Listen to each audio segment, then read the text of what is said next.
Babaji. Hey Babaji. 1 yuan per skewer Babaji. Hey everyone, lovely friends and cool dudes.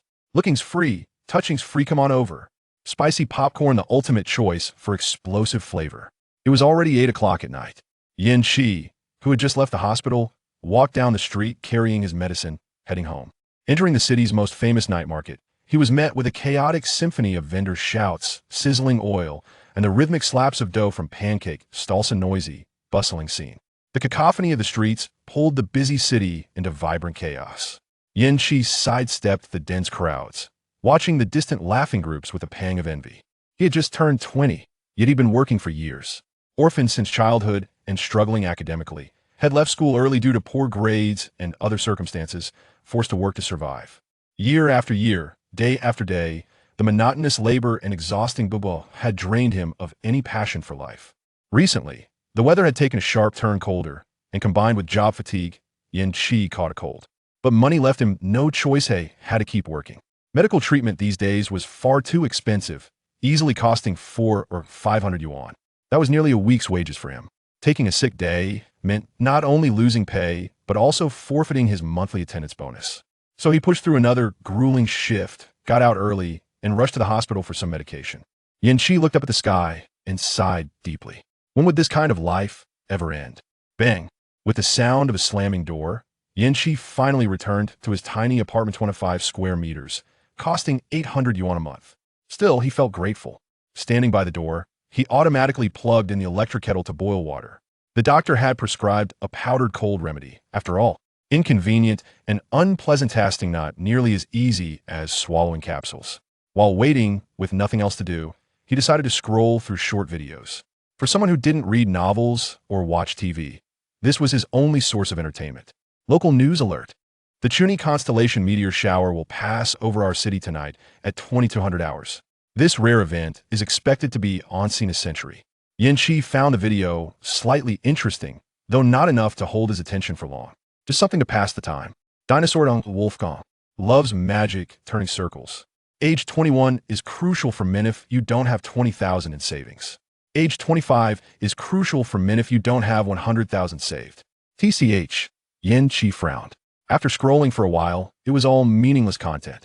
The algorithm just wouldn't quit. Suddenly, he spotted a rather unusual topic. The most common methods of transmigration, what to do after.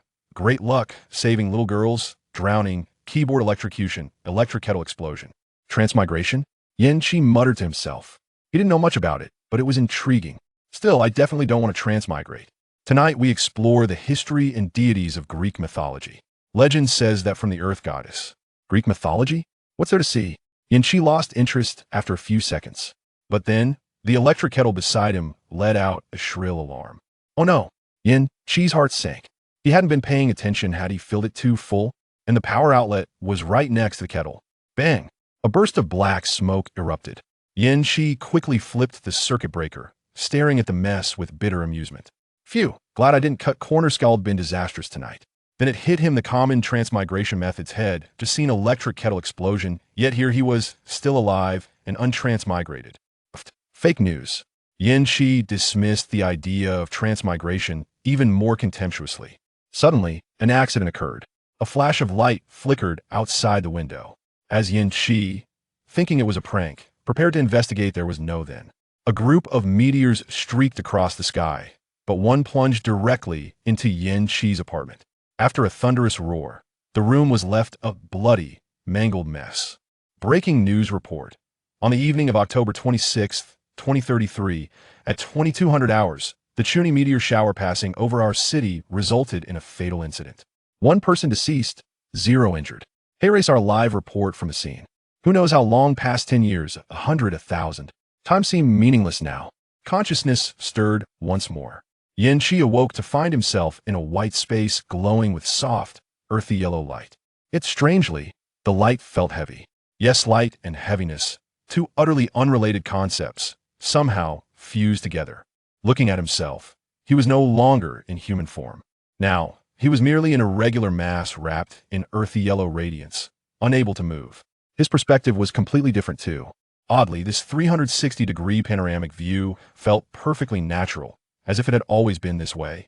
Two ribbon-like streams of gentle light coiled around him, continuously pouring warmth into his being like being cradled in a mother's arms, profoundly comforting and safe. Just as Yin Qi prepared to examine his surroundings further, the space underwent a dramatic change. The previously static light began rushing toward him rapidly. There was no discomfort, only an overwhelming drowsiness. Soon, Yin Qi drifted into a deep, endless slumber. Chapter 2. Gaia, the Earth Mother. In the beginning, heaven and earth were undifferentiated, and the birth of the world of chaos was a miracle. From solitude, the primordial chaos gave birth to 5 protogenoi. Gaia, the Earth Goddess. Tartarus, the pit of the abyss. Erebus, the god of darkness. Nyx, the goddess of night. Eros, the god of love. The emergence of these 5 primordial deities formed the world. Thus the world began. After the world's creation, chaos fell into a long slumber within the void, and fate began to turn. Who knows how long past time itself had not yet formed in this primordial world. After the world took shape, the god of the abyss descended into the deepest depths and slept. The essence of the god of darkness resided beneath Gaia, above Tartarus. The inevitable path souls must take upon death. Nyx, the goddess of night, accompanied Erebus. Each night, she appeared in the sky, spreading thick darkness across the land, capturing every sleeping soul. Eros required no physical form. Born at the moment of creation, he simultaneously perished, existing between life and death. Thus, he was omnipresent. Therefore, upon the vast, boundless earth, only Gaia wandered alone.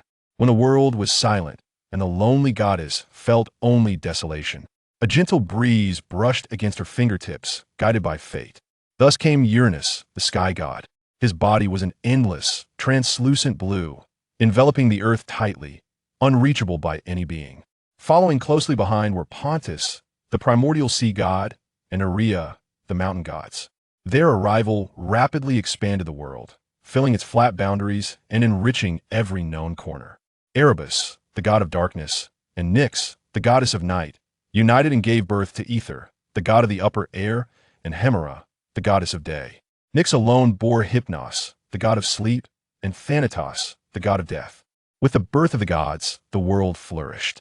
Supported by the earth, Uranus ascended to become the first king of the gods. But once crowned, Uranus revealed his deeply hidden cruelty. He enslaved the Titans beneath the sky, tormenting them without restraint under the guise of paternal authority, taking pleasure in their suffering. In his eyes, children, mere lowly intruders utterly unworthy of existence. Only the world's prohibition against god-slaying prevented him from annihilating them the moment they were born. You newborn, insignificant deities, I bestow upon you the title of Titan. May you feel honored. This was Uranus' so-called blessing upon the Titans. Titan meaning both the strained and the rebellious. Fate seemed sealed from this very moment. On an ordinary yet an ordinary day, the exhausted Gaia lay weakly in the temple of Earth. She clenched her teeth, enduring waves of weakness surging through her body, when faint cries of anguish from her children echoed in her ears. This time, the long-suppressed Gaia could endure no more. Dragging her weary body, she stormed toward that monster. No more words.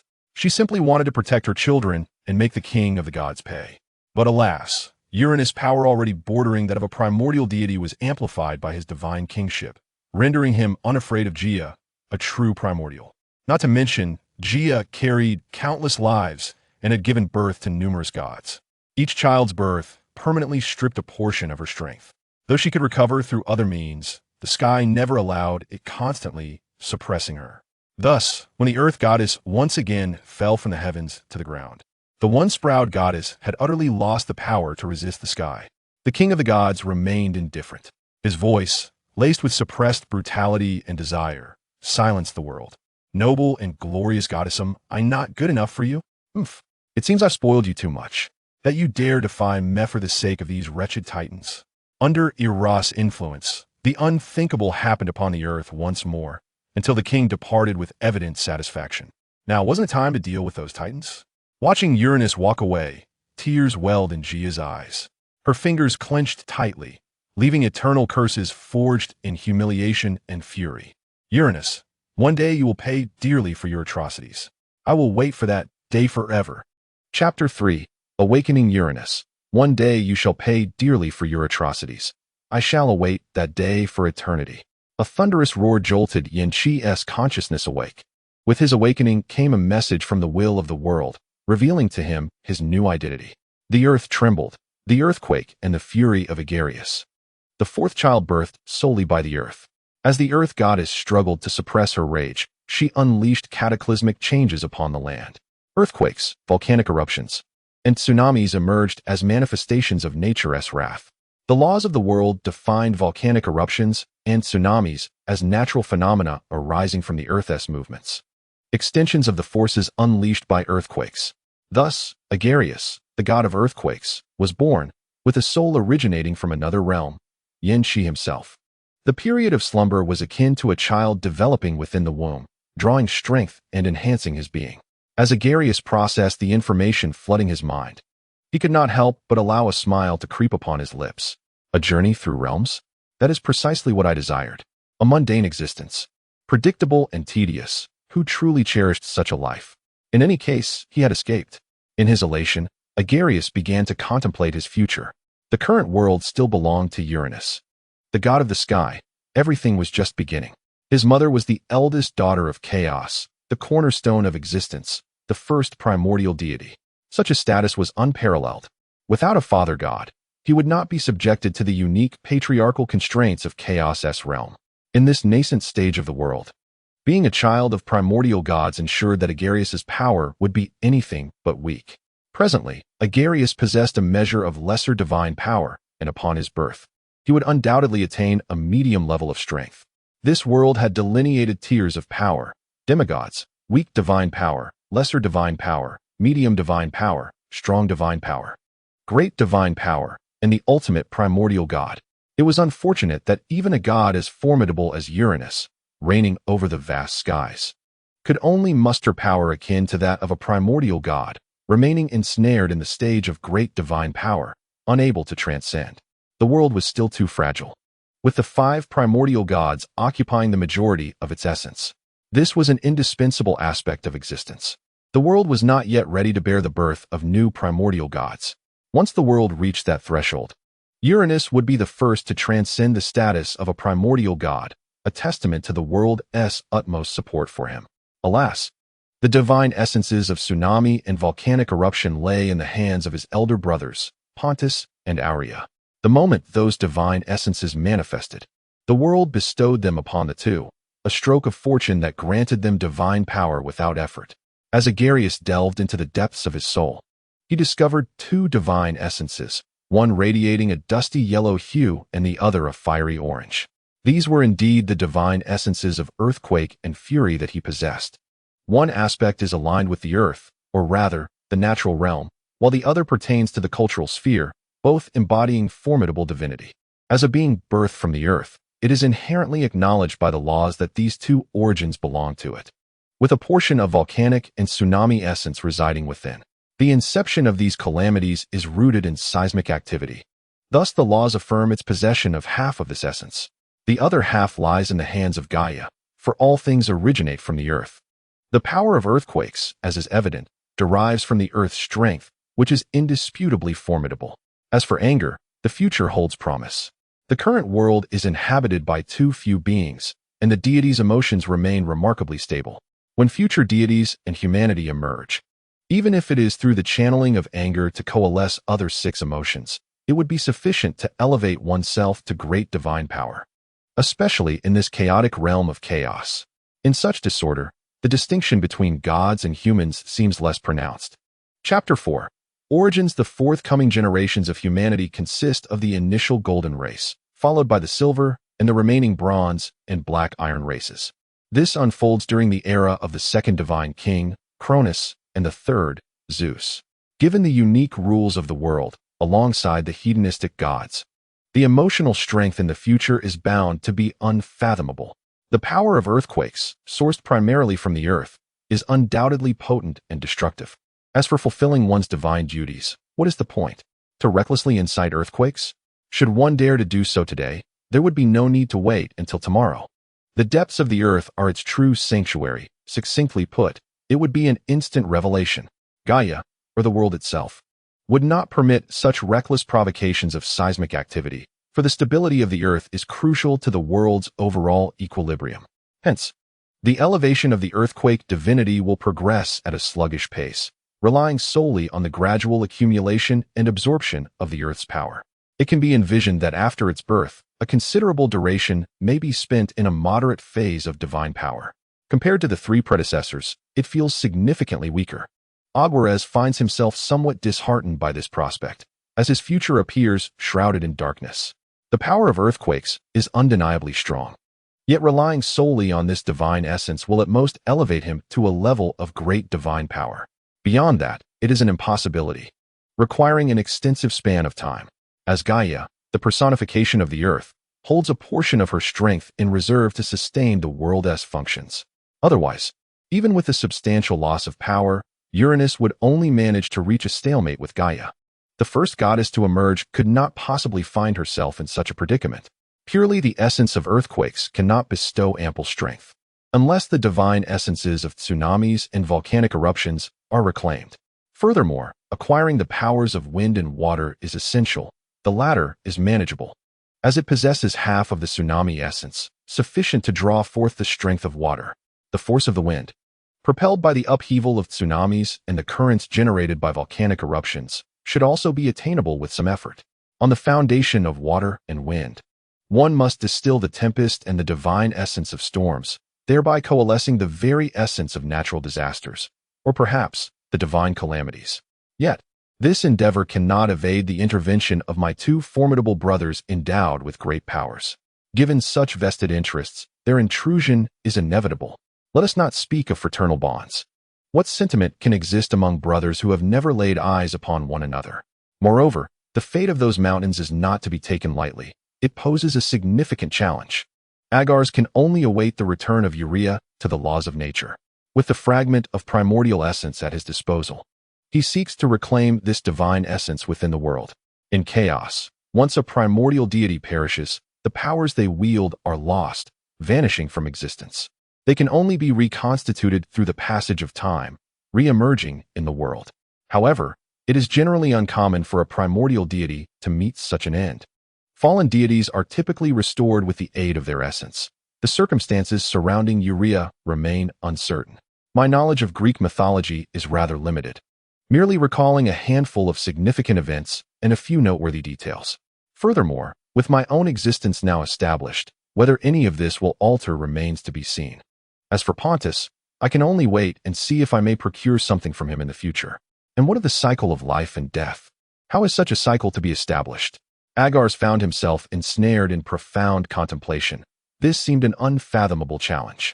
Some concepts, once fully comprehended and proclaimed to the world, can garner its approval and, if advantageous, grant one the requisite power. Yet, the existence of a cycle is entirely elusive. It is an enigma without beginning or end. Who would believe in something that has never manifested? All of this requires time, and the duration of the wait remains an uncertainty. Regarding the portion of essence held by the Earth Goddess, it would undoubtedly be more accessible. However, it cannot be obtained at present, for he has sensed that the power Gaia has granted him has grown somewhat tenuous compared to its original state. In light of Gaia's own diminishing strength, it is impossible for him to acquire additional power. Gaia has no more strength to offer. He is merely an inadvertent surplus. Chapter 5. The helplessness of Gaia when the night goddess Nyx once again graced the earth with her presence. The world's most revered goddess also roused herself. She suppressed her fury and disdain for Uranus deep within the earth, dragging her battered form back to the temple of the Earth Goddess. Gaia sat serenely upon her throne, keenly attuned to the conditions within her being, yet a bittersweet smile of maternal affection and sorrow suddenly graced her face, for she sensed the presence of Agares. She was to bear a child once more. Indeed, from the moment Agares will awakened, Gaia had already discerned something unusual within her. Was she to welcome another child into existence? Within Gaia, a profound sense of helplessness burgeons. Her progeny are simply too numerous. The magnificent powers of the earth, with its depressions of the sea and the elevations of mountains, are but a fraction of her burdens. The 5 great symbols of the ocean, born from her very essence, are further compounded by the presence of the 12 towering giants. The deities of the vast rivers include Oceanus, the god of darkness and celestial bodies, Ceus, the god of light, Hyperion, the deity of growth; Crius, the god of soul and discourse; Iapetus, the oceanic goddess; Tethys, the goddess of vision and brilliance; Thea, the goddess of the passage of time; Rhea, the goddess of justice; Themis, the goddess of oracles; Phoebe, the goddess of memory; Mnemosyne, and the destructive force of time and space; Cronus. Their emergence consumes the very essence of the earth, each possessing at least one formidable divine office or an essence nearly akin to supreme divinity. It is precisely due to the nurturing of such a multitude of gods that Gaia has expended an overwhelming amount of her strength, rendering her exceedingly fragile. The heavens have scarcely afforded her a moment of respite. Her plight only exacerbates with each passing moment. Following the tumultuous battle, Gaia finds herself devoid of the energy requisite to bear yet another child. The one-sided conflict with Uranus has drained her surplus strength. Fortunately, the sudden emergence of tsunamis and earthquakes has momentarily stabilized her condition. Otherwise, she might have succumbed to an endless slumber, a desperate attempt to mend her already ravaged form. In this awkward juncture, the prospect of a new child leaves Gaia in a quandary. As a mother, she cannot bear to witness her offspring suffer, particularly when her own strength pales in comparison to that of his siblings. The very possibility of a safe birth hangs in the balance. Moreover, this magnitude of power utterly fails to ensure her protection. As a primordial deity, she too has endured countless humiliations. As a mother, the inability to safeguard her children, while watching them endure torment, weighs heavily upon her heart. Yet, the world does not permit the slaying of gods. The primordial deities are shielded by the very fabric of existence, embodying the myriad phenomena of the world. Each primordial god's emergence signifies a step towards the world's perfection. Thus the world safeguards them, even the most diminutive of deities. But Uranus remains. The tyrannical king of the gods seizes every titan at the moment of their birth, imprisoning them within the celestial temple. He mercilessly torments their forms and erodes their wills, even if Uranus dares not overtly defy the laws against them. Every rule has its loopholes, does it not? The laws are merely the mechanisms by which the world operates. The brutal God King can easily manipulate them, utilizing their very bodies to wield power and toy with their concepts. It is their own hands that move. What concern is it of Uranus? Thus, the Titans remain subjected to the dual torment of inner strife and external oppression, the agony of primordial rending and corporeal injury incessantly afflicting them. Weakened, Gaia slumped upon her divine throne, sorrowfully caressing her abdomen. Poor child, it is all due to your ineffectual mother. I find myself utterly incapable of providing the strength to nurture you. It must not be stated too plainly. The 12 Titans embody the very essence of earth and sky. Due to constraints imposed by a confined space, one can only allude to them with different terms. In Chapter 6, The Origin of the Tsunami, it is fortunate that Gaia, steeped in grief, recognizes she cannot remain ensnared by her emotions. She comprehends the necessity of self-reliance. With the current state of the earth devoid of surplus energy, she resolves to draw upon power from other realms. Gaia refuses to permit her future offspring to endure the same indignities she has faced. In her contemplative state, she recalls the tremors emanating from the earth, intertwining with the ocean's might to manifest the tsunami. The essence of the volcano harmonizes seamlessly with Gaia herself, nearly merging with the earth's core the moment it is acquired. Everything transpires so swiftly that Gaia scarcely registers the event. It is an instinctual act of self-preservation from the earth. Her current frailty elicits a wry smile of self-mockery. Conversely, the origin of the tsunami struggles to assimilate, as its aqueous power creates an incongruity with the earth. What does it matter if the earth is weakened several-fold? The meager essence of the tsunami pales in comparison to the earth's vastness. Even now, the essence of the tsunami has yet to fully integrate into the earth itself. Thus, her only conceivable course of action is to directly extract the tsunami's essence and offer it to Agares. Though scant, any enhancement in this dire situation is welcome. Even if it falls short of bestowing immense divine power, it may afford him a modicum of standing. Once he is born, she intends to reclaim the two divine essences for him. With her intervention, she believes that Pontus and Aria would be unlikely to refuse her. This is the sole endeavor within her weakened capacity. Gaia's act of transferring essence also invigorates Agares, who is dutifully absorbing power in preparation for his birth. Yet, Agares experiences a profound sense of despair. As the energy diminishes, what began as a mere thinness has devolved into a harrowing scarcity. Until now, he has only occasionally drawn a sliver of energy from the earth. In light of this, Agares can only lament that his divine existence is enshrouded in darkness, destined to conclude before it even begins.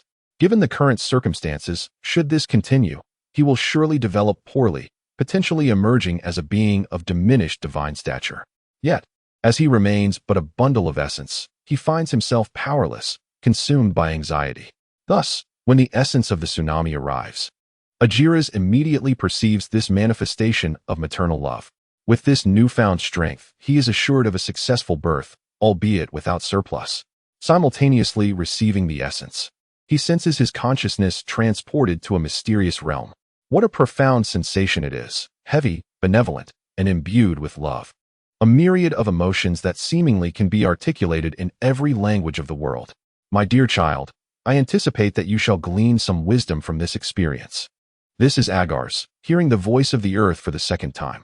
Unlike the previous roar, this time it embodies nearly all of Agares' beautiful imaginings, gentle and nurturing. He cannot help but respond, even though she may not perceive it. With a newfound source of strength, Agares can finally find solace. While striving to absorb power, he awaits the moment of his emergence in silence. He believes that the darkness, which has welcomed the dawn, will soon recede, in the name of love. Chapter 7. Birth. In the days that followed, Agares continued to slumber, drawing strength in preparation for his birth. Time flowed unnoticed, without a beginning or an end.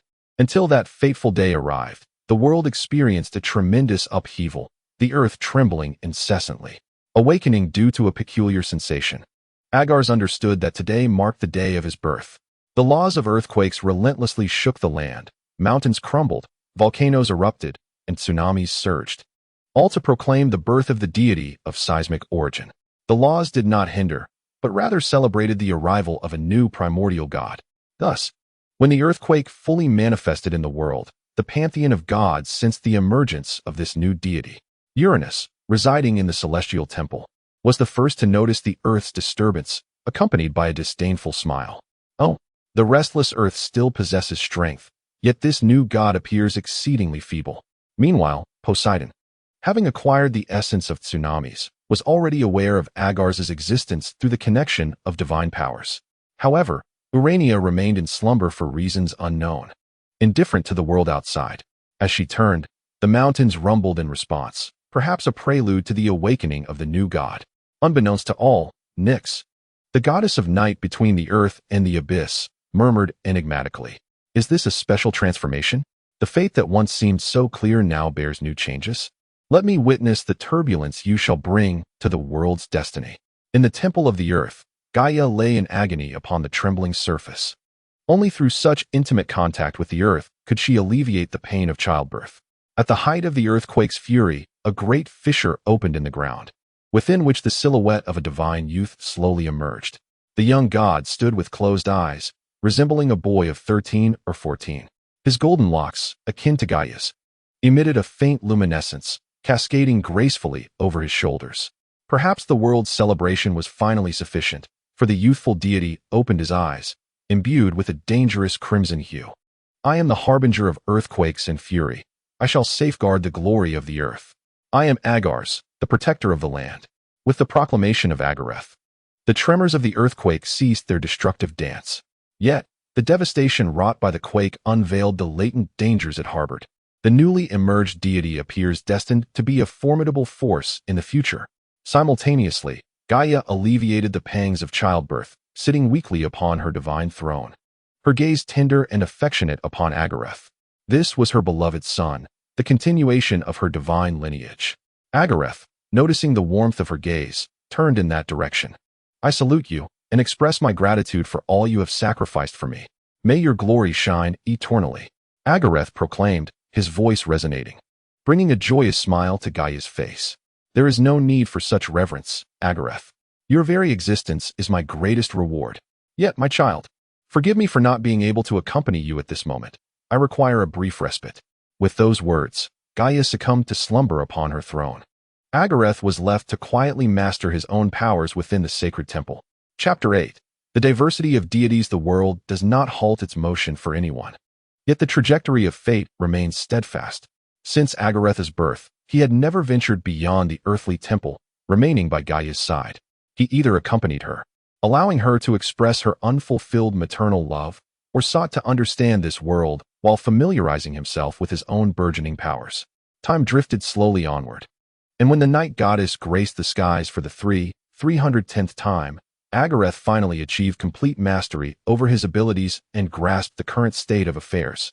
In the present, the so-called deities of the world are predominantly manifestations of laws, embodiments that exert direct or indirect influence over the tangible realm, typically representing a particular principle. Currently, the laws of the world remain incomplete. As the world undergoes self-perfection, one can imprint or comprehend the yet-to-emerge phenomena, thereby showcasing powers absent from the world, earning recognition as a deity. Of course, there exists significant variance among deities, particularly among those representing the most esoteric concepts. Generally, these entities are perceivable yet intangible symbols of law, epitomizing phenomena known to the world but lacking concrete form. They embody the ultimate principles governing existence, such as fate, order, and balance, vast and enigmatic. Then there are the nature deities, genuine embodiments of the natural world, representing various phenomena such as wind, rain, thunder, and lightning, indispensable aspects of the world that cannot be overlooked. As for the cultural deities, they can be summed up succinctly. Life is the foundation of existence. Without life and wisdom, nothing holds significance. Emotions, marriage, war, and law emerged alongside the birth of sentient beings. Without life, they would be rendered utterly meaningless. Nevertheless, these are intricate classifications. In simpler terms, one can divide them into primordial and non-primordial deities. Primordial deities are integral to the world, embodying their respective symbols, and belong to the most exalted existence, for the world does not permit death to touch them. The non-origin deities are those divine beings who have yet to grasp the essence of the primordial, emerging from the established laws to attain divinity in their respective divine offices. They may be directly anointed by the god king or created through the division of divine duties by the origin gods. Presently, we still reside in the nascent stages of the world's creation, where various laws remain in their infancy. As long as one can connect with these laws, new principles can be forged, propelling the evolution of the world and bestowing upon them the world's favor and protection. It is worth noting that even Uranus, the most cherished among the gods, has been overthrown. Who knows what fate awaits when the laws choose to disregard you, especially when one is weak and vulnerable. After all, no one can predict whether they might one day act out of desire, leading to the destruction of the world and the loss of its benevolence. Only with the world's favor can one truly find safety within it. Here, even male deities must tread carefully.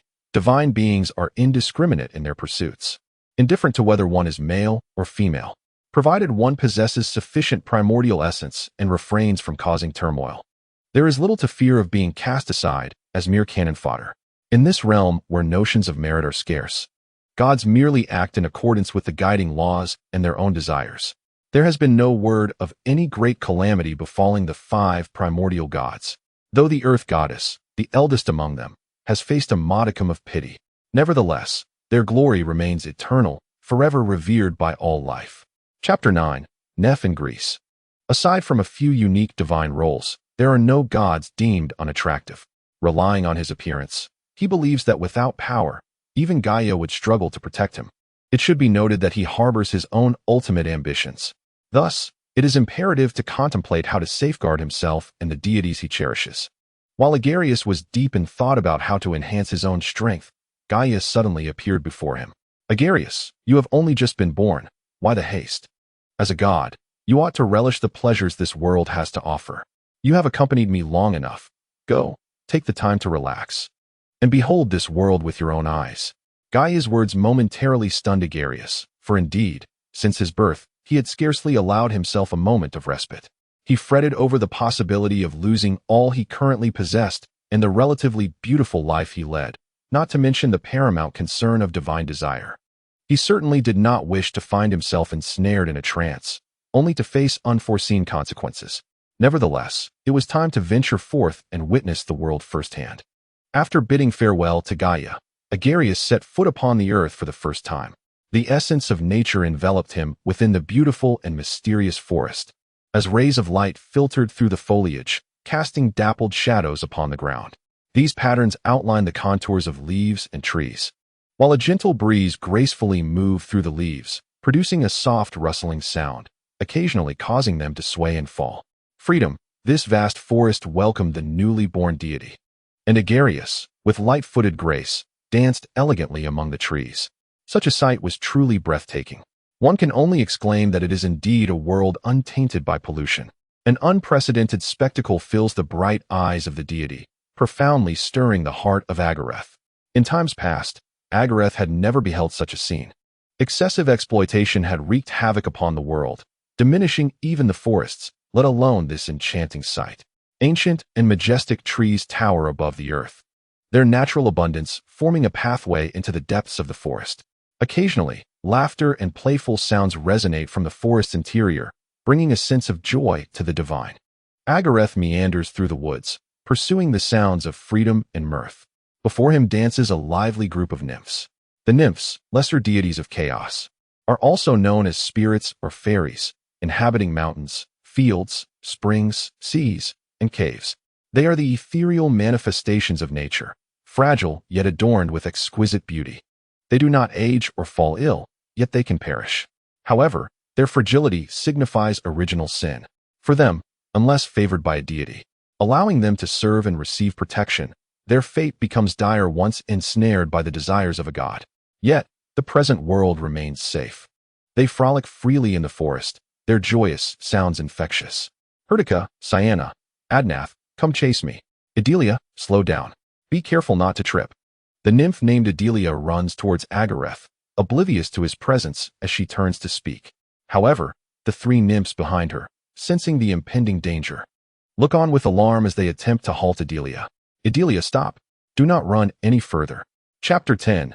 An interlude in the forest. Agares' brow furrows slightly. He muses, surely my presence cannot be so negligible?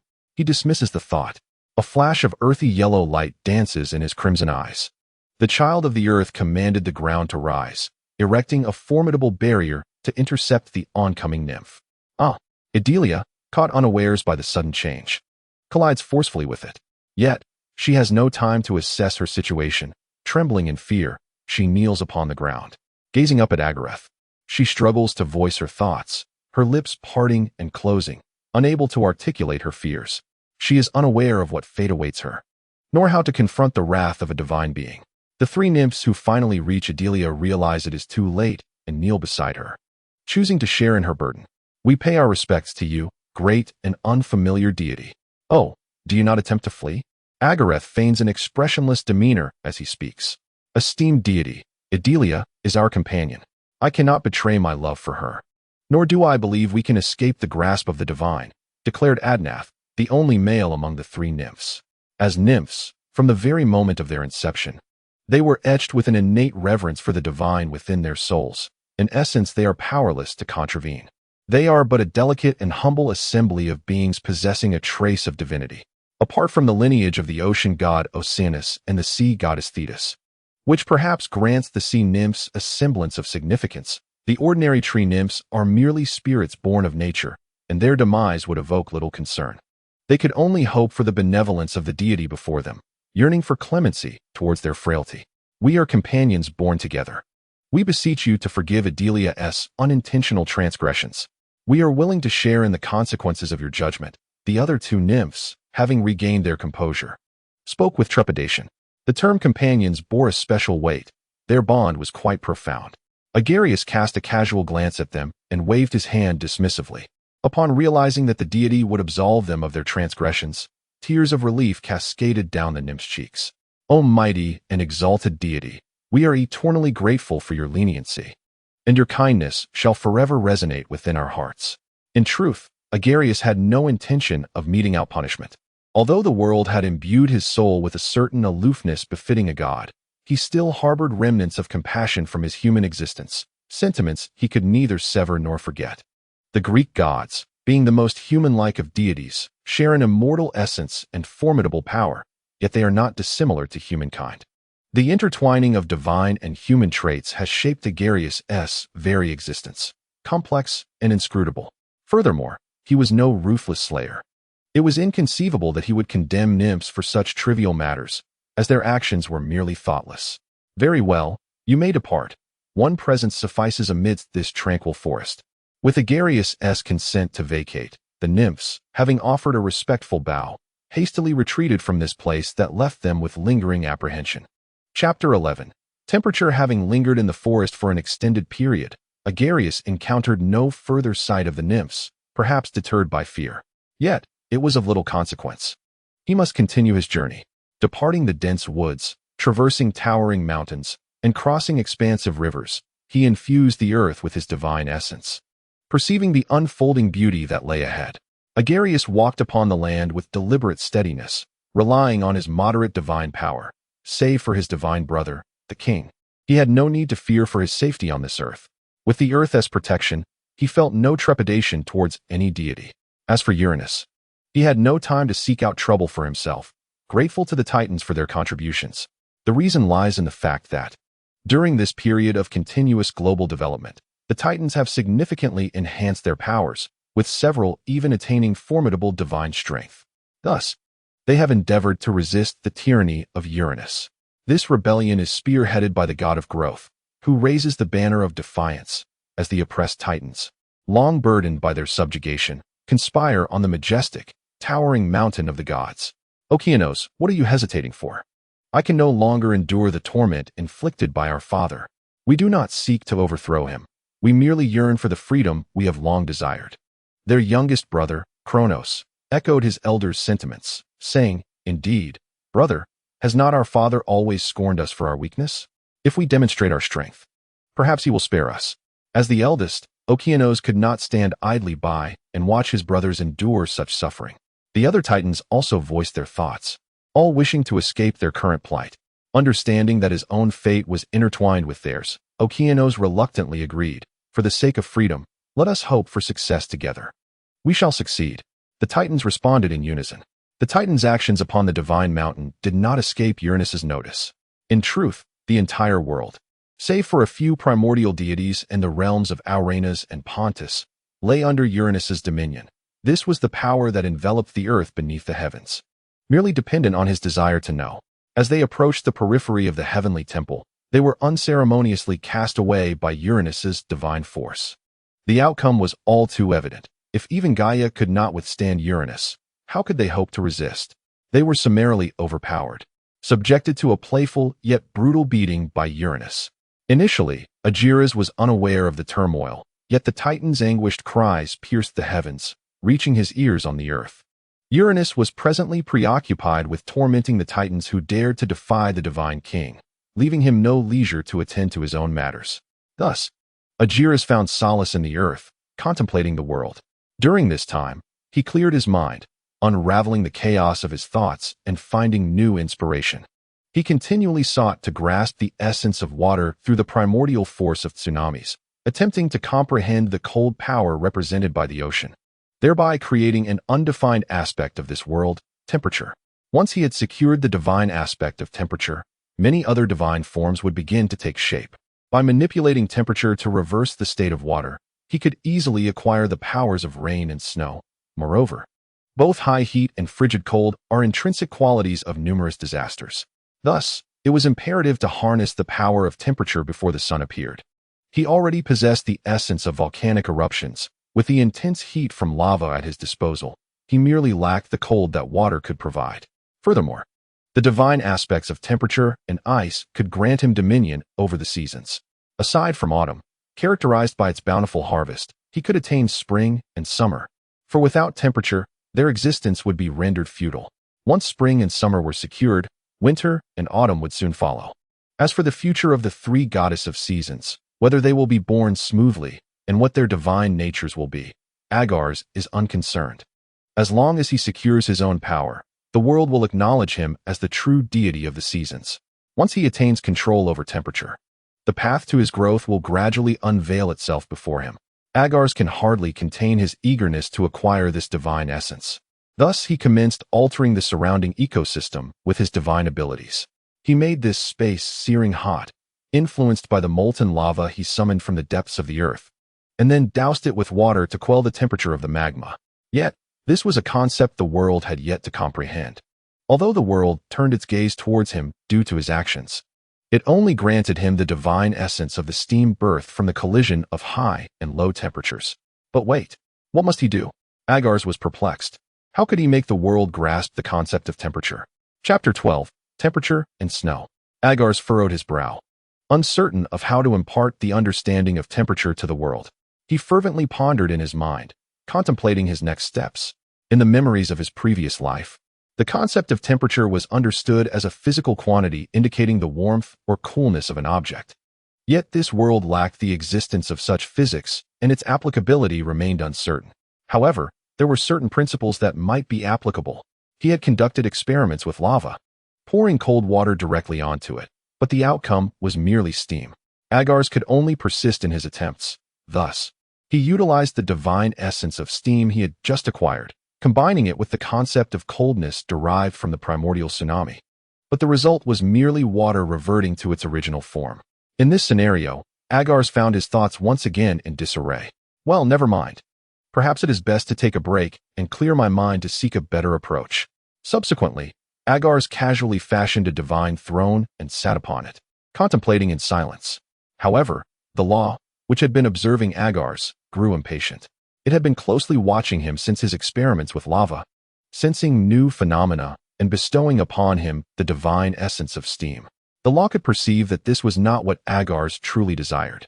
The existence was still incomplete, and the law felt a sense of urgency. It had a distinct premonition that this yet-to-emerge phenomenon held significant importance for the world's evolution. But it could not comprehend the concept of temperature, which left the law feeling anxious and somewhat aggrieved, unsure of what to do. In its contemplation, the law recalled Gaia, Agares' mother. Soon, a message entered Gaia's consciousness, informing her of the situation. Gaia felt somewhat exasperated. How could the law be so obtuse? Oh well, one should not expect too much from a mechanism that operates rigidly. Perhaps it was time to reconnect with Agares, whom she had not seen in quite a while. Would he even miss her? Upon sensing the connection between Agares and the Earth, Gaia set forth to reunite with her long-absent younger son. Soon, she encountered the troubled Agares, whose brow was furrowed in distress. My dear Agares, what vexations plague you? Why have you not sought the comfort of your mother? Have you begun to resent me, your devoted nurturer? Agares, taken aback by Gaia's sudden appearance, replied, No, mother. It is not that. I merely wish to spare you from the burden of my trivial concerns. How could I ever disdain the one who bore me through such toil? Very well, Agares, I trust in your affection for me. However, it seems you are beset by a minor dilemma. Pray, share it with your mother. There may exist alternative solutions. Mother, I am at a loss as to how to convey my thoughts to the world, Agares lamented, as he demonstrated his recent experiment to Gaia once more. Gaia felt a swell of pride. Her son was undeniably intelligent, yet it was this very brilliance that troubled him. My wise child, it appears you have stumbled into a misunderstanding due to your exceptional intellect. If the world is unable to comprehend, why not voice your thoughts directly to it? Go forth and proclaim your ideas. You shall succeed. Upon hearing Gaia's words, a spark ignited within Agares, and he chuckled at his own folly. Indeed, he had never directly declared his intentions to the world's laws. If the world did not understand, he would simply teach it.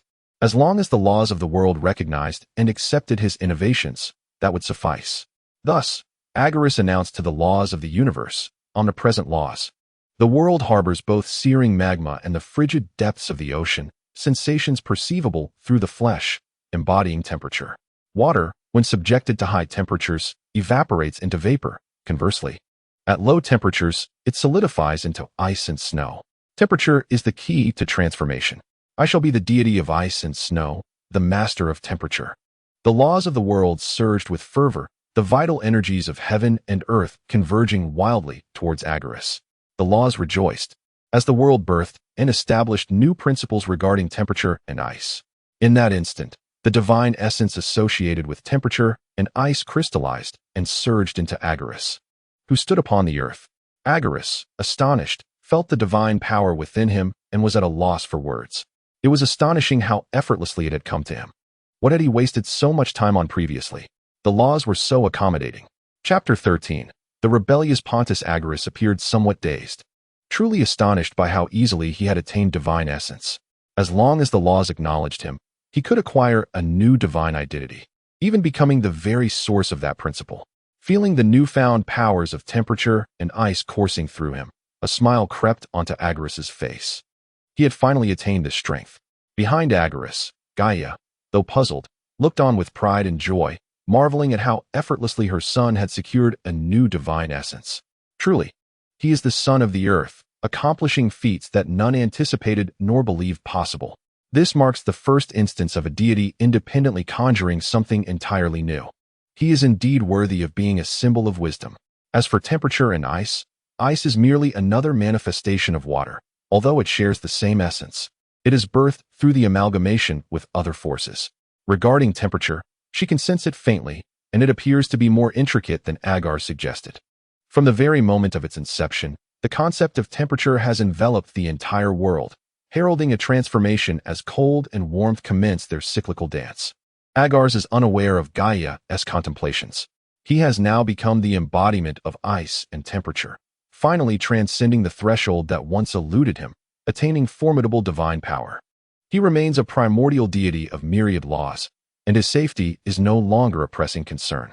Far above, on the divine mountain, Uranus perceives the birth of this new essence. Moreover, he senses that the domain of the sky has been affected. The sky, serving as one of the barriers separating the world from chaos, has seen its heights cool significantly more than the interior of the world. Yet, as the essential symbols of warmth, the sun and flames, remain absent, the world is predominantly enveloped in cold phenomena.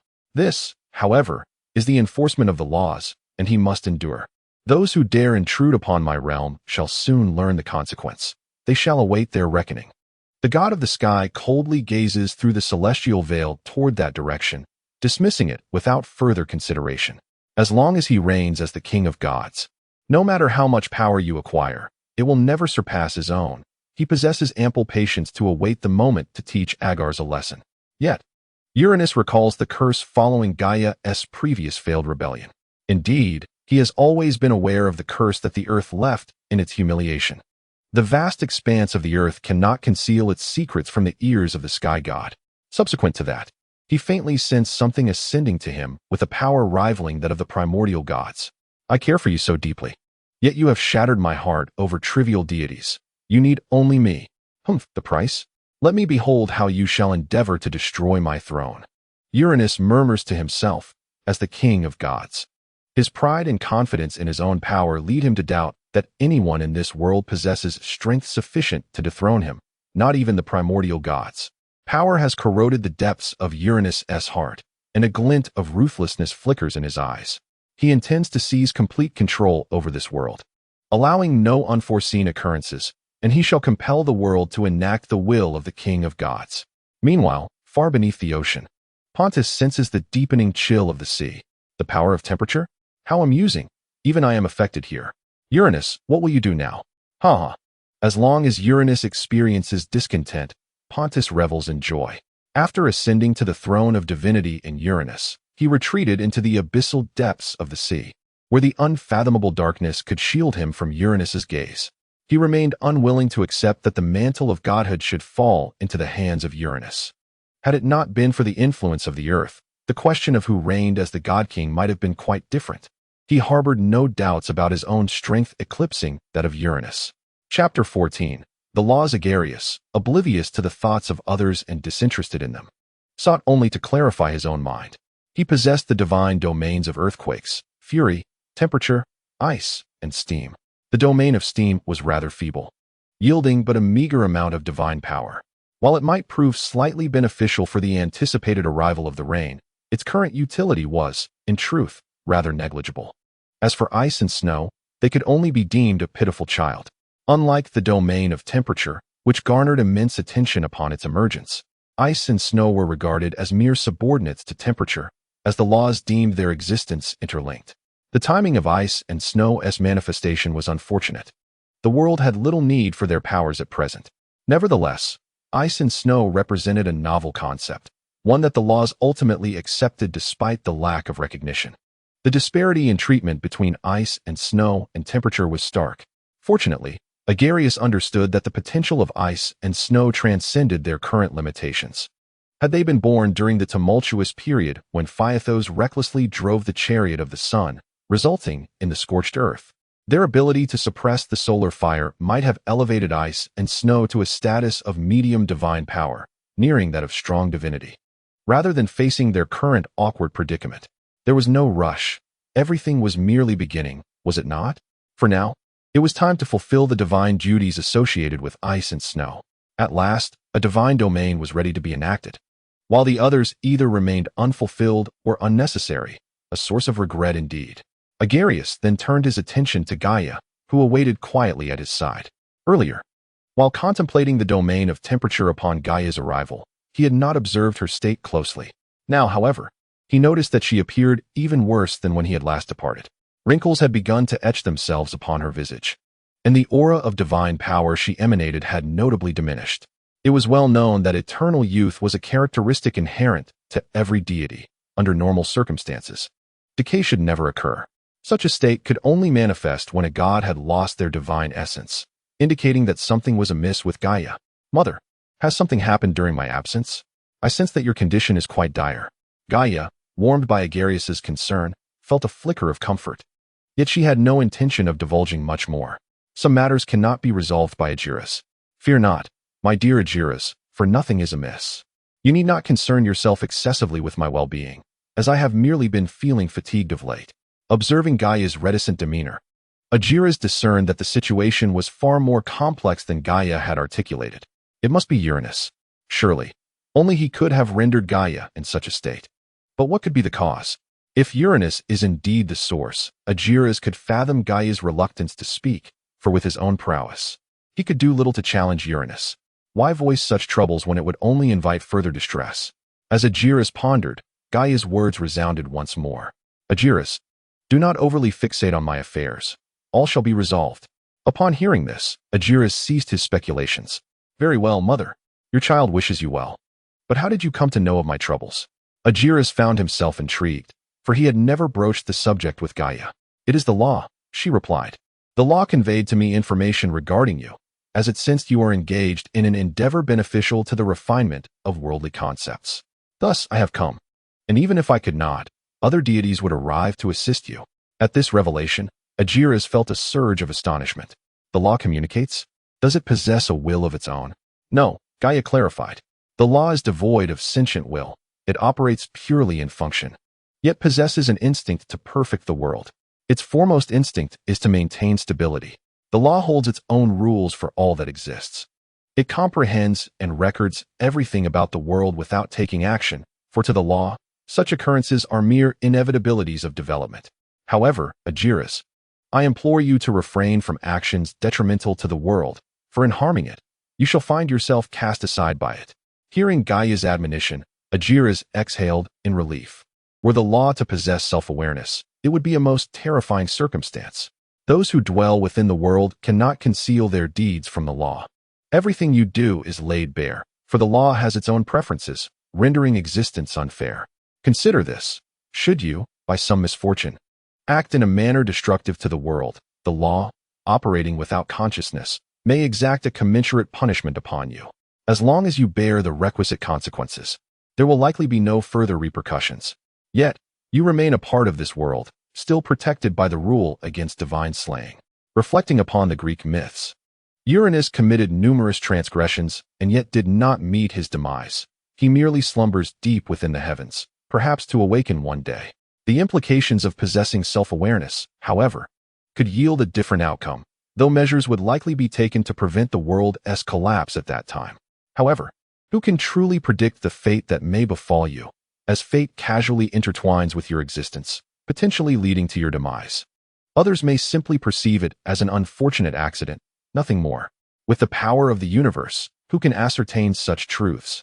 Thus, it is the subconscious laws of nature that serve as a boon for all living beings, ensuring the stability of the world and treating all creatures with fairness and equality. As for Gaia's subsequent counsel, one must acknowledge that there is nothing amiss with her reasoning. Who in their right mind would seek to destroy the very world upon which their existence relies? Oh, except for that whimsical figure in the sky. Chapter 15. frostbitten death in response to Agares, Gaia expressed her willingness to trust his words, believing that no one would willingly undertake perilous actions that harm others to their own detriment. Very well, Agares, now that your matters are resolved, I shall take my leave, hoping to return to visit your lonely mother more frequently. Agares, you now bear a divine duty that you must fulfill as ordained by the laws of existence. Nyx and Hemera alternate to bring night and day upon the world. The sky shields us from external dangers. And I am tasked not only with maintaining the world's stability, but also with balancing procreation to bestow more life upon this realm. Remember, should you ever choose to abandon your responsibilities, your divinity and power shall likewise forsake you. Rest assured, Mother, I shall heed your teachings and diligently fulfill my divine duties. Agares responded solemnly to Gaia. That is reassuring. Gaia smiled with satisfaction, presenting a crystal, clear as water, to Agares. Take this, it is a gem of the earth. Though I cannot always be by your side, I will bestow my blessings upon you. The earth shall always be your staunchest ally.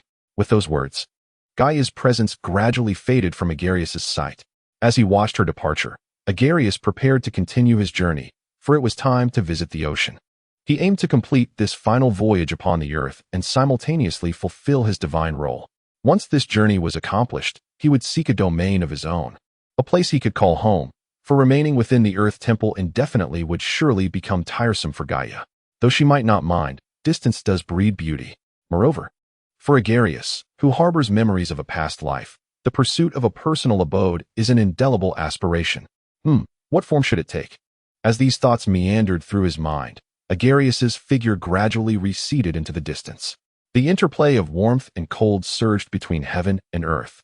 As an icy chill seeped through the air, a young deity clad in a blend of ice blue and pure white wandered slowly upon the earth, heralding the arrival of a bone-chilling frost.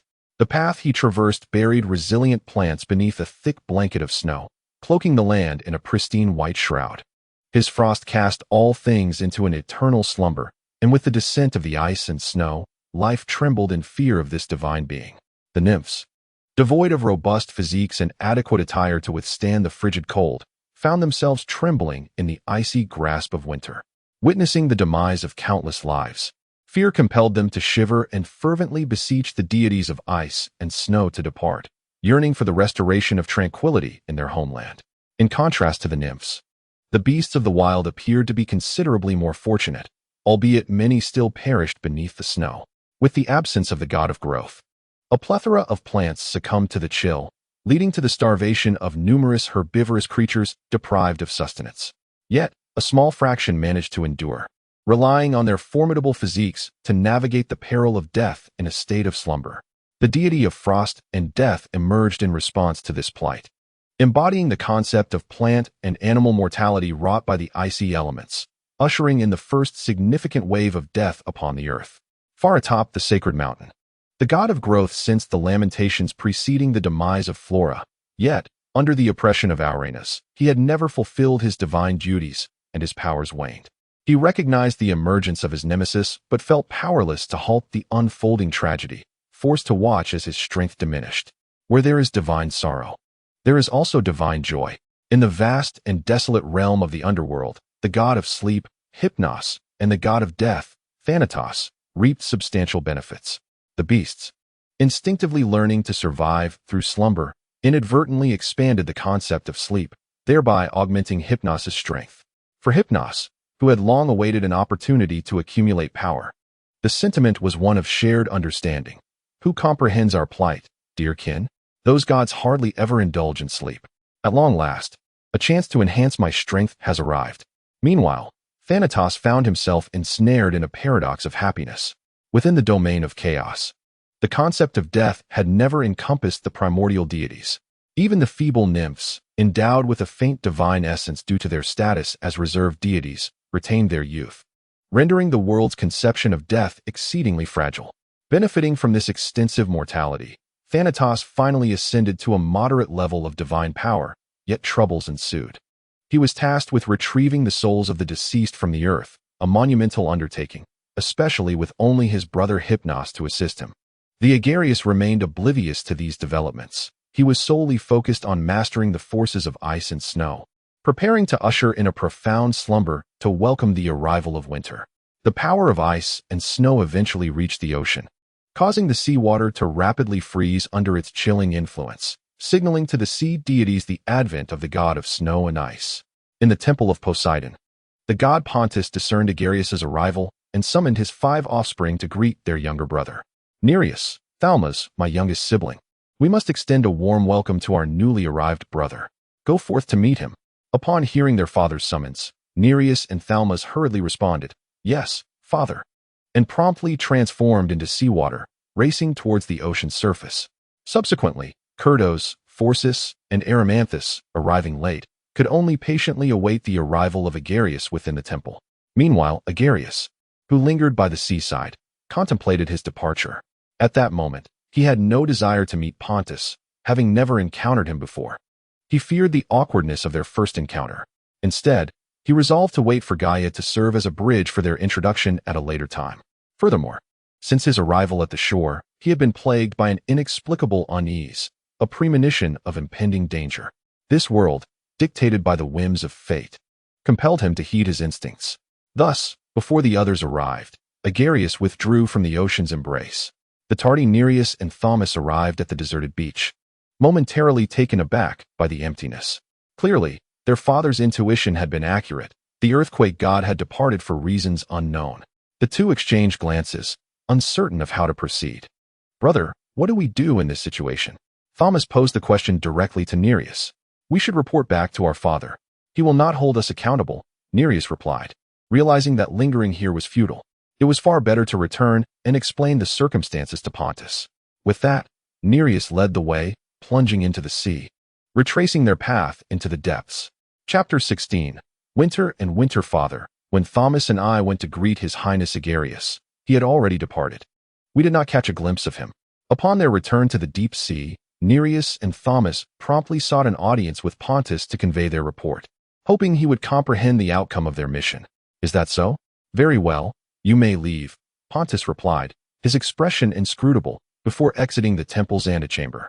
Indifferent to Nereus and Thalmas' reactions, the two brothers exchanged glances, ultimately transforming into water or their various forms to depart, allowing the ocean's depths to return to their tranquil state. Meanwhile, Pontus, having retreated to the inner sanctum, settled upon the central throne, his demeanor darkened. "Ah, Agares, do you avoid me out of fear? Do you worry about what I might do to you?" Pontus had intentions of seizing the fragment of the ocean's essence from Agares. Through the connection between divinity and essence, he sensed the source of the tsunami drawing closer to the sea, indicating that his brother Agares was nearing him. An opportunity was at hand. If the essence and divinity resided within a single being, he could not sever that bond. Not even Uranus could achieve such a feat, however. With the divinity in his possession, it became a possibility. By leveraging his formidable divine power, he could compel Agares to willingly relinquish the essence of the tsunami to the laws governing them. Thus, the tsunami could return to the embrace of its primordial sea god, enabling Pontus to obtain that essence. As for the consequences of Agares losing the essence he had been born with, what concern was that to him? Whether Gaia would be angered was a matter for another time. Securing the essence was his immediate priority. At worst, he could always offer a divine compensation later. Regrettably, my dear brother managed to escape, but there will be another opportunity. Agares, we shall meet again. At this moment, Agares, on his return journey, remains blissfully unaware that his heartfelt actions have spared him from peril. After all, with his current strength, he would not stand a chance against Pontus. Currently, Agares is en route to the Earth Temple in search of Gaia, having not seen his mother in many years. The last time they met was a fleeting encounter shortly after he received the divine essence of warmth, which has now been several decades ago. Time, indeed, holds little value. Reflecting on the long wait, he feels a surge of excitement at the prospect of their reunion. However, the pressing question remains: how shall he return to the Earth Temple? Since departing from the Earth Temple, Agares has wandered aimlessly, despite moving in a singular direction to avoid unnecessary complications, skirting around various locales. Though he possesses the ability to fly as a deity, he prefers to walk in order to truly experience the world. He has not consciously memorized the path, letting serendipity guide his steps. Alas, even a god must confront such dilemmas. Nevertheless, Returning to the Earth Temple is not a daunting task for Agares. Although he is unfamiliar with the route, he is the child of the Earth Goddess and the god of earthquakes. Within him resides the divine essence and power inherited from his mother, Gaia, which will guide him towards her presence. As long as Gaia does not refuse him, he need not fear becoming lost or unable to find her. Time is on his side, and he can return in whatever manner he chooses. As he embarks on his journey home, Agares attempts to call out to Gaia, even using the crystal she bestowed upon him to convey his message. He wishes to inform her of his return to visit, yet after waiting for what feels like an eternity, he receives a response of refusal. What could this mean? Agares furrows his brow, harboring concerns for Gaia's well-being. Yet, if his mother has denied him permission to return, there must be a reason, whether it be a simple desire to avoid his presence or some other unknown cause. Regardless of the reason, Agares must heed Gaia's response. It is impossible for him to seek out the Earth Temple against her will. Even if he were to locate it, he could not forcibly enter, for that would be a profound affront to Gaia's dignity, a matter of grave seriousness. Agares ponders extensively, drawing upon his past experiences, and an inkling of understanding begins to form within him. Since he cannot return to the Earth Temple, idleness is not an option. He must find tasks to occupy himself while also reflecting on his current situation. He can temporarily set aside his duties regarding the domain of ice and snow, as he had intended to usher in the winter season early. However, he is uncertain whether the world, devoid of spring, summer, and autumn, would be amenable to the arrival of winter. Greece, with its quintessential Mediterranean climate, sees the three seasonal goddesses, spring, summer, and autumn, gracing the land. While the onset of winter is intricately tied to Demeter's daughter, the goddess of seeds, Persephone. In that winter, Persephone lingered in the underworld for a third of the year. The earth lay barren, devoid of life, due to Demeter's sorrow for her daughter. This winter, however, was merely a manifestation of spring, summer, and autumn. It emerged solely from Demeter's grief, causing plants to wither and life to fade. What I yearn for is a true winter, one that blankets the land in pure white snow, lulling the earth into a deep slumber, rather than this deceptive season. Yet, there exists a solution. If Mother Earth is willing to intervene, surely, for Gaia's sake, the world will consider it. No, it will undoubtedly acquiesce. Perhaps, a direct proclamation from me would suffice. Given the peculiarities of this era, the flora faces little threat. Even the herbivorous creatures, when grazing, do not uproot the plants, merely consuming leaves and tender shoots.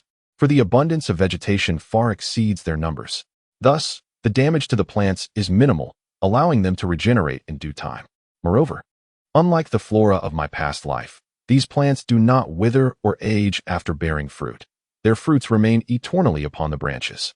They possess a resilient and enduring vitality, continuously drawing upon the earth's essence. Although each plant consumes little, the cumulative effect is staggering. The earth cannot sustain such depletion alone, as it bears not only the weight of existing life, but also the relentless emergence of new beings. Additionally, with no other sources of power available, it is fortunate that some energy can be drawn from beyond this world, complemented by the earth's vastness. Furthermore, when certain beings perish and decay, their energy returns to the earth, allowing it to withstand such immense consumption. Thus, should a force arise that encourages decay and allows the earth to recuperate, the laws of nature, if they possess any wisdom, would surely not reject it. There is a high probability that Gaia's intervention may not even be necessary. The laws themselves might be preparing to address this situation, although the earth has yet to show signs of imminent collapse.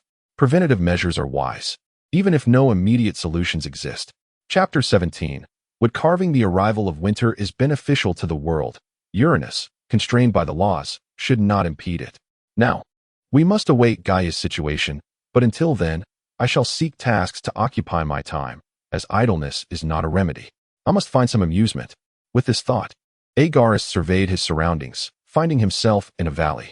Since the world has only recently been established, few deities have emerged, leaving this valley without a master for the time being. The god of growth has not imposed restrictions on the development of flora, resulting in a stark contrast to my memories of the past. The valley is now overrun with a myriad of peculiar and fantastical plants. Fruits resembling bananas sprout from vine-like branches, accentuated by broad leaves. Occasionally, eerie gases emanate from caves, while diminutive unknown creatures emerge from the earth, accompanied by various unidentified weeds. This diverse tableau is further enriched by a herd of mountain deer, several nests of rabbits, and a few white birds circling gracefully above the valley, creating a vibrant ecosystem. However, perhaps due to having entered a mythical realm, Agares finds himself inexplicably at ease in this enchanting scenery. He begins to wander about, seeking plants of similar texture for a creative endeavor to alleviate his boredom, a skill he had diligently honed in the past. Moreover, having spent considerable time in this world without presenting a gift to his mother, he believes that such a novel creation would surely delight Gaia. As Agares meanders through the valley, fate seems to smile upon him, for he fortuitously discovers suitable materials, hard in texture and vibrant in color, perfect for wood carving. Just then, a group of mountain deer enters his line of sight, and an idea crystallizes in his mind. With a ready template before him, he decides to capture one as a model, confident it would not protest. This one will do, he muses, much like Zeus. You appear spirited enough to serve as a model. With a flick of his divine power, Agares conjures a sharp blade of ice and selects the finest wood. As for any auxiliary tools, with Agares' current perception and strength, they are entirely unnecessary. In a mere blink, a few deft strokes reveal the main contours of his creation, startling the deer that had unwittingly become his model. Fixed in place, it can only bray in alarm. Witnessing the creature's fright, Agares feels a twinge of sympathy. Yet, there is no option to simply slay or encase it in ice. With a surge of divine energy, silence envelopes the scene, allowing him to carve in peace. Meanwhile, the azure king of the gods emerges contentedly from a dimly lit temple. His recent days have been rather pleasant. Each morning begins with amusement derived from his children. After all, the monotony of existence offers little else. Their sole purpose lies in providing him with entertainment. In the early days of their creation, the Titans were far too weak to engage in any meaningful play. A mere flick of divine power left them incapacitated, sprawled helplessly on the ground. Now, however, they have grown stronger, if only slightly, and can withstand a bit of interaction without collapsing at the slightest touch. Uranus, acknowledge their significance, he declares. Yet, as a reward for this recognition, they shall forever remain his playthings, subject to his whims. As the supreme deity, he carries an unwavering confidence and pride in his own might. Even the earth cannot contend with him. How could they ever escape his grasp? Alas, the earth remains oblivious to the fact that her visage has begun to age, a notion almost beyond belief. Only he, undeterred by the goddess's unattractiveness, still yearns for her presence. Uranus thought shamelessly. Beyond these trivial matters, the only concern that troubled the king of gods was the issue of offspring. Sigh. How weak she has become, yet still insists on giving birth. I wonder from whom she learned such tenacity. If another child were to come, would it not erase even this anticipated source of amusement? What if she could no longer bear children? Uranus suddenly chuckled to himself. Indeed, perhaps it would be best to forego that entirely. After all, it would only harm his essence and render his body increasingly frail, a sight that pains his heart. Surely, the earth would understand. This is all for her own good. What should be done? This truly is a matter worthy of deep contemplation. Chapter 18. An unexpected carving of divinity. Meanwhile, Agares, who had not engaged in sculpture for over a decade, pondered where to begin. As a deity endowed with formidable power, he possessed ample divine energy and vitality to realize his vision. After completing a rough carving with an icy blade, the young god forsook the convenience of divine power and chose to wield the chisel himself, believing that such an approach would better convey his intentions. Moreover, what significance lies in relying entirely on divine energy for creation? Is it not the meticulous process of sculpting that brings him satisfaction and fulfillment, step by step, culminating in a final masterpiece? On the roughly shaped wooden block, Agares continued to refine his carving to achieve the desired form and texture. He conjured the remaining necessary tools, files and planes. His unfamiliar actions attracted the attention of the valley's creatures, who observed this being so distinct from themselves. However, sensing an underlying danger, they dared not approach, instead gazing from afar with innocent eyes. Under the might of his soul and physical prowess, each step taken by Agares was executed with precision, requiring no alteration or adjustment. The deer's body, antlers, and tail gradually took shape under his skilled hands. Every detail and image of the wooden sculpture emerged with exquisite perfection, appearing lifelike under the influence of Agares' divine aura. At present, the world remained a realm of rudimentary constructs, everything primal in nature. The instinct of life drives them to cherish beauty, seeking the exquisite and the wisdom of perfection. Given the unique properties of the wood, no protective measures were necessary. Its inherent strength far surpassed that of ordinary timber. As for insects, it is unlikely any would dare venture into the temple of the earth. Now, only one final step remained before success: the eyes of the deer. This crucial detail cannot be achieved through imitation. Otherwise, the eyes would become the downfall of the sculpture, robbing it of its true essence. Agares condenses the life force of his ancestral heritage into the divine essence of the earth, merging it with the power of life to create a crucial masterpiece. The newly crafted wooden sculpture appears almost lifelike.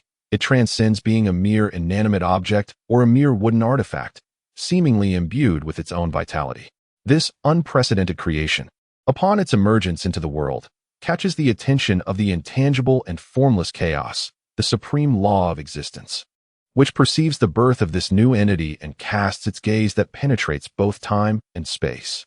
In the valley, Agares pauses in his actions, captivated by the exquisite wooden sculpture that lies before him, attracting the notice of the supreme law. In an instant, the celestial law comprehends the unfolding events. Two streaks of light, akin to shooting stars, dart across the sky, resembling swift arrows or brilliant lightning, vanishing at an astonishing speed while leaving behind a beautiful and enigmatic trail. Ultimately, they soar before Agares, returning to his hands, where two intertwining divine essences, brown and white, rest quietly within his palms. Is it craftsmanship or sculpture? No, it is sculpture. Initially, Agares furrows his brow, as dark clouds gather, soon revealing a semblance of confusion. As the fog in his mind begins to lift, shouldn't it be a wooden sculpture? Why is it a sculpture? He merely carved into a piece of wood. He should have only received the divine essence of the wooden sculpture. Yet, upon closer contemplation of the essence of sculpture, he discovers that it encompasses not only the concept of wood, but also that of stone. Logically, he should have obtained the divine essence of the wooden sculpture first before acquiring that of the stone to synthesize the essence of sculpture. How is it that he received it all at once? A lesser divine essence? It can only be said that it is indeed a more powerful lesser divine essence. The concept encompassed by sculpture is far more expansive than that of the feeble wooden sculpture. Agares gazes up at the sky, only to find that the law has already departed, pondering the peculiarity of receiving a more potent divine essence without reason. Could it be that the law has faltered? Agares muses silently. Unbeknownst to him, this is a special favor from the law bestowed upon those favored. The law is indeed fair, yet among the gods, there exist distinctions beyond mere fairness. Even when divine powers are equal, the judgment of the law is always influenced by the primal gods who possess greater origins. The fairness and justice of the law eternally illuminate the primal deities. If a primal god were to be harmed, not only would they not perish, but they would also return anew from their essence, while the perpetrator would face the law's disdain. However, the fate of non-primal deities differs. Their demise is final and inconsequential. It does not provoke the law's wrath, but is subject to the judgment of the divine king based on the circumstances of the events. As for the divine essence of sculpture bestowed upon Agares, it is merely due to his own nature as a primal deity, favored by the heavens. Furthermore, it is largely a result of Agares' previous interactions with temperature and ice, for the introduction of warmth has significantly contributed to the world's perfection. Although temperature is merely a moderate deity, its power and significance are far from trivial. The scope it can generate and encompass is indeed vast. Due to Agares' recent actions in the realm of ice and snow, the world has witnessed the influence and might of these elements, as the laws patiently await the true arrival of ice and snow. Thus, the previous cause gives rise to this partial effect. Wood carving and stone carving are fundamentally akin. They merely differ in material. Therefore, the laws generously bestowed both, for Agares would ultimately introduce the concept of stone carving based on wood carving. Since it is all his domain, what difference does it make whether it is given early or late? After all, everything is dictated by the laws. In the end, the laws pondered. Since stone carving had been granted, why not also directly bestow the divine essence of carving, which can synthesize both stone and wood carvings? A notion of considerable significance. Thus, the divine essence of carving was inadvertently entrusted to Agares by the laws. Little did Agares know. The rewards brought forth by temperature were far from over. The laws often cast their gaze upon him. It was merely that Agares remained unaware. After much contemplation, Agares could not fathom why the laws bestowed the essence of carving upon him, so he chose to let it be. After all, acquiring a divine essence without effort is a fortunate gain. Even if the laws eventually realized their error, it would be their fault, not his. The laws could hardly shamelessly reclaim it. Thus, Agares comfortably integrated the divine essences of carving and craftsmanship into his being. Henceforth, the god of carving and craftsmanship emerged. Chapter 19. The divinity of creation's soft, mottled light illuminated the earth, as the appearance of the goddess of day signified the passage of another day in the world. In this valley, the earthquake god Agares left his divine mark, temporarily claiming this land as his domain.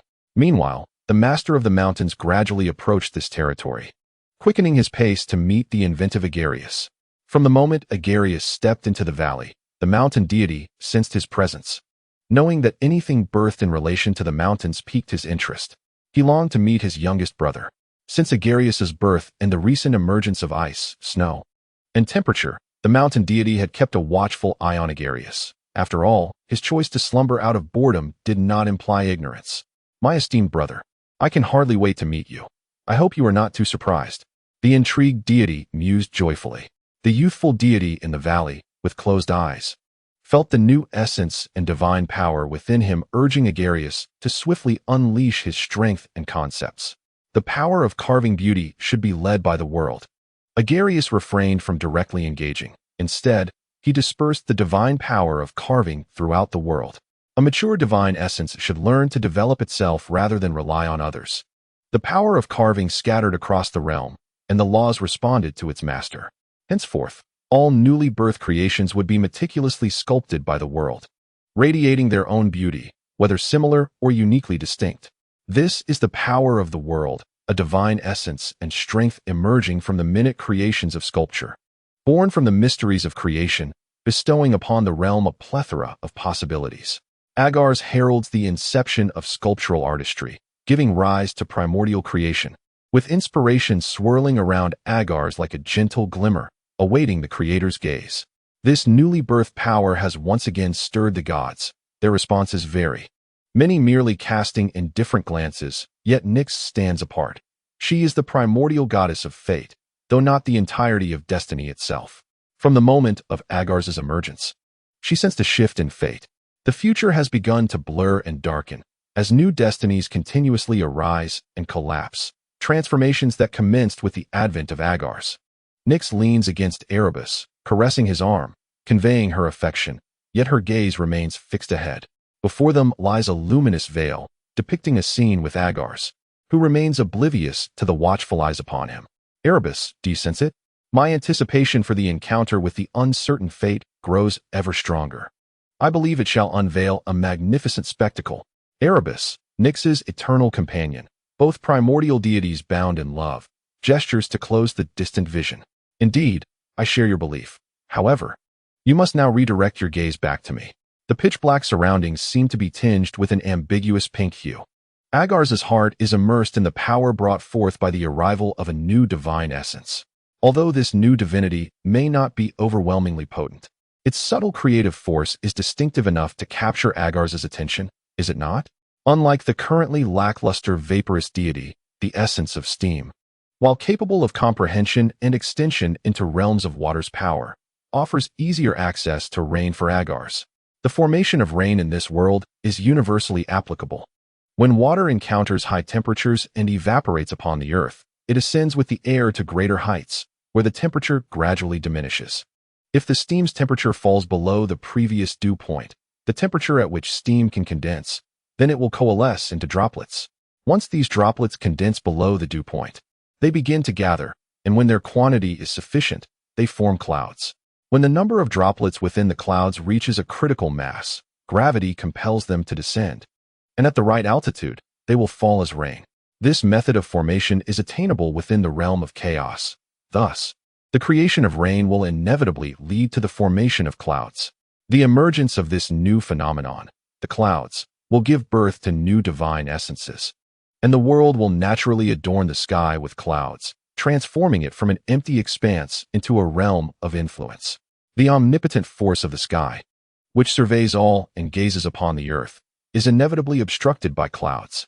Thus, as the sovereign of the heavens, the god-king Uranus would never permit the emergence of clouds, for they would represent a more direct encroachment upon his domain than mere temperature. Clouds, as the inevitable precursors of rain, cannot exist without one another. Where there are no clouds, there can be no rain. As a deity, Uranus wields sufficient power such that, to a certain extent, the laws of nature would prioritize his will.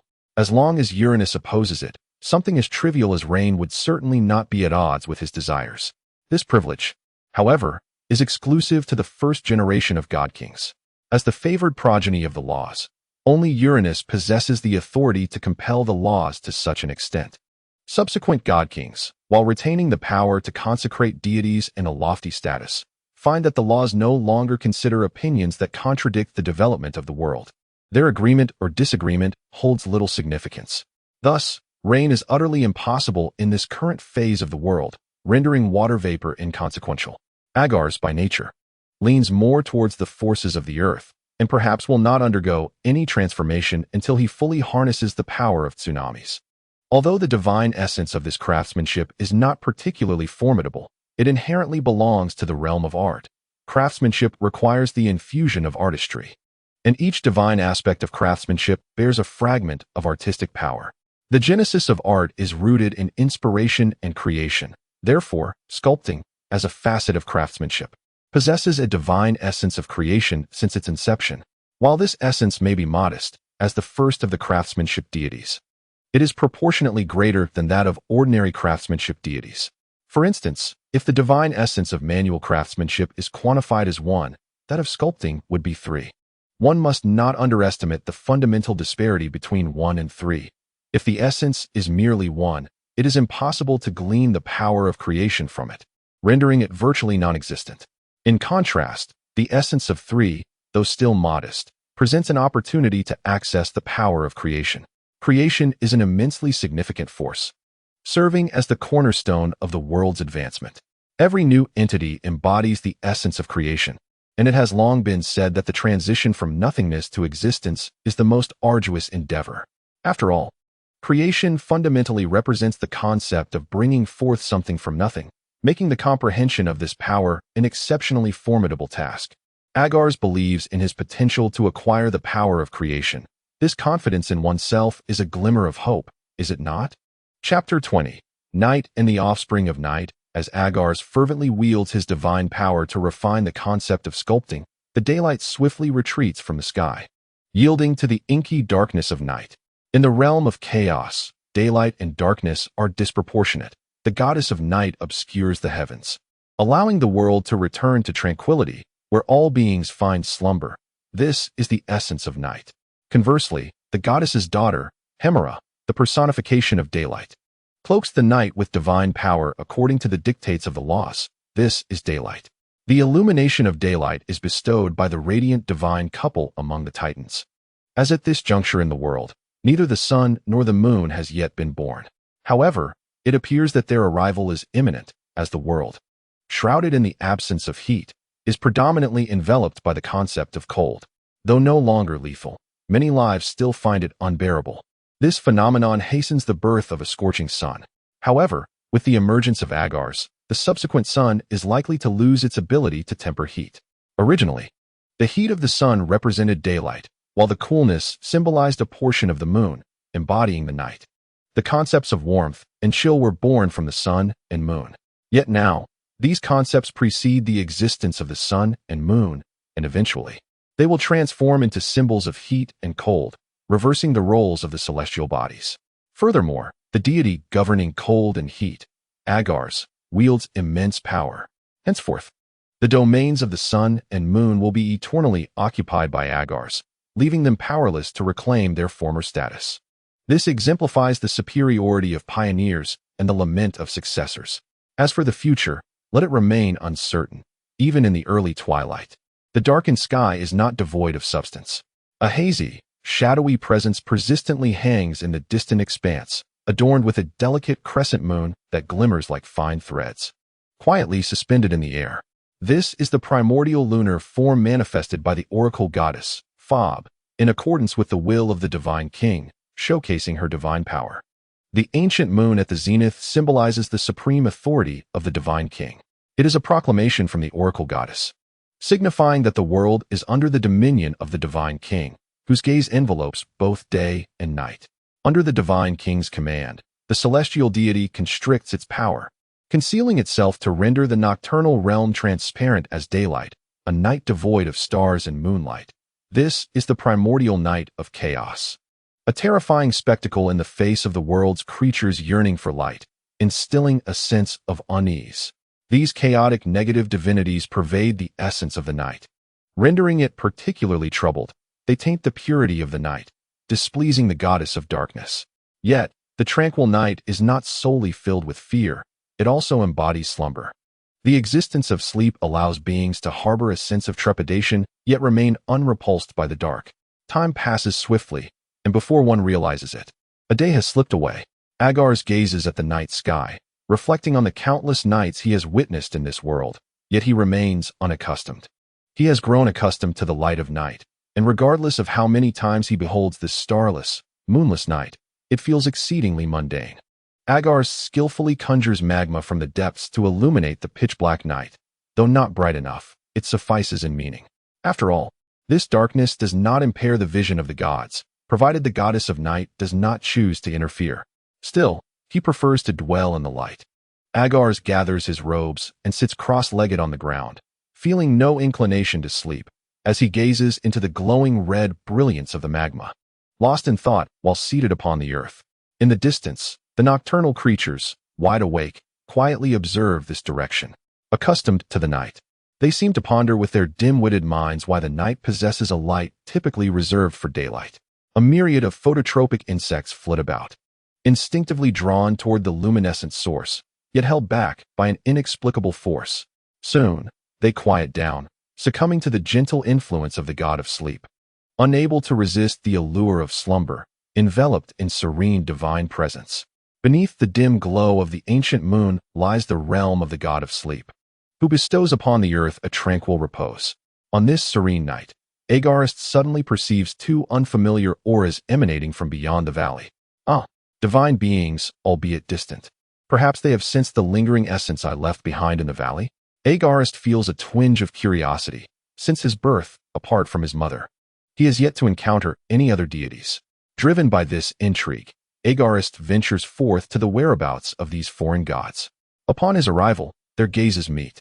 We pay our respects, noble Prince Agares. It is a pleasure to encounter you this evening. I am Hypnos, the god of sleep, and this is my brother, Thanatos, the god of death. The first to speak is the divine figure adorned with dreamlike wings. Cloaked in a veil of darkness, his true visage concealed. He is surrounded by swirling wisps of lavender mist, an embodiment of the power of sleep manifested in the realm of reality. Beside him stands the god of death, face obscured beneath a voluminous black cloak, revealing only a pair of piercing eyes, shrouded in an aura of ominous energy. Grasping a long, sharp scythe, the foreboding presence of death emanates from its very blade, hinting at formidable power. Indeed, artifacts of such nature are seldom lacking in might. The most renowned being the scythe forged by Gaia that severed Uranus, which later came into the possession of Cronus, symbolizing his triumph over the previous generation of divine rulers. The subsequent fate of the scythe remains shrouded in mystery, though it is rumored to have passed into the hands of Demeter, the goddess of agriculture, the veracity of which remains uncertain. At the moment Agares encounters them, Thanatos is poised to strike down a slumbering goat with his scythe. The arrival of a stranger casts a pall of awkwardness over the atmosphere, prompting Thanatos to instinctively halt his actions. Fortunately, Hypnos' words alleviate the tension. With his brother SQ, Thanatos also extends his homage to Agares, masking any trace of their prior demeanor.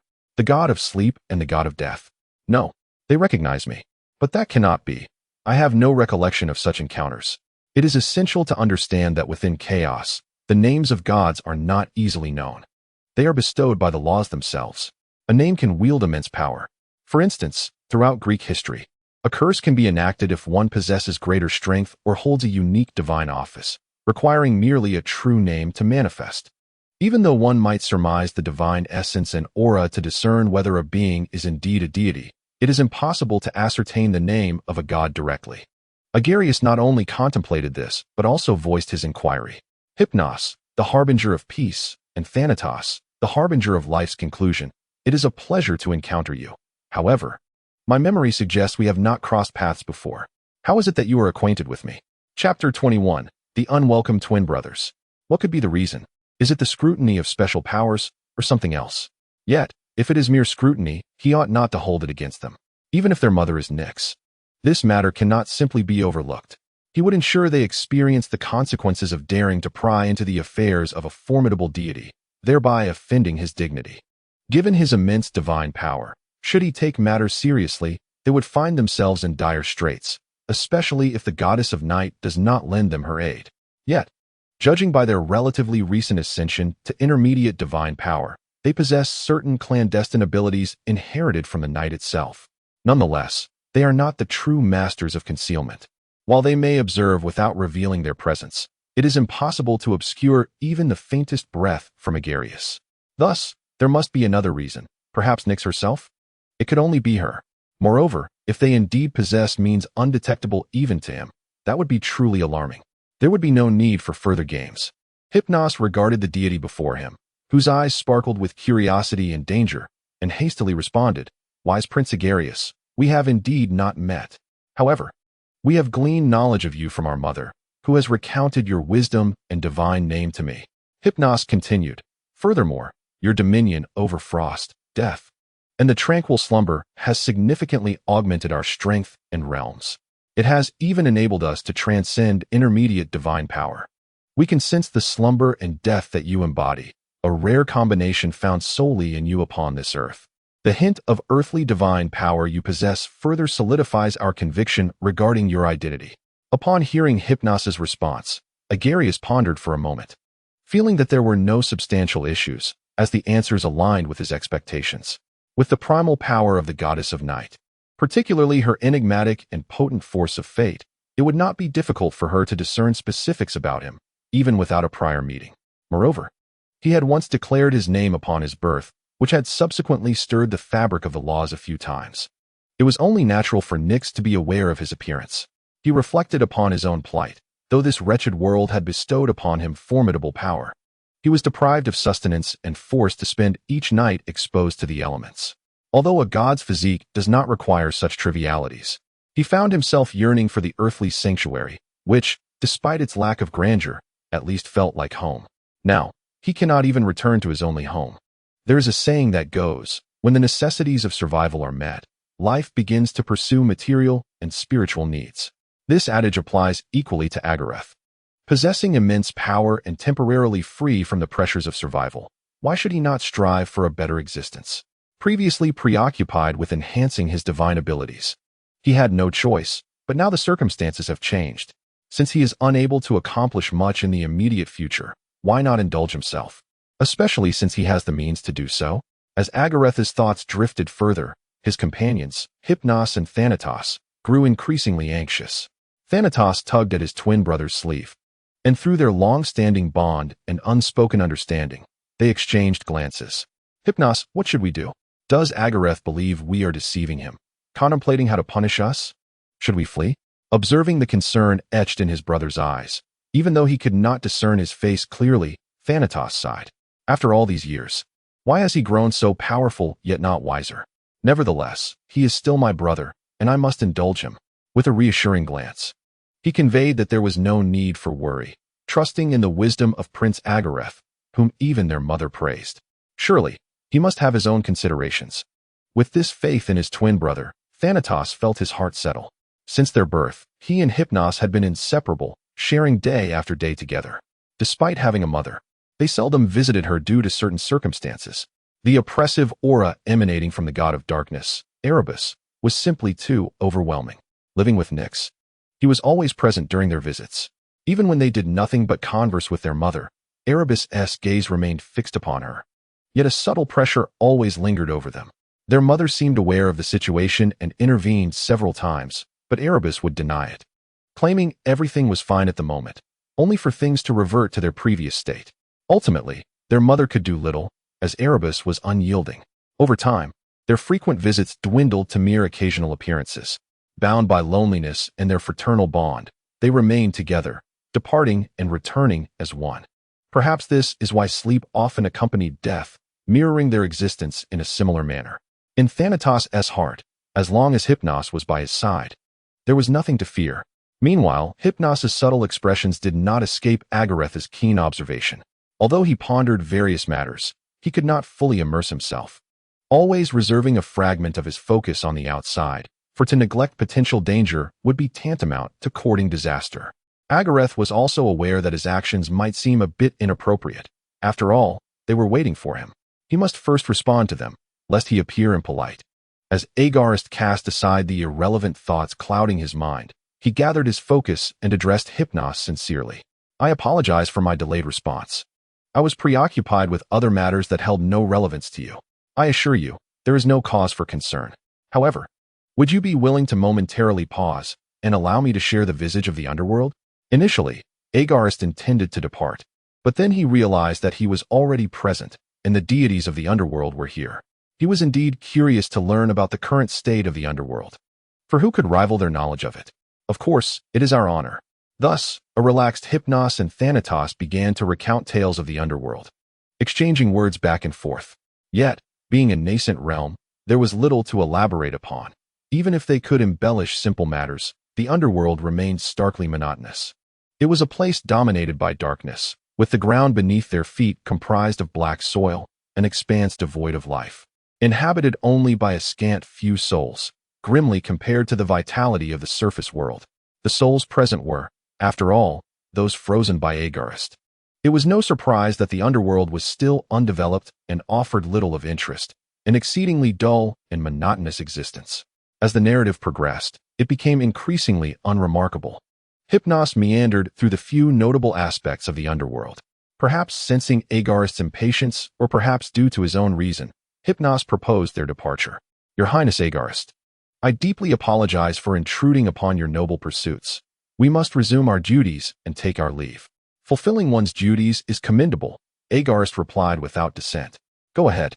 Diligent twins, I look forward to our next encounter. Indeed, our mother once instructed us that we would meet you upon the earth. After our meeting, we hope to invite you to the Temple of Night, for our mother wishes to see you. Of course, the timing is entirely at your discretion. When you wish to visit the Temple of Night, simply call my name within the underworld, and I shall guide you there. With that, Hypnos and Thanatos respectfully bowed and turned to depart. Finally liberated, Hypnos felt an unprecedented sense of relaxation. After enduring such prolonged tension, his mind was nearly frayed. What was there to discuss? The essence of it could be summed up in mere words. Darkness remained darkness. Aside from their own abode and their mother-s, there was little else to mention, just the stark contrast of pitch black and vibrant hues of black. As for their remaining siblings, there was nothing noteworthy to convey, just a matter of a singular cavern. Yet, Agares, who was stronger and possessed a background no less formidable than his own, left him hesitant to depart. Thus, regardless of the tumultuous waves stirred in Agares' heart by the night goddess's invitation, Hypnos swiftly vanished alongside Thanatos. The night goddess Nyx wishes to meet him. The nocturnal goddess Nyx, draped in a robe of black starry silk, is revered as the supreme deity among the triple aspects of divinity.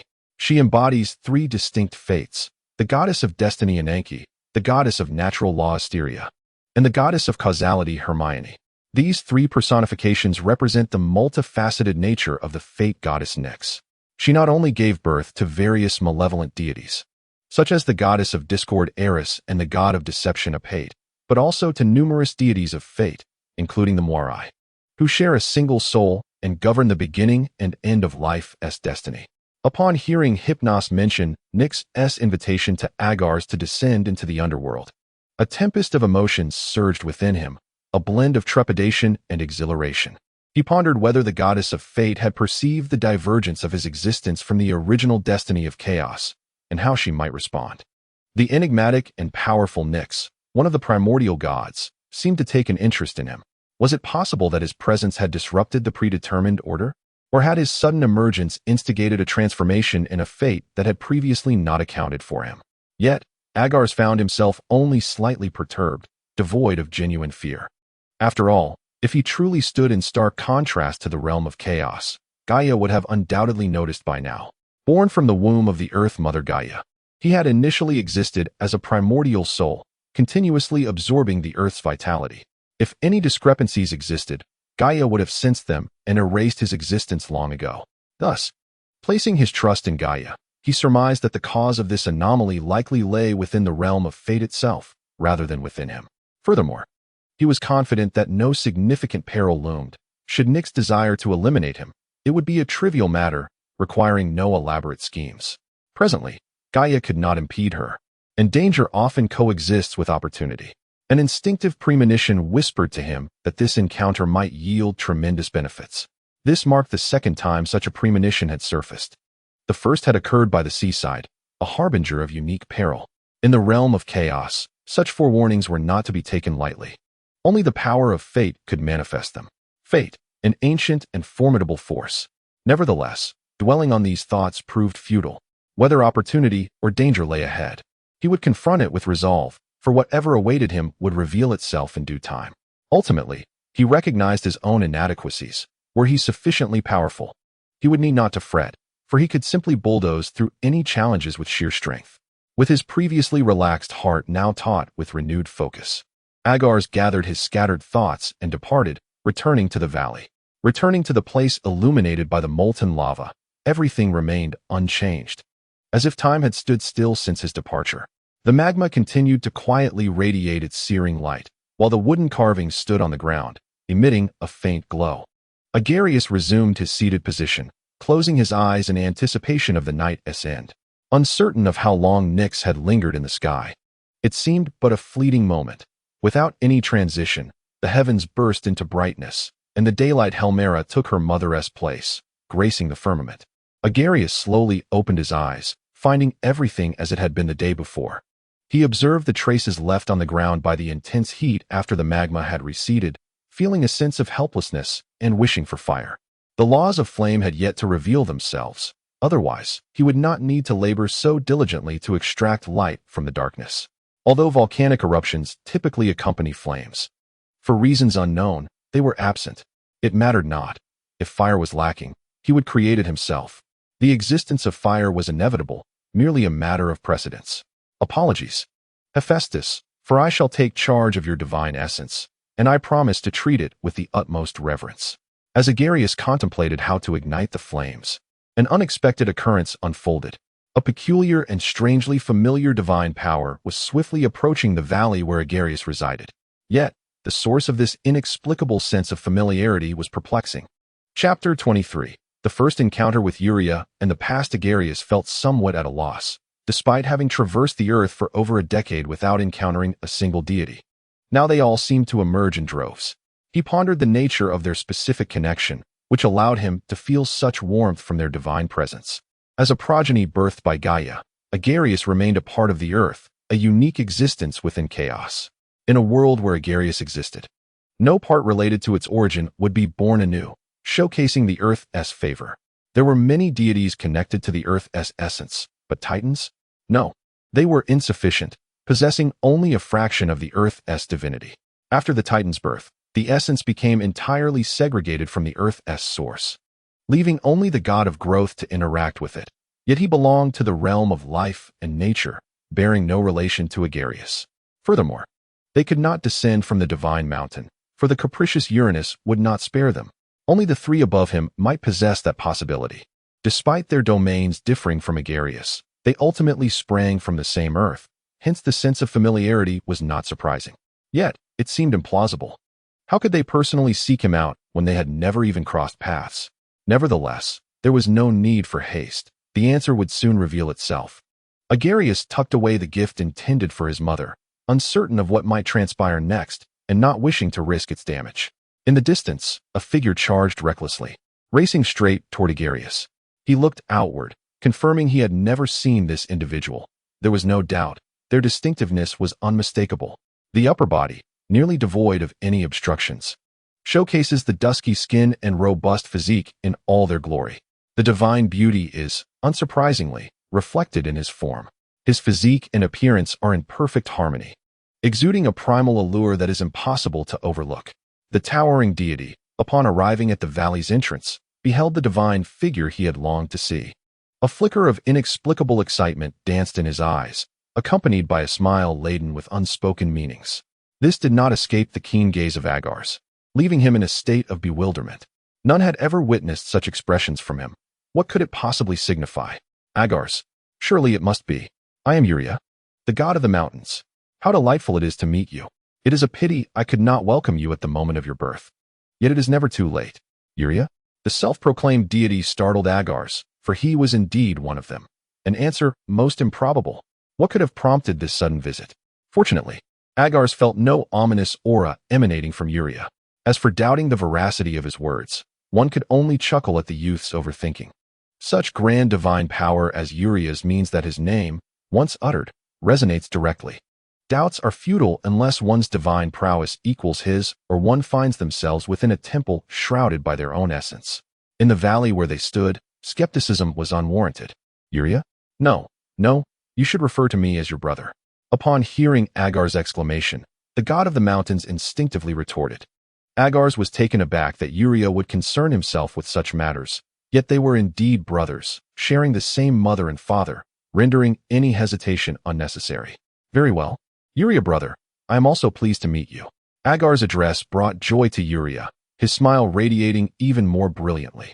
This marked Uria's first encounter with his nominal brother, Agares. Strangely, from the outset, he felt an inexplicable affection for this previously unseen sibling, a sentiment that deepened upon their meeting. He even harbored a somewhat narcissistic belief that Agares felt the same. Perhaps this was what one might call familial affection, a long-awaited emotion. After all, his relations with the other two were far from amicable. Those two free-spirited beings quarreled incessantly, and even attempts at mediation had resulted in collateral damage on several occasions. It was almost comical that the heavens themselves worried about potential disputes between him and them, keeping a watchful eye on the mountains. Even the divine mountains he had bestowed upon others were not immune to scrutiny, as he had been subtly tested multiple times. In the end, the mountains even rejected him. Chapter 24. The Battle of the Twin Gods. Indeed, the creator of the divine mountains, the master of the ranges, Uria, who had never harbored discord with them, found himself entirely doubted by the god king. Uria felt a profound sorrow. The high heavens had succumbed utterly to the seduction of power, and he had irrevocably changed. In terms of raw strength, Pontus could not rival Uranus. Although the sea god exhibits remarkable prowess in certain aspects, he falls slightly short when compared to Uranus.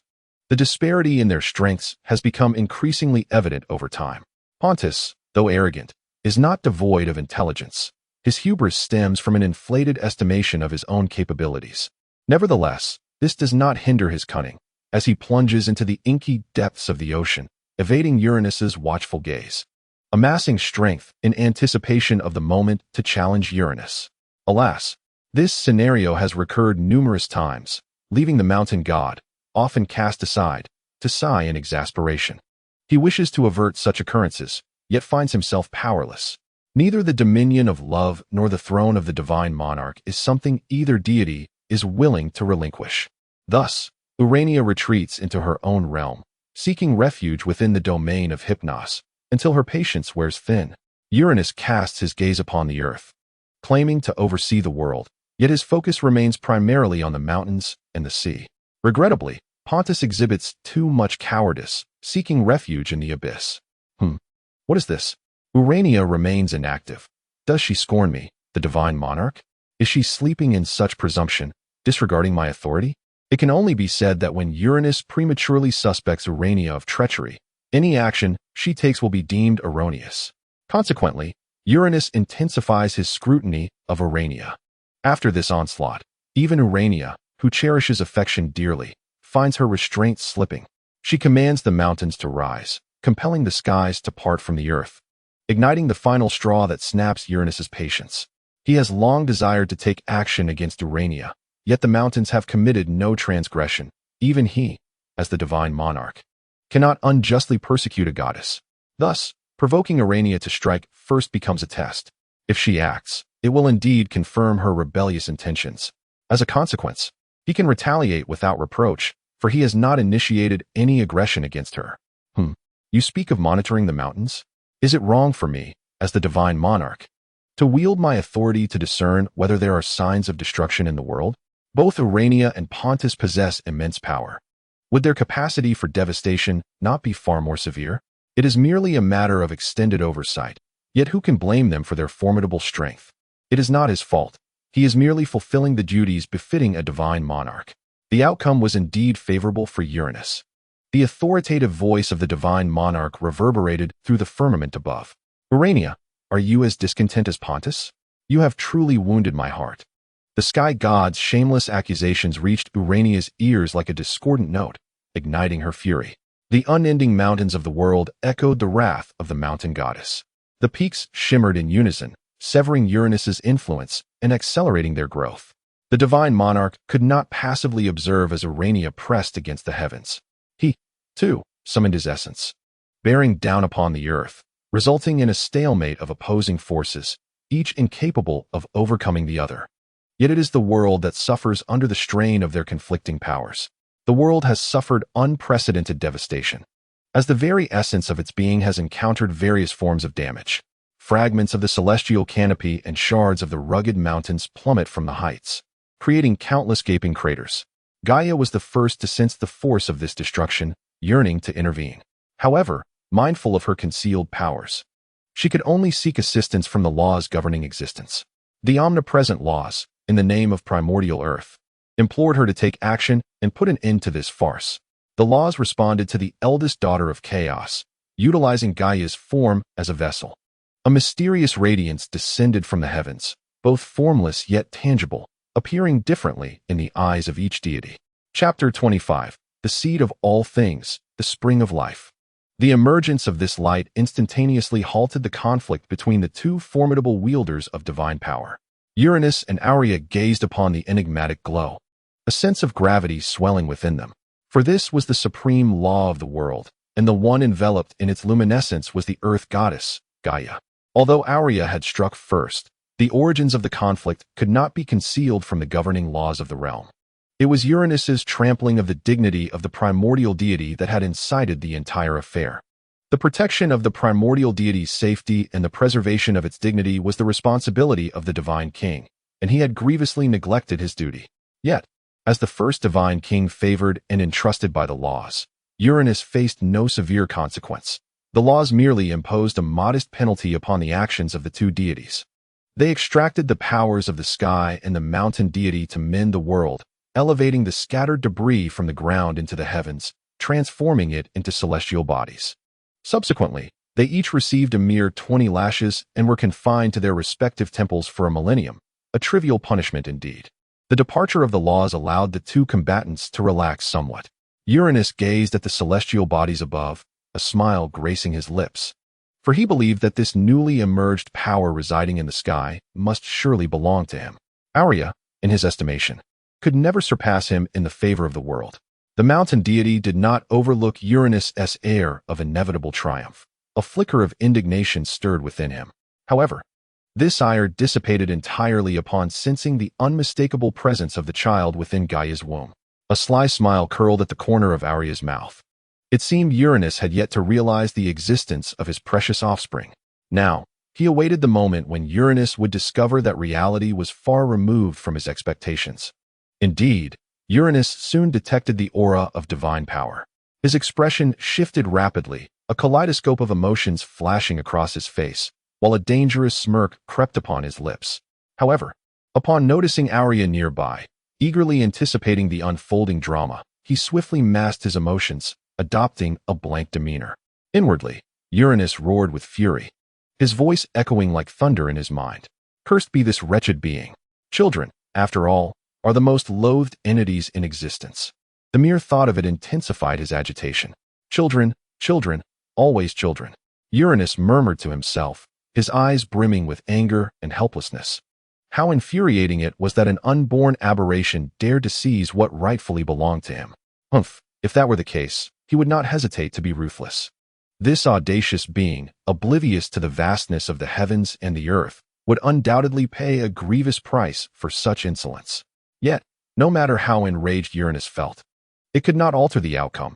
He was powerless to act.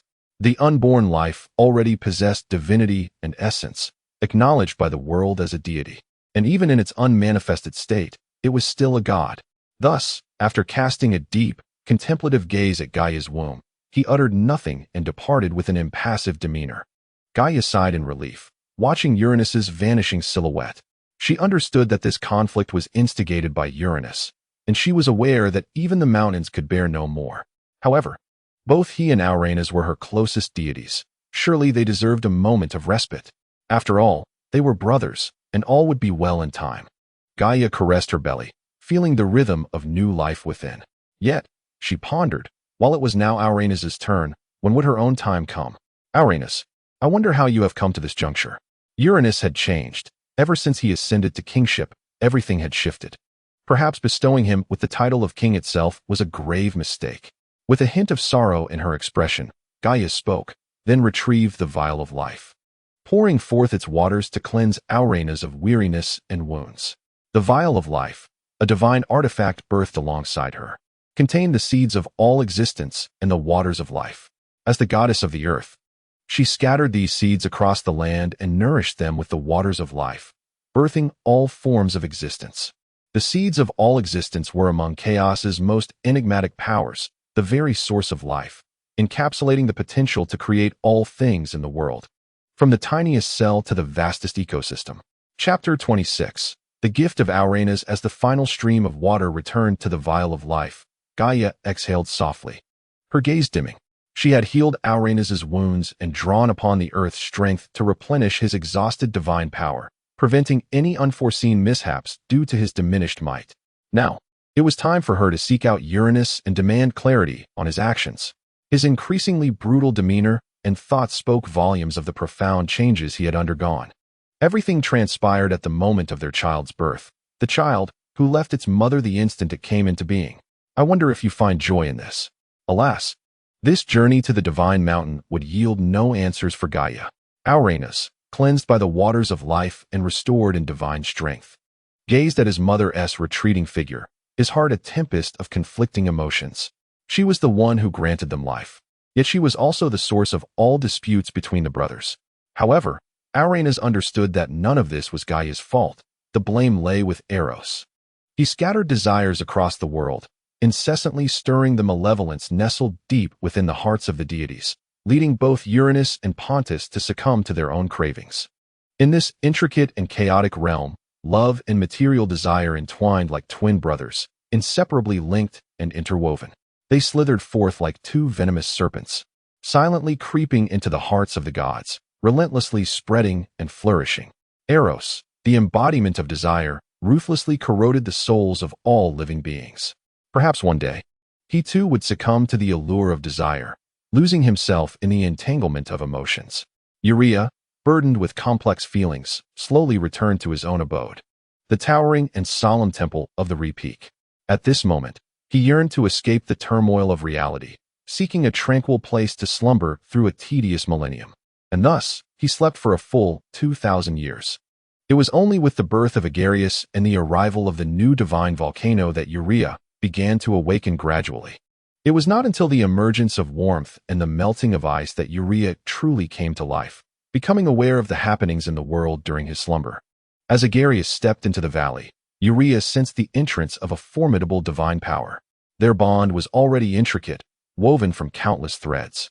Filled with curiosity toward his newly arrived brother, Urea could no longer contain the tumultuous emotions surging within him. Without hesitation, he departed from the hallowed and revered temple that had cradled his long slumber, once more setting foot upon this vast and boundless earth. Thus commenced the encounter between brothers. Regardless of the past, 2 millennia had elapsed. Observing his brother, who appeared too youthful and fragile in comparison, Urea's gaze softened. Although the boy's appearance was somewhat pleasing to Urea's eyes, he seemed rather diminutive. Unlike Uranus and Pontus, who were robust and muscular, Agares presented as a mere youth. Had he truly been asleep for so long? What had transpired in his absence? Why, despite possessing such formidable power, did he retain this appearance? Was his strength still insufficient? After all, Uranus's offspring attained maturity with moderate divine power. It seemed that this elder brother must lend a helping hand. Agares, I regret not being present at your birth. But as your brother, I have prepared a gift for you. Or rather, something that rightfully belongs to you. With that, Urea produced a chestnut-hued divine essence. Chapter 27. A benevolent brother? No, this is my true brother. The divine aura emanating from the essence resonated with the source within Agares, signifying that it was the long-planned eruption of the volcano, even before his birth. Agares, momentarily bewildered, could hardly believe how swiftly this precious divine essence had come into his possession, something he had only hoped to acquire upon Urea's return to the realm of order. It felt as though he were caught in a dream, too incredulous to comprehend. Agares summoned the power of ice and snow, compelling himself to calm down and examine the divine essence before him with meticulous attention. After a meticulous perception, Agares found no discernible traps within. He awaited a portent of fate, yet the enigmatic warning remained elusive, as if it had never existed. This incited a flicker of doubt within Agares. Could it be that everything was truly devoid of issues? Or was he genuinely this fortunate? He slightly tilted his head back, his gaze fixated upon the extraordinary male figure before him, his so-called cheap brother, a title that no longer seemed fitting. He should be referred to as the generous elder brother. Agares gazed into the depths of his companion's crystalline eyes, as if he could glimpse a profound and unblemished soul within. Uriel's eyes flickered with a fervent glimmer as he quietly observed his brother, anticipating Agares's acceptance of his gift. Agares's yearning for complete power intensified, akin to a flame kindling within him. He locked his eyes on the reddish-brown divine essence radiating mysterious light, brimming with excitement and expectation. At last, Agares could no longer suppress the impulse within. He inhaled deeply and slowly extended his hand. The moment his fingertips brushed the divine essence, a wave of fervent energy surged forth, yet it was unable to sway Agares's arm. Gripping the divine essence tightly, Agares felt an unceasing torrent of power coursing through him. Under Uriel's watchful gaze, Agares unhesitatingly merged the essence into his being. In an instant, a brilliant light erupted, illuminating the entire valley. Agares closed his eyes tightly, fully absorbing and accommodating the power within the divine essence. Regrettably, upon completion of the absorption, he was met with an ineffable sense of emptiness.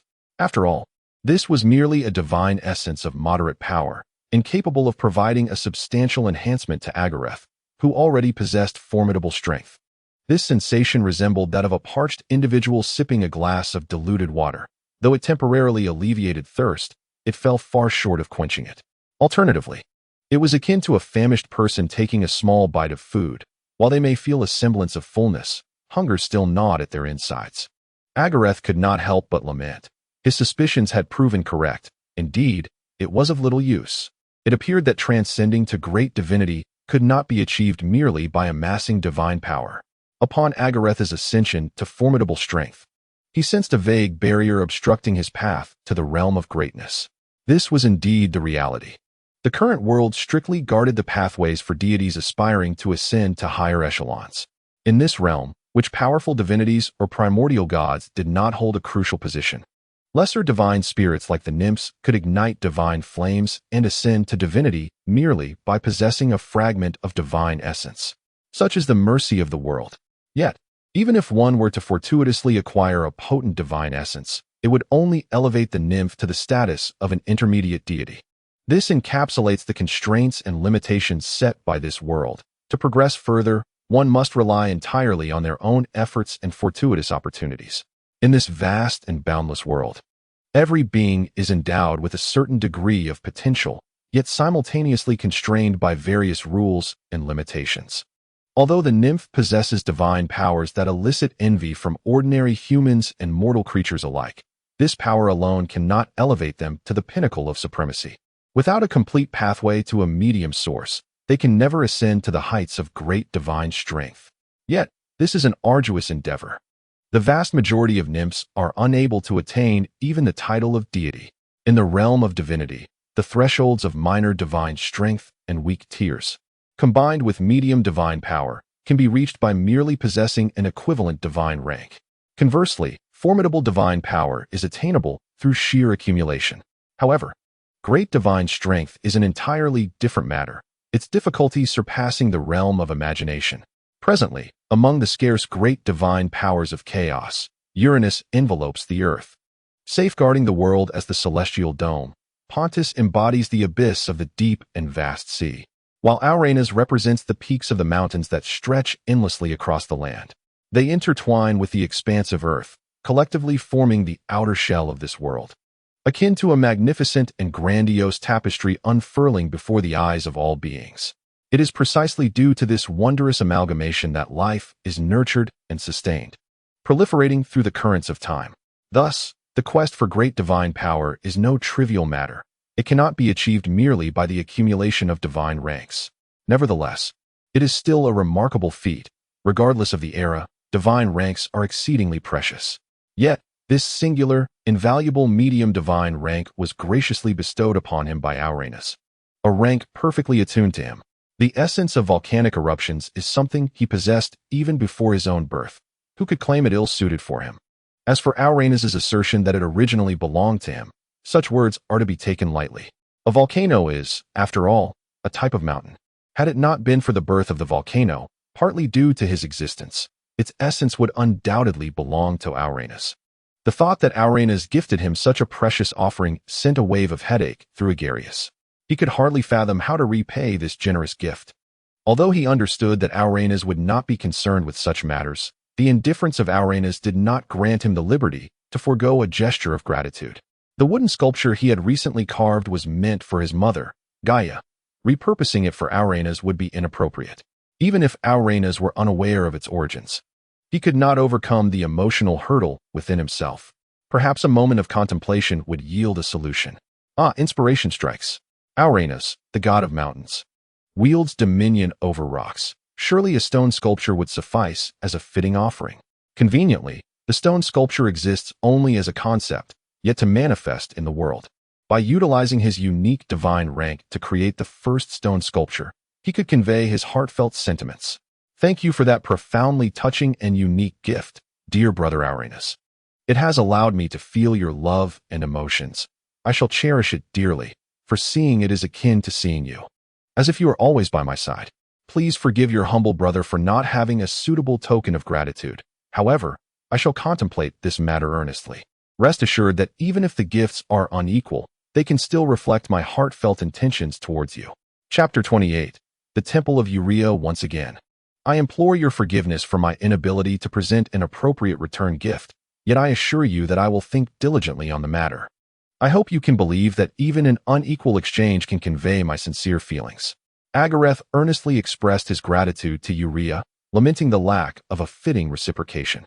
However, Urea regarded Agares' sentiments with indifference. To him, it was merely a manifestation of a brother's love for his sibling. If one were to request a return gift, what significance would such a gesture hold? Would it not merely transform into a transaction? Nevertheless, Urea was indeed intrigued by what Agares might offer in return.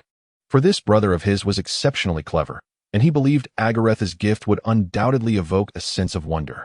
Do not worry, dear brother. I am unconcerned about such matters, Urea chuckled, patting Agares' shoulder. However, I am quite curious about what kind of gift you will prepare. With unwavering determination, Agares gazed at Urea and replied, Fear not, brother. I shall prepare with utmost sincerity to convey my deepest feelings. Just as Agares was about to elaborate, Urea interjected. All right, let us postpone the discussion of gifts. I have no desire to speculate on what it might be. Let the mystery remain until that day, when it shall be revealed. I shall personally unveil the enigma surrounding this gift when the time comes. Seeing that Urea was disinclined to continue the topic, Agares decided not to press further. Indeed, mulling over such matters was of little significance. The priority was to prepare the gift in due time. Indeed, brother, Agares replied. That's the spirit. By the way, Agares, what brings you to this desolate place? Do you find solace here? There is nothing particularly special about it, is there? Urea was quite curious about Agares' reason for staying in such a barren locale, having already sensed his brother's mark. Out of respect for his sibling, he refrained from probing into this territory that rightfully belonged to him, though the place was rather unremarkable and hardly worthy of attention. Upon hearing Urea's question, Agares' expression brightened. Of course, as a deity birthed by the Earth Mother Gaia, Urea, possessing immense divine power that far surpassed his own, would undoubtedly possess some knowledge. No, brother. I have come here because I can no longer sense our mother's presence. Previously, I conveyed a message through the earth, but for some reason, she rejected my call. As I currently lack a temple of my own, I am merely staying here for a while, Agares explained to Urea. Urea furrowed his brow slightly upon hearing this. He too had attempted to reach out to their mother Gaia without any response, though he could faintly perceive her location. Could it be that their mother was in peril? Agares's face betrayed his concern. After a moment of silence, Urea reassured him, "Do not be anxious. As the primordial deity, our mother should not be in any danger.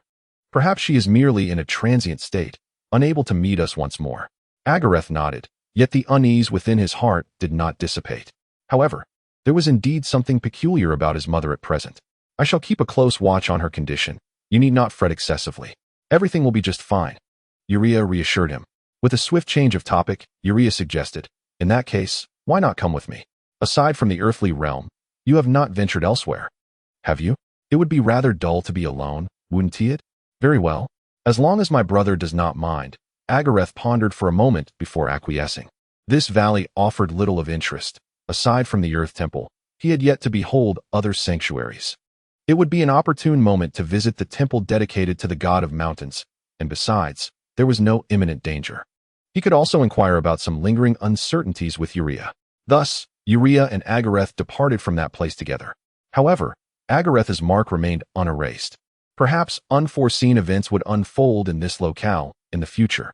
Along the journey, Urea introduced Agares to the current pantheon of deities, providing him with a foundational understanding. Agares diligently absorbed the information, occasionally posing questions. They soared over mountains and rivers, traversing dense forests. Ultimately, they arrived at Urea's temple, an edifice of grandeur and solemnity. Agares could not help but exclaim, "Indeed, this is the temple of the god of mountains. It embodies the unique characteristics of the mountains, perfect and magnificent." Urea smiled and remarked, "You too shall possess such beauty in time. Do you see the peak of Overthrows mountain?" Following Urea's gesture, Agares beheld the sacred site of the god king, Overthrows mountain. However, he was unaware of Urea's intent. Noticing the confusion in Agares's eyes, Urea boldly proclaimed, "That was crafted by my brother for Uranus. Should you desire your own domain in the future, do not hesitate to let me know. I shall bestow upon you a mountain." Listening to Urea's grand promises, Agares felt little stir within him. After all, a moderate deity had already been offered. Merely a mountain seemed inconsequential. He indicated that he had seen enough of the world. Yet, was the god king residing on Overthrows mountain now? Was it not Olympus? Moreover, it was Urea who had created it. He was unaware of such a tale. "Now, let us proceed. Let us explore the place where you shall dwell for a considerable time." Urea took Agares's hand and led him into the temple's interior, which was adorned in a natural and exuberant manner. Inside the magnificent temple, robust stone columns appeared to uphold the very heavens, each adorned with lifelike mountain patterns, showcasing every texture and detail exquisitely. The walls of the temple were nothing short of astonishing. They resembled a vast screen, vividly depicting a myriad of breathtaking mountain vistas. Some peaks rose steeply and majestically, while others undulated like a colossal dragon. Standing within this temple, one felt as though they had entered a mysterious and magnificent realm, experiencing the boundless allure and power of nature. The aura that emanates from it is as composed as its master, seemingly shaped by the passage of time and the baptism of experience. Within this atmosphere lies an innate charm, reminiscent of nature's most primordial and unadulterated grandeur. Agares is deeply fond of this aesthetic. The majesty and sanctity exhibited by the temple remain undiminished by its natural style. Urea, having accompanied Agares to select a favored chamber, departed, leaving him ample time to acclimate to his new surroundings.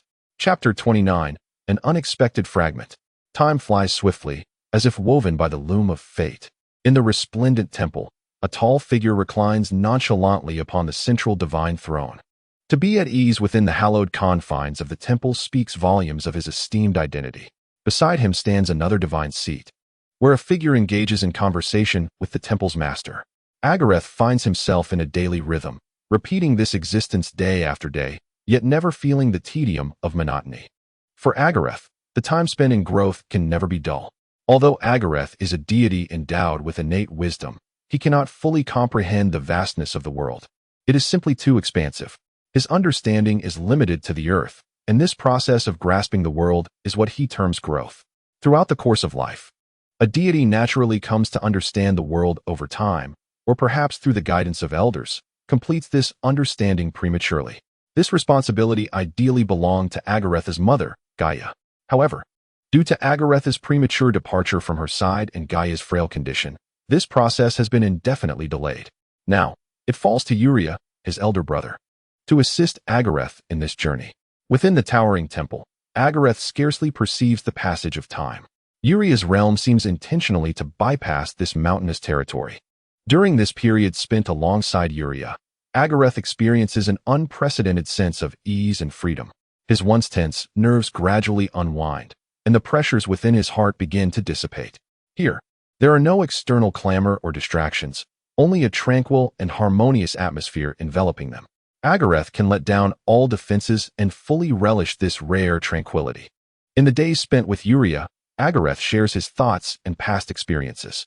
Uriah, with his unique wisdom and insights, offers Agares invaluable advice and revelations. Each conversation serves as a cleansing of Agares's spirit, deepening his understanding of the world. In this enigmatic and secluded place, Agares also discovers the beauty and wonders of nature. These marvelous sights leave him in awe, igniting the curiosity and desire for exploration that lie within his soul.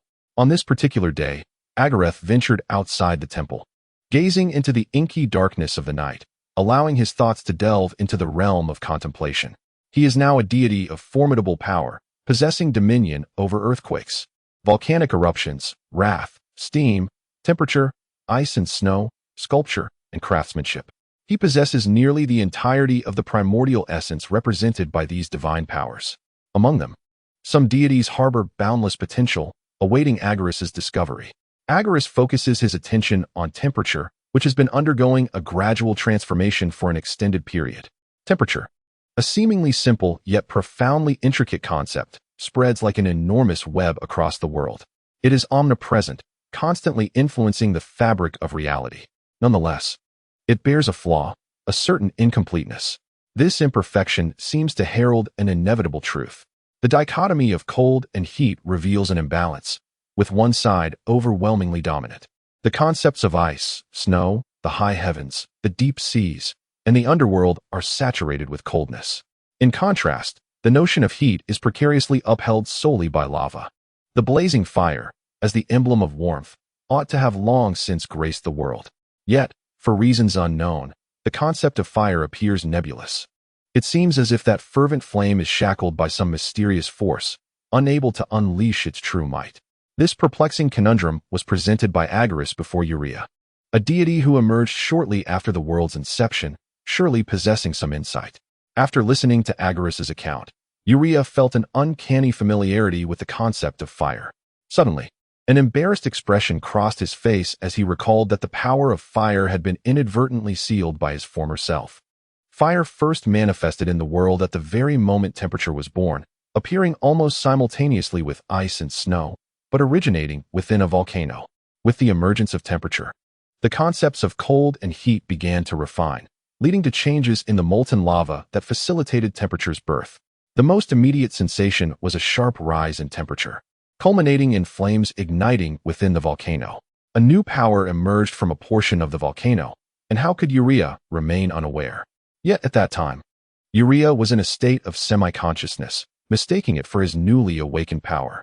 Although he held a certain disdain for it, viewing it merely as a lesser divine essence, it was nonetheless a novel concept. Just as Uriah intended to absorb the divine essence, the fire essence suddenly soared out of the volcano, leading him to believe that the flame had betrayed its master. He intended to intercept it, but overestimating the frailty of the lesser divine essence, he exerted too much force, inadvertently damaging the fire essence. Upon witnessing the damage to the divine essence, Uriah hastily ceased his actions, but alas, it was too late. The fire essence suffered considerable destruction, leaving behind only a small fragment. Uriah, witnessing the opportunity slip away, felt a surge of frustration as he observed the remaining fragment trembling, attempting to flee. Still not fully awakened, Uriah, in a fit of indignation, utilized the connection between the volcano and the flame, combined with his own power. to suppress all concepts related to fire. The burden of suppressing a lesser divine essence by a being of great divine might was indeed substantial. Fortunately, the flames were merely damaged and subdued, with a flicker of remnants still lingering, rather than having truly vanished from this world. As long as Uranus ceased to deliberately suppress the concept of fire, he could draw upon the strength from the blazing source and use it to restore his own power. Such a trivial matter was hardly worthy of Uranus' attention, and soon it faded from his mind. It was only when Agares brought it up that Uranus recalled the incident. Thus, it seemed that the flames had indeed been in search of Agares. Their true master was, in fact, the controller of temperature. Yet the flames had not yet reached Agares' grasp. Contemplating the damage to the divine essence of fire, coupled with his own suppression, Uranus could not fathom what the flames had become. Fortunately, he had contained the remaining fragments within the divine essence of the volcano. At the time, he had thought it remarkable that this divine essence of fire would risk the consequences of returning to the laws just to escape. Thus, he resolved that it would remain by his side forever. Subsequently, Uranus stored the shattered fragments into the volcano's divine essence and dismissed the matter from his thoughts. With that fragment present, he would not be left in utter darkness, unable to act. Uranus conveyed everything he knew and had done to Agares, handing over the long-forgotten fragment. Although he felt a deep sense of embarrassment, having damaged his brother's possession, Uranus bore no regret. For he had believed at the time that the flames scorned him. How dare you, a lesser divine essence, disdain me when I do not disdain you? Now, the only course of action was to seek a way to reclaim the divine essence of fire. This was not only a matter of accountability to his brother, but also his responsibility. Chapter 30. The unfortunate divine essence Agares had never anticipated that the absence of the fire's manifestation would be due to such a reason. The roaring flames have held a significant position in Greek mythology since time immemorial, symbolizing life and vitality.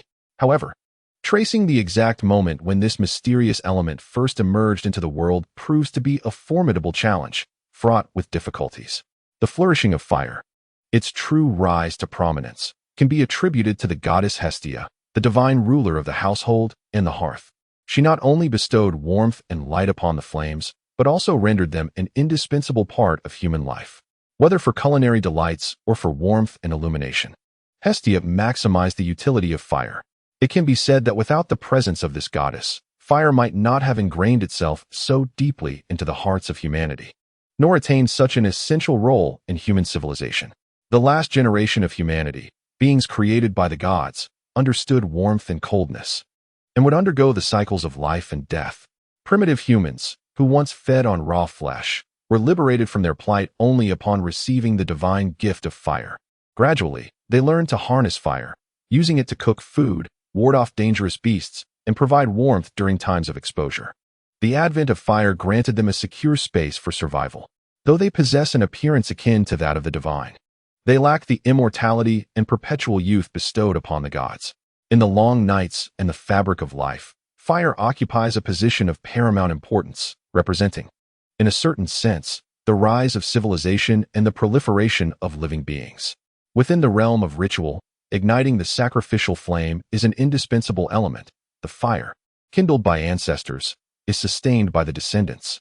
The everlasting flame symbolizes the continuous lineage of humanity. Should the flame ever extinguish, it may herald the extinction of that very realm of life. The fire deity Hephaestus transcends mere flames. He is also a master craftsman. With the aid of fire, the weapons and armor forged by Hephaestus possess unparalleled prowess. Under the deft craftsmanship of the god of forging, they wield extraordinary power. Even the queen of the gods cannot escape the confines of the throne he has wrought. Yet, whether it be Hestia, the goddess of the hearth, or Hephaestus, the primordial fire, they did not emerge concurrently with the birth of fire itself. Fire has existed in the world for eons. Agares initially believed that the time for fire's emergence had not yet arrived, only to perceive faint omens. The concept of fire has always remained nebulous, as though the world must embark on a quest to uncover its true essence. It lies concealed within layers of mist, elusive yet reminiscent of a mirage, seemingly clear, yet forever unattainable. The nature, utility, and all that is associated with fire appear to have lost their definitive characterization. In retrospect, fire had already manifested in the world, only to be inadvertently obliterated by Uranus, who regarded the divine essence of fire as his own. Moreover, at that time, fire was merely a nascent concept, diminutive and fragile, subjected to the primordial suppression of those wielding great power. The fact that the concept of fire did not dissipate entirely from the world is a testament to its resilience. Perhaps the notion that a spark can ignite a conflagration had indeed arrived in the world. Where, then, does this unfortunate yet tenacious flame find itself now? Is it quietly burning in some corner of the world, striving to rekindle the light of hope? Or has it been consumed by endless darkness, vanishing eternally from this realm? Alas, Agares finds the fate of fire and its tribulations to be somewhat theatrical and bewildering. Whom should he blame? Is it reasonable to place the burden of responsibility upon Urea? Clearly, that is implausible. How unfortunate that the cursed essence of fire appeared at such an inopportune moment. It is worth noting that, at that time, Agares sought to summon warmth amidst a scene brimming with molten lava, a celestial convergence. Yet this unworthy being failed to seize the opportunity to manifest. It is truly infuriating. Had it appeared in a timely manner, perhaps everything would have unfolded differently. Yet reality is stark and merciless, leaving one feeling helpless and regretful. How much simpler it would have been had it appeared alongside the ice and snow, rather than forcing Agares to labor tirelessly to summon it. Of course, these are merely the complaints that linger in Agares' heart. He is acutely aware that the true circumstances may well fall short of his expectations. The birthplace of flame is dictated by the laws of nature, and the intensely heated, molten lava-filled crater of a volcano undoubtedly stands as the most ideal location. There, temperatures are released with extreme ferocity, and boundless thermal energy converges into a force both oppressive and wild. Little did they anticipate that the existence of fire would rouse Urea, whose consciousness lingered in a state of half-sleep. Urea had done nothing wrong. It is essential to recognize that a volcano, as a type of mountain, falls within the domain governed by the mountain deity, Urea. After all, he is indeed a bona fide mountain god. Does it not seem only natural that he presides over all within his realm? Thus, it is entirely reasonable for Urea to consider the power born within the volcano as his own. Agares' worldview has yet to be distorted. The tragic incident involving the fractured divine essence of the fire god can ultimately be regarded as an unfortunate accident. Gazing at the remaining fragments of divine essence in his hand, Agares could only express his exasperation and request that Urea cease his suppression of the flames, allowing the concept of fire to re-enter the world. Brother, there is no need to feel any guilt. This was merely an accident. Perhaps I would have made the same choice in your position. However, it is time for you to restore fire to this world. It has been repressed for far too long, and perhaps this unfortunate entity is currently hiding in some corner of the world, nursing its wounds. Upon hearing Agares' request, Urea found no objection.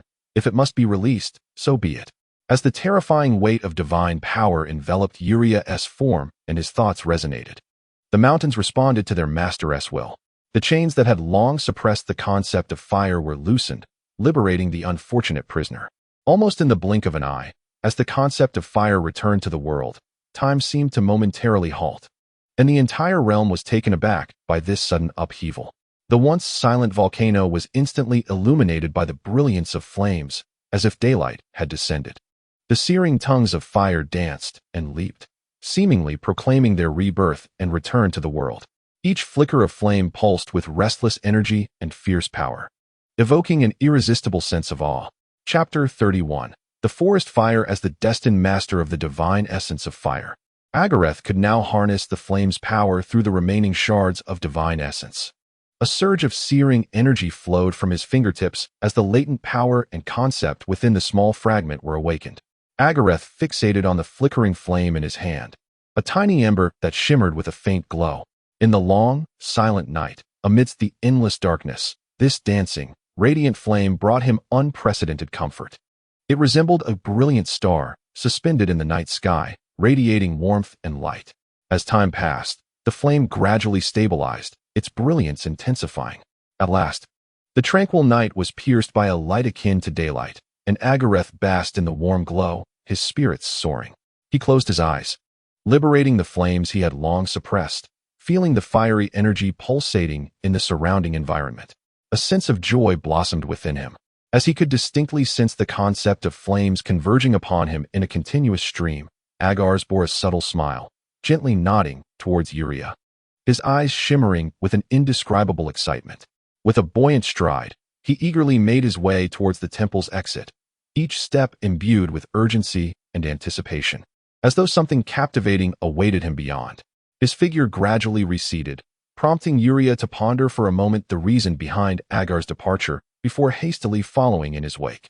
Agares approached a lush and enigmatic forest, where branches intertwined to obscure the sky, creating an isolated realm of its own. This forest was particularly remarkable as it bordered Uria's territory, rendering it a sanctuary that no other deities or nymphs dared to inhabit, thus imbuing the land with an aura of serene harmony.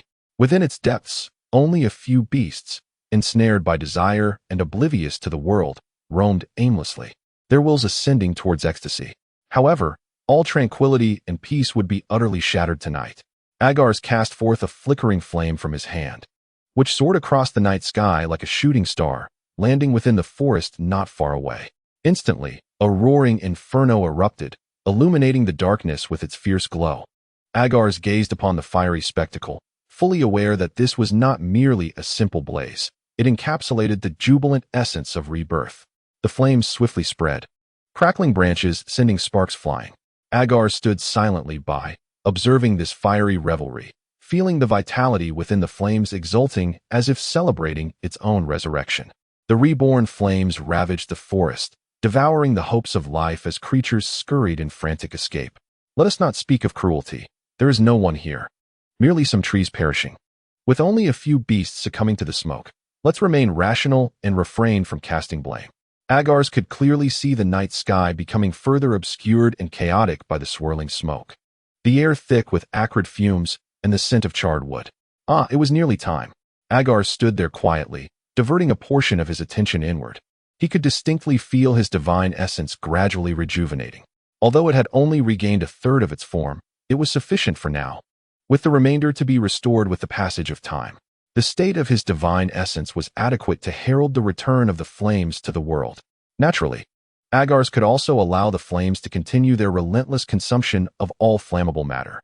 Initially, Agares intended to wait, allowing his divine essence to grow stronger before ceasing. However, he suddenly sensed that the once pure concept of fire was beginning to taint with the essence of death. Given this development, there was no need to squander any more time. Agares concentrated, establishing a connection with the tumultuous source of his divine power within, like a tsunami poised to unleash its force. As his thoughts surged, an invisible force erupted from the depths of his being, swiftly coalescing into a torrent of azure. This torrent emanated from the very essence of water within his core, the source of a cataclysmic wave. Agares sensed the formidable power of this aqueous force and deftly directed it towards the blazing inferno that danced voraciously before him. The water roared like a mighty dragon, creating ripples in the air as it surged forth. Upon contact with the flames, a hissing sound erupted, and the once arrogant fire, as if faced with its nemesis, immediately began to wane. The blaze gradually diminished until it was entirely extinguished. After quelling the inferno, the water did not simply dissipate. Instead, under Agares' command, it swirled around him in a graceful dance. Agares nodded with satisfaction, feeling his mastery over the essence of the tsunami deepen with each passing moment. Uria, who had silently trailed behind Agares, fixed his gaze upon the charred remains of the forest ravaged by the flames and expressed his thoughts. The power of fire is commendable, yet the scorching heat is rather bothersome. For Uria, while the potency was adequate, it was the ease of exertion that mattered. Once the source of the fire was cast aside, there was little else to manage. He could simply let it burn, albeit to little personal benefit. Regardless of the flames, he retained a disdain for the divine aspect they represented. Although the searing flames posed no threat to him, the mere presence of their heat was enough to leave Uria discontented. He found a greater affinity for the powers of ice and snow, which possessed a calming essence that brought him considerable joy. Although the current capabilities of ice and snow were insufficient to significantly aid him, they remained preferable over the heat that made him feel uncomfortably warm. Otherwise, he would not have been so ruthless in his dealings with the divine aspect of fire. Had he encountered the divine essence of ice and snow instead, he assuredly would have shown mercy, albeit just a modicum. Agares, having caught wind of Uria's assessment, turned to him with a slight smile. Fire inherently embodies such sensations. It is the antithesis of ice and snow, representing two extremes of temperature. As he spoke, Agares extended a finger to gently touch the swirling water. In an instant, the water transformed into glistening droplets, cascading to the ground. He then gazed skyward, where the dense smoke, once birthed by the flames, had now dissipated, revealing the pristine firmament and the ancient moon above. Agares inhaled deeply, savoring the tranquility that enveloped the night. Chapter 32, Proclamation. The Return of Fire. Charred remnants lay scattered across the lifeless forest, yet they had not been entirely extinguished. The roots that lingered beneath the surface offered a glimmer of hope for revival. Once a thriving woodland, it now lay in ruin, a desolate landscape of scorched trees. The former splendor vanished. The creatures that once inhabited and thrived within this forest had been entirely consumed by the merciless blaze. Some may have already turned to ashes, merging with the land itself. Others might have fortuitously evaded disaster, yet remain lost to the winds of fate. The laws of the world have taken note of this upheaval, descending upon the fertile ground ravaged by flames, awaiting a proclamation from the divine. A mysterious and potent force has suddenly manifested, enveloping the entire space in an intangible power.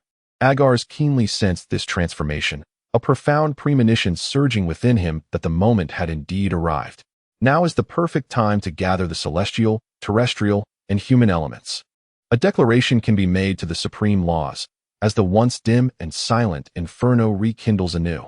It shall return to the world in a splendid guise, revealing its might and brilliance. However, before that can transpire, the method of creating flames must be unveiled to the entire world once more. Relying solely on the natural flames birthed from volcanoes cannot meet the world's demand for the dissemination and utilization of fire. This fierce force, emerging from the depths of nature, is awe-inspiring, yet it cannot be easily controlled or shared with others. To achieve a true propagation and popularization of fire, more feasible and stable methods for its creation must be explored. The natural fire from volcanoes imposes significant limitations, as the ever-present threat of eruption and the perilous environment deter any living being from lingering. In this world, the disparity of power dictates the circumstances of survival. For the relatively weaker beings, such as nymphs and beasts, the volcano resembles a cursed forbidden land. The towering, smoke-filled caldera, periodically erupting with searing magma and acrid gases, seems to echo the Earth's furious roar. Such a hostile environment undoubtedly poses a lethal threat to nymphs and beasts, whose fragile forms cannot withstand the onslaught of such intense heat. Therefore, the method of creating flames must be convenient and easily comprehensible, in order to maximize the dissemination of the concept of fire and thus accelerate its resurgence. Nevertheless, there is no cause for concern. The simple flame can bring light to the night and warmth to all beings, which is sufficient for fire to establish its presence in the world. After all, as night falls, the bone-chilling cold clings to the hearts of living beings, as if intent on freezing the entire world. This endless darkness intertwines with the frigid air, resembling a vast net that tightly ensnares every creature. In such a wintry night, time seems to stretch interminably, each moment elongating to its limits. Both nymphs and other creatures endure this torment in silence. The howling cold wind penetrates their garments, causing involuntary shivers. The pitch-black night adds an air of mystery and dread, stirring unease in the hearts of all. Plants fare somewhat better, able to tolerate the temperature, as it is not lethal without Agares' influence. With the arrival of each night, countless prayers to Agares resonate, beseeching the god of temperature to show mercy and dispel the encroaching cold. These fervent supplications do not go unnoticed by the deity. Yet prior to their intervention, Agares finds himself powerless, lacking any alternative recourse. The only course of action available to him is to exert every ounce of strength to suppress the relentless chill that spreads like wildfire. Otherwise, the night's temperature shall plummet further. Now, as the warm flames are poised to return, life shall no longer tremble in fear of the cold. All shall come to an end. O nymphs, who dread the cold, rest assured that the master of temperature has not overlooked your plight. The extreme temperatures are destined to meet their conclusion, and equilibrium shall be restored once more. Yet, is this not a profound irony? Agares, who has inflicted the suffering of cold upon the world, must now assume the role of savior, bestowing the warmth of fire upon all beings. What an absurd and laughable reality this is. It appears that Agares is but a pawn in the hands of fate, toying with existence, compelling life to oscillate between despair and hope. Agares contemplated two simple yet miraculous methods: friction fire and flint fire. He first sought a stick of moderate length, sturdy and dry, and a flat, thick board as a base. With divine power, he transformed part of the stick into an icy blade, meticulously sharpening one end to ensure it could pierce objects with ease. Once the preparations were complete, he grasped the sharpened stick firmly and positioned it above the board. He then propelled the stick swiftly and forcefully, causing it to rotate vigorously against the board. Accompanied by a buzzing sound, intense friction ignited between the stick and the board, sending wood shavings flying. In a short while, under the relentless force he exerted, the shavings began to smoke, and a small flame leapt forth. Agares had succeeded. The effort required for this friction fire is negligible for the denizens of the present world. With knowledge of the method, anyone can achieve success. As for the preparations for the second method, Agares was well equipped. Flint, a type of siliceous rock, is known for its hardness and typically gray or black hue, breaking with a shell-like fracture. This mineral contains a significant amount of cerium and lanthanum, making it conducive to sparking flames. However, there was no need for such complexity here, as he had already enlisted Urea to find a mineral with just the right coverage in the mountainous domain. Agares did not require true flint as the god of fire. He could invoke the essence of flames even without reclaiming their primal source. He simply needed to infuse the appropriate mineral with the concept of fire, imbuing it with special powers to produce sparks. Soon, Urea located a suitable mineral, a hard stone of a grayish hue. This stone, which Agares had encountered on several occasions before, perfectly aligned with his intentions. He infused the concept of flames into the stone, which underwent a profound transformation. Its hue began to shift towards a vibrant red, ultimately culminating in a deep crimson. Agares could sense a faint flicker of fiery power within the stone, sufficient to ignite a blaze. Soon, flames leapt once again from Agares' hands, leaving Urea, who stood nearby, utterly astonished. His younger brother was indeed clever, devising numerous methods in such a brief span of time. Truly remarkable. Agares gazed skyward, raising the firestone aloft, and proclaimed, "O supreme law, ruler of temperatures, god of fire Agares, hereby I declare the return of the flames." Chapter 33. The Firestone, and the gift. Agares raised the firestone once more, declaring, "O supreme law, ruler of temperatures, god of fire Agares, hereby I declare the return of the flames."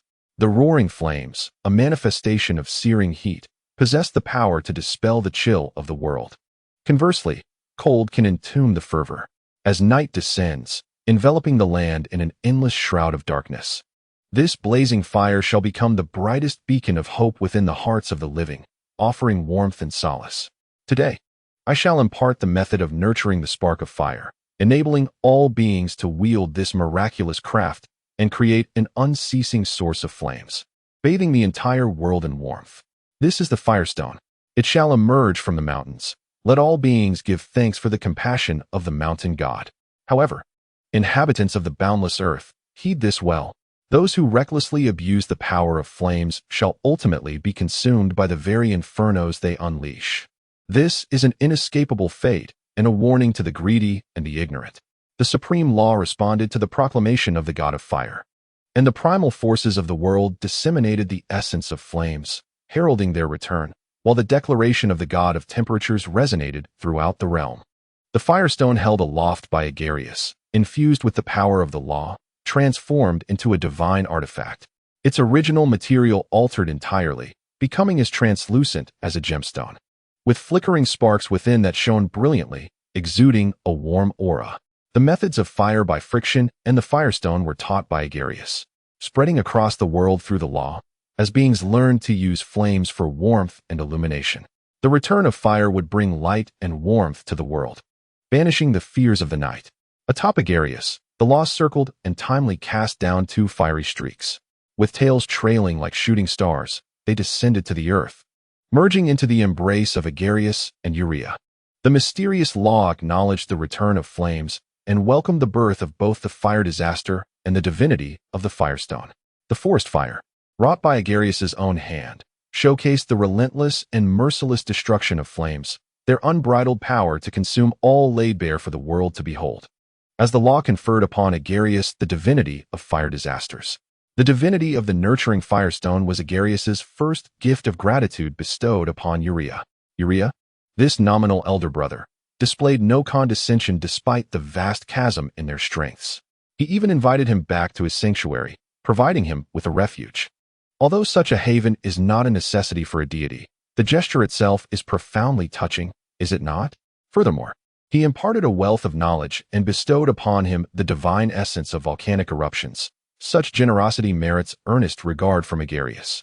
Urea has never denied Agares's requests, and the divine essence of firestone harmonizes splendidly with Urea.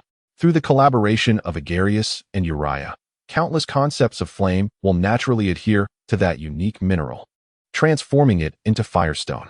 Though currently a mere vestige of divine essence, once the entire world undergoes the complete metamorphosis into firestone, it shall achieve self-evolution. Yet, the true gift Agares wishes to present to Urea is not merely this divine essence. He aims to bestow the song of all beings in the world.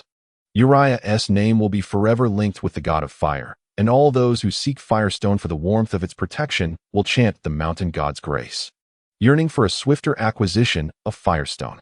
The name of the mountain god shall echo alongside the flames.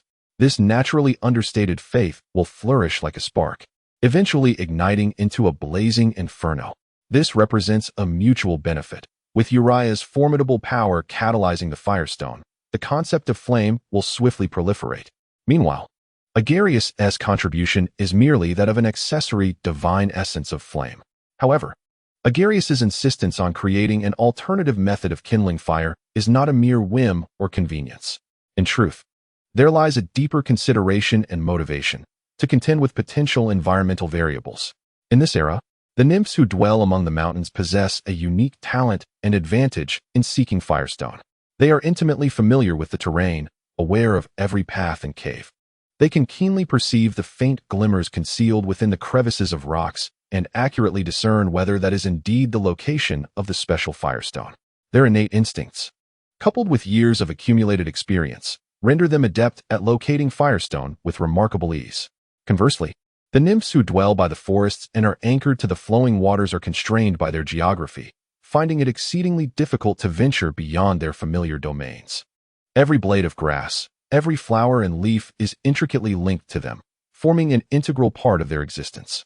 Even though the external world is rife with the allure of the unknown, for these nymphs, departure signifies the loss of security and belonging, potentially confronting them with the risk of failing to adapt to new environments. Even if they dare to leave, the unpredictable dangers along the journey could render those intrepid nymphs who venture into the unknown lost for good. Not every nymph possesses such fearless courage to confront life and death crises. After all, those who dare to challenge the unknown remain only a select few. As the concept of flame gradually permeates the consciousness of the world, a novel understanding and recognition of the term heat will emerge. What was once regarded as extreme cold must now confront this formidable challenge head-on. However, it is precisely due to the existence of cold that life is able to truly appreciate the preciousness of warmth. Similarly, it is the fervent flames that render the cold less formidable. In this realm of temperature, filled with contradictions and harmonies, fire and cold are interdependent, coexisting in unison. The cold will no longer monopolize the domain of temperature. Thus, without the illumination of flames, nymphs' daily existence may not deteriorate significantly. Yet the speed of fire's spread and its scope would undoubtedly diminish. The impact it brings would similarly wane. Such an outcome clearly contradicts Agares' initial hopes and designs. After all, his choice to rekindle this flame was driven by the desire for rapid restoration. If the fire fails to spread as anticipated, then all discussions become moot. Hence, it is unwise for Agares to insist that the nymphs solely rely on flint to ignite their fires. The method of friction fire is one he provides as a universally applicable and convenient solution. Just as Agares was lost in thought, Urea's tone, tinged with a hint of resignation, echoed in his ears. Chapter 34. Uranus, I shall bring brilliance to the night. While Agares was still musing, Urea's voice, clearly marked by a touch of exasperation, resonated in his ears. Agares, though it may sound ungracious, I believe you have yet to reach a point where you can disregard your divine essence. Do you think our bond requires material sustenance? As long as you are willing, our connection will remain as enduring as the mountains themselves. The mountain stone symbolizes the deity of the mountains, regardless of the passage of time, as long as Uria exists. The mountain stone shall remain eternal. This is all that Uria asserts under the witness of the laws, and it is the promise of the mountain god. I seek nothing in return. Must one have a reason to treat another kindly? If necessary, the reason is simply the heart. Agares need not be so hasty in reciprocating. Whatever he offers will bring joy, for did he impose any pressure upon Agares? This divine essence, evidently beneficial for Agares, why was it so readily cast upon me? When the disparity in our powers is so vast. Agares has a long journey ahead before reaching great divine strength. The door to greatness remains tightly sealed, and he is uncertain how to proceed. After all, Uria is inherently endowed with immense divine power, requiring no intricate exploration of such details. Agares was taken aback. Not expecting his brother to speak in such a manner, a warmth enveloped him, prompting him to express his heartfelt sincerity. I know you care for me, brother, rest assured. I am aware. Uria, observing Agares' earnest expression and his eager gaze, hesitated before accepting the divine essence. However, he refrained from immediate fusion. What if Agares' future happened to require this essence? To be cautious, he decided to temporarily safeguard it for him, as its presence or absence would not affect Agares in any significant manner. After securing the divine essence, Uria patted Agares on the shoulder. You have your thoughts, and I shall refrain from saying much more. After all, I am here, so feel free to reach out whenever needed. Rest assured, I certainly will. Agares let out a sigh of relief, considering this matter resolved. However, while the two brothers enjoyed their camaraderie, an unyielding pair of eyes, filled with resentment, bore down upon Agares from the shadows. It was the gaze of the divine Uranus. For one who intermittently cast his sight upon the earth, he could not be oblivious to the vast majority of happenings below. Occasionally, he would take an interest in his erratic brother. Today, however, the significant event of the flames and the return of the new divine essence swiftly redirected his attention. How troublesome this brother of mine is. Associating himself with that rogue Uria, it was evident he had become yet another traitor. Flames, the light of night, what lofty pretext indeed. For the ancient radiance that signifies the king of gods shall surely dim under the flames, as the flames continue to flourish. Who in the shadowy realm of night shall remember me, the divine sovereign, beneath the ancient moonlight? Do you dare to oppose me? How ludicrous! The meager glimmer emitted by your so-called flames pales in comparison to the truly magnificent brilliance. The beings of this world are permitted to extol the greatness of the divine king alone. I cannot interfere with the domain of flames. Yet, my subjects, you ought to bask in the radiance of the divine king and remember the majesty of the king of gods. With this thought, Uranus gazed unreservedly at the titans sprawled upon the ground. His imposing and frigid gaze seemed to penetrate their souls, instilling an unprecedented sense of dread and pressure within each titan. Confronted with Uranus's piercing stare, their bodies began to tremble involuntarily, their faces paling in fear as they dared not meet his eyes, terrified of enduring further torment. Uranus's gaze swept over them, contemplating their respective domains, until it settled menacingly upon a goddess, Theia, the goddess of radiance and vision. While light belonged to Hyperion, who could deny that it emerged in the daylight? Were it possible to escape the daylight, he would have long ago consigned Hyperion to the darkness. Thus, every evening, he would not have to expend vast amounts of energy and divine power to survey the earth. Indeed, were it not for the multitude of rules restraining him. Taking into account Nyx's reputation, Uranus could never tolerate the existence of anything that obscured his vision during the night. The night? Merely a barrier erected by the laws to conceal the truth behind the light. As the supreme being, how could I allow such trivial nightfall to obstruct me? Regrettably, despite the fervor of his words, Uranus did not dare to audaciously trample upon the dignity of the night. Thus, he could only fix his gaze upon the domain of radiance. Chapter 35. Theia's fear. He summoned the ancient moon of the heavens, invoking the divine essence of the oracle goddess Phoebe. This act imbued the ancient moon with the power of the divine king, proclaiming his sovereignty over the chaotic realm of night. As the schemes of the past bear fruit in the present, is there not still the ancient moon of Phoebe in the night? Let the radiant goddess bestow upon this ancient moon a luminescence derived from the divine grace of the god king. How How fitting it is for the goddess of radiance to enhance the brilliance. However, after a moment of contemplation, Uranus discerned that Thea might be reluctant to forsake the honors bestowed upon her by the god king, an accolade yearned for by countless beings, yet forever out of reach. Thus, the god king resolved to extend a gesture of kindness, to employ his intellect in devising a stratagem for her benefit. For me, it is merely a trifling effort. Yet for Thea, it would be a monumental blessing. Thea, come forth. Let your diminutive form bask in the boundless glory of the god king's splendor. Uranus, shedding his usual severity and coldness, adopted a tone of gentleness and warmth. Yet, summoned by his call, Thea was engulfed in trepidation and unease. The eccentric god king typically addressed them in a tone devoid of emotion, and now, with such ominous stillness, it was impossible to fathom what might transpire next. Nevertheless, compelled by reverence for the god king's authority and a deep-seated fear of Uranus, Thea gradually approached, kneeling before him with her hands extended, pressing her body to the ground in the most respectful posture at the god king's feet. Her siblings dared not move, their gazes fixated on Thea's retreating figure as they silently prayed, helplessly watching their sister venture toward a fate unknown. The radiant goddess, adept at kneeling upon the earth, slightly raised her head, her eyes cast down, unwilling to meet the gaze of the god king. Once, they had paid a heavy price for such defiance.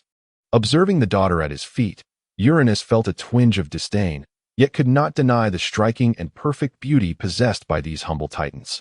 Thea was no exception. As the goddess of sight and radiance, her eyes shone more brilliantly than any artifact, drawing the attention of all divine beings. Yet, in this moment, the goddess cast aside her pride, her elevated radiance plummeting into obscurity. Thea, there is a task that requires your attention. You are the most suited for it. Uranus spoke softly, gazing down at Thea. She trembled slightly, responding in hushed tones, "Esteemed god king, Thea is willing to serve you." "Excellent." Uranus replied with a nod of satisfaction before continuing, "I need your power to scatter radiance across the earth during the night." However, he paused, locking his gaze firmly upon Thea's eyes. How could the goddess of sight be oblivious to the intensity of Uranus's stare? Realizing the immense power contained within the eyes forged by her own authority, a wave of fear engulfed Thea. "No, please, great god king. I am willing to offer all my divine power to illuminate the night. I can do so immediately.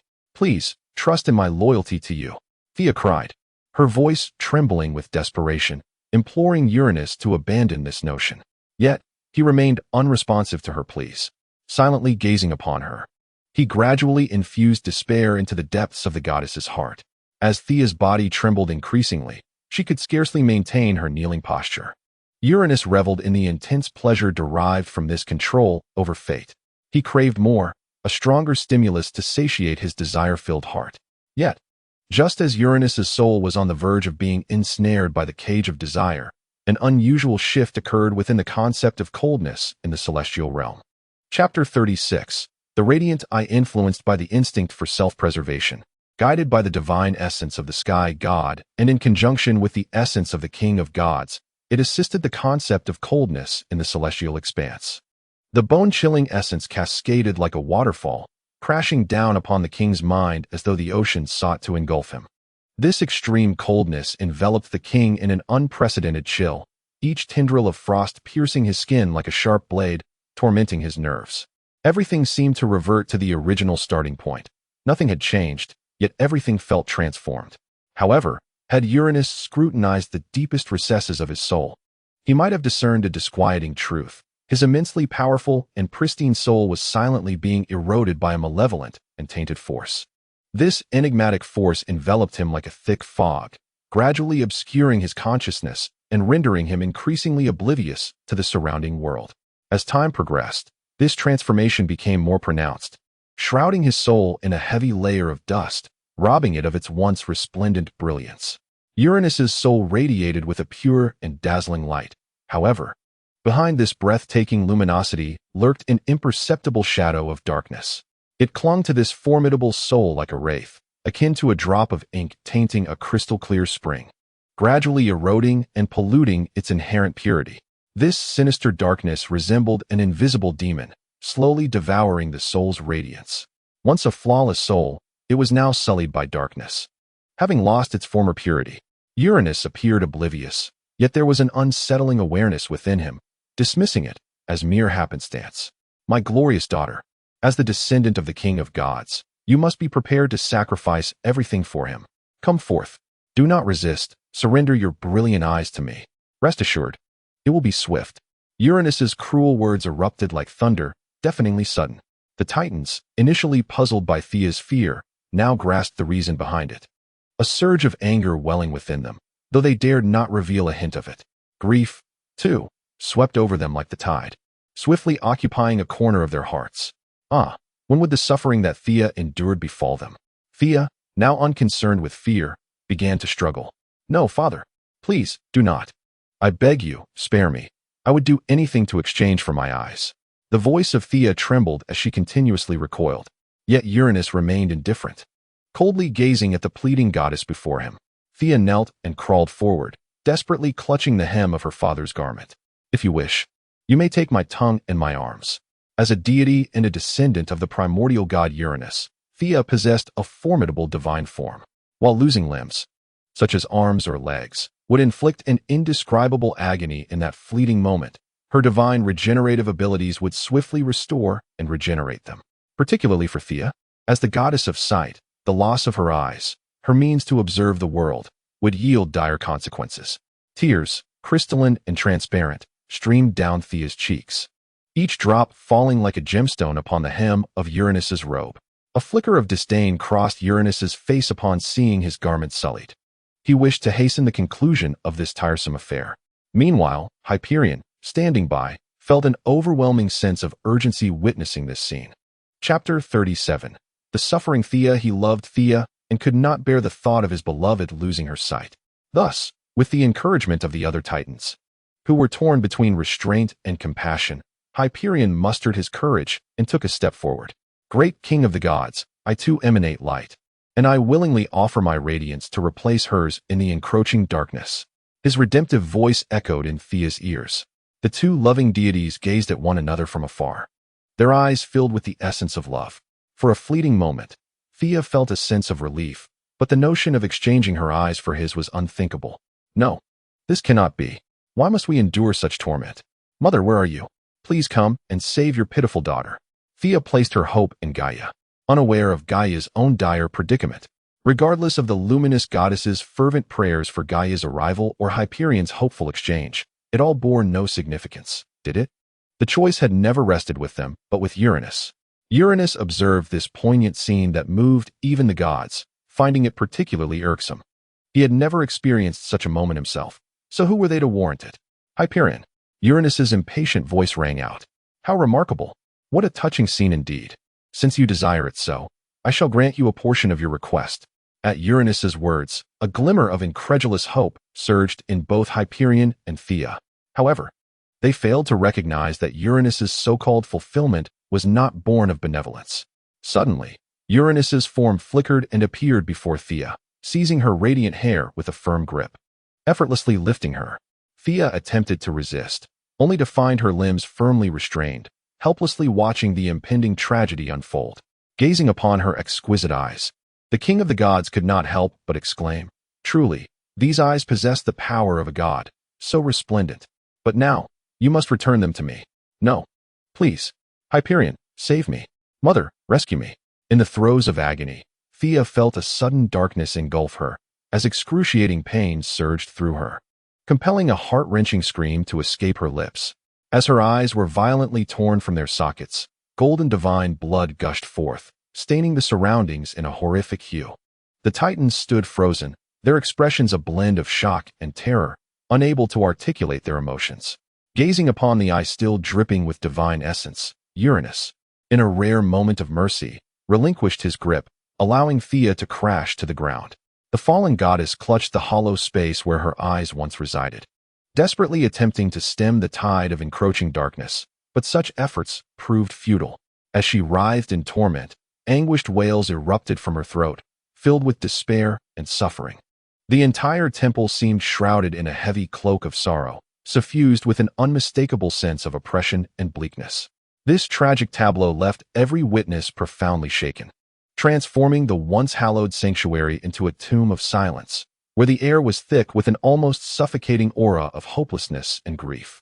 Light streamed through the towering windows, yet failed to dispel the prevailing gloom. The gods silently observed the unfolding tragedy, seemingly mourning the horrors before them. The Titans could only watch in silence, their faces betraying neither sympathy nor fear, as none dared to extend a helping hand to the wretched goddess. Chapter 38. The cruel Uranus. The loss of her sight. The dominion over her eyes subjected Thea to unrelenting torment.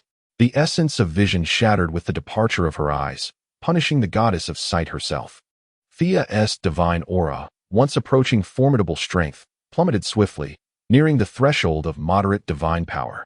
Her strength oscillated between moderate and weak divine power, ultimately settling at the boundary of moderate power. Thea, Uranus, you have betrayed your promise. Hyperion's eyes widened in fury as he glared at the scene before him. You explicitly vowed to let me take Thea's place. Uranus, you scoundrel. An extreme rage ignited Hyperion's suppressed nerves, compelling the god of light to rise in rebellion. Raising his hands to strike at the architect of this calamity, Uranus. Alas, the seemingly mighty god of light could not even approach the king of the gods. With a mere wave of his hand, Uranus inflicted a sudden, excruciating pain upon Hyperion, akin to countless golden needles piercing his skull. He bore the agony, attuning himself to his body, only to discover that his radiant golden hair had been severed from him. Uranus's fist soon followed, landing a devastating blow upon Hyperion, with fresh wounds manifesting to illustrate the might of the heavens. Hyperion's limbs were brutally fractured by Uranus, his head awash in blood. Vile Titan, I never promised you a replacement for Thea. My only assurance was that your light would also descend into darkness. But it seems you are not worthy of such a fate. The god of the sky gazed at the golden strands that had fallen from Hyperion's head and addressed him with disdain. He contemplated weaving a rope of unparalleled resilience from the strands of Zepolion's hair, intending to thread it through the bright, gem-like eyes of Thea. He would then hang it high amidst the ancient moon in the celestial dome. Thus, he could harness the power of the rope to allow the boundless radiance emanating from Zepolion to pierce through the shadows of night, illuminating the entire world. However, the once luminous strands lost their brilliance upon severance from the body. Some strands, ultimately, were not akin to the eyes of the goddess of sight. The radiance and the essence of vision intertwined within her eyes. Once lost, they could not regenerate. The authority of sight and brilliance melded in her gaze, as sight embraced radiance, transforming into a corporeal artifact, singular and unparalleled. These concepts were not fully comprehended by Uranus. He merely needed to recognize that Thea's eyes could emit an enduring brilliance that would never fade. Yet, how dare you strike at me? It seems you have lived too comfortably. Zepolion struggled to raise his hands, but found himself unable, as the divine power of the heavens relentlessly eroded his form. Witnessing the divine in distress, Uranus let out a derisive laugh. Then, the true oppressive force of the divine king descended upon Zepolion, shattering every bone in his body. Moreover, the punishment for provoking the divine king had only just begun. He had developed a peculiar fondness for the act of gouging out eyes. And with this newfound thrill still fresh in his heart, was there not an opportunity to procure a pair of eyes? With a sickening sound of flesh parting, dread coursed through the divine. Yet, to Uranus's astonishment, Zepolion did not emit a scream of agony. Instead, he clenched his teeth tightly, his visage contorted in extreme pain, resolutely refusing to utter a sound. Does it not hurt? It shouldn't be so. Uranus glanced at Thea, who was still wailing, then back at Zepolion. His curiosity piqued. However, observing the distorted expression of Zepolion, he began to comprehend the situation. A flicker of intrigue crossed his mind. How much pain could one endure? Driven by this curiosity, Uranus unhesitatingly returned the recently extracted object into Zepolion's hollow eye socket. He also dispelled the divine power previously imposed on Zepolion's head, allowing him to regain his corporeal form. Yet, this was merely the beginning.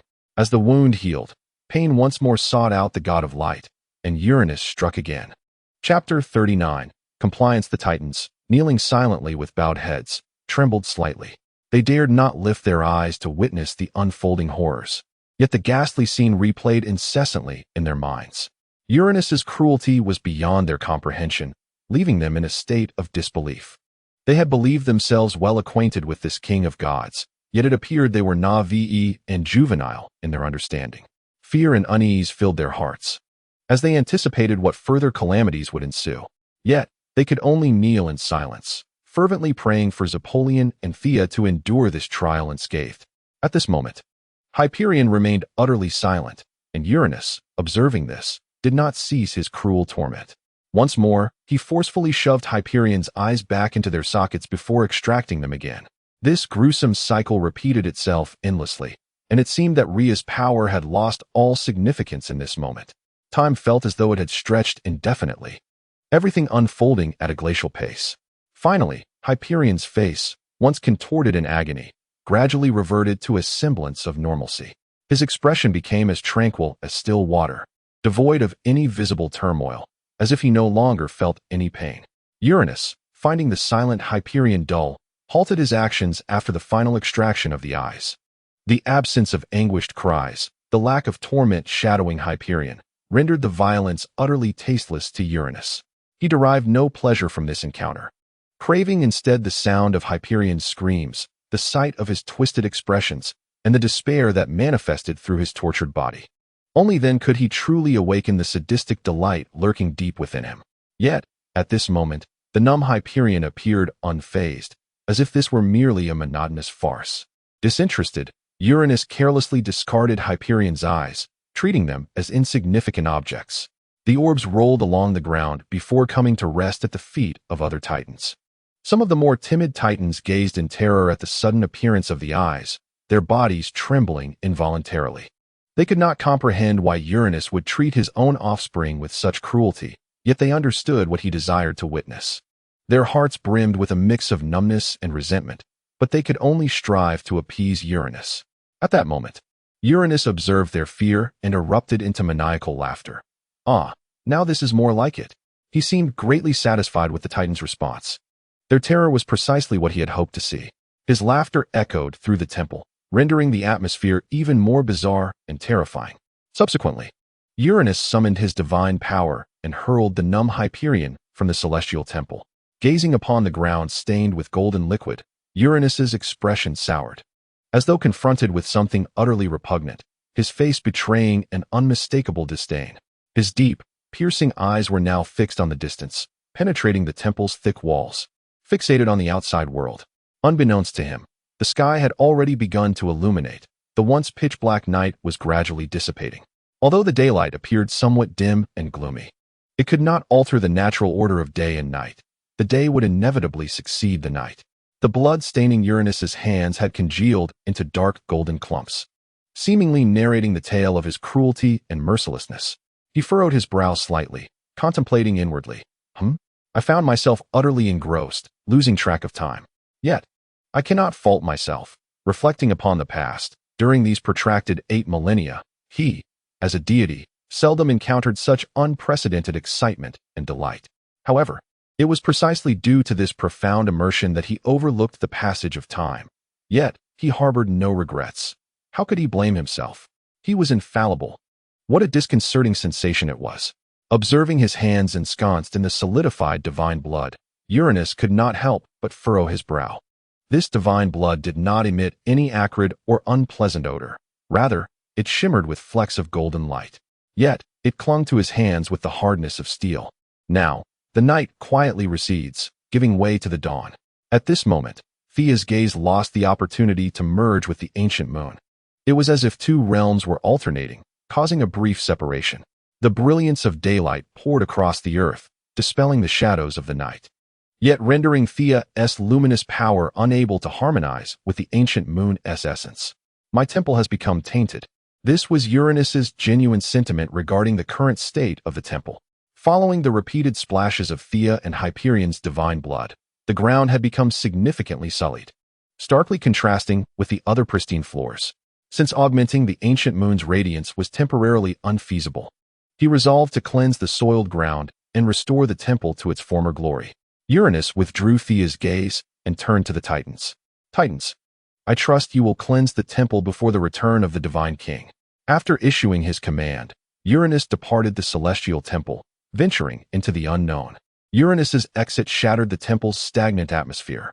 The Titans struggled to lift their trembling bodies, advancing to assess the plight of their unfortunate sister, Thea, who had lost her sight. Crius, rising to his feet, enveloped Hyperion's eyes with divine energy, infusing the orbs with the vitality of burgeoning life, and hurried to join them. "Oh, Thea, my poor sister." The sea goddess, Thetis, hastened to Thea's side, extending her arms to gently embrace the disheveled, bloodied goddess, as if fearing to inflict any pain. Tears stained Thetis's eyes as she gazed upon Thea's visage, obscured by divine blood, and the hollow sockets where her eyes once sparkled with brilliance and vitality.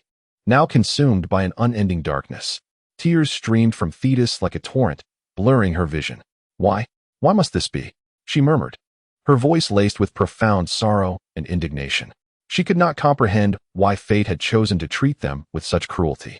Chapter 40. Futile endeavors nearby. Ceus suddenly recalled something vital, swiftly turning to grasp Crius and urging him towards the temple's exit. It was only when their figures nearly vanished through the grand doorway that an explanation finally emerged. "Hyperion remains outside, unaware of the situation. Let us first see him." Upon hearing these words, the deities within the temple exchanged glances, their expressions tinged with awkwardness, for it seemed they had overlooked the plight of Hyperion. Meanwhile, the cast-aside Hyperion lay quietly on the smooth expanse of ground not far from the temple. No one anticipated that the towering and magnificent peak of Mount Othrys was, in fact, an impeccably flat surface, as if it had been ruthlessly sheared away. The mysterious and solemn sky temple stood firmly at the heart of this vast, barren plain, resembling an immovable sanctum. Fortunately, due to the careless negligence of Uranus, Hyperion had not, like the unfortunate Hephaestus, prematurely experienced the tragic fate of plummeting from the celestial heights.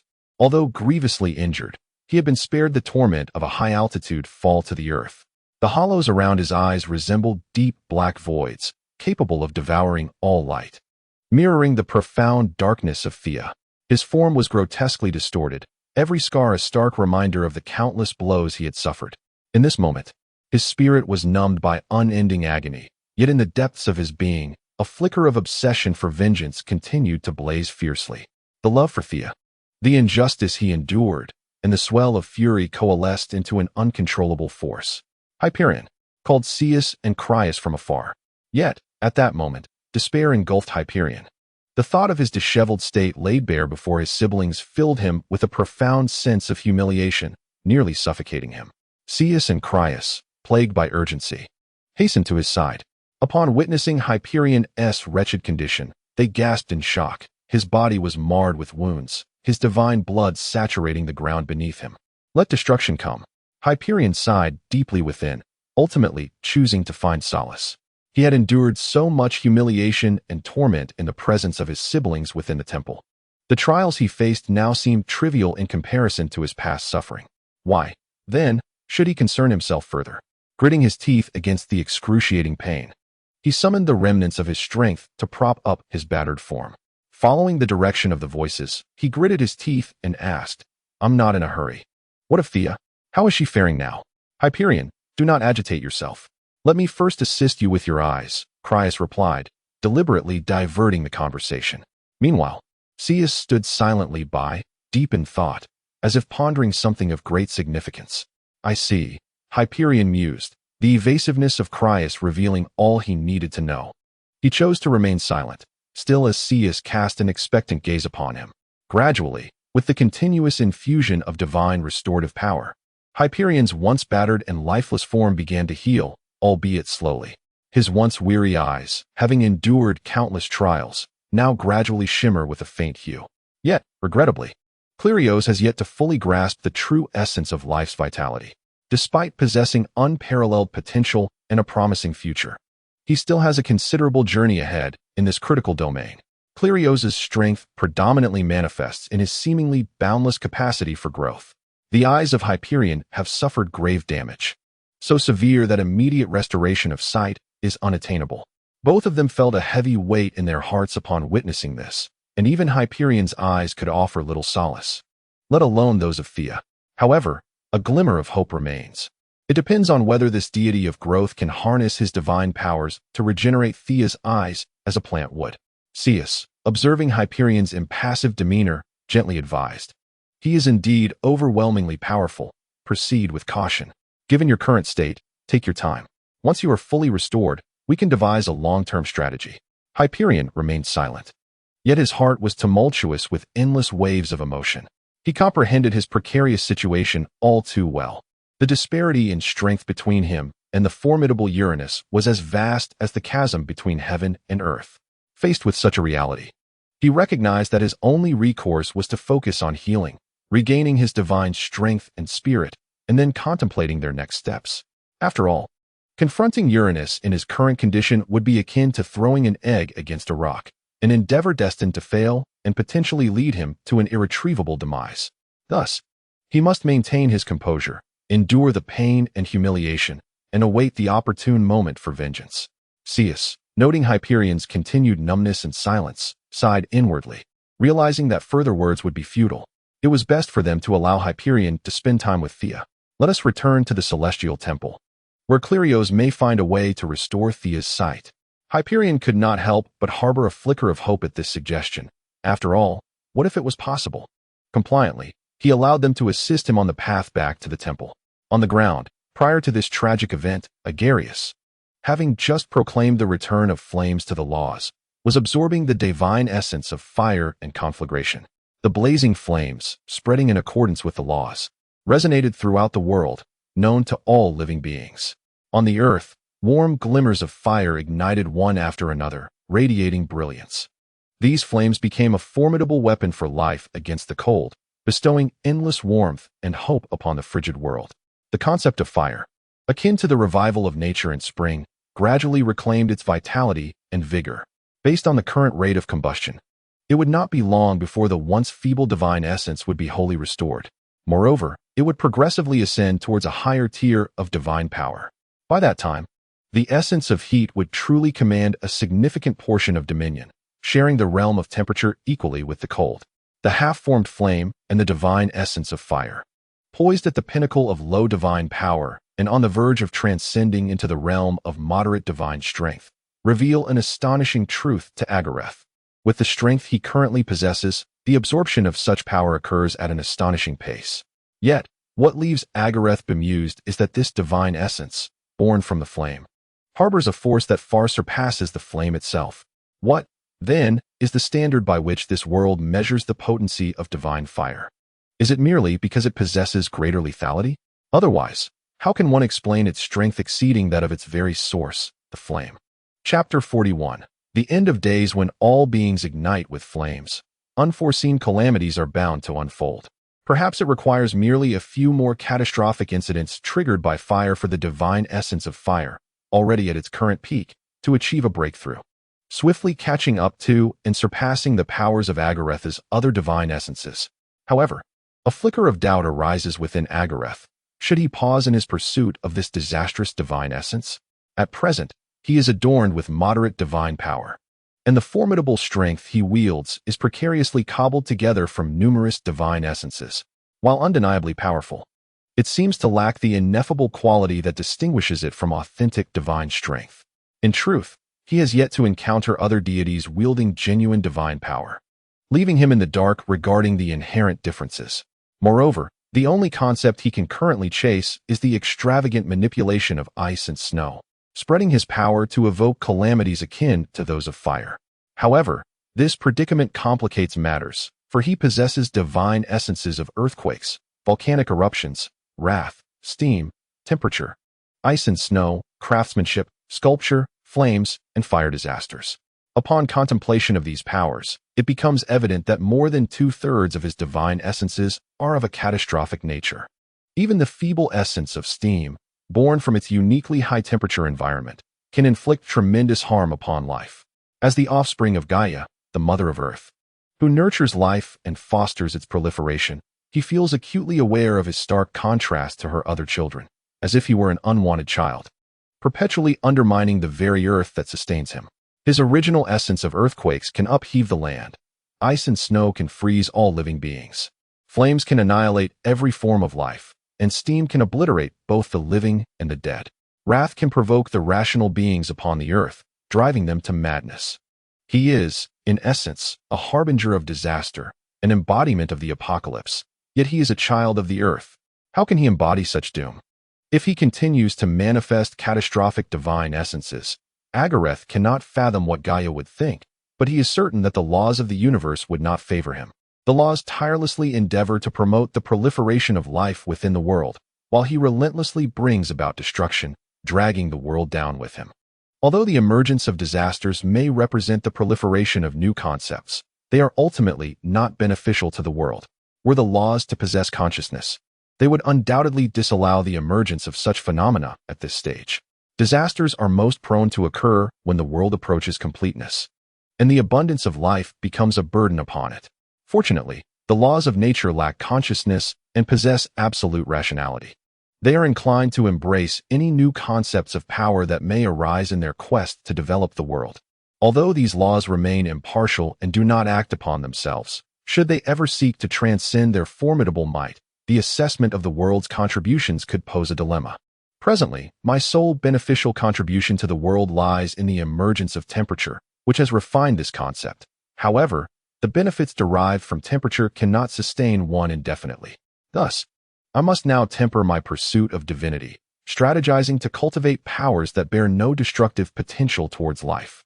It is fortuitous that my divine essence is of moderate strength, allowing me to take the time to consolidate my power and elevate my divine rank. Having contemplated my circumstances, Agares resolved to summon Urea and return to the Temple of the Heavy Peaks, for we had been out for quite a while. Brother, I have completed my divine essence. You must have absorbed yours by now, right? Given your prowess, reclaiming such power must have been a mere moment's task. Unbeknownst to Agares, Urea had not actually reclaimed the Ember divine essence and could only respond ambiguously to his brother's inquiry. Yes, I secured it the moment you began to reclaim the flames. Urea was not lying. Indeed, he had accomplished it in an instant. He would never deceive Agares. Well then, let us return. The night has already lingered for some time. Agares naturally harbored no doubts regarding Urea's words. As for one of his strength, reclaiming such divine essence was indeed a trivial matter. Together, Agares and Urea traversed the earth beneath the night sky, with Agares as the god of fire, leading the way by illuminating the path ahead with flames. The trees cast mottled shadows in the flickering light, and the rustling wind evoked a unique scene. Suddenly, a piercing scream echoed from the distant horizon, awakening the creatures of the night from their slumber. This chilling sound accentuated the atmosphere of the evening, rendering the landscape all the more peculiar. Agares was drawn to the anguished cry. Was it a goddess? A goddess. The only goddess he recognized was Gaia. Fortunately, the voice did not resemble hers. Although uncertain of the identity, the possibilities had narrowed considerably. The sound emanated from the sky, likely belonging to a titan, one of Uranus's progeny. Indeed, it reminded him of the screams that had pierced the heavens 36 years prior. In the decades that followed, faint cries would occasionally echo through the air, yet none left as profound an impression as that particular instance.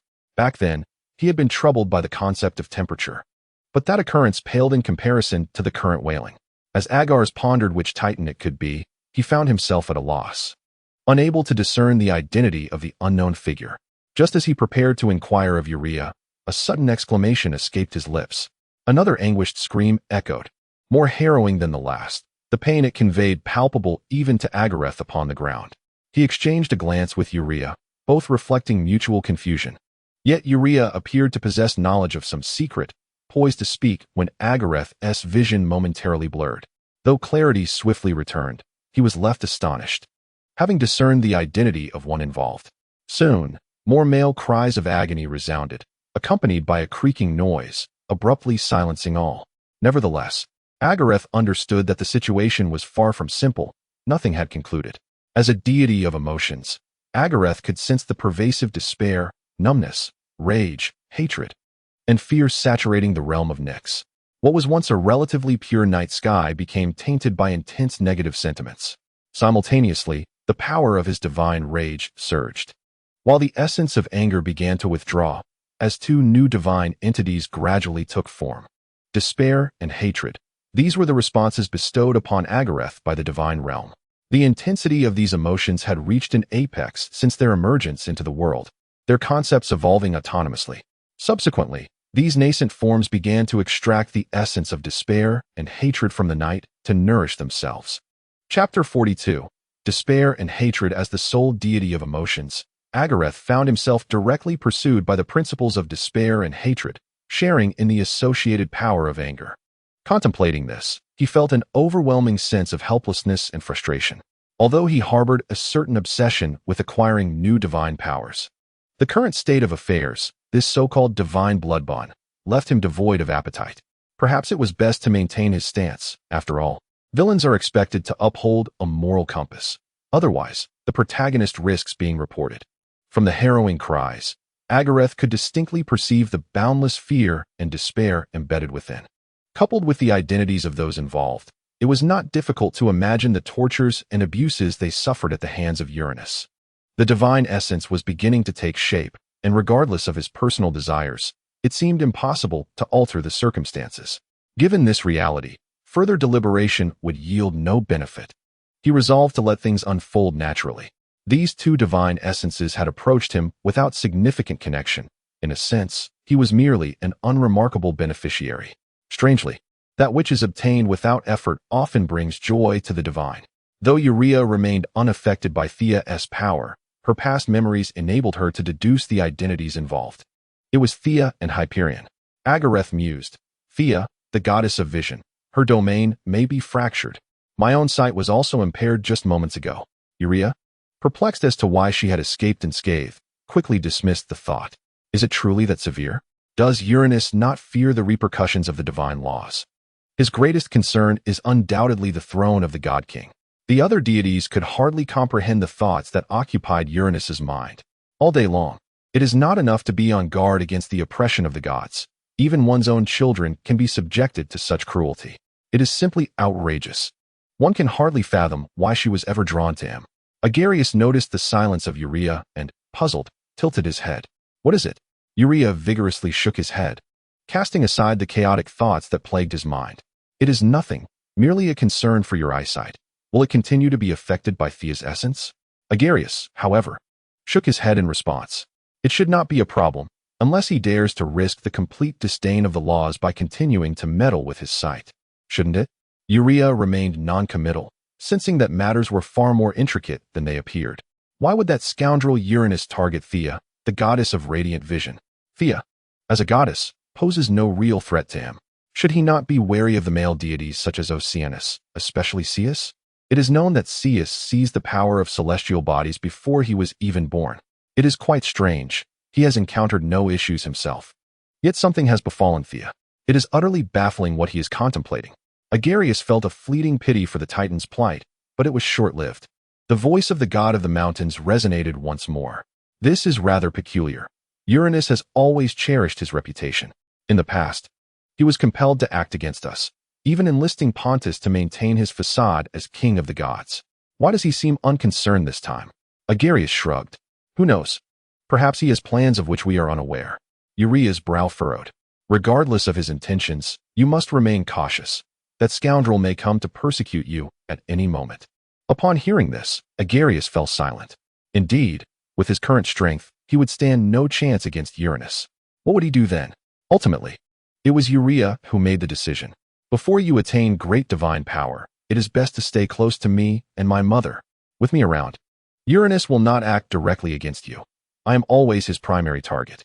All right, Agares nodded, fully aware of his own limitations. Remaining by Urea's side was undoubtedly the safest choice. However, I cannot forever rely on your protection. Agares looked at Urea with determination. I shall strive to enhance my own strength. Urea patted Agares on the shoulder in encouragement. Let us return for now. Agares responded softly. As Agares and Urea walked back to the temple, lost in their thoughts, they were nearing the sanctuary when the night passed. Suddenly, the sky brightened, the darkness concealed itself, and daylight ascended to take its mother's place high above. Chapter 43. The conspiracy of Eros. As they spoke, Agares and Urea returned to the realm of the mountains.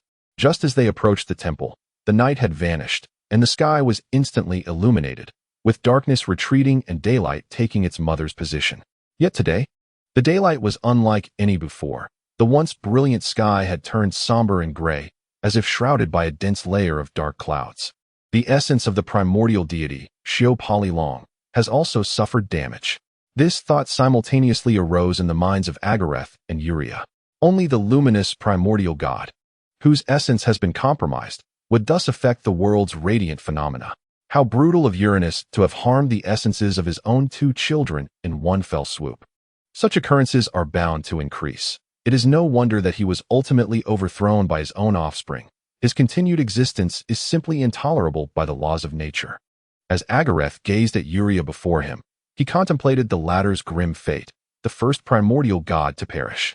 The specifics remain unclear, but it was undoubtedly due to the demise of Uranus. Reflecting on their days spent together, combined with the imminent peril, he made a resolute decision. Perhaps it was time to pay a visit to the fated Nyx. Meanwhile, deep within the Earth Temple, a goddess, weary and faint, mourned silently for her children. It was none other than the long-absent Earth goddess, Gaia. At this moment, her visage was haggard, the passage of time etched into her once beautiful face like deep ravines. The divine light that once radiated from her had grown dim, almost imperceptible. Worse still, the power within her was ceaselessly draining away, as if being siphoned by an invisible force.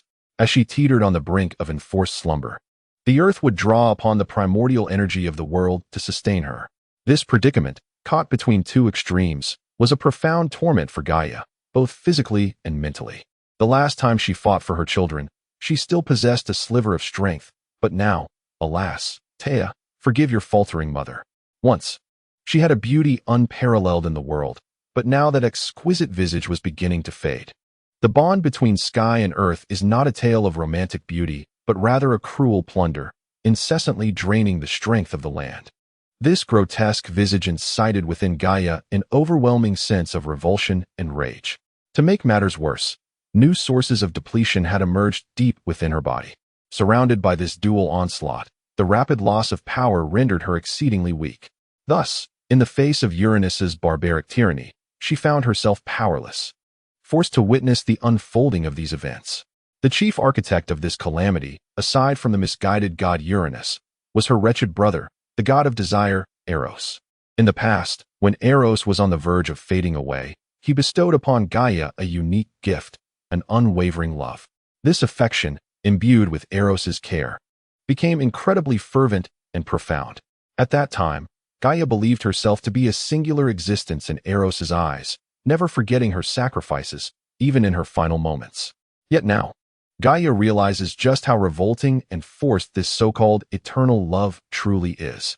How foolish she was. She allowed herself to watch as Eros imposed his so-called blessings. Even the glint of ferocity and resolve that passed through his eyes was dismissed as mere illusion, leaving her to wallow in self-reproach, truly a display of utter foolishness. When Eros dissipated, the elder siblings, without hesitation, expended their own essence to lend their assistance.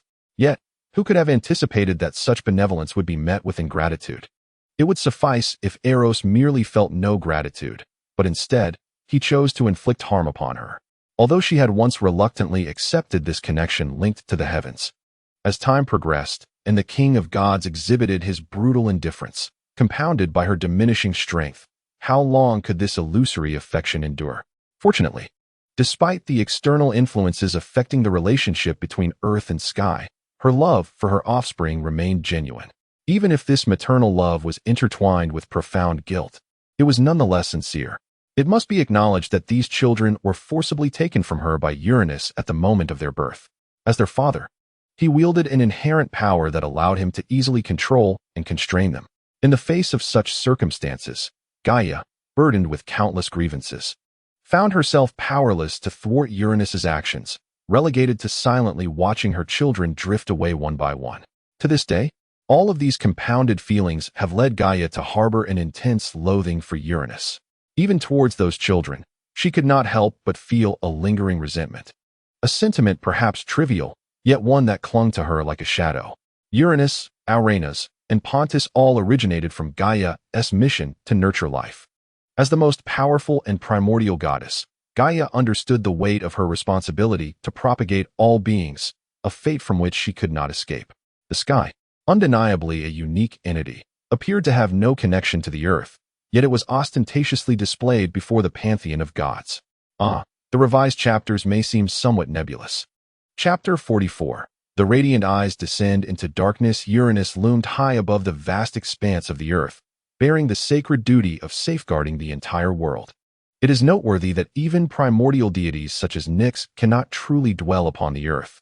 Yet, Uranus accomplished this with effortless ease, a fact that raises considerable suspicion. The laws of existence favored Uranus, bestowing upon him unparalleled glory and might. Such phenomena led Gaia to question whether Uranus was, in fact, the sixth primordial deity, birthed not from chaos's original power, but rather through the formidable essence of the earth. Once this thought took root, it spread through her mind like wild grass, increasingly difficult to suppress. This unfounded speculation, coupled with the extraordinary favor and affection granted to Uranus by the laws, ultimately compelled Gaia to reluctantly accept this primordial love, allowing it to flourish deeply within her heart. However, contrary to her wishes, as time wore on, this emotion intensified, becoming more entwined and inextricable, to the extent that Gaia was compelled to expend significant essence from the earth to nurture the offspring of the sky. The world perpetually adheres to a certain delicate balance, and even the once mighty Gaia, after enduring countless primordial divisions, now finds herself merely lingering at the fringes of her original strength. Her youngest child, Agares, however, embodies the true essence of the Earth's power. Gaia harbors profound affection for this child and yearns to bestow upon him greater glory and brilliance. Yet, confronted by the harsh realities of her situation, she feels an overwhelming sense of impotence. Gaia's love for her youngest offspring runs deep. When she first received a message from Agares, her heart brimmed with joy and anticipation. However, just as she prepared to respond, an uncontrollable wave of fear surged within her, causing her to instinctively recoil. She dreaded the prospect of facing Agares, fearing that he might recoil in disgust at her now unappealing visage. Once a figure of enchanting beauty, time has etched deep marks of frailty and weariness upon her. In this turmoil, Gaia reminisced about days gone by, when she possessed captivating features, now gradually faded with the passage of time. This conflicting emotion ensnared her in profound internal turmoil. On one hand, she longed for a reunion with her beloved child. On the other, she dreaded witnessing any hint of disdain in Agares' eyes towards his unattractive mother. Gaia found it unbearable to continue denying Agares, yet she was reluctant to disappoint him, thus steeling herself to ignore him. In Agares' eyes, she must be an impeccable and unblemished mother. Nevertheless, Gaia could not resist keeping an eye on his every move. She chanced upon the exquisite gift Agares had meticulously prepared for her, a flawless work of art radiating an enchanting glow. It captivated her, filling her eyes with delight and affection. This gift seemed to be crafted with heartfelt love and care by Agares. She also caught sight of Agares encountering Urea, which instilled a sense of reassurance within her. After all, as long as Urea was present, Agares' safety was assured. Gaia understood that Uranus, caught between Agares and Urea, would most desire to eliminate Urea. As long as Urea remained, there was no cause for concern regarding Agares' safety. Uranus, too, had gradually diminished his visits to seek out Gaia, deterred by her aging appearance. In this period, the once frequent figure became increasingly rare. With her heart at ease, Gaia found the opportunity to sink into a tranquil slumber, wholly focused on controlling the earth, continuously drawing strength from the world to replenish her own dwindling energy. Thus, time passed imperceptibly, until an unexpected, harrowing scream from Thea jolted Gaia awake. "Eros, you shall pay for this. It would be wise for you to pray never to return to this world, for I shall ensure you experience the wrath of the earth firsthand," Gaia exclaimed through gritted teeth, filled with fury.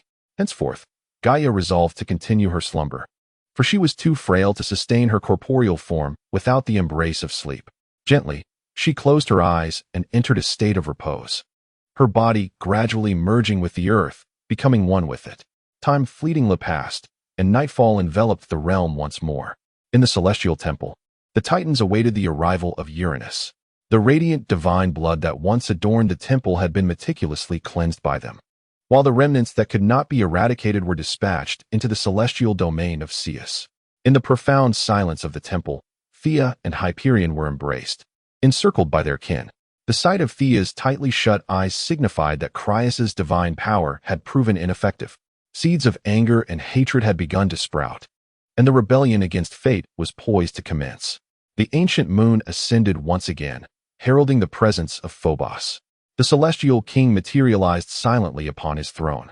Anticipating his arrival, Phobos promptly responded, "Your Majesty, I am ever attentive to your commands." With a wave of his hand, Uranus directed a beam of golden light towards Phobos. "Take this luminous eye and affix it to your ancient moon, that you may showcase the king's radiance to all beings." Thus, Thea's eye fell into Phobos's grasp, causing him to tremble slightly as he beheld it. He turned to look at Thea, realizing that her eye was indeed in his possession.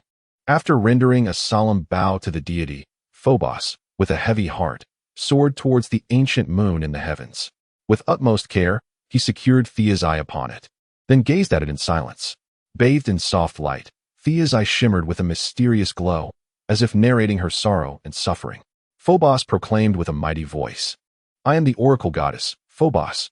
This night, I shall enact the will of the king, bestowing light upon all creation beneath the cloak of night. O great king, I beseech you to grant illumination to all living beings." As Phobos's solemn declaration echoed, the eye, once positioned above, began to slowly submerge into the ancient moon. Simultaneously, the radiance emanating from the moon grew increasingly resplendent, both dazzling and warmly inviting.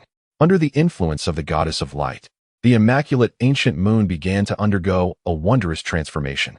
Its originally curved form gradually shifted, as if meticulously sculpted by an invisible hand, slowly resembling Thea's eye. With the passage of time, the inwardly curved section gradually became more substantial, ultimately forming a perfect circle. Chapter 45. The movements of Nyx at this moment. A luminous full moon hung high in the sky. Phobos, fully engrossed in discerning the state within the circular ancient moon, felt a weight lift from her heart when she realized that the eye had not completely fused with the moon, but instead radiated a bright light in tranquil solitude. Had the moon fully absorbed Thea's eye, retrieval would be impossible, yet now, a glimmer of hope remained. Phobos gazed upon the earth, illuminated by the moonlight as if cloaked in a garment of pristine white, and felt an overwhelming sense of sorrow. As Phoebe turned to make her way back to the celestial temple, an unforeseen event transpired without any warning. In an instant, her once agile body became utterly rigid, as if ensnared by an invisible force. Yet to the outside observer, Phoebe appeared unchanged, standing silently as she gazed upon the vast expanse of land before her, seemingly entranced by the beauty of the moonlit terrain. Little did she know, at that very moment, her consciousness had quietly drifted away from this reality, slipping into a shadowy and unfathomable realm. Under the cloak of night, an eerie stillness enveloped her, with only an endless darkness wrapping tightly around Phoebe. Where was she? Panic surged within her as she scanned her surroundings, but all was obscured by the profound mystery of the shadows. Suddenly, she sensed a subtle shift in the atmosphere. Her consciousness grew hazy, as if struck by an enigmatic force, and the scene before her began to warp and distort. When she opened her eyes once more, she found herself in an entirely alien environment. The mountains here had crumbled and shattered, colossal stones cascading down and stirring clouds of dust. The seas surged backward, forming tumultuous waves that crashed violently against the rocky shores. The land was steeped in unending sorrow and despair, teeming with injured and maimed beings whose anguished cries sent shivers down her spine. Phoebe looked on in terror, her body trembling involuntarily. Just then, a multitude of colossal and fearsome objects fell from the sky, hurtling towards the earth like meteors, narrowly missing her. The force of their impact caused the ground to quake violently, as if the very fabric of the world was tearing apart. In the distance, she caught a glimpse of figures engaged in fierce combat. Numerous ethereal shadows converged upon a solitary entity, their movements swift and lethal, each strike imbued with cataclysmic power. Phoebe strained her eyes, desperate to discern the identities of those figures. After much effort, she finally recognized the visage of one assailing the deity. It was a countenance of perfection, marked by a hint of exhaustion, yet one she had never encountered before. This unfamiliar and formidable deity relentlessly unleashed unmatched divine power, each droplet of energy cascading down upon the earth, causing tremors with every impact. The heavens, once firmly embracing the land, seemed to be affected as well, beginning to quiver slightly. Gradually, this tremor intensified, evolving into a convulsion that shook the entire world. Amidst this heart-stopping battle, that solitary figure faced the multitude of deities. Alone. Yet after a prolonged struggle, this divine being ultimately succumbed to the overwhelming odds.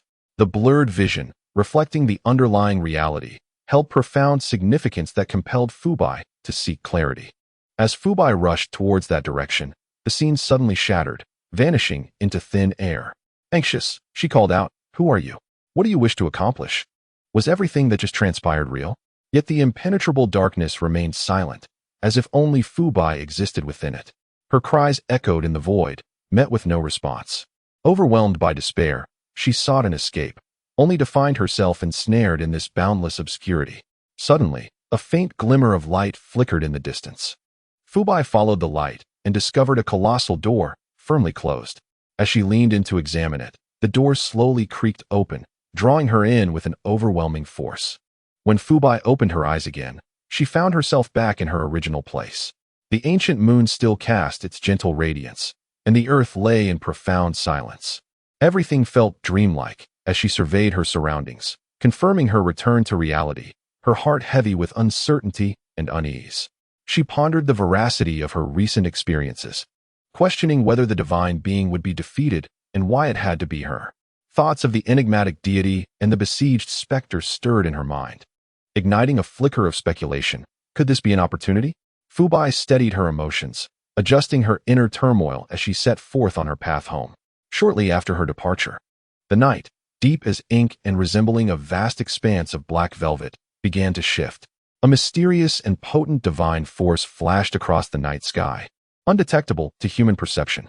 This power, unhesitating, surged directly toward the grand and imposing temple of the night upon the realm of the underworld. At that moment, the nocturnal goddess, having withdrawn her divine energy, sat upon her throne, her visage both beautiful and commanding, tranquil as still water, with eyes profound and wise. She gently extended her hand, probing her consciousness into the river of fate, continuing to observe the trajectory of future destinies. The river of fate surged with tumult, an array of images and information flowing and morphing within. The nocturnal goddess fixed her gaze upon these scenes. The negative emotions that had seized the opportunity the previous night tainted the purity of the night, clinging to it inextricably. This malevolent force, driven by insatiable greed, ravenously consumed every fragment of energy within the night, desperately striving to augment its power. It relentlessly pursued growth and strength, attempting to birth its own existence from the depths of darkness. However, Nyx remained impervious to the so-called maternal instincts, resolutely wielding her formidable power of fate to eradicate the divinity embedded within those embryonic forms. Nyx would never tolerate any association with such abhorrent entities, nor would she permit them to coexist within the night. Having witnessed Uranus's actions and felt Gaia's tragic plight, compounded by Eros's relentless manipulation from the shadows, Nyx could no longer stand idly by. She resolved to intervene in this chaotic situation. Moreover, Nyx had long ceased to regard the sentiments of this world, allowing Uranus to trample upon the dignity of the primordial deities without restraint.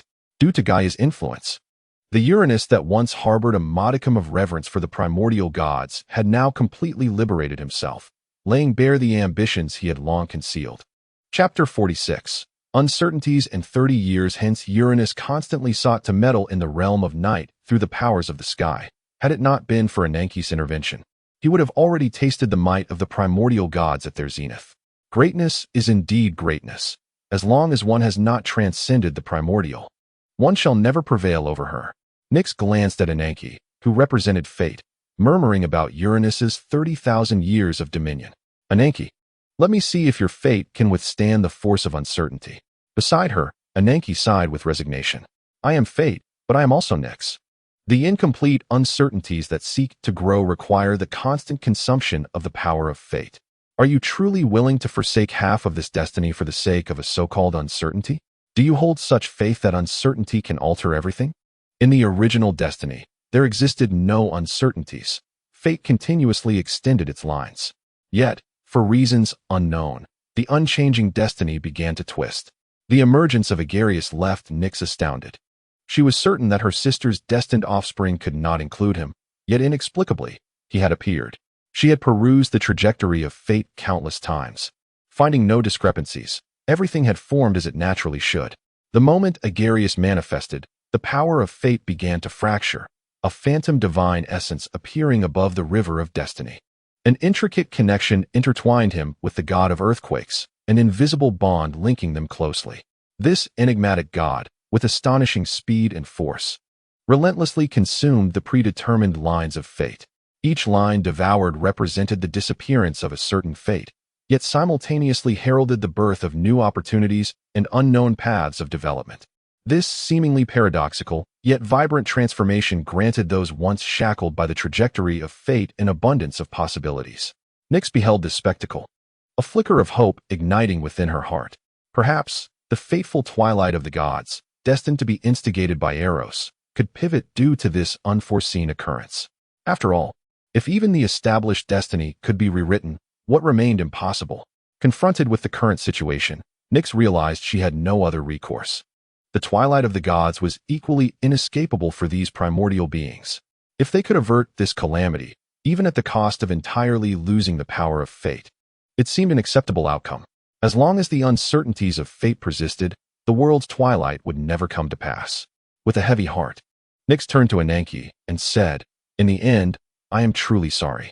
With all that is unfolding, it seems that in the end, uncertainty may well surpass you." In the realm of fate, Ananke could not help but laugh at Nyx's words, her melodious laughter echoing through the fabric of destiny. "Nyx, are you apologizing to yourself? I am Ananke, yet I am also Nyx.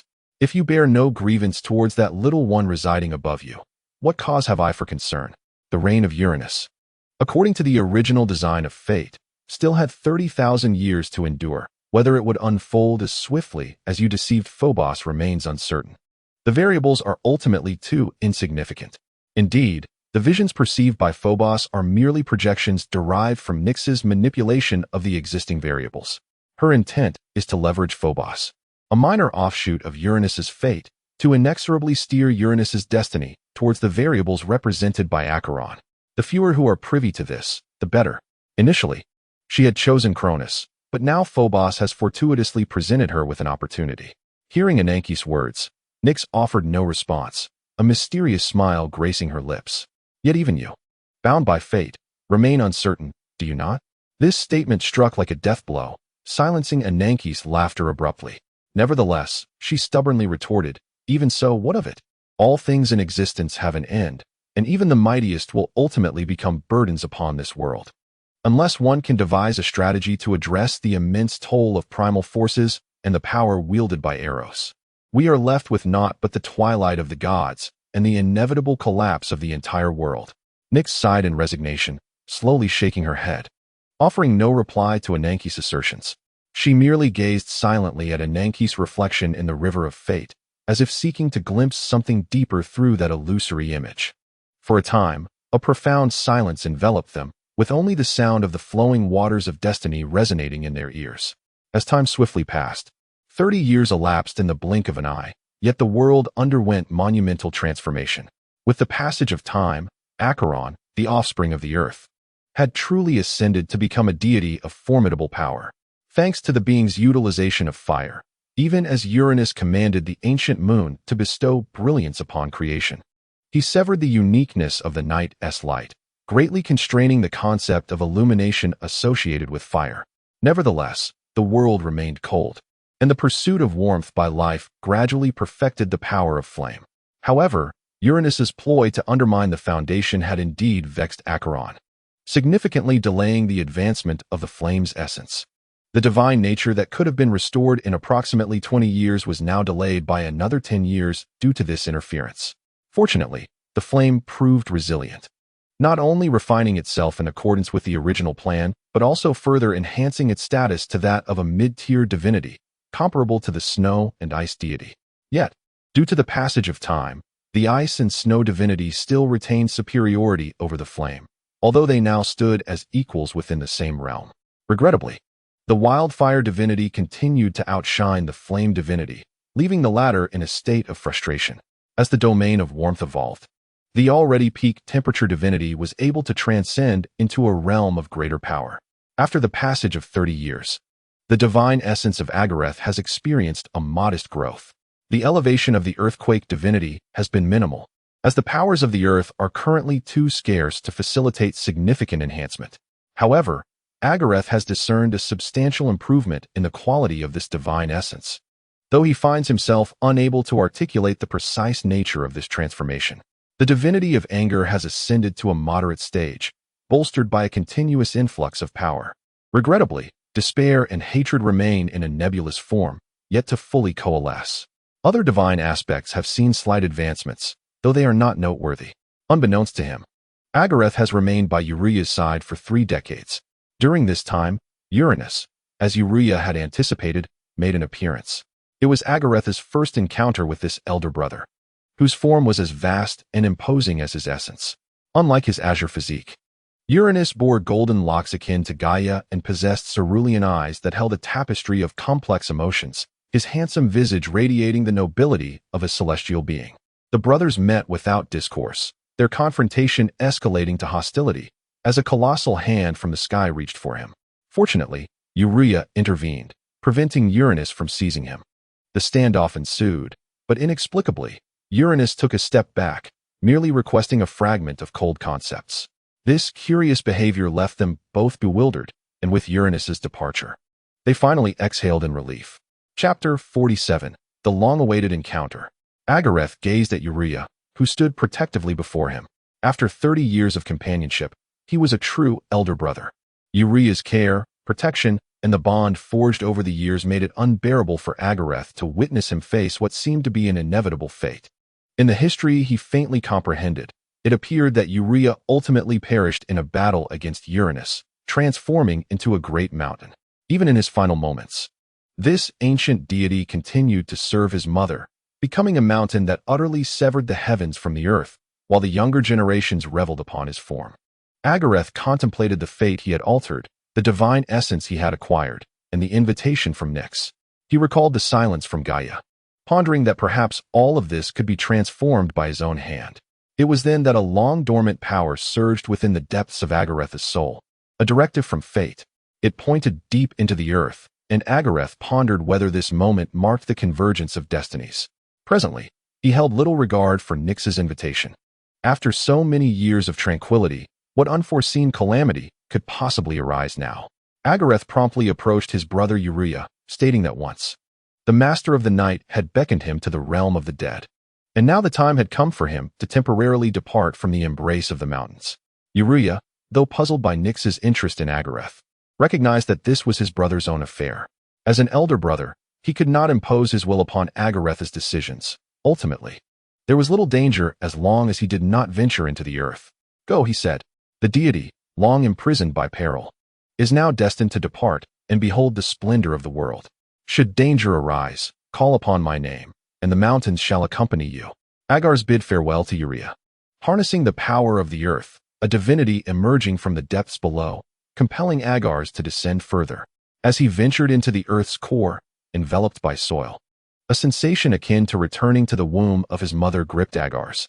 In this subterranean realm, his seismic divinity surged with vigor, even prompting a subtle tremor in the surrounding soil, gradually sinking deeper and deeper. He continued his descent, as if there were no end in sight, until he finally paused upon reaching the boundary of the subterranean soil. At this moment, darkness enveloped him entirely, the kind of pitch blackness where one cannot discern their own hand, as if he were immersed in an endless abyss of shadows. Yet, to his astonishment, upon taking his final step, Agares found his feet resting directly upon the realm of the dead. This was utterly unfathomable. Ordinarily, one would expect a gradual descent into the underworld. But this was not the case. Could it be that the connection between the earth and the abyss is not merely based on a vertical orientation? It felt as though he had sprouted from the ground itself, effortlessly appearing upon the realm of the dead. This mysterious occurrence piqued Agares' curiosity. However, now was not the time for contemplation. At the very moment Agares set foot on the realm of the dead, the goddess of the night shimmered with a spark in her eyes, summoning her child, the god of sleep. Hypnos, a distinguished guest, has arrived. Welcome the force from the earth. The underworld is a place of profound darkness, boundless and unfamiliar, leaving Agares unable to discern any direction. He could only stand still and call for Hypnos. Hypnos. The earthquake has come at the invitation of the goddess of the night. Agares proclaimed into the darkness. No sooner had he spoken than he heard a familiar voice beside him. Your Highness Agares, it is a pleasure to see you once again. The Mother Goddess is aware of your arrival and has sent me to guide you. Please, follow me. Hypnos suddenly appeared behind Agares, bowing in reverence. Agares fell into a momentary silence, pondering internally. Truly, not even a whisper could be detected. The darkness is indeed as enigmatic as it appears. Let us proceed, Agares said softly, then took a step forward, following Hypnos through the inky void. They traversed the shadowy expanse in silence, as if merging with the surrounding darkness. Each step was marked by an eerie stillness, as if fearing to disrupt the tranquility. Agares remained acutely aware of the changes in his environment. Yet aside from the infinite blackness, he discovered nothing extraordinary. Thus, they walked in quietude, the passage of time unknown to them, until they finally arrived before the temple of the goddess of the night. The temple stood solemn and majestic, shrouded in darkness, exuding an ancient and mysterious aura. Its walls were constructed of immense black stones, cold and unyielding, seemingly capable of absorbing all light. Yet, strangely, the temple itself emanated a mysterious radiance, imperceptible to the naked eye, only discernible through the soul. The entrance was a towering gate, adorned with twisted patterns and grotesque visages that sent chills down one's spine. As Agares followed Hypnos into the temple, he beheld a goddess with alabaster skin, draped in a gown of black starry fabric, seated above in the sanctum. A veil of black shrouded her head, partially obscuring her eyes, which appeared to oscillate between open and closed. One hand, fingers gently curled, supported her slightly tilted cheek, while the other rhythmically tapped upon the throne. Compared to Uranus and Gaia, Nyx exuded no aura of intimidation. She seemed utterly benign. Yet anyone aware of her true identity would think otherwise. The Earthborn, the god of earthquakes, Agares had encountered Lady Nyx before. He was the first to bow respectfully to the goddess of night, acknowledging her as an elder and a primordial deity. This initial gesture of reverence and a simple greeting could bear no ill consequences. Nyx remained motionless, her lips barely parting. Hypnos, you may withdraw. Our presence here suffices. Very well, mother. Although Hypnos felt a tinge of curiosity, he obediently departed at his mother's behest. As moments passed, Nyx remained still, until a sigh, heavy with resignation, echoed within the temple. Forgive me, Erebus. This matter is not for many to know. True to her words, mere seconds later, a silhouette materialized beside Nyx. This figure was enveloped in an impenetrable darkness, rendering its true appearance elusive. Yet, in the blink of an eye, the shadowy form of the god of darkness vanished from the temple as if it had never existed. Very well, god of earthquakes, come with me. Nyx's voice barely faded when Agares felt the surrounding space become nebulous. Chapter 48, Destiny? A profound query. Agares felt an intangible force encase him, rendering him immobile. At that moment, a wave of intense dizziness washed over him, as if his body were being torn into countless fragments. He struggled to remain conscious, but his awareness gradually faded. When he opened his eyes again, he found himself in an utterly unfamiliar realm. It was shrouded in darkness, devoid of any sound, except for a river of countless silver threads flowing languidly. This river was extraordinarily broad, stretching beyond the horizon. It resembled a colossal silver serpent, meandering through the void. The water shimmered with a mysterious silver luminescence, like a mirror reflecting the entirety of the world. Above the river, an erratic glow hovered, flickering and dimming, seemingly brimming with infinite mysteries and energy. Agares gazed at the light, a surge of inexplicable familiarity swelling within him. What place is this? Why has Nyx brought him here? What are these silver threads? With a myriad of questions swirling in his mind, Agares took a step forward, heading towards the enigmatic river. As he moved, he glanced at Nyx, and noticing her lack of intervention, he boldly leaned closer to peer into the flowing waters. He gazed intently at the ceaseless river before him, and through its crystalline surface, it seemed he could glimpse the primordial scenes of the world's inception. In a realm of chaos, a vague and indistinct shadow gradually emerged. This shadow possessed boundless power and wisdom, and without any movement, it conjured the vast expanse of land. As the earth took shape, the abyss, darkness, and night successively came into being, and the world began to reveal its initial contours. However, at that moment, another mysterious and potent entity was quietly born. This newly emerged deity emanated a peculiar pink divine energy, yet its true form remained elusive. Soon after, this deity inexplicably perished, leaving behind only a shower of dazzling light that scattered across the world like raindrops. As time progressed, the scene shifted rapidly. Akin to a film, the sky gradually became clear and bright. The unfathomable ocean expanded significantly. Towering mountains surged forth. Finally, the earth trembled violently, accompanied by a thunderous roar, heralding the arrival of this brand new world. Agares silently observed the river before him, a wave of inexplicable realization washing over him. He began to grasp the significance of this mysterious river, the fabled river of fate. Agares found himself lost in contemplation. Fate, a concept both distant and intimately close, resembled an invisible web that envelopes every life. Life perpetually strives to break free from its constraints, yet often finds itself unwittingly swayed by it. Reflecting on his past experiences, those moments of joy and sorrow, of smooth sailing and tumultuous journeys, he pondered whether they were all predestined. This river stood as a silent witness, quietly recording the birth and departure of countless beings. It bore the destinies of all living things, like an unerring track guiding all towards their predetermined end. Throughout the expanse of time, regardless of how individuals struggle, toil, or lament, they ultimately cannot escape the arrangements of fate. Yet, in this very moment, Agares experienced a profound epiphany. He deeply understood that although fate seems to present an immutable and unshakable facade, in reality, he had quietly entered this world. Every choice he made, every action he took, had the potential to profoundly influence the unfolding of the future. Fate is not a rigid and unyielding track of steel. Rather, it resembles a complex web woven from countless choices and decisions, collectively determining the ultimate destination of life. At that moment, Nyx appeared beside Agares like a specter, and together they silently gazed at the ever-flowing river of fate.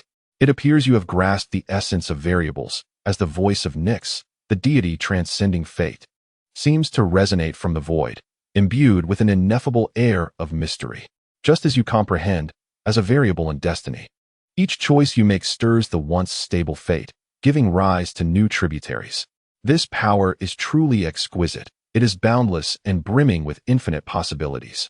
Nyx's gentle whispers linger by the riverside, as if proclaiming this astonishing truth to the world. But I lack the divinity of fate. Agares furrowed his brow, a hint of confusion crossing his features. Despite having encountered forces seemingly related to fate, he was acutely aware that he did not possess the divine essence of destiny. At that moment, Nyx suddenly chuckled mysteriously and softly remarked, "Who says one must possess the divinity of fate to alter it?" Agares, taken aback by her words, fixed his gaze upon Nyx, awaiting further elucidation. Nyx smiled slightly, raising her hand to point at the irregular luminescence above the river of fate, continuing, "Do you see that orb of law? That is you." Following Nyx's gesture, Agares beheld the radiant light against the dark backdrop, strikingly luminous. Nyx continued, "You inherently embody the variable of destiny. Why then do you cling to the notion of possessing a specific divine essence?" She paused, gazing meaningfully at Agares, as if imparting a profound truth. Agares fell into contemplation. Nyx's words sliced through the night sky like a bolt of lightning, granting him newfound insight into his existence and purpose. Perhaps he had long been overly fixated on external forms, neglecting the significance of inner essence. In that moment, Agares suddenly realized that regardless of whether he possessed the so-called divine essence of fate, he bore the capacity to alter his destiny. For he was indeed the singular variable destined to leave his mark upon the trajectory of fate. Persistently, Agares inquired, "Why me? Is everything truly predetermined?" "Predetermined?" Nyx mused, "Indeed. That is a question worthy of reflection. According to the originally charted course of fate, my immensely esteemed sister would not have a child such as you by her side. Yet fate has taken an unexpected turn, the reasons for which none can elucidate, not even I." Upon hearing Nyx's words, Agares pondered deeply. Everything Nyx articulated seemed to signify his seamless integration into the destiny of this world, devoid of any anomaly. In response to Agares' silence, Nyx merely smiled gently, not dwelling on it, and continued, "In truth, I ought to express my gratitude towards you. Your arrival has ushered in unforeseen and enigmatic transformations to this world. Although the current circumstances remain unclear, the overarching trend is undoubtedly positive. At this, Agares displayed a look of skepticism, unable to suppress his curiosity. Enigmatic transformations? What changes are you referring to? How is it that I remain entirely unaware? Just as Agares was engulfed in confusion, Nyx suddenly vanished from the riverbank, appearing above the flowing waters like a specter, ethereal and elusive. Unknown is simply unknown. Even one as filled with uncertainties as yourself cannot grasp its essence. How then could I, a being fated to exist, discern its intricacies? Nyx remarked nonchalantly, while grasping a delicate thread that dangled over the river. Nyx's response was essentially vacuous, perfectly befitting her character. Agares sighed, shaking his head in resignation. Behold, this is you. You possess merely the present and the past, yet are devoid of the morrow. Moreover, the present comprises only half of what is. These certainties are predestined, while the remainder, shrouded in uncertainty, falls within the realm of the unpredictable. Agares gazed intently at the thread of fate clutched in Nyx's hand. Indeed, as she had stated, his past lay before him as an ordinary thread, yet its extension ceased at the present, leaving the future shrouded in ambiguity. Your future remains undefined. This is something we greatly envy, Nyx expressed with genuine admiration, before returning to Agares' side. Before Agares could respond, Nyx shifted the conversation. Now, let us set aside matters of fate and discuss you, the god of earthquakes. Nyx turned to the river of fate and called out, Ananke, having listened for so long, it is now your turn to reveal yourself. No sooner had she spoken than the previously tranquil currents of the river of fate began to stir, intertwining threads weaving together. Gradually, a goddess resembling Nyx ascended from the waters. This goddess was adorned in a gown as white as snow, adorned with specks of starlight, dazzling like the ancient moon in the night sky. A delicate veil of fate obscured her visage, rendering her true appearance a mystery, yet emanating an aura of captivating allure. Her form appeared to flicker between reality and illusion, evoking a dreamlike sensation. Countless silver and transparent threads entwined around her figure like vines, shimmering with a faint glow that exuded an exhilarating essence of fate. As Agares beheld this scene, an indescribable sense of wonder washed over him, blurring the lines between reality and fantasy. The formidable power and profound meaning conveyed by the myriad of mysterious threads allowed him to grasp the boundless mysteries of fate.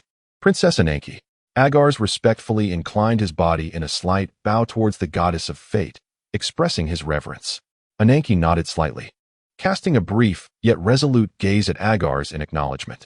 Immediately, the air seemed to solidify, enveloping the two in an unsettling silence as time passed slowly, rendering the atmosphere increasingly awkward. Just as the situation teetered on the brink of stagnation, a melodious and delightful laugh suddenly pierced the stillness, akin to the sound of silver bells. It was Nyx's laughter. She appeared to sense the palpable tension in the room and endeavored to diffuse the awkwardness with a light-hearted approach. Well, Ananke, you have been observing the river of fate for quite some time now. Have you discovered anything unusual? Nyx inquired softly, her eyes sparkling with curiosity. Ananke gently shook her head and replied calmly, I have found nothing.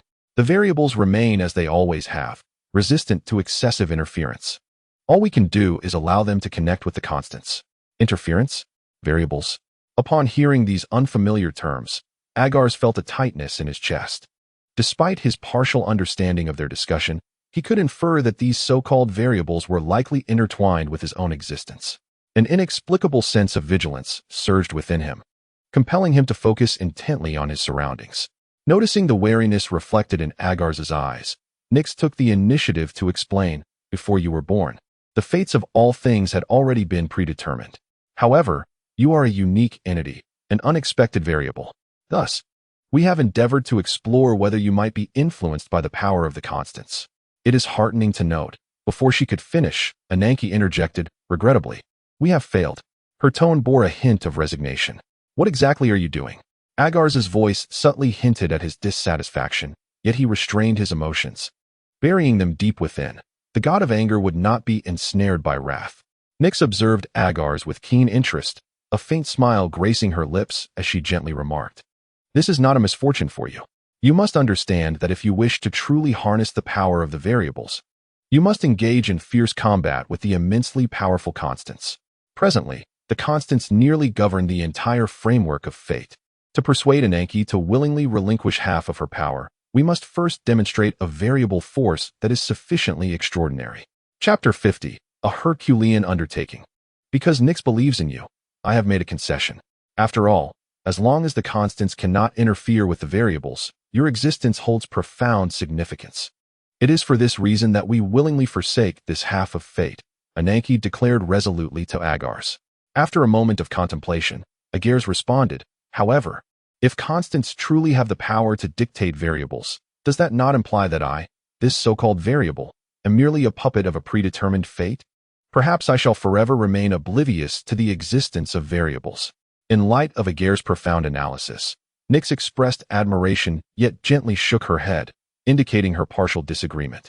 Undeniably, your intellect is remarkable, deserving of the favor of wisdom.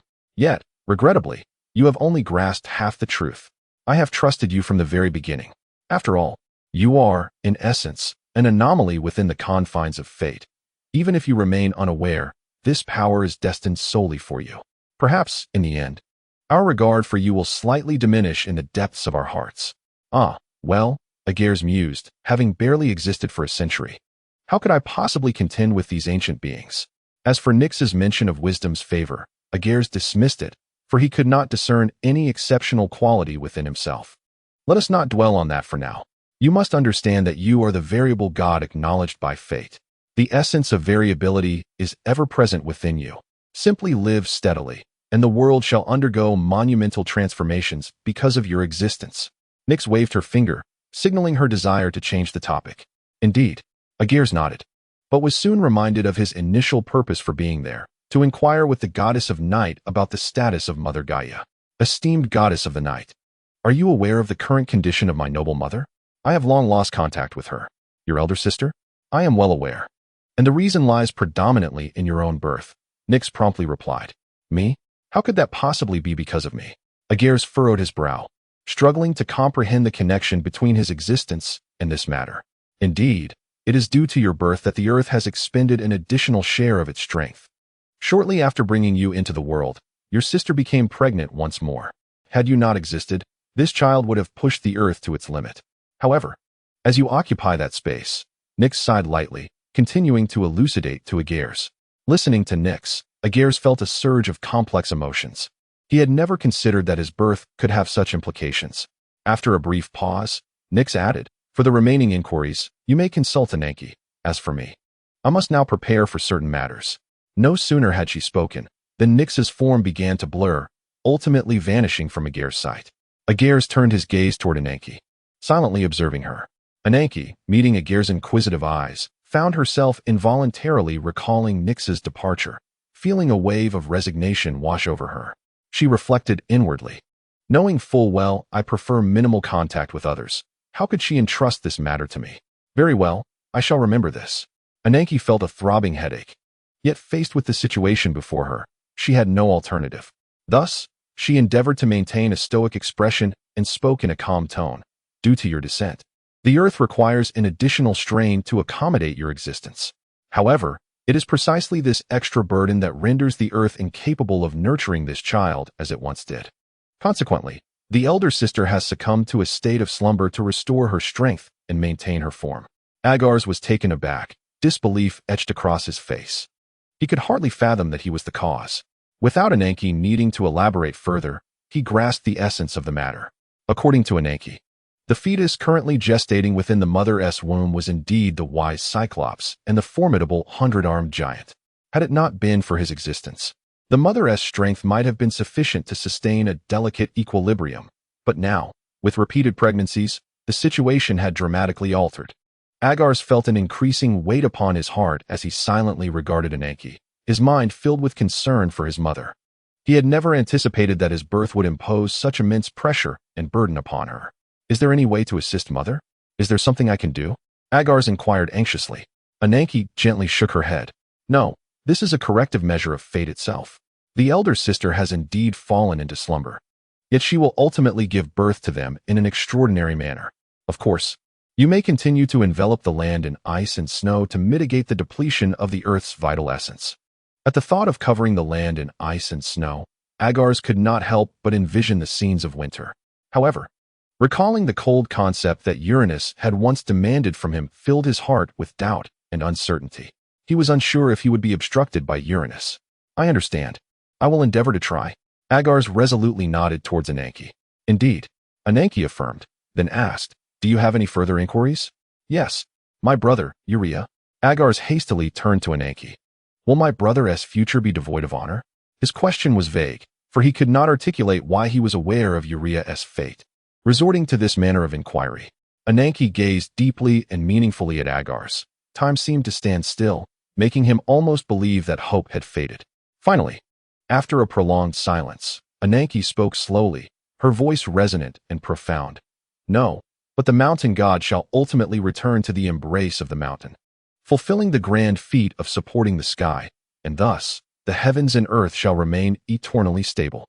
These words struck Agares like thunder, shattering the tranquility of his heart.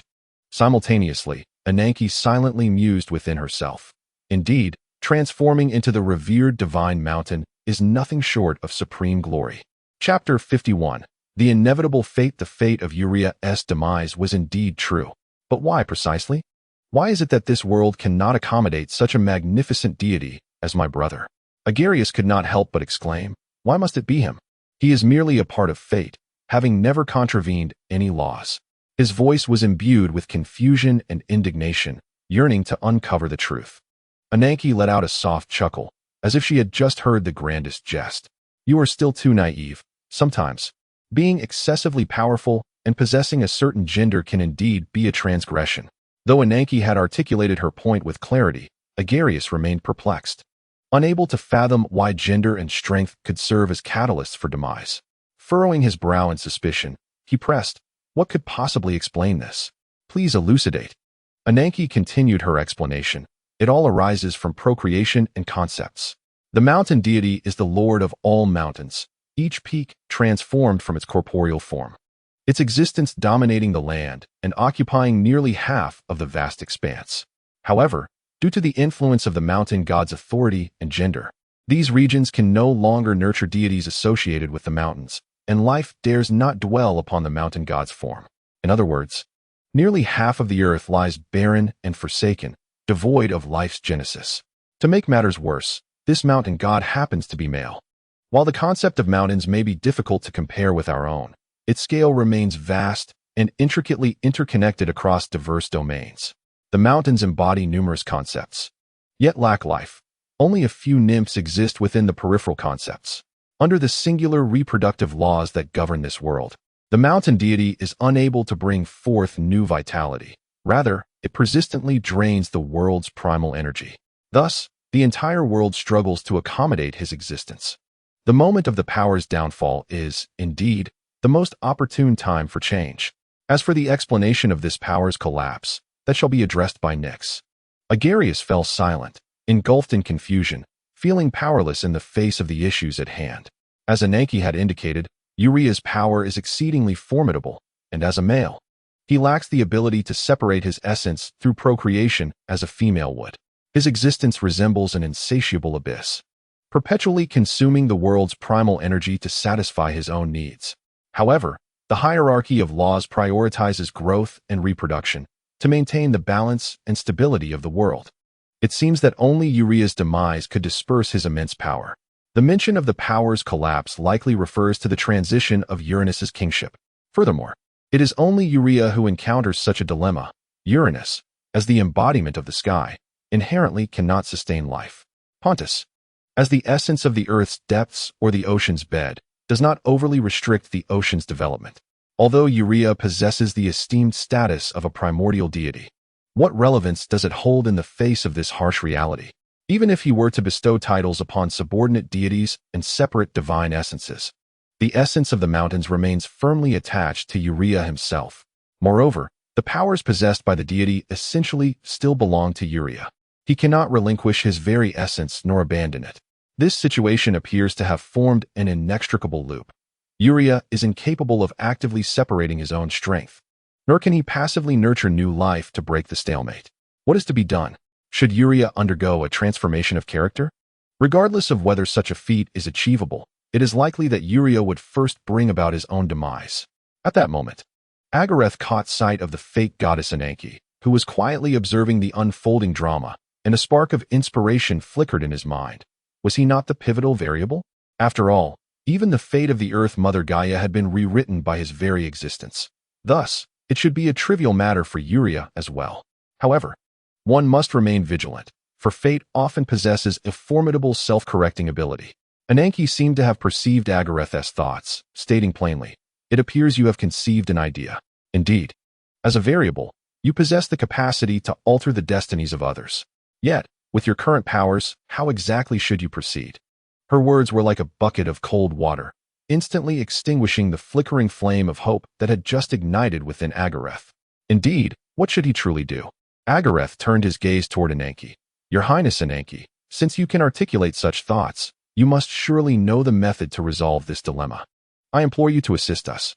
Regardless of the cost, I will spare no effort." For many years, it had been Uria who had shielded him. Now, it was time for him to step forward and take responsibility.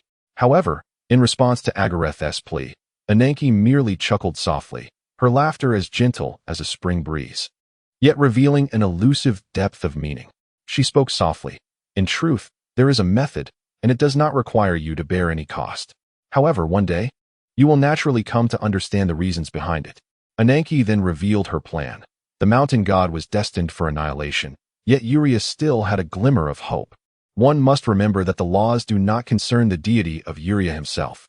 Despite the seemingly predetermined fate, there remains a way to alter it all. Since Uria cannot sever his source of power on his own, might there be alternative avenues to realize this? The answer may lie before him. Let the laws intervene directly. The sky and the earth will ultimately part ways, but the sky's embrace of the earth is a natural inclination. Nevertheless, mountains can serve as a natural barrier, separating the two. At that moment, as long as Uria is willing to voluntarily relinquish the essence of his mountainous form and transform it into a majestic divine mountain. Is it truly that simple? Agares asked, his face etched with skepticism, seemingly half convinced by what he had just heard. Of course not. Matters are seldom so straightforward. Ananke gently shook her head with a smile.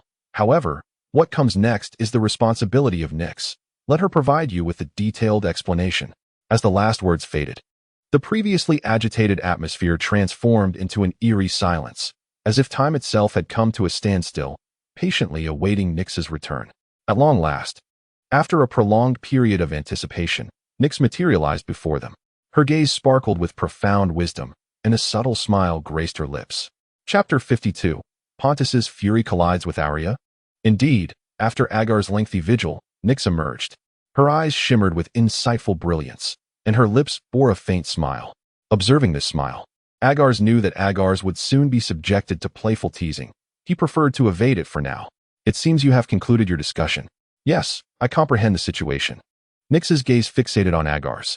Meanwhile, Ananke silently nodded, indicating her intent to continue watching the unfolding of fate. She then turned and vanished into the river of destiny, disappearing without a trace in the blink of an eye. As expected, after gazing at the river of fate for a moment, Nyx's once melodious voice now carried an alluring and enchanting lilt. She gently parted her lips, speaking softly to Agares beside her. "In truth, there exists another viable method. Agares, the power you wield from the earth is quite akin to that of Aria. Though you are male, do not forget that your very essence belongs to this vast expanse of land. The qualities that nurture all living beings in the earth undoubtedly reside within you as well. If you could also enlist the aid of the life vessel held by your elder sister, the birth of new life may not be an impossibility. What say you? This way, not only could vitality be bestowed upon the mountains, but their power could also be drawn forth. However, it may require a slight compromise on your part, huh? I imagine a child born of both earthquakes and towering peaks would be truly unique. I am eager to witness it firsthand." "Stop, stop, stop!" Agares glared at Nyx, his face lined with exasperation, inwardly lamenting the peculiar nature of this goddess of night, who dared to utter anything that came to her mind. "Your Highness Nyx, might I implore you to exercise some discretion in your words?" Agares felt a wave of incredulity wash over him, faced with Nyx's unfiltered remarks. He found himself at a loss for how to respond. Nyx was indeed one who thrived on chaos. Setting aside the question of his masculinity and whether he could accept such notions, no. He dared not entertain such thoughts any further. It was simply an impossibility. Absolutely unthinkable.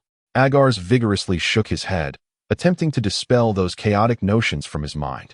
Then, he summoned the icy power within him, allowing a chilling aura to surge forth, swiftly enveloping his cheeks. Having done so, Agares fixed his gaze intently upon Nyx, his eyes betraying a complex blend of emotions, tinged with resignation. Very well. Alas, what a splendid idea. Nyx could only express her regret with a face full of helplessness. Very well. If this cannot be accepted, let us revert to the method previously articulated by Ananke, Nyx stated solemnly. She pondered in silence for a moment before raising her gaze towards Agares and slowly began, as Ananke has expressed. If we are to rewrite the fateful path of Urea towards death, it is imperative that he undertakes a more significant mission. She continued to elucidate.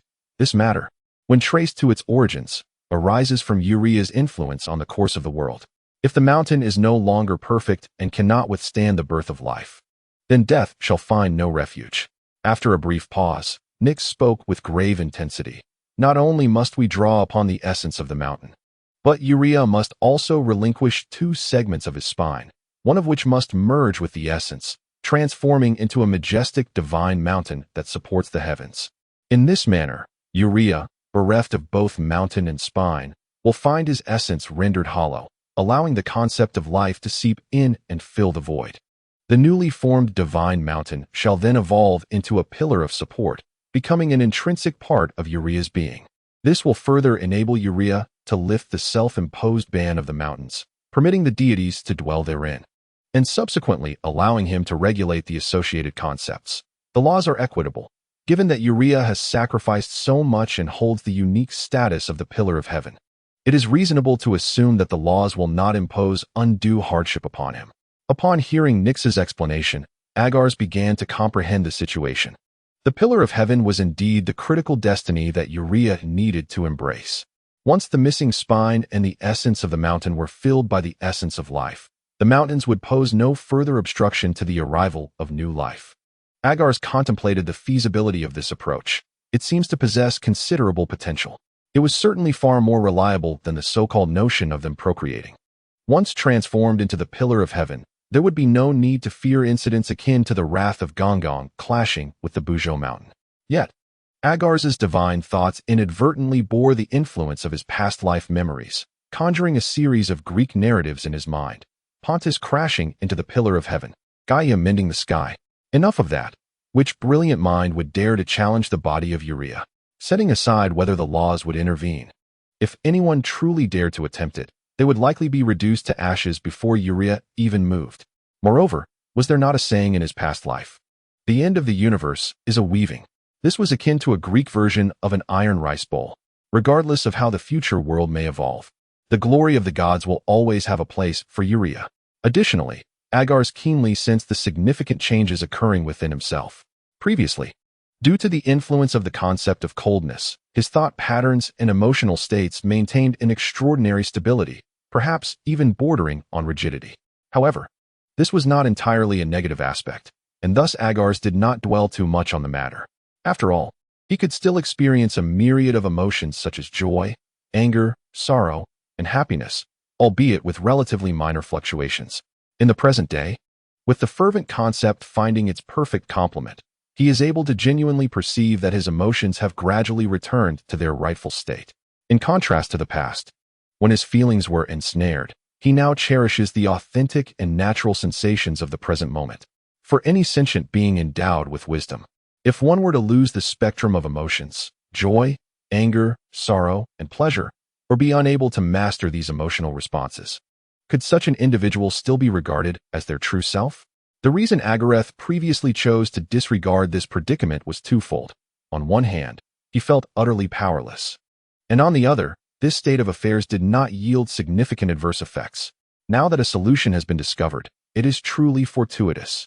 Chapter 53. The forging method of an exquisite artifact. However, Agares found himself perplexed by the purpose of the remaining segment of Urea's spine. He turned to Nyx. his brow furrowed in inquiry. "Your Highness Nyx, what exactly is the purpose of this other segment of the spine?" His voice bore a hint of confusion and curiosity. Nyx's lips curled into a slight smile as she let out a soft chuckle. "Ah, that is the destiny you are destined to bear. Within the preordained trajectory of fate. My sister will, at the appointed moment, forge a unique artifact, which will serve as the key to toppling the god of the sky." Upon hearing this, Agares' heart jolted, and disbelief washed over his countenance. Although he had already been aware of this fate, he found himself unable to elucidate it to Nyx at that moment. Feigning astonishment with wide eyes to convey his inner shock, Nyx, evidently pleased with Agares' reaction, gazed at him with keen interest, her eyes sparkling as if she were savoring a captivating performance. After a considerable pause, she gradually inquired, "So, do you now comprehend the mission that lies upon your shoulders?" After a moment of hesitation, Agares tentatively voiced a bold thought to Nyx: to assassinate Uranus? Ahem. Nyx nearly found herself taken aback by Agares' fanciful notion. She regarded him with an impassive expression, seemingly pondering how he could utter such an audacious idea. He ought to consider the vast disparity in strength between himself and Uranus. Even she could merely suppress Uranus, not slay him, for a forceful confrontation would only result in mutual destruction. Agares subtly smirked, keenly observing Nyx's expression in hopes of discerning any change, yet alas, he found none. Though he had developed certain speculations in his mind, he refrained from articulating them. Such matters should not be vocalized by him. Nevertheless, he relished the opportunity to vex Nyx a little, especially after her earlier teasing. Unbeknownst to Agares, the Nyx before him was far from benign. In the blink of an eye, she glided to his side like a wraith. She parted her ruby lips and leaned close to Agares' ear, whispering in a voice tinged with languor, "Indeed, what a mischievous little one you are. Even I, your aunt, cannot help but feel somewhat astonished." The last syllable of astonished was deliberately drawn out, laden with significance. Agares could distinctly feel the warm breath escaping Nyx's lips caressing his neck, accompanied by her faint yet enchanting fragrance that captivated the senses. Unintentionally, he caught a glimpse of Nyx's unparalleled beauty. In that fleeting moment, a subtle atmosphere of unspoken tension enveloped Agares in silence. Despite knowing Nyx harbored no ulterior motives, a hint of bashfulness crept into his ears, flushing them crimson as though they might bleed. Clearing his throat, Agares swiftly distanced himself from Nyx. The chill of the concept he had just encountered once again clung to him. Nyx observed Agares' reaction without sensing any impropriety on her part. Rather, she found his demeanor amusing. What was the harm in a simple conversation? A deity ought to exhibit grace. What was there to be shy about? He was still quite young and should be allowed to learn from Urea and experience the world. Alas, it was regrettable that Agares failed to appreciate her good intentions, inadvertently disappointing his aunt. However, a glimmer of pride flickered in Nyx's eyes. In the end, she had triumphed, for an aunt would always be an aunt. Now, let us cease this idle chatter. To assassinate Uranus? How audacious of you. Nyx's tone shifted to seriousness. With your current abilities, even if I permitted you, would you dare to undertake such a task? Uranus has long coveted your power, the last time he sought to capture you. Had it not been for my subtle manipulation of the threads of fate, you would have been taken long ago. Nyx gazed at Agares with irritation, recalling the losses of divine power she had suffered due to him. Although such losses were insignificant, they still vexed her. Upon hearing Nyx's words, Agares finally grasped why Uranus had retreated at that moment. Though he was unaware of how it had been accomplished, fate always possessed its own methods, and there was no need to inquire further. I am immensely grateful for your assistance, Your Highness Nyx. I shall forever cherish this debt. Agares solemnly bowed to her. Nyx felt a sense of relief at his acknowledgement, especially since this was still Uranus's most prosperous period. The situation had been urgent, necessitating a direct disturbance of the threads of fate, which nearly drained her of power. Subsequently, she had to seek sustenance from Erebus, and the thought of him brought a sweet warmth to her heart. Well, this was merely my duty. Before my sister fell into slumber, she entrusted me with your care. She has sacrificed much for this world, and as her true child, who else should I look after if not you? In terms of our relationship, you ought to address me as aunt, Nyx softly remarked to Agares. Urea can be somewhat considered in terms of his character, but as for Uranus and Pontus, those two treacherous scoundrels, let us not dwell on them. Aunt. Agares immediately seized the opportunity to address her. Nyx responded to Agares before continuing. The other segment of the spine is entrusted to you to forge a weapon on behalf of your elder sister. Given your current lack of strength, you must compensate for the weapon's deficiencies with the quality of the materials. Originally, this task was meant for your sister, but the weapon must possess enough sharpness and might to wound Uranus. Since she lacks the necessary power now, it falls upon you to fulfill this destiny. However, upon hearing this, Agares appeared troubled. "Aunt, although I am eager to craft this weapon, I lack the skills of a blacksmith." "Do not fret," Nyx reassured her. "Your assistant, the offspring of Uranus, will soon come into being. They are naturally gifted artisans, destined to aid you." Nyx explained, "You will converge with them at a crucial moment. That will mark the inception of the weapon's creation. However, be mindful that they are meant only to assist. The true forger of this weapon must be the Earth itself. Only the Earth, which nurtures the sky, can forge this unparalleled instrument capable of toppling the heavens," Nyx said with a serious expression directed at Agares. Chapter 54. The Unknown Crystal of Utmost Importance. Nyx continued, "Moreover, merely having Uria's spine is insufficient. The divine form of great power alone cannot complete the weapon's forging. It is imperative to acquire the hardest obsidian from the depths of the earth. Only by fusing both can this weapon be perfected. Furthermore, your flames hold an unknown potential. Should you ignite the divine essence of your flames, their power can act as the finisher for the weapon." Nyx paused for a moment before continuing. "At that time, the spine will serve as the hilt, the obsidian as the blade, and with the divine essence of the earth, we shall forge this extraordinary artifact." Agares listened in silence, understanding the weight of his responsibility. He would stand in for his mother to complete the weapon that would overthrow the king of gods. Nodding to Nyx to indicate his willingness, he realized that his next course of action was to wait for the arrival of the assistants. Destiny has shifted once again. Now, fate shall be wielded by the forces of uncertainty, exercising its profound mysteries. As long as you are willing, you are the only one capable of harnessing the Earth's divine power," Nyx remarked with a sigh before producing an incredibly dark shroud. This fabric seemed to possess the power to conceal all, with secrecy as its fundamental essence. The vast shroud resembled an infinite black hole, seemingly capable of devouring all things in existence. Its profound and mysterious aura inspired a sense of awe. Secrecy, akin to its innate attribute, was deeply imprinted upon every inch of the material.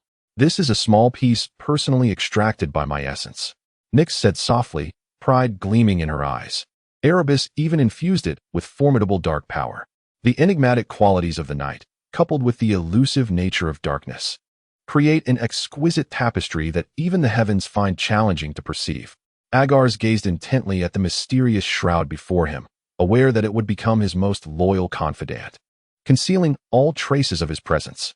As he slowly extended his hand to receive the mantle of darkness from Nyx, an unprecedented sensation surged within him. He could distinctly sense the immense energy that lay within the fabric, yet it remained nearly imperceptible unless touched. With this shroud, one could confidently navigate the profound darkness of the earth, for all movements would be flawlessly concealed. The voice of Nyx echoed in his ears. Observing Agares as he examined the nocturnal veil, Nyx uttered a prophetic assertion. The giants would once again return to the depths of the earth, marking the genesis and terminus of all things. After attentively absorbing every word Nyx spoke, a previously unnoticed detail abruptly surfaced in Agares' mind. "Aunt, why does Uranus desire my concept of coldness?" he inquired, furrowing his brow in contemplation. Nyx appeared somewhat taken aback, not anticipating that, after all they had endured, Agares would still focus on such a matter. However, this was not the moment for revelations, so she opted for vague phrasing to deflect the inquiry. "It is to suppress a certain existence. Your concept of cold possesses unique efficacy against certain forces. Though its power is still limited, it suffices to aid Uranus in maintaining a crucial boundary." Nyx's tone carried a hint of resignation. No sooner had she spoken than a scornful expression crossed her face as she added, "That fool Uranus, so oblivious to the gravity of his actions, dares to collaborate with it, even attempting to consume it. Ultimately, he shall find himself ensnared in an abyss from which there is no return." Faced with Nyx's ambiguous response, Agares chose not to press further. He understood that if the truth was meant to be revealed to him, Nyx would not withhold it. Perhaps the timing was simply not yet ripe. Silently, Agares tucked away the shroud of night, refraining from further dialogue, his gaze fixed upon the river of fate. Resting upon the sphere that represented the forces of change, Nyx stood behind Agares, observing his silhouette, which bore a striking resemblance to her illustrious sister from her memories. Recalling her sister, Nyx couldn't help but connect it to the unique aura she had sensed in Agares. Thus, without hesitation, she inquired, Agares, might my sister have entrusted you with an item related to the earth? From mother? Let me think, Agares replied, turning to face Nyx. He felt somewhat perplexed by her question. Something given by mother? After a moment of reflection, he suddenly recalled the scene from decades ago when he received the divine essence of temperature. At that moment, the mother indeed handed him an unremarkable crystal, proclaiming it to be a gem from the earth. Could there be something extraordinary about this crystal? A flicker of doubt surged within Agares. How could this be? If it possessed any other utility, he would have surely noticed. Just as his mother had stated, this crystal was merely a communication tool. With a heart full of questions, Agares resolved to uncover the truth and casually retrieve the crystal, which often stirred his memories.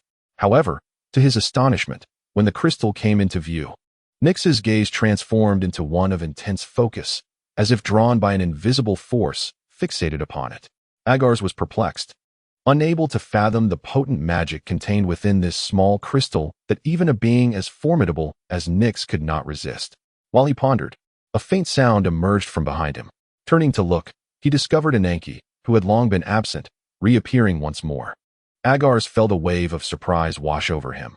Was this crystal truly so powerful that even Ananke, entwined with the currents of fate, had been captivated? At that moment, Nyx, who had just regained her focus, gently inquired, "Could you share with me the details of this matter?"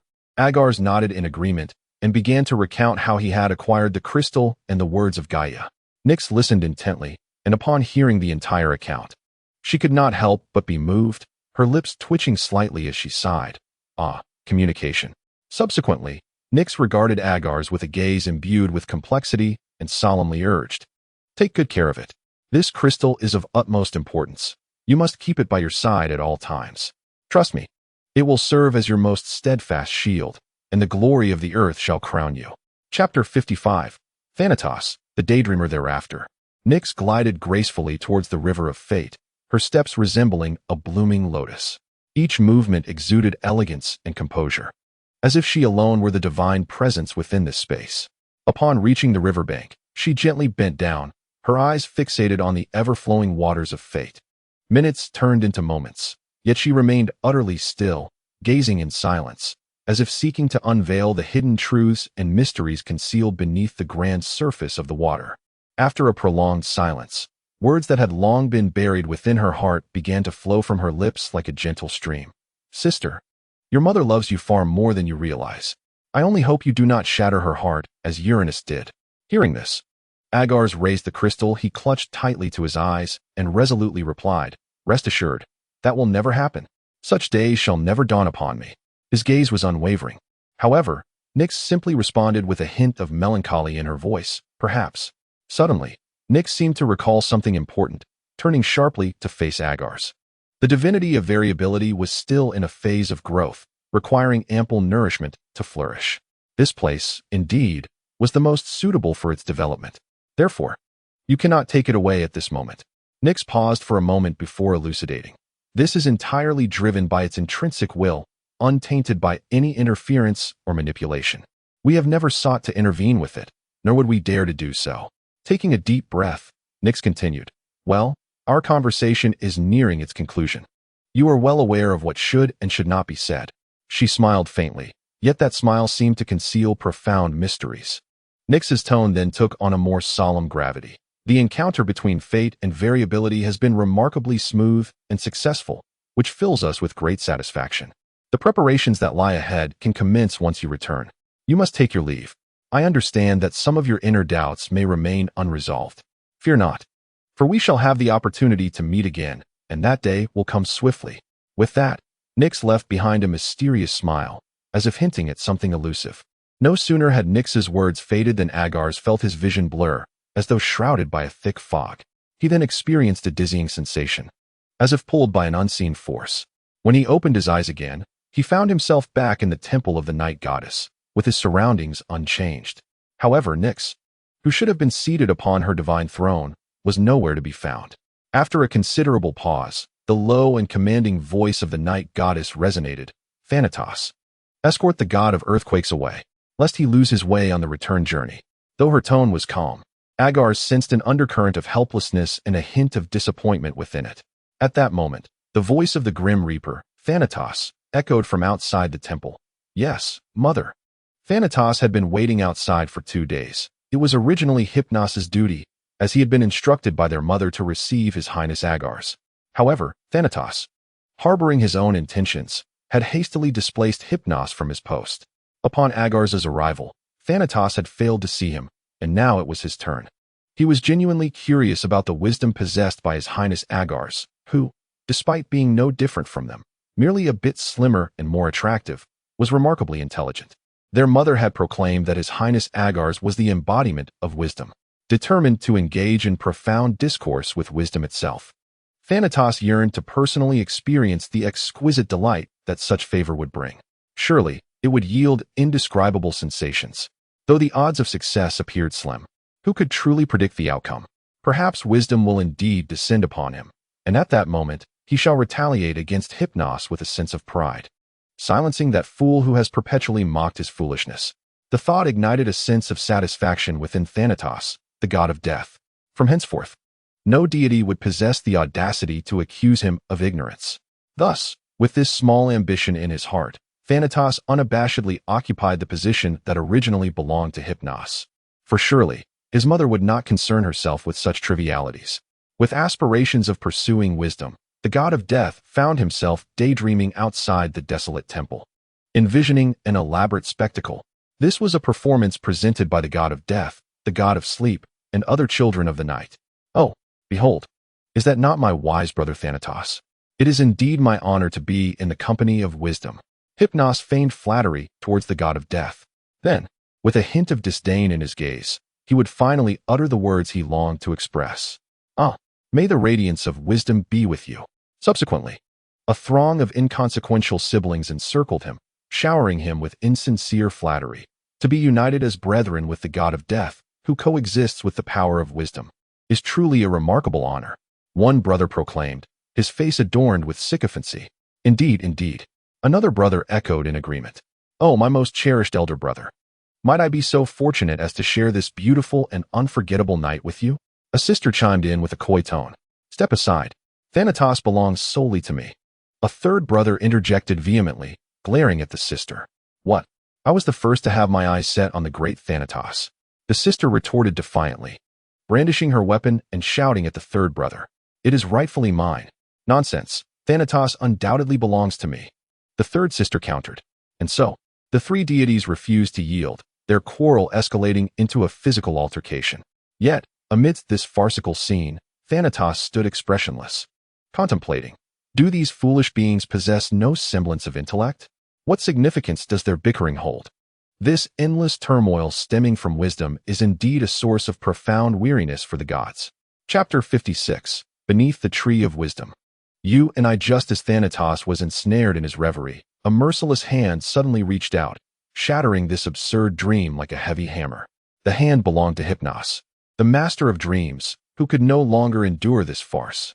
It is essential to recognize that sleep and dreams are realms where Hypnos excels, as the god of slumber. He could easily perceive Thanatos' trivial designs amidst their equal might. In truth, Hypnos had initially no intention of intervening in Thanatos' grand daydream. However, when he realized that Prince Agares had concluded his conversation with Lady Mother, and he could sense the situation, a flicker of astonishment surged within him. What struck him as even more peculiar was that Lady Mother seemed disinclined to summon Thanatos, for the temple, usually closed, now stood wide open, allowing him insight into its interior. Hypnos immediately comprehended that their mother had likely long since discerned Thanatos' dreams. Her reluctance to expose him on the spot was merely an attempt to preserve the last vestiges of dignity for this disappointing brother. Given the circumstances, Hypnos resignedly shook his head and ultimately decided to take matters into his own hands, determined to shatter Thanatos' ethereal illusions. Thanatos, you fool. Mother has finished her discussion with Prince Agares, and yet you continue to dream in broad daylight. The god of sleep, Hypnos, seized Thanatos by the ear and cast him out of his dream. As the god of death's consciousness returned from the realm of the underworld to reality, Thanatos happened to hear their mother's call. He hastily responded and swiftly entered the temple, prepared to guide Agares to their destination. Upon seeing Agares, Thanatos immediately rushed over to pay his respects. Well, this marked Agares' second encounter with Thanatos, yet for some inexplicable reason, he sensed an unusual ambience, as if something were being concealed from him. "Aunt, if that is the case, I shall take my leave," Agares said, bowing toward the seat of Nyx to express his farewell. He then signaled to Thanatos that they could proceed. "Prince Agares, please follow me this way," Thanatos said, stepping alongside Agares as they exited the goddess of Night's temple. After Agares and Thanatos departed, Nyx and Hypnos appeared within the temple, their expressions complex as they observed the retreating figures, pondering what thoughts occupied their minds. Perhaps they were concerned for the god of death's intellect and future. Once they left the temple, the initially sequential strides of the two deities gradually transformed. What began as a following arrangement slowly evolved into a parallel walk, and eventually, Agares even found himself slightly ahead of Thanatos. However, Agares perceived nothing amiss in this shifting alignment. What truly discomforted him was the sensation of being scrutinized, seemingly from beside him, yet also from behind, which sent shivers down his spine. As for Thanatos, prior to encountering Agares, he may have felt an inkling of unease and trepidation due to the latter's exhibited strength. Yet, upon witnessing Agares refer to his mother as aunt, that lingering anxiety dissipated in an instant, leaving no trace behind. Certainly, His Highness would not easily resort to violence over trivial matters. Thus, Thanatos felt a surge of joy within, his courage gradually swelling as he allowed his gaze, once discreet, to become increasingly audacious. At last, Agares could no longer endure being scrutinized so ambiguously by a deity. He could no longer contain himself and inquired, "Thanatos, what is the meaning of your unwavering stare? Is there something amiss about me?" In response to Agrias's forthright question, Thanatos sincerely replied, "Your Highness, my mother has informed me that you are favored by wisdom. Therefore, I am particularly eager to understand what wisdom truly signifies. Might you bestow upon me this wisdom, allowing it to grace my existence as well?" Upon concluding his words, Thanatos fixed his gaze upon Agares, his eyes brimming with hope and longing. Agares, taken aback, silently mused, "When did I become a harbinger of wisdom? Why do so many speak thus? I truly do not comprehend." Deep within, he was acutely aware that he had little association with wisdom. The so-called wisdom was a trait possessed by the later emerged goddess Métis, which, it was said, was ultimately passed down to Athena. Such matters had no bearing on him whatsoever. Yet, observing the unquenchable thirst for knowledge in Thanatos' eyes, Agares understood that the latter evidently held unwavering faith in Nyx's words. Well then, he thought, since that is the case, I shall merely indulge Thanatos' curiosity. After a moment of contemplation, Agares articulated his thoughts. Wisdom resembles a towering tree, under whose bounteous branches we, the living beings, find comfort. The robust growth of this tree is rooted in knowledge, which nourishes wisdom like the primal forces that sustain the earth. I am not the sole deity endowed with wisdom in this world. Each vibrant life is akin to a branch extending from the tree of wisdom, striving to touch and perceive this vast and boundless world. Throughout this journey of perception, we continually acquire new insights. This is knowledge, enabling life to ponder deeply upon its experiences. It is through this very process that beings accumulate their own unique wisdom. Thanatos, upon hearing these words, fell into contemplation, pondering the essence of Agrias's message. Tree, knowledge, thought. He murmured to himself, is it truly as simple as planting a tree? But the underworld cannot cultivate one now. Knowledge, is it not present? As for thought, I am indeed engaged in it. No, it cannot be that simple. Ultimately, Thanatos failed to derive any conclusion, only to suddenly realize that he merely sought a shortcut. He did not genuinely wish to comprehend the meaning of wisdom. As Thanatos sensed Agrias nearby, wisdom appeared tantalizingly within reach, yet felt so distant. His lips parted slightly, as if he wished to speak, but after much hesitation, he ultimately chose silence. Immediately, Thanatos sealed his lips, standing quietly beside Agares, silently leading the way forward. Chapter 57, Welcome Home. Agares observed the taciturn Thanatos, inwardly relieved that he did not press further with questions, Otherwise, he would be at a loss for words. With this thought, Agares chuckled inwardly, acknowledging that he himself found the situation perplexing. With this, Thanatos would likely refrain from regarding him with that ambiguous gaze. This notion eased Agares' mind somewhat. Thus, the two gods traversed the underworld in silence, engrossed in the path ahead, the atmosphere thick with tranquility. Eventually, they arrived before a colossal gate. This entrance to the underworld loomed like a formidable mountain, towering amidst the darkness, exuding an overwhelming sense of pressure that sent shivers down one's spine. The gate reached several dozen zhang in height, crafted from an unknown black material that shimmered with an enigmatic glow. The door frame and panels pulsated with a disquieting energy. This portal connected two disparate realms, one shrouded in eternal darkness and death, the other a realm of uncharted light and vitality. At that moment, the gate stood ajar, seemingly indifferent to the passage of life, silently awaiting the arrival of travelers. At this juncture, Thanatos spoke. "We have arrived, Your Highness Agares. This is the gateway to leave the underworld. From here, you may return directly." His voice carried a hint of regret. After speaking, Thanatos slightly bowed, showing his respect for Agares. Then, he turned to depart, saying, "Your Highness, my task is complete. Farewell, and I look forward to our next meeting." With that, Thanatos vanished into the darkness, leaving Agares alone in the stillness. Yet, in his final moment, Thanatos cast a glance back at Agares, feeling a sense of desolation. Lamenting his own wisdom, Agares looked upon the towering gate, reflecting on the strangeness of the underworld. One could enter from any point on Earth. Yet there existed but a single door to exit. Perhaps in time, the rules governing this gate would be refined. After taking a final survey of the underworld, Agares set forth to return to the Earth. As he stepped through the gate, he felt himself embraced once more by the Earth, subsequently channeling the divine power of earthquakes to return to the temple of Urea.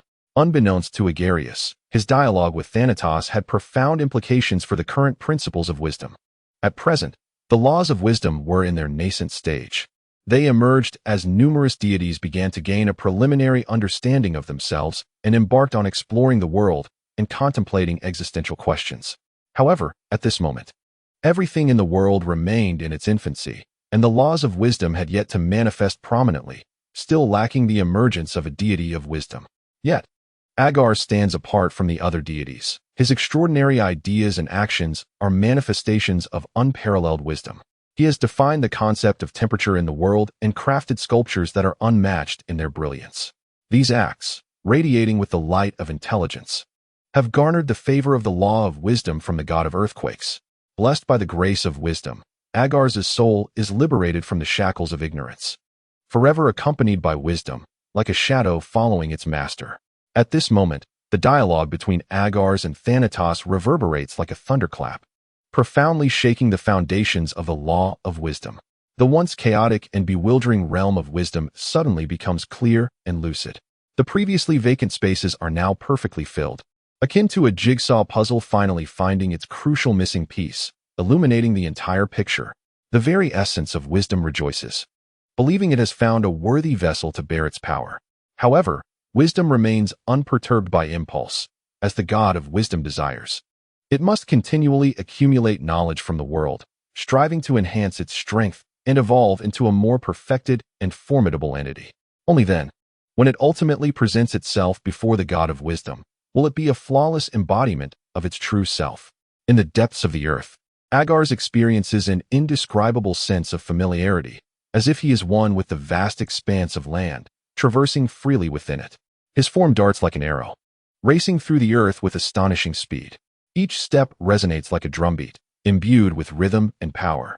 As he moves, the surrounding soil and rocks seem to dance joyfully, cheering him on.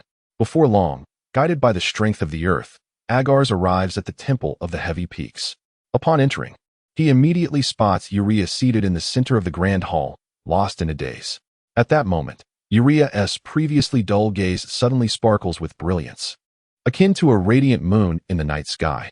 He fixes his gaze upon Agares, his eyes shimmering with ecstatic delight. He has returned. For days, Agares had been untraceable, leaving Urea in a state of constant worry for his brother's safety, even contemplating a descent into the underworld to seek him out. Truth be told, Urea is perplexed. What business could Nyx have with Agares that could not be directly conveyed to him? Why the elaborate summons? Just as Agares raises his hand to greet Urea, a towering figure descends upon him with the swiftness of a tempest, enveloping him in a warm embrace. "Welcome home," Urea calls, his voice deep and filled with joy. Holding Agares as if he were a rare treasure, he then gently releases Agares, allowing him to stand upright once more, yet his gaze remains fixed on him, scrutinizing every detail with tender attentiveness. He sensed the aura emanating from Agares, and only after confirming that everything was normal did he exhale a long breath of relief. "Have you discovered the answer you have long yearned for from the goddess of night?" His tone appeared casual, yet his eyes betrayed an unmistakable concern. After a brief silence, Agares finally spoke. "I inquired about my mother's condition from the goddess of night. She is once again expecting a child from Uranus. At this moment, she is wholly devoted to nurturing this new life." Chapter 58. A jest? Uranus seemed to have anticipated such an outcome, his tone calm and resolute, as if everything unfolded as expected. "Just as I suspected. Moreover, given my mother's current state, it seems her own strength may be waning." His essence was intertwined with the earth, and the vitality of the land felt significantly diminished compared to before. The divinity of the mountains closely resembled that of the earth. Thus he had been infusing the land with his surplus power, hoping to alleviate some of its burden. Yet, it was merely a drop in the ocean. The magnitude of the earth was far too immense, and he could not afford to lose his own primary strength, especially with Uranus lurking in the skies, watching him intently. His mother could barely hold on, and he had Agares to protect. He could not afford to show even the slightest hint of weakness. Throughout the days Agares was in the underworld, he remained vigilant within the temple, wary of Uranus' gaze. The scrutiny of the sky was obscured by the boundless darkness of the underworld, yet he could traverse it. Should Uranus discover that Agares was not by his side, it would spell trouble. Fortunately, the worst scenario had not come to pass. Agares had returned safely. "Did you already know, brother?" Agares expressed surprise in response to Uria's words. Uria nodded slightly. "I merely had some suspicions." "Very well," Agares thought to himself, feeling somewhat helpless, realizing he had been left in the dark. As the biological father of the child, Uranus was undoubtedly aware of everything that transpired, while he had foolishly fretted over his mother's safety. "Oh, by the way, brother, how long have I been away from the earth?" Agares turned to Uria, inquiring. 26 days. Uria replied without hesitation. He was acutely aware of the passage of time. During these days, he had remained in solitude within the temple, constantly anticipating Agares' safe return. Has time passed so swiftly? Agares murmured to himself. He had spent the majority of his time entwined in the river of fate with Nyx, completely oblivious to the silent passage of so much time. That strange and extraordinary space was indeed imbued with endless mysteries. Subsequently, Agares' thoughts surged like a tidal wave, echoing in his mind the method Nyx had revealed to him regarding Uria's survival. "Brother, would you believe it?" Agares whispered softly, a voice so faint it seemed only he could hear it. Would he truly believe it? It is imperative to understand that this is the essence and backbone of the great deity of power. Yet, this fate presented itself without the slightest premonition. Agares silently gazed at Uria, his eyes revealing a complex array of emotions, an inexplicable melancholy for Uria's destiny, intertwined with a sense of helplessness and indignation at the capriciousness of the world. In this moment, Agares' heart was a tumult of feelings, leaving him uncertain of how to articulate everything to Uria. Perceptive as ever, Uria sensed the unusual look cast by his brother, his heart tightening with concern. He hastily inquired, "What troubles you? Is there a deity in the underworld who dares to humiliate you? Is it the god of sleep or the god of death? Surely it must be one of them, for I cannot imagine the goddess of night would trouble you, her junior." With that, Uria gently patted his chest, fervently assuring, "Do not worry, dear brother. Tonight, I shall capture the god of death and the god of sleep, presenting them to you for your judgment, allowing you to vent your frustrations."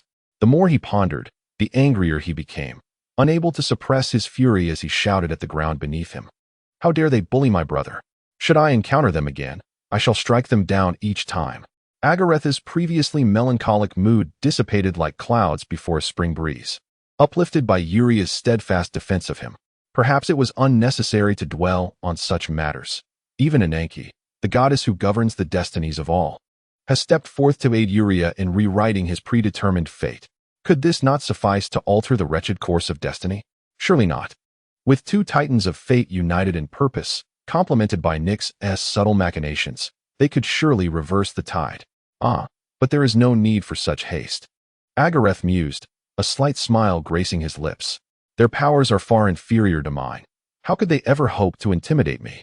Then, his gaze met Urias, his expression earnest and solemn. My esteemed brother, the fate of the god of the mountains is on the brink of conclusion.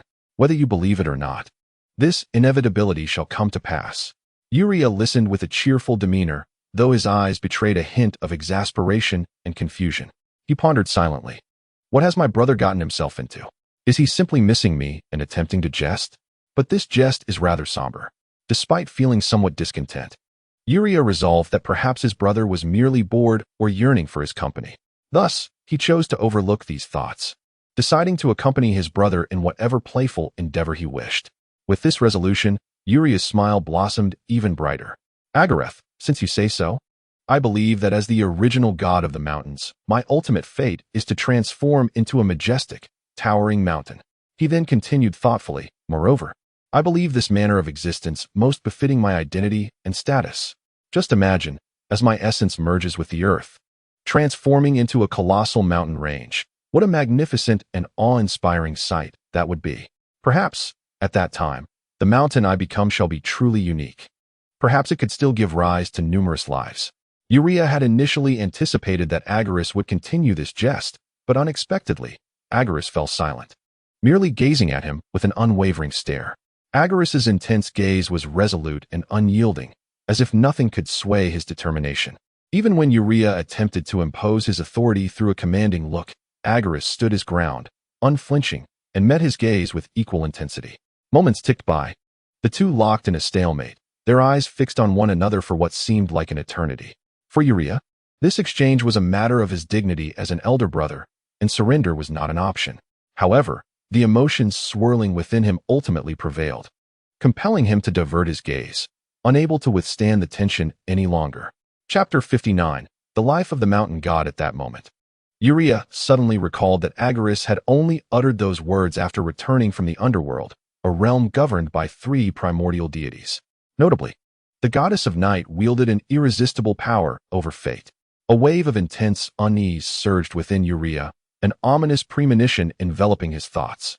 Yet he was Urias, the god of towering mountains, a favored child of the primordial earth, endowed with tremendous might. His majesty forbade him from harboring even the slightest fear of death. So he calmly inquired of Agares, is it truly so? Absolutely.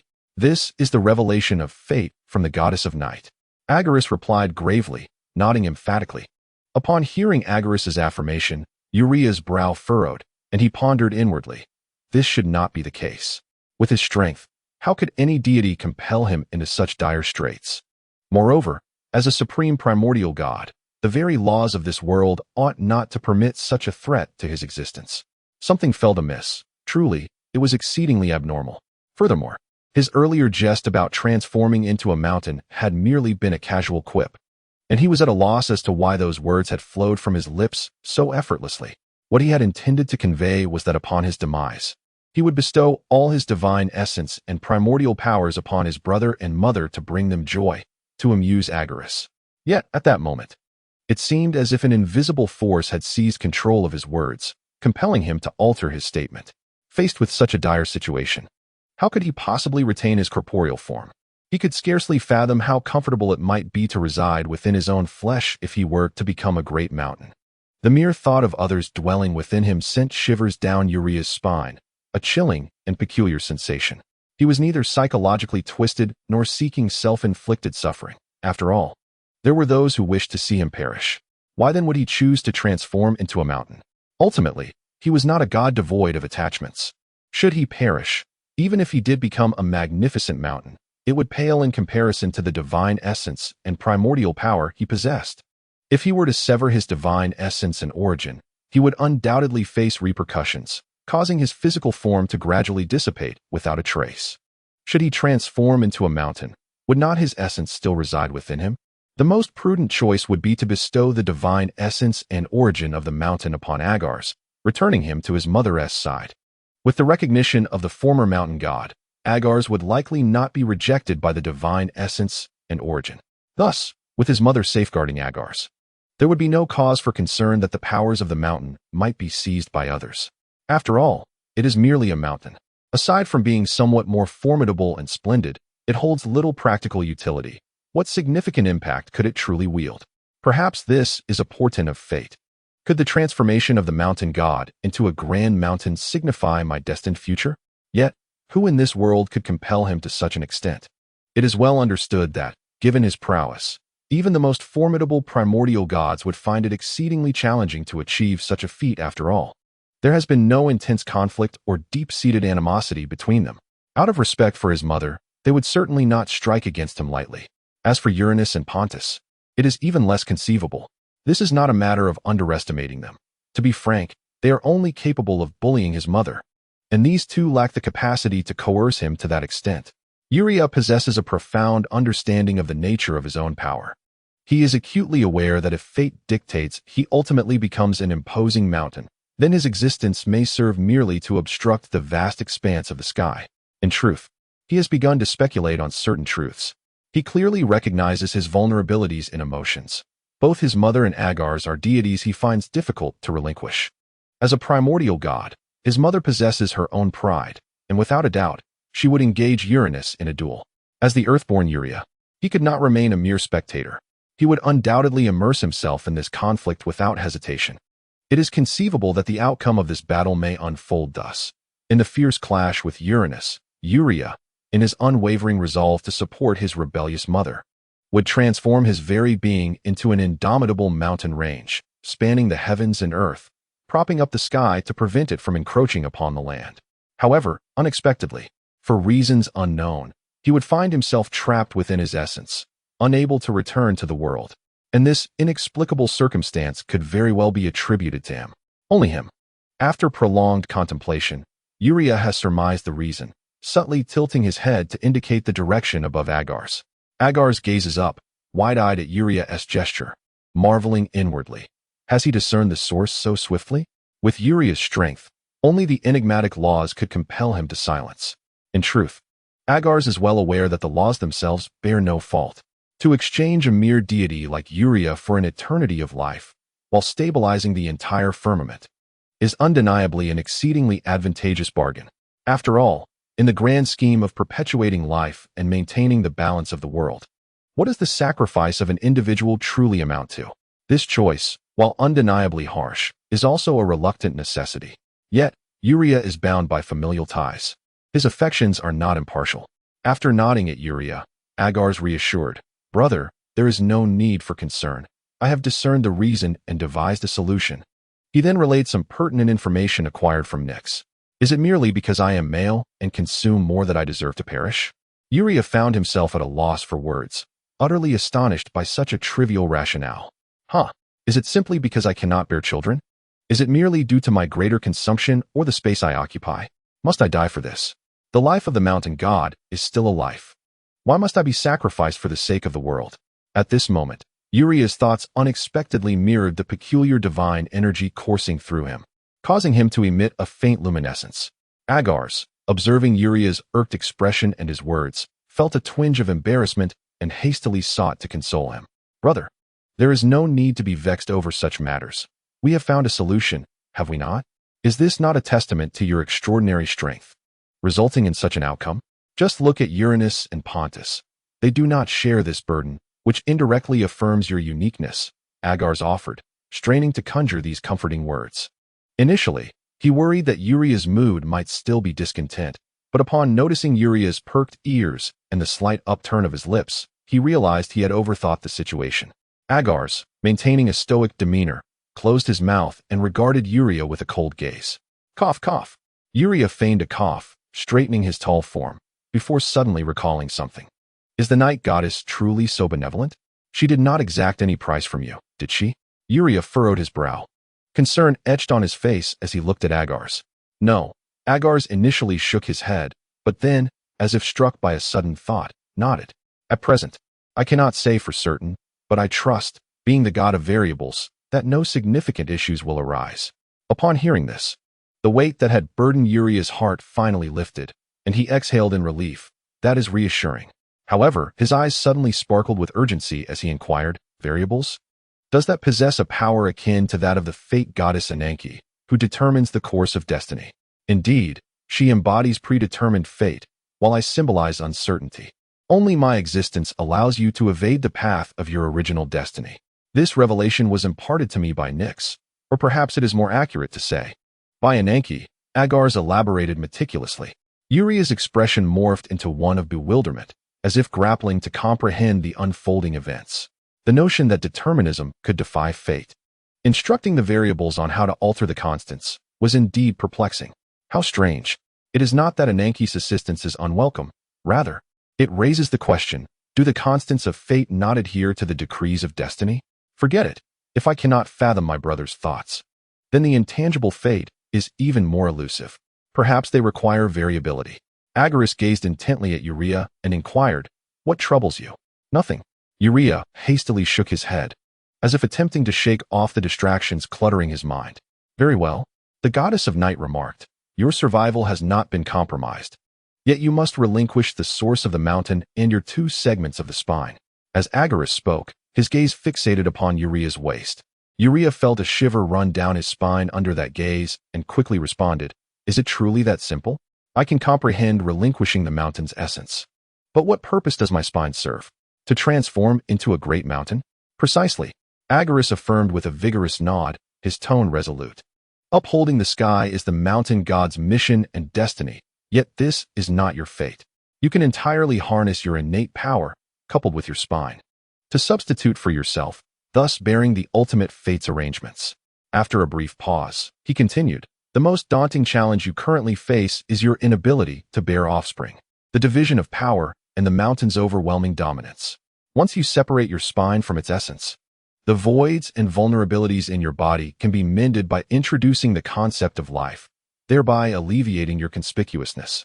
At this juncture, Agares hesitated slightly, then, with a hint of trepidation in his gaze, casually stated, then, you shall entrust your spine to me. I need to immerse it deep within the earth, allowing it to absorb the earth's divinity fully. With the earth's divinity present, the world shall not impede you. It was not that Agares wished to deceive Uria, but rather that he could not disclose certain truths.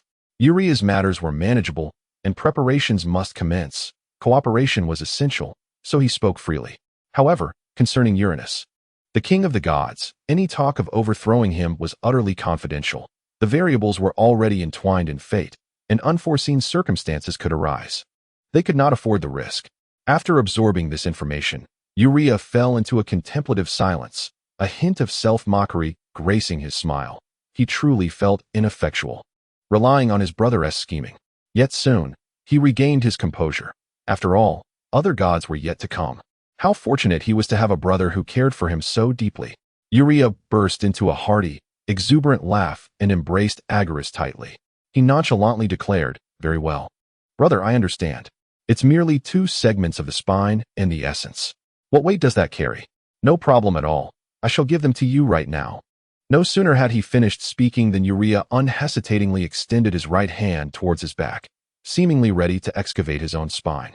However, at that moment, Agares swiftly intervened. Wait, what are you doing? Now is not the time. Agares exclaimed anxiously. If you were to lose your spine at this moment, you would undoubtedly suffer a grievous blow, your vitality severely diminished. Uranus would not let such a prime opportunity slip away. At that point, I fear no one could withstand his power. Upon hearing this, Uria was momentarily taken aback, a hint of embarrassment crossing his features. He suddenly realized that he had been overwhelmed by the atmosphere and emotions earlier, momentarily forgetting the existence of Uranus. When shall it be? Uria inquired after a brief pause. Agares could not comprehend why Uria was in such a hurry. After all, this was about the spine. Once lost, not only would his strength diminish significantly, but the resilience of his colossal form would undoubtedly weaken several notches. There is no need for haste. The time has not yet come. Agares reassured Uria, his tone calm and resolute, as though everything was well within his control. Subsequently, Agares leaned closer to Uria, lowering his voice to impart a few words. Upon hearing them, Uriah's eyes momentarily flashed with astonishment, but this emotion quickly faded, replaced by a profound tranquility and composure.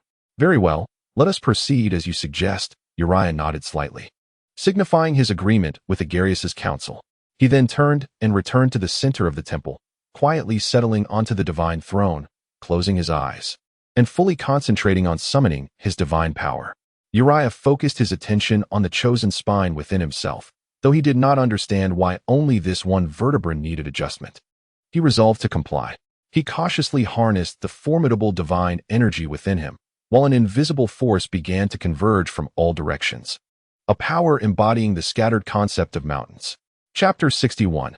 2.5 years later, Uriah exerted every effort to control this energy, gradually guiding it to gather near the spine, meticulously drawing together the wayward concepts. At long last, after prolonged endeavor, Uriah successfully corralled the majority of the mountain concepts back around the spine. Now, Agares and Uriah awaited silently, anticipating the opportune moment, a pivotal instant to unleash this immense energy. This wait extended over nearly 2 years and 6 months. Regardless of whether they were still waiting, an uninvited visitor had already arrived from the depths of the earth, the god of the sky, Uranus. He entered unbidden, wholly disregarding the goddess's authority, brazenly intruding into the subterranean temple of the earth. At that moment, the king of the gods, once radiant with golden light, no longer possessed the purity he once had.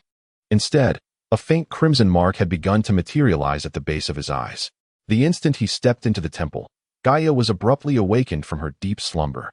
Fixating intently on Uranus, whom she had not seen for ages, an overwhelming tide of humiliation and rage surged within her. Yet, these feelings of anger and humiliation were forcibly suppressed by the gentle movements of the child within her womb. Gaia gritted her teeth, striving to muster a semblance of a smile. Almighty King of the gods, why do you come here instead of attending to your own realm? The god of the sky, however, paid no heed to the goddess before him, instead silently observing her, noting her fragility. The brownish patterns cruelly crept across her visage, intertwining with the distorted wrinkles, resembling rough tree bark. Ah, how perfect and unblemished the earth once was. Her formidable and self-assured beauty ensnared even the gods, rendering them helplessly captivated. Yet now, she bears the weight of profound weariness. Has she not brought this upon herself? How could you forget who I am, and who you are? As she spoke, Uranus's gaze fixated intently on Gaia's swelling abdomen, tinged with a hint of mockery. Behold, the heavens are on the brink of welcoming a new deity. How, then, shall I regard this nascent divinity? Uranus's eyes conveyed an inscrutable expression, as if hinting at something unspoken. You wish to commit divine murder? Gaia's expression hardened. Her eyes narrowed in fierce scrutiny of Uranus. Divine murder? No, no. How could you ever suspect me so? Uranus hastily shook his head, his face a mask of innocence and grievance. It has merely been too long since our last encounter. I simply came to see how you fare. The god king shrugged off any tension. A soft laugh escaped the goddess's lips, yet her eyes brimmed with disgust. Uranus, now is not the time for trivialities. The new god is about to be born. Can you not wait a little longer? She understood all too well the unsavory thoughts swirling in the heavens. Under ordinary circumstances, she might have acquiesced, but the present situation was exceptional, and she could not allow such matters to transpire. Even as deities with remarkably resilient vitality, they too must tread carefully. As the pivotal moment approached, even a mere embrace with the sky would not inflict any tangible harm upon the new god. However, they had already attained self-awareness. What if, in that embrace, thoughts wandered astray? The mere consideration of this sent a wave of revulsion through Gaia. She could not afford to lose face. Her refusal rendered Uranus's countenance exceedingly grim, as the formerly clear sky darkened ominously. His wide eyes brimmed with fury and malice. Fixated on the goddess before him. How dare you reject me for that loathsome new deity? With the eruption of wrath, a mysterious force surged from the depths of Uranus's soul. This force radiated a pink luminescence, akin to a blossoming flower, yet exuded an eerie and beguiling aura. It was evident that this was a unique power, possessing the ability to ensnare divine hearts and manipulate wills. Though no visible change occurred, it incessantly conveyed a singular message to Uranus.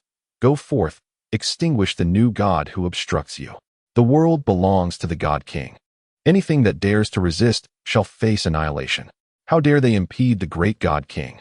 They are unworthy of existence in this realm. faced with such temptation and provocation.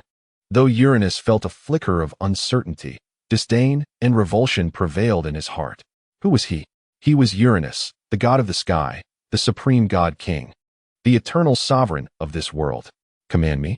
You presume to hold such authority. Uranus wholly disregarded the insidious whispers, his focus unwavering on the restless essence before him.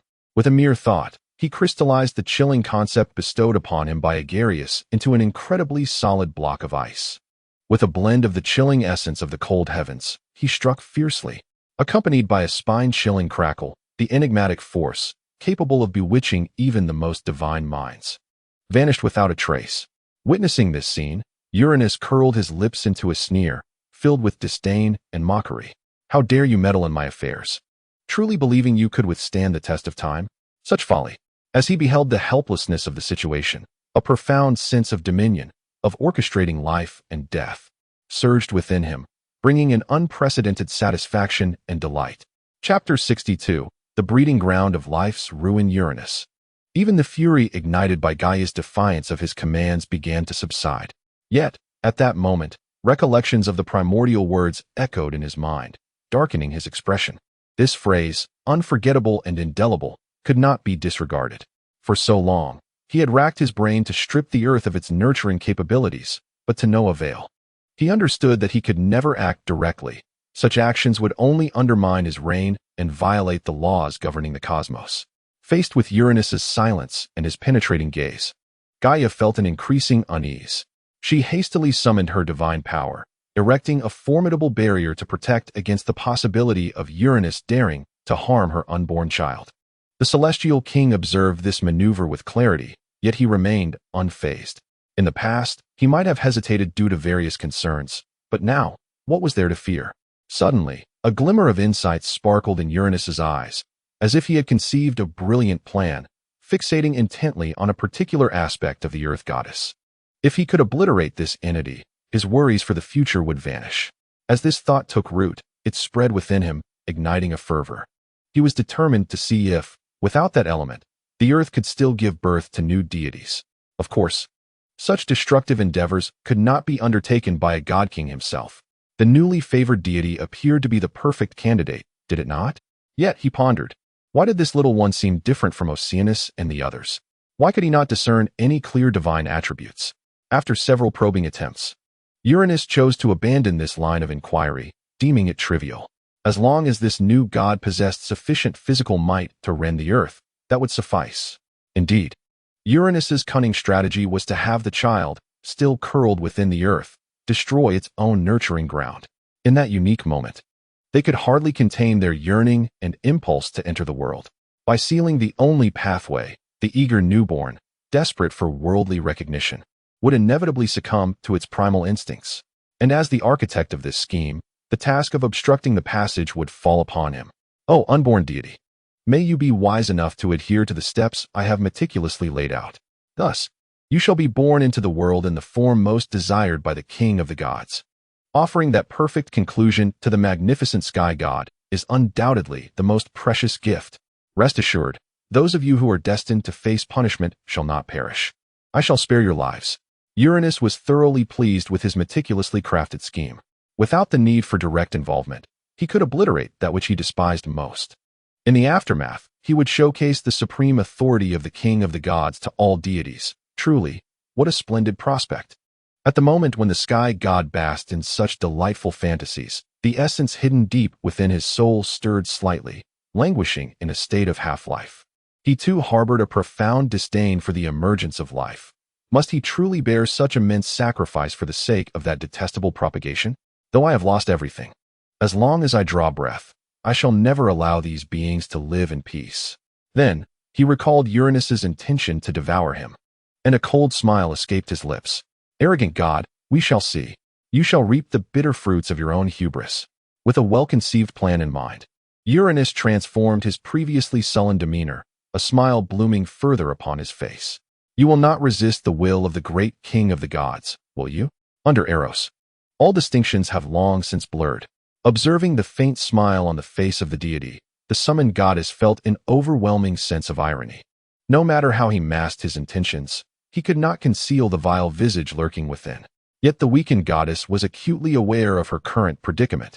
For the sake of the new gods, she had little choice but to forego any semblance of struggle, did she not?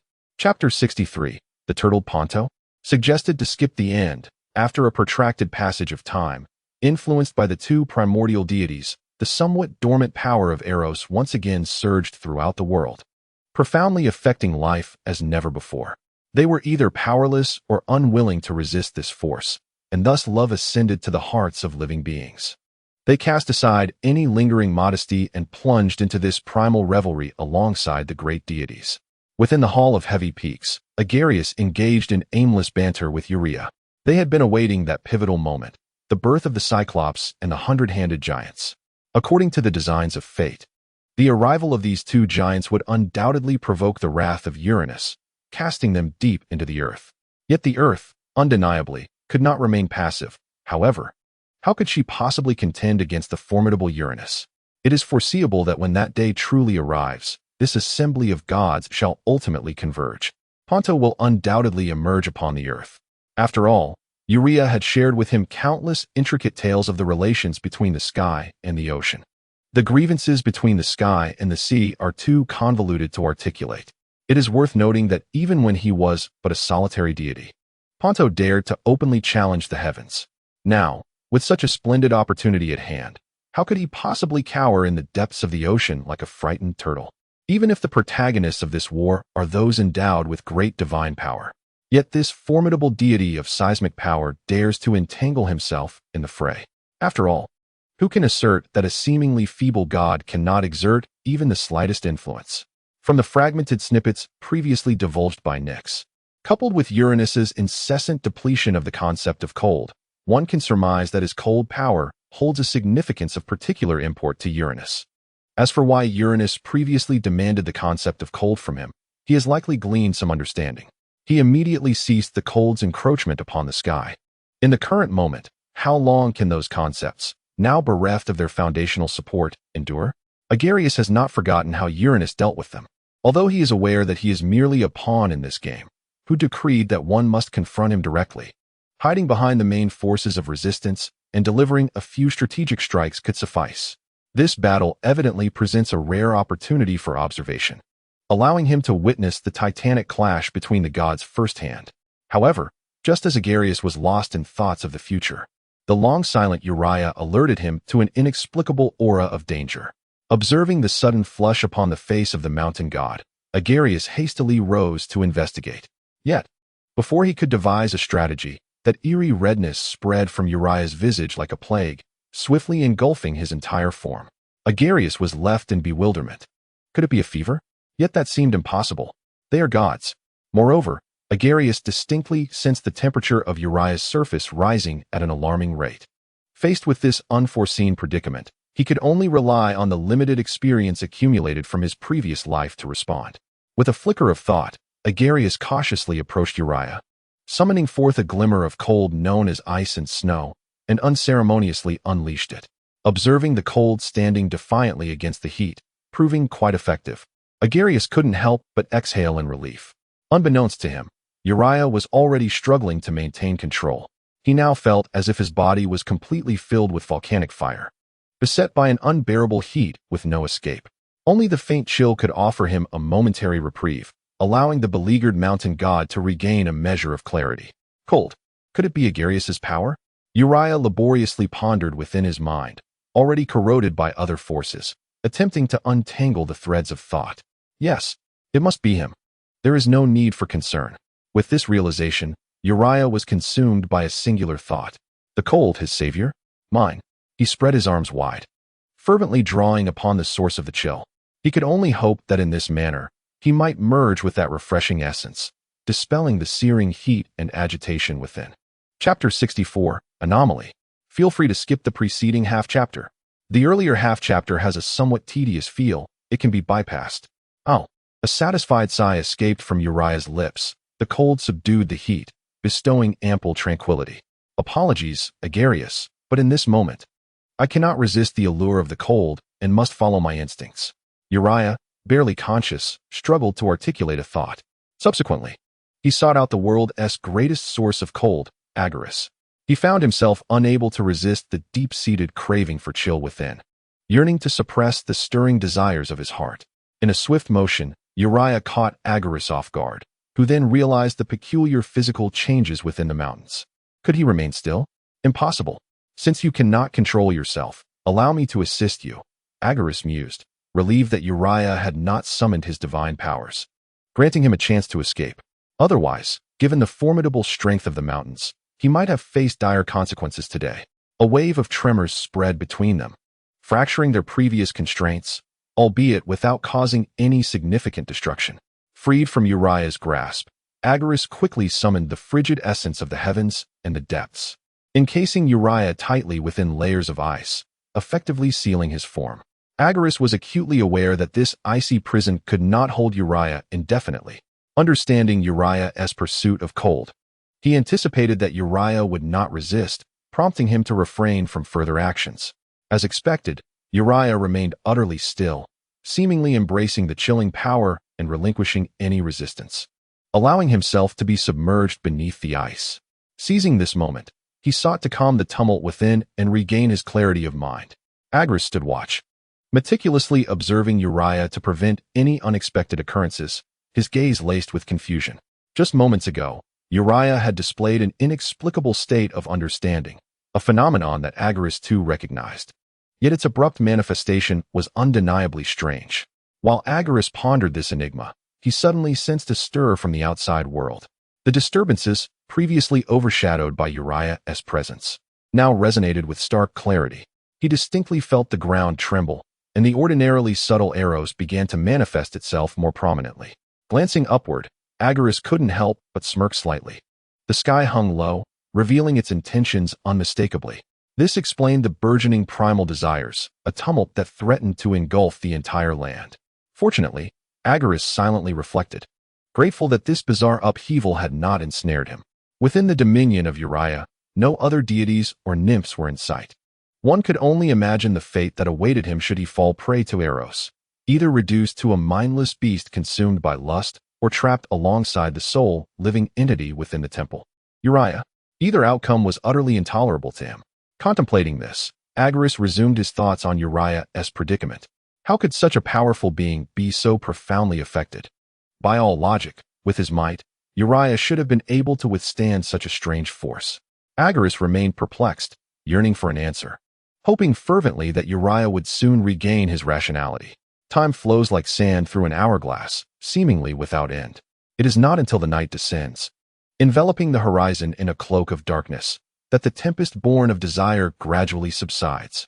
The tranquil ambience of the night wraps itself like a gentle veil, soothing the restless hearts of all living beings, even if it is but a fleeting solace. Agares sits quietly beside the entrance of the divine temple, casting a chill over the entire mountain peak, indifferent to the affairs of the world beyond. His sole desire is for his own realm to remain undisturbed. As Agares gazes into the darkness, he is suddenly startled by a crisp, resounding crack from behind. Turning around, he witnesses Uriah emerging from the ice. Agares observes Uriah with a calm demeanor as he steps forth from the icy confines. The situation appears to be relatively stable. The strange crimson hue that once enveloped him has faded, revealing a deity of normalcy. Yet, Uriah's expression is unusually grave, even somber. Chapter 65, The Power of Eros. Uriah draws a deep breath, the divine energy swirling around him finally, settling into stillness. Agares, he begins, his voice tinged with a hint of embarrassment. It seems nothing has transpired, yet this is rather humiliating. While it appears trivial, Agares contemplates Uriah's unspoken turmoil, recognizing the complexity of the situation. After all, no genuine calamity has occurred, and it wasn't an action of his own volition. Well, it's not your own thoughts at play. Who can discern the whims of the divine? Agares attempts to console the solemn deity, though his curiosity remains piqued. But have you ever been affected by such forces before? Logically, Uriah's prowess far surpasses his own. If even he were susceptible to this influence, it would stand to reason that Agares could not escape its grasp. However, Uriah appears remarkably composed, and the divine presence seems as normal as ever. Agares' puzzlement morphs Uriah's expression into one of fierce determination, almost to the point of gritted teeth. It was my oversight, for I failed to notice that the power of Eros had been unleashed. Urea reaches forth, conjuring a swirling mass of pink divine energy that floats between them, resplendent and enigmatic. As Agares gazes upon this divine essence, memories of visions from the river of fate surge forth. The moment of birth is invariably intertwined with the inevitability of death, and power dissipates throughout the world. Perhaps Urea had unwittingly acquired the divine energy of Eros from some unknown source, ultimately resulting in this unforeseen turn of events. This divine essence was obtained long ago at the pinnacle of the mountains, where heaven and earth converge. Even I find it difficult to resist the allure of the primordial deities. Urea explains candidly, showing no shame in his yearning for the status of the primordial gods. Such an occurrence has never transpired before. It is unprecedented.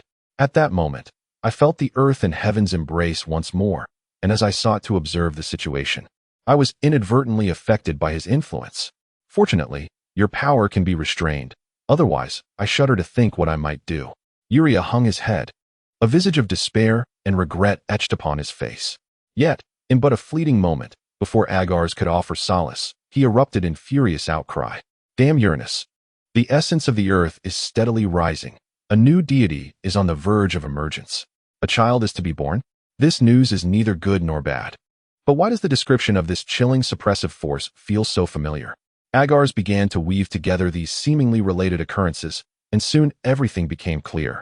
What Uranus seeks to suppress is likely the very power of Eros, akin to that of Urea.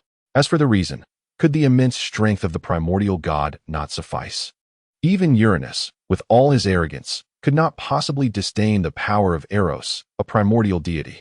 In fact, for Uranus, devouring the essence of Eros to ascend more swiftly to primordial godhood and ultimately seize control of this world is his most fervent desire. The current situation must be a consequence of the power emanating from Uranus, awakening the divine essence within Urea that shares a common origin with him. Can the concept of cold truly exert suppression? As Agares gazed upon the divine power, an impulsive urge stirred within him. What of warmth? As two completely opposing concepts, it seems illogical that cold could suppress, while warmth cannot take any action. It is worth a try, especially since materials are readily available. Brother, please step back. I wish to see if my power can influence the divine force of Eros. Urea, on the verge of being displaced, yearned to defend his stance. This divine essence had already departed from his being, and thus would not affect him any longer. Yet, upon meeting Agares' resolute gaze, he could only mutter, "Very well. But do exercise caution. Even now, I scarcely comprehend his power." After this cautionary note, the sorrowful Urea turned away, leaving Agares alone in the vast hall. Agares beheld the mysterious force, born of the supreme primordial god, with eyes alight with curiosity and anticipation. He cautiously summoned the divine power of earthquakes, gathering it within his palm, and gently reached out to touch it. Regrettably, the divine essence exhibited no remarkable change, merely rippling at the surface as if stirred by a gentle vibration. However, Agares remained unfazed. After all, if this divine power could be so easily manipulated, Uranus would have succeeded long ago. Next, Agares shifted his approach, employing the concept of cold to launch an assault upon the divine essence. As the two forces converged, the anticipated spectacle unfolded. The divine essence exhibited an instinctive tendency to evade, attempting to withdraw. Yet, it was evident that this did not inflict significant damage. The aura surrounding the essence dimmed slightly, with no further discernible anomalies. Now it was time for warmth to take center stage. May it bring forth a modicum of change. Agares extracted a thread of divine power, using a delicate flame to sear the divine essence. After a considerable duration, one so prolonged that Agares contemplated surrender, the divine power exhibited a slight but discernible change. The once cohesive essence of divine energy began to grow nebulous, gradually transforming into a gaseous state. However, this ethereal manifestation was exceedingly sparse and soon fell silent. Subsequently, this minuscule vapor autonomously adhered to the flickering flame, tinting it with an ambiguous pink hue.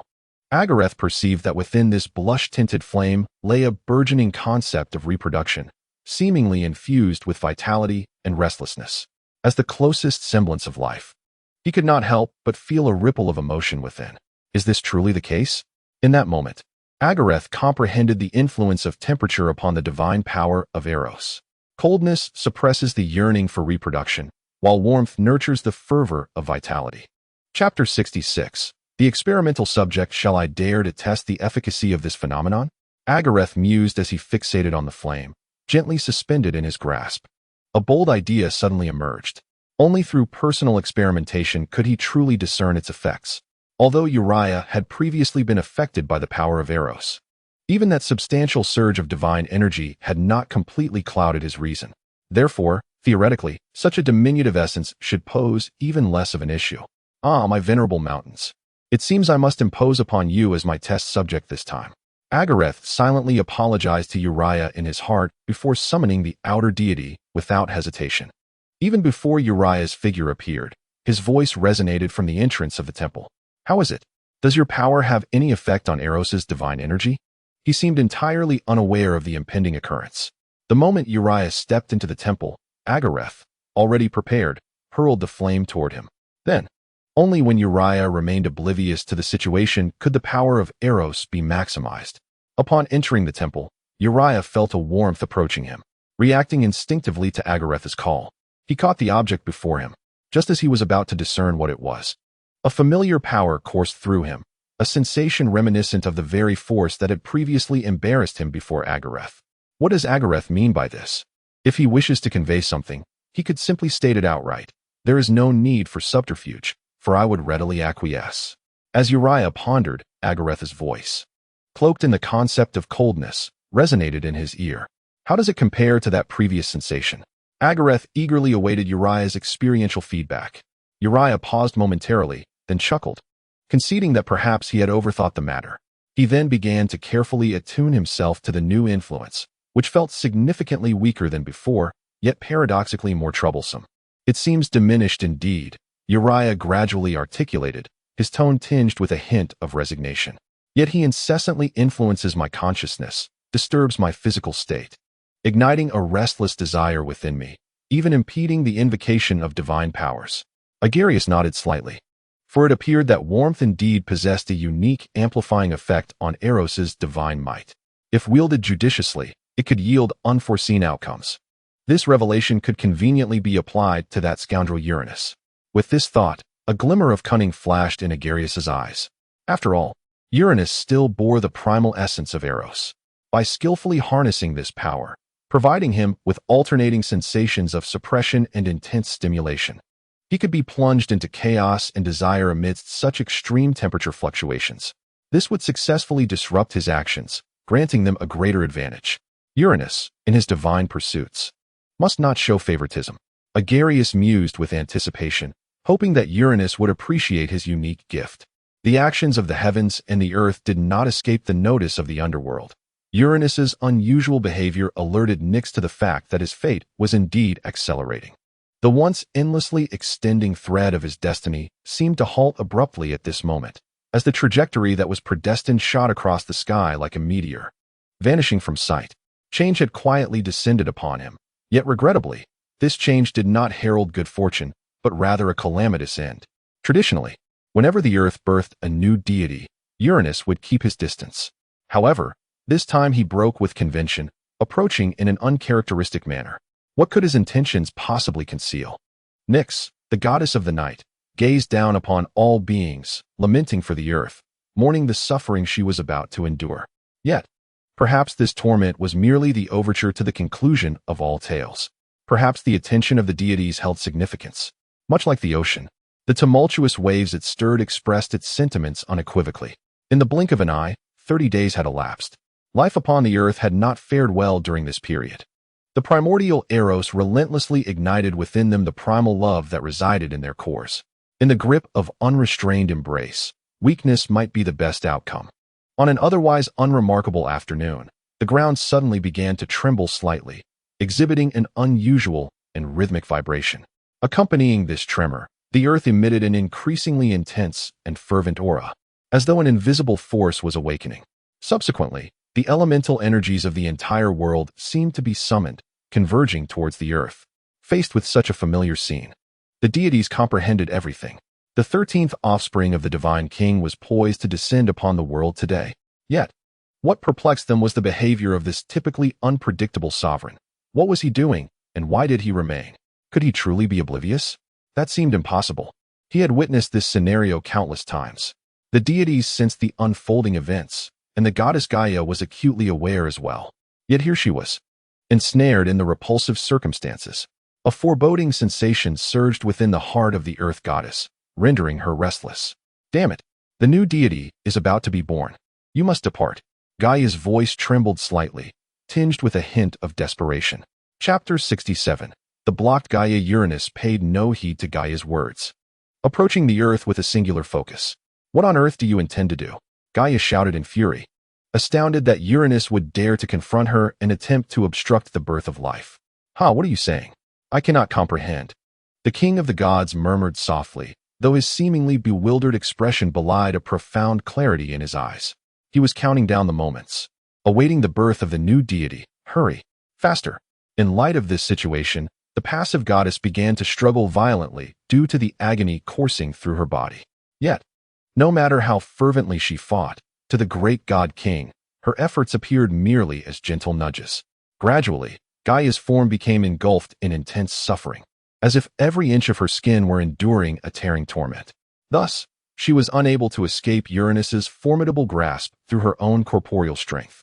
At last, the pivotal moment arrived. Uranus keenly sensed the shift within the earth.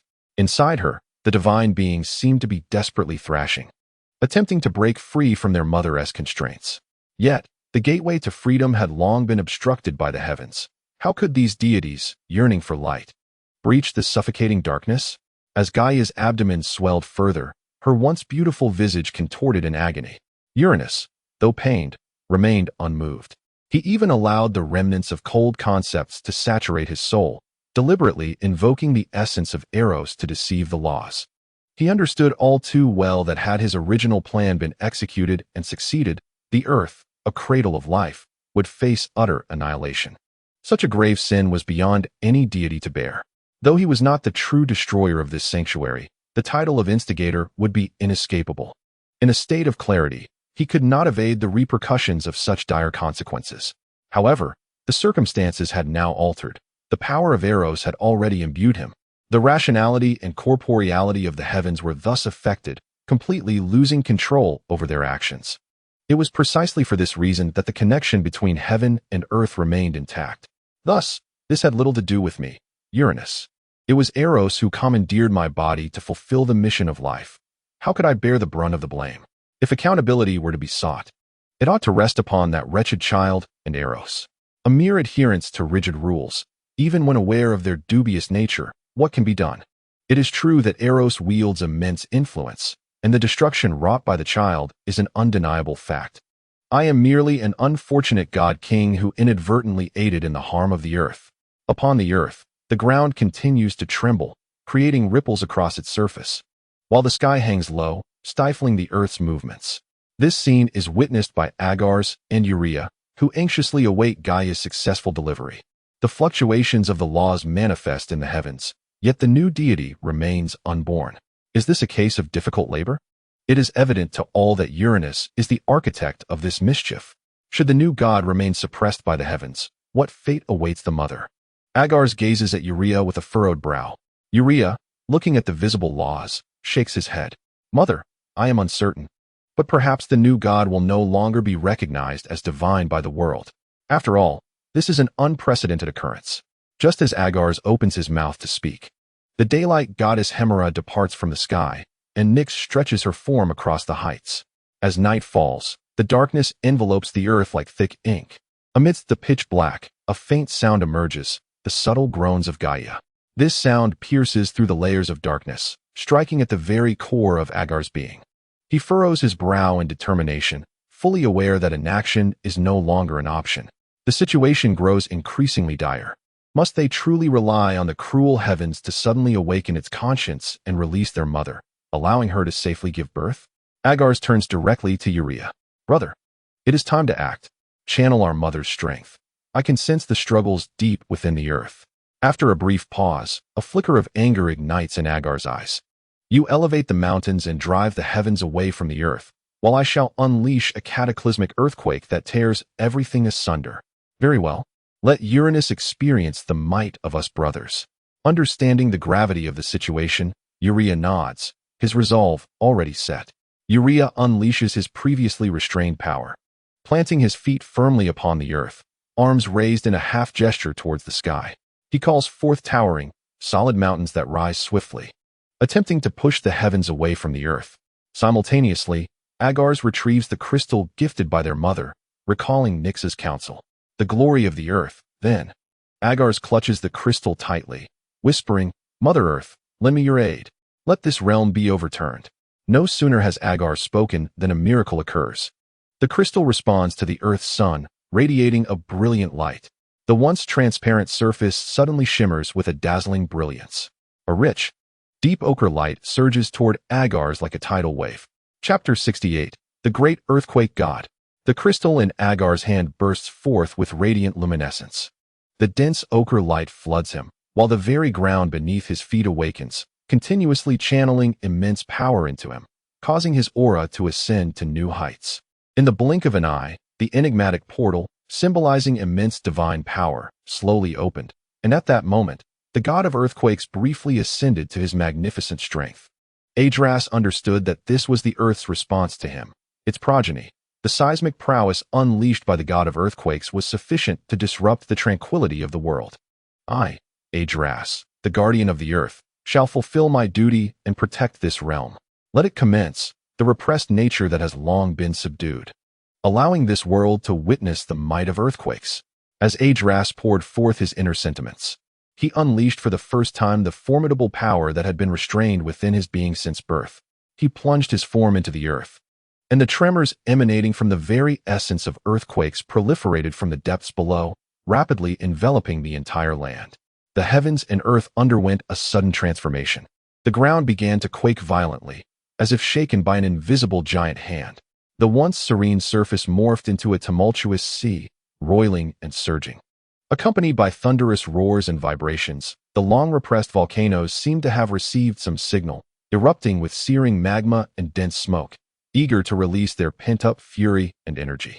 The fiery rain of volcanic lava cascaded down like raindrops, mercilessly engulfing everything in its path, turning all to ashes.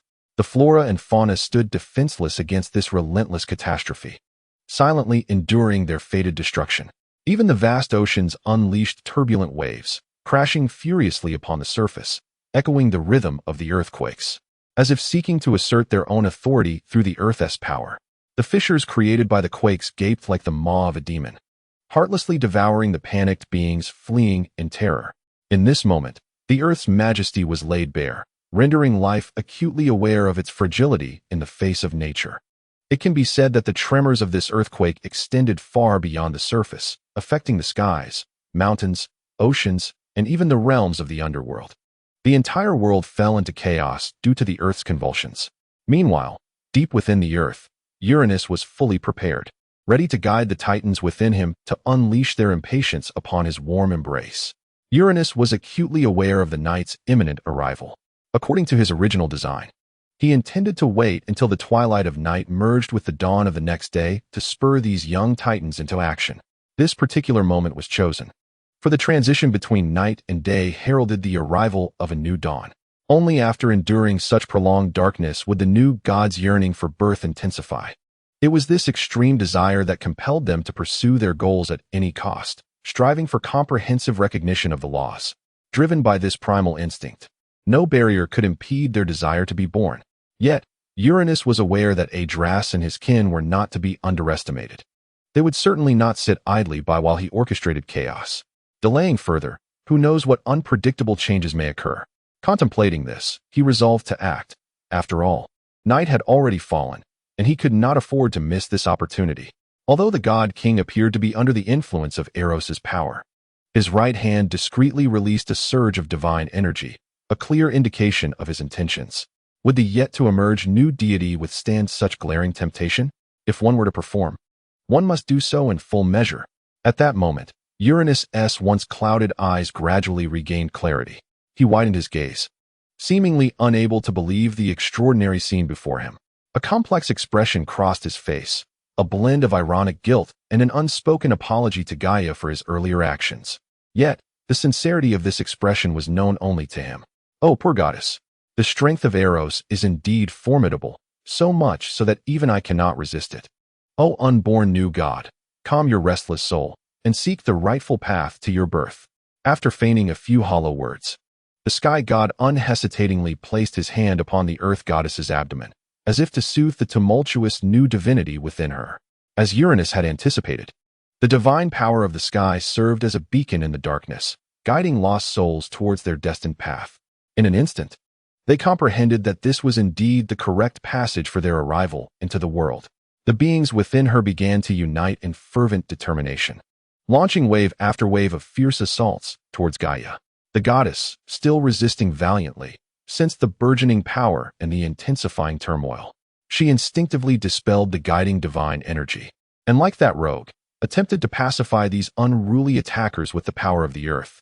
However, for the newly arisen gods who believed they had grasped their singular opportunity, Gaia's actions proved futile. They were singularly focused on shattering the darkness that bound them, eager for the world to bestow upon them their divine names. Their actions inflicted greater suffering upon Gaia, whose fragile womb endured horrific destruction. The excruciating pain surged through her body, rendering her nearly incapable of enduring it. She groaned in agony, her body trembling involuntarily, and her once formidable resistance was diminished by nearly half in that moment. A minuscule fissure gradually appeared in Gaia's abdomen, a seemingly imperceptible crack that, much like a breached dam, continuously drew in the fresh air from the outside world into her womb. These unfamiliar and invigorating breaths acted as a stimulant, inciting the long-imprisoned giants to become increasingly frenzied and restless. They seemed to sense the world's call, desperately struggling to break free from their constraints, seeking an exit to the outside realm. As Gaia found herself on the brink of despair, a cataclysmic tremor suddenly surged forth. The entire earthly temple was shaken violently by this unexpected disturbance, teetering precariously. Uranus, who had been closely entwined with Gaia, was momentarily dislodged from her form due to the immense force of the shockwave. The figure of Agares, the god of earthquakes, simultaneously manifested in the minds of both Gaia and Uranus. At that moment, Uranus, the deity of the sky, became acutely aware of the growing mountains that were pushing the heavens further from the earth. His fury boiled within him, raging. How could this happen? Why now? If only I could delay just a moment longer, success would be within my grasp. Uranus, Agares, you have truly outdone yourselves. Yet, at this critical juncture, Uranus found himself unable to command the sky to counteract the uplifting force generated by Uranus. Instead, he was compelled to acquiesce to this power. Otherwise, all his previous deceptions would be rendered futile. Furious, Uranus fixated through his colossal form upon Uranus, who was recklessly wielding divine power upon the earth. His teeth clenched and his face contorted with rage. However, after much internal struggle, he ultimately resolved to disregard this audacious rebel god who dared to thwart his plans. To think you would require my cooperation is sheer folly. My restraint in not striking against you is the highest form of forbearance. Let you continue your futile endeavors while victory is nearly at hand. Uranus mused to himself. In stark contrast, Gaia's emotions were filled with gratitude. She felt an immense relief, for she had deliberately left a crystal for Agares as a safeguard. Though her intention had been to protect the fragile child at the time, it now appeared that her actions were richly rewarded. She recognized that her moment of opportunity had arrived. Without hesitation, Gaia grasped the authority of the earthquake that surged from the tremors. Following the explosive surge of her divine power, an even more formidable force, akin to a raging torrent, surged skyward, crashing violently against the very essence of the heavens. As the intense vibrations reverberated, Uranus was compelled to separate from Gaia. He had been forcefully ejected from his previous resting place within the earth. Gaia, filled with elation, believed that she would soon give birth.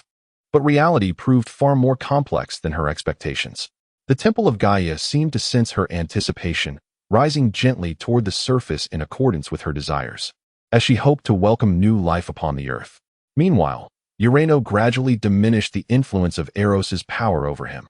As the final vestige of coldness dissipated, Uranus momentarily freed himself from Eros's grip. Although he no longer possessed the concept of coldness, he found himself less reliant on such power. Instead, he was brimming with confidence. convinced that he could consume all of Eros' strength.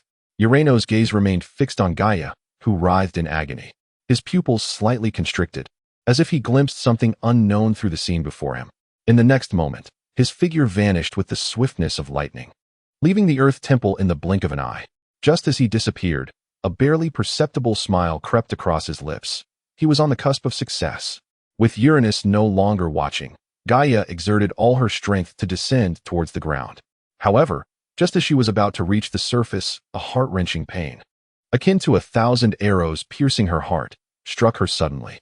Gritting her teeth, she struggled to move her body and ultimately leaned against the divine throne. Yet, when she focused her gaze, the sight before her sent chills down her spine, filling her with terror. Before her, Gaia's prominently swollen abdomen bore a ghastly, menacing fissure from which a blood-soaked hand slowly emerged. The hand flailed wildly in the air, as if seeking to grasp something. Each movement was infused with unending bloodshed and horror. Beside this outstretched hand, countless fingers were desperately writhing, incessantly attempting to squeeze more limbs through the narrow crack. Each finger brimmed with strength and yearning, as though striving to break free from the Earth's constraints and embrace the moment of birth. At that moment, accompanied by Gaia's agonized moans, another complete hand along with a robust arm finally broke through. As that occurred, Gaia had just reached the surface of the Earth. A thunderous, earth-shattering scream resonated, a heart-wrenching cry from Mother Gaia, piercingly mournful. This sound reverberated like thunder, instantly echoing throughout the world. The Earth itself seemed to sense her sorrow, beginning to tremble incessantly, mourning for this suffering mother. At that moment, Urea, who was still fiercely contending with the essence of Uranus, suddenly heard Gaia's heart-rending wail. A jolt of alarm surged through him, prompting him to halt the towering mountains he had been raising, and without hesitation, he sped towards the direction of the sound. Standing before the once familiar temple, anxiety and concern filled his heart, yet no matter how he tried, he could not take a single step forward. It felt as though an invisible force was obstructing him, a will emanating from the Earth itself. Just as Urea was desperately pondering how to break through this barrier, a voice suddenly rang in his ear. "How is Mother?" Urea whipped around to see a familiar figure rushing towards him. Agares, having sensed the separation of sky and earth and the pain endured by the land, had returned from his deep underground slumber. Urea gazed at Agares, feeling the powerful aura radiating from him, and couldn't help but feel perplexed. Is it divine power? Yet it seems somewhat different. But now is not the time to dwell on this. Chapter 70. Tear open one's own flesh. Urea shook his head, casting aside distracting thoughts. "I don't know. The Earth has rejected me. Perhaps you can give it a try?" Upon saying this, Urea fixed his gaze intently on Agares, a glimmer of anticipation shining in his eyes. "All right." Agares nodded and resolutely made his way toward his birthplace. To his dismay, however, no matter how fervently he called, the gate remained unresponsive. "This cannot be," he exclaimed, his visage betraying a flicker of anxiety. Meanwhile, the Earth Goddess, preoccupied with her own turmoil, found herself in a dire predicament. Gazing at the protrusions from her abdomen, she realized that if this continued, she would surely suffer a grievous blow. "Behave yourselves," she bellowed at her unruly offspring. Gaia glared fiercely at her belly. As a violent tremor erupted from her palms, her body shook violently, shattering the equilibrium she had maintained. "I shall ensure you experience the agony of being torn apart," Gaia hissed through gritted teeth. Numbed by a throbbing headache, she coldly regarded the newly emerged deities, knowing she could not evade this calamity. Resolute, she thought to herself, rather than allowing them to wreak further havoc, it would be better for her to intervene and safeguard her own corporeal form. Summoning her divine power, she descended to the earth, where countless towering stone pillars arose beside her, concealing her disheveled state. As the fountain of life materialized at her side, the tingling sensation of the earthquake accompanied her actions, and the once pain-ridden goddess took charge. With a deep, mournful wail, the earth seemed to splinter into countless fragments, creating a vast, unfathomable chasm. Upon the emergence of this fissure, Uranus understood it was time to assess the outcome. Success or failure would soon be revealed. The sky god manifested before them, disregarding the furious glares from both Agares and Aurea below, and lingered suspended in midair, patiently awaiting the result. Long before this chasm had appeared, the Titans upon Mount Othrys had already begun to dispute. The oracle goddess, Phoebe, incessantly proclaimed her prophecies, inciting her siblings to rebel against the tyrannical god-king. Ever since witnessing that enigmatic vision of the future, Phoebe had been distracted. She had contemplated that only the night goddess, Nyx, could have transported her consciousness into that mysterious realm under Uranus's gaze. As a primordial deity of fate, if Nyx had discerned Uranus's future and revealed it to Phoebe, it would not seem so strange. Yet, her intervention puzzled the oracle goddess. Was it for the sake of her sister? Unable to bear the sight of her suffering? Phoebe, ever quick to rationalize, soon convinced herself of this seemingly reasonable explanation. A sister saving her sibling was a most natural occurrence. Possessing the prophetic divinity derived from the earth, Phoebe had endured years of torment, repeatedly striving to uncover the day her painful existence would come to an end. Yet each attempt had yielded naught but disappointment, as fate offered her no clues or insights regarding Uranus. However, since that fateful return, everything had changed. Originally, the future of Uranus was shrouded in an abyss of uncertainty. Yet now it has undergone a remarkable transformation. Although the visions remained exceedingly vague, Phoebe could still discern the tremors of the earth.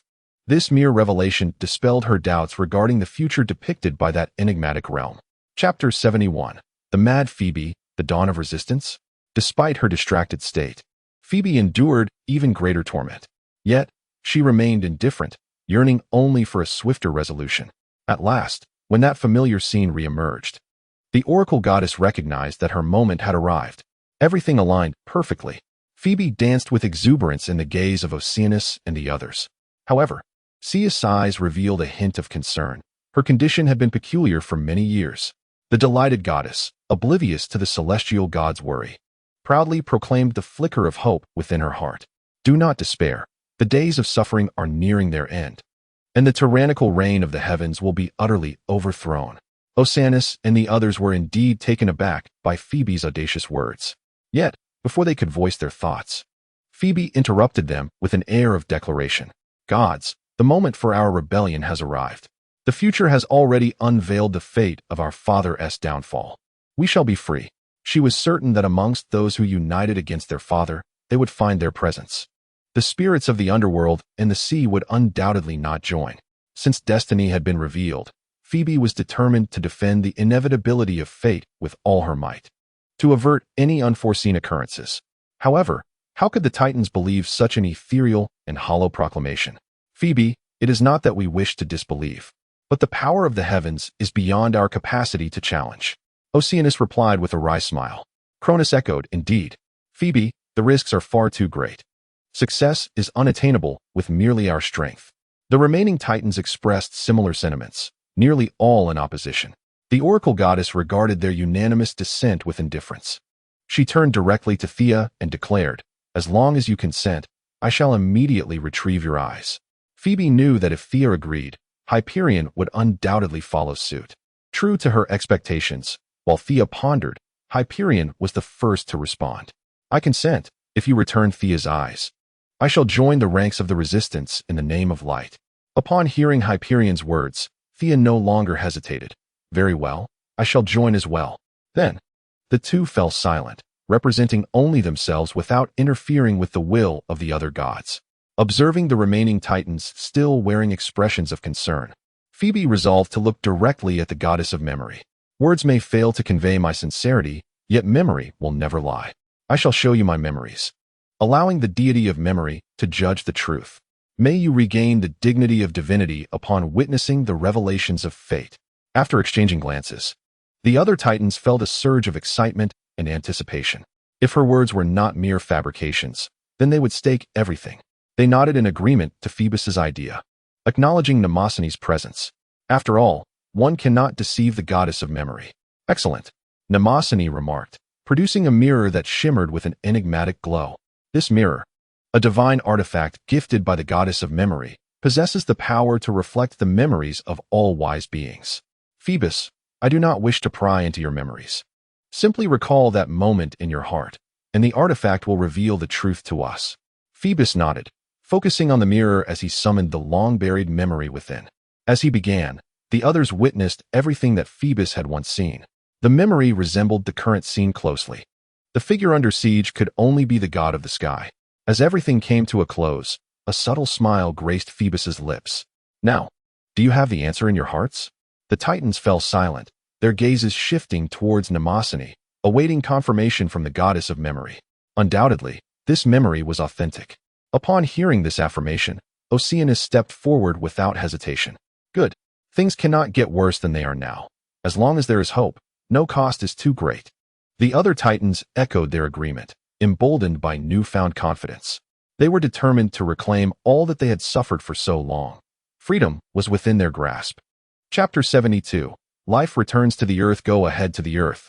I shall retrieve Thea's eye. With those words, Phoebus departed from the sky temple. Let us proceed. With the support of the gods, we shall undoubtedly succeed. Oceanus, the eldest among them, took the lead. Yet, they were oblivious to the capricious nature of fate.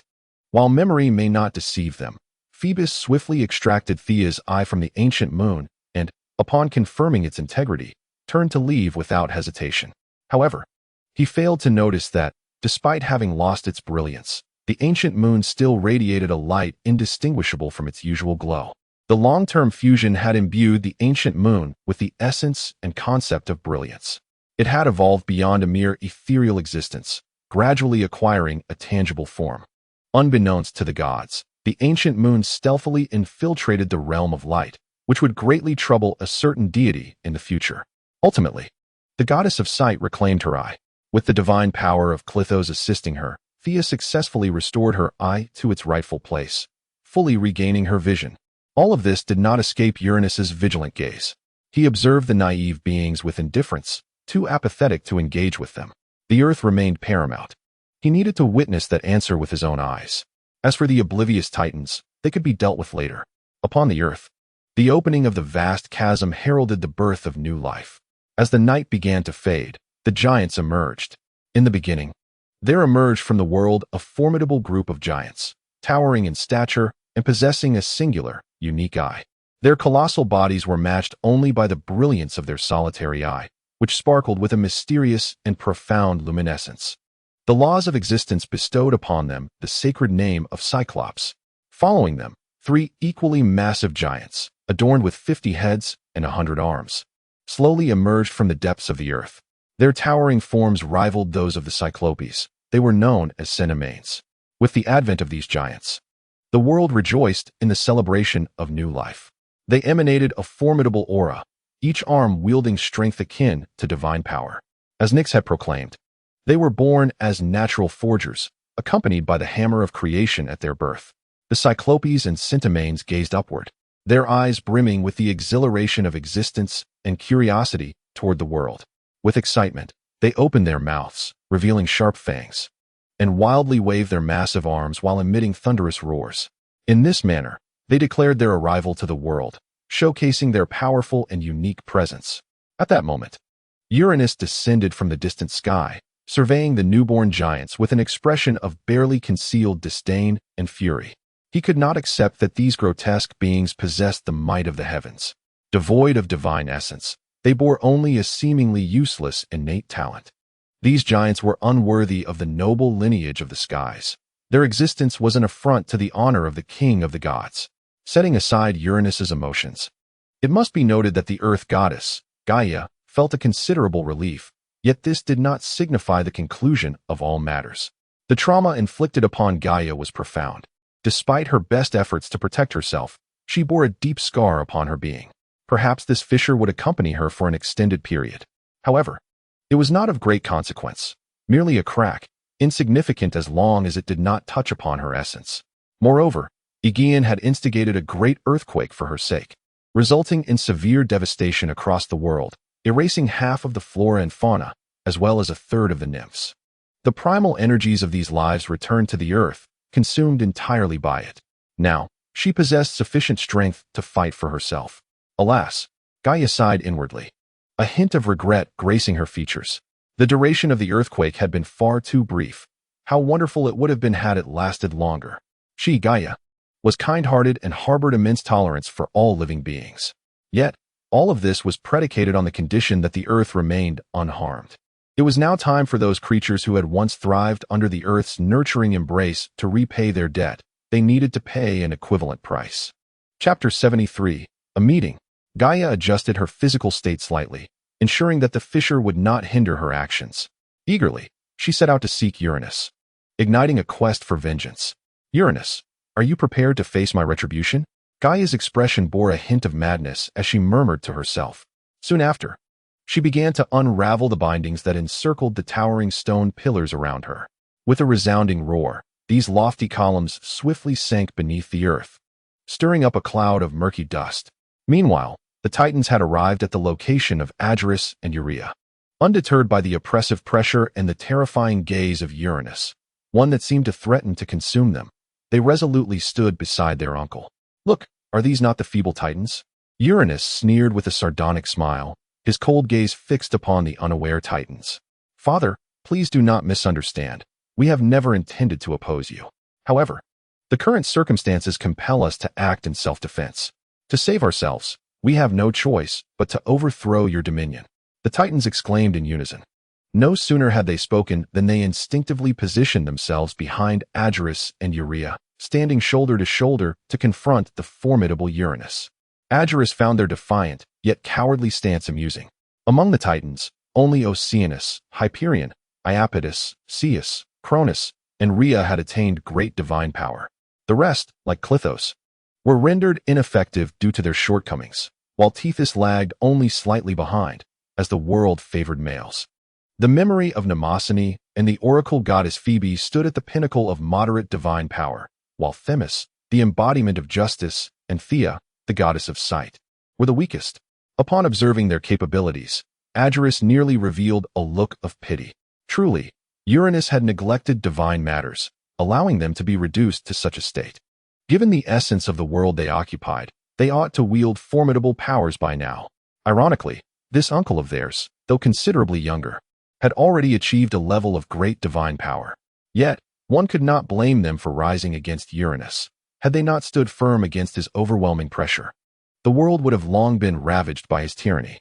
In a sense, the world owed gratitude to their selfless sacrifice.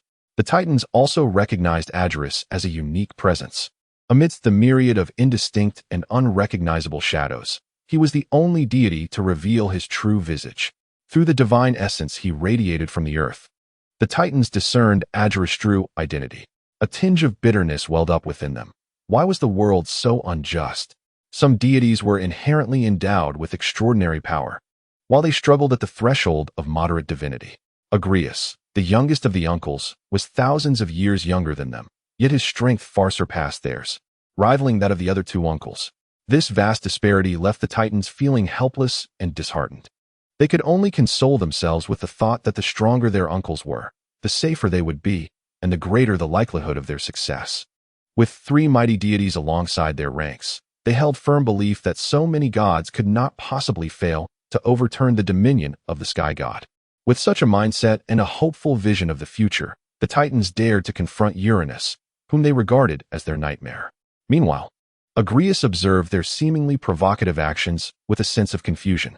Did they not see the glint of Uranus's intent to consume them? Nothing had been conclusively determined. The more they leaped in defiance, the harsher their eventual fate would be. Yet, this was of no concern to him. He had no desire to intervene. After all, the more exuberantly the Titans danced, the better. Ideally, they would provoke Uranus to the point of fury, leading to their physical annihilation and return to the source, thereby directly contravening the laws of the universe and sparing them from the consequences of Uranus's fate. Ultimately, Uranus was the king of the gods, and the enigmatic Eros might emerge to cause mischief. However, fate was subtly shifting, and it would be preferable to see Uranus eradicated. As the gods exhibited a range of expressions, the towering forest of stone pillars began to stir, alerting Gaia's progeny to their mother's imminent emergence. A tremendous commotion rose amid swirling dust, infused with Gaia's formidable divine power, obscuring their view of the unfolding events. Just as Agreus began to feel anxious, an extraordinarily intense and weighty surge of divine energy suddenly erupted from within. This power surged forth with remarkable swiftness, reaching Uranus in the blink of an eye. Hurtling directly towards him, there stood the Earth Goddess, wielding her fist imbued with boundless strength, channeling the overwhelming force of the earth, and struck fiercely at Uranus. The sheer potency of this blow left even the gods astounded, as if it could rend heaven and earth, shaking the very firmament. However, in response to such a fierce assault, Uranus displayed remarkable reflexes and agility. He sidestepped with unimaginable speed, effortlessly evading this lethal strike. With her attack having missed its mark, Gaia momentarily halted her actions, yet her gaze remained icy, fixed intently upon Uranus. Gritting her teeth, she declared, "Uranus, you likely did not anticipate this. My womb has not been destroyed by the foolish giants as you had hoped. You wretched creature that repulses the gods."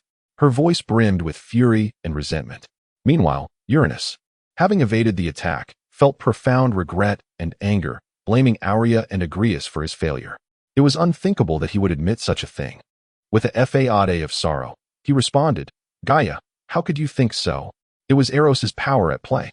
I am your husband. My love for you is boundless. How could I ever harm you?" At that moment, Agares discerned the dire condition of his mother. He gazed upon the unmistakable bloodstains marring her abdomen, along with the labored breaths that escaped her, coupled with the harrowing words she had uttered.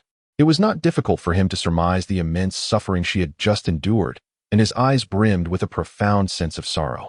Chapter 74. The Battle of the Sky and the Mountain Titan Uriah, a resolute figure, wasted no time and charged directly at Uranus. "How dare you?" he exclaimed.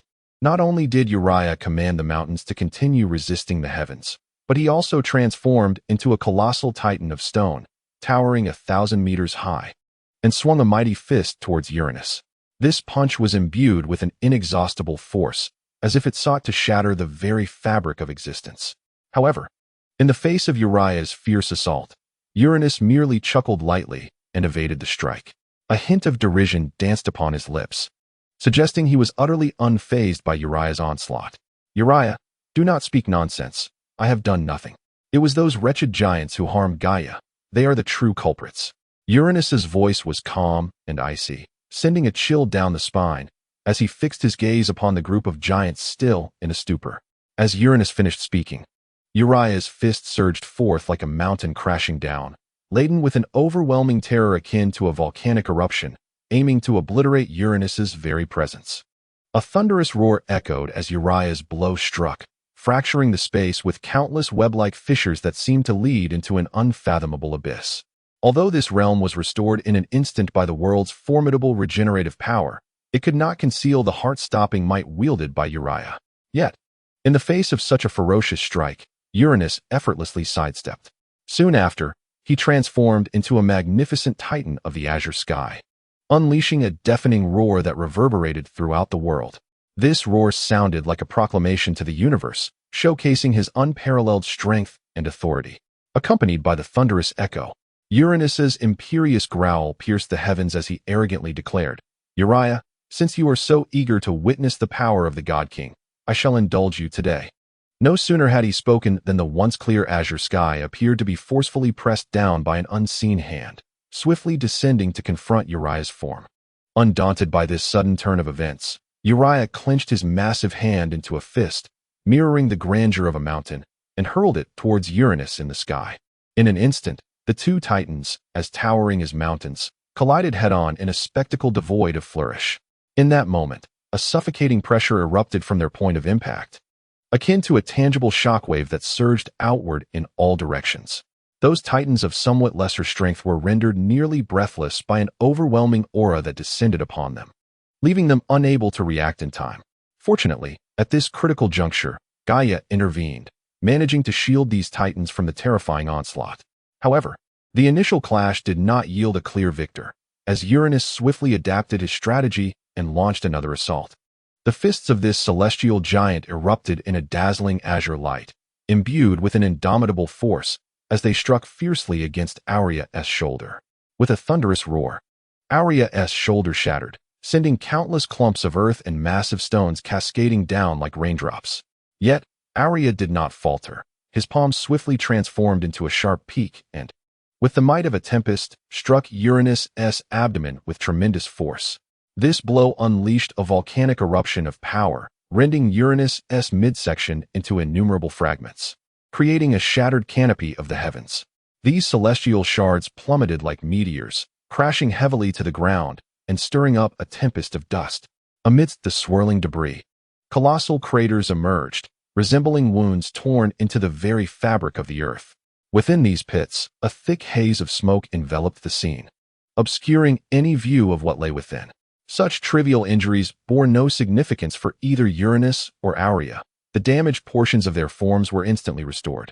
With each step, the two colossal deities struck the earth with resounding force, causing the ground to rumble and tremble.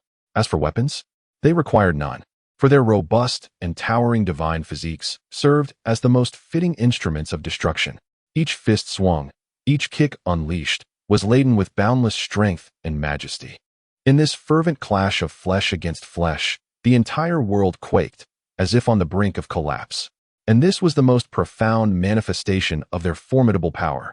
Boom, boom, boom, boom. The resounding blasts echoed deafeningly, as if intent on tearing the very world asunder. Their figures flickered across the ground, waves of violent tremors continuously radiating from their fierce exchanges, causing the earth itself to shudder. Each strike was delivered with utmost fervor, yet neither exhibited the slightest trace of fatigue. Agares and Gaia stood at a distance on the ground, quietly observing the fierce battle unfolding between the sky and the mountains. At this moment, it was not yet their time to intervene. Agares remained enveloped in the formidable strength bestowed by the earth, a source of unwavering confidence. One could say that with his powers somewhat restored, Gaia, emboldened, could audaciously express indifference toward strength. However, Uranus undeniably possessed a significant advantage over Aurea. Quickly gaining the upper hand, he tore two fragments from the celestial canopy of his essence, effortlessly deflecting Aurea's strikes with a barrier that existed between the tangible and the intangible. The vast expanse of the sky loomed like an immense shroud, enveloping the entire world in its embrace. No matter how fiercely Aurea struggled, he could only manage to lift a mere edge of the sky above the earth. At this moment, the sky assumes a slanted posture, one end propped up by the formidable forces of the mountains, while the other steadfastly presses above the ocean. A corner has been lifted, revealing a chaotic and void-like spectacle. Within this emptiness, a relentless surge of enigmatic black chaos attempts to breach this world through the fissure, yet is resolutely repelled by the overwhelming strength of existence. On the ground, Gaia, observing the unfolding battle, witnesses Urea gradually falter, and without hesitation, calls out for her son who resides in the ocean. Pontus, your brother has persecuted your mother and harmed the nurturing earth. Now, rise and fight for the land that bore you. Her voice resonates with authority and power. Chapter 75. The mockery of two brothers. Gaia's voice reverberates throughout the ocean, penetrating layers of seawater to reach the very depths.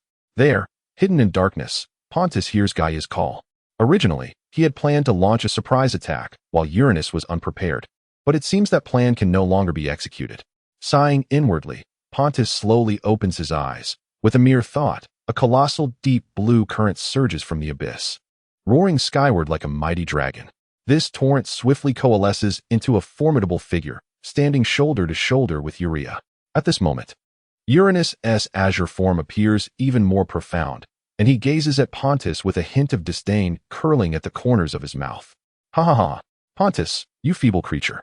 You once cowered in the depths of the sea for thousands of years, too frightened to even show your face. And now you dare to emerge and challenge the authority of the divine king? Do you truly believe that the two of you can defeat me? How utterly foolish. Uranus's mocking laughter echoes through the heavens and the earth, brimming with contempt and scorn. Yet, Pontus remains unfazed. Say what you will. The one who should be anxious is not I. In the past, your arrogance was tolerated due to your strength, but do take a moment to assess your current predicament. At this very moment, three formidable deities, along with our mother, who has regained a portion of her power, may not be able to slay you, but rest assured, you shall not emerge unscathed today. Pontus unabashedly displays his bravado, directly taunting Uranus. Oh, look who it is. Isn't this my brother, abandoned by all? Just observe your siblings.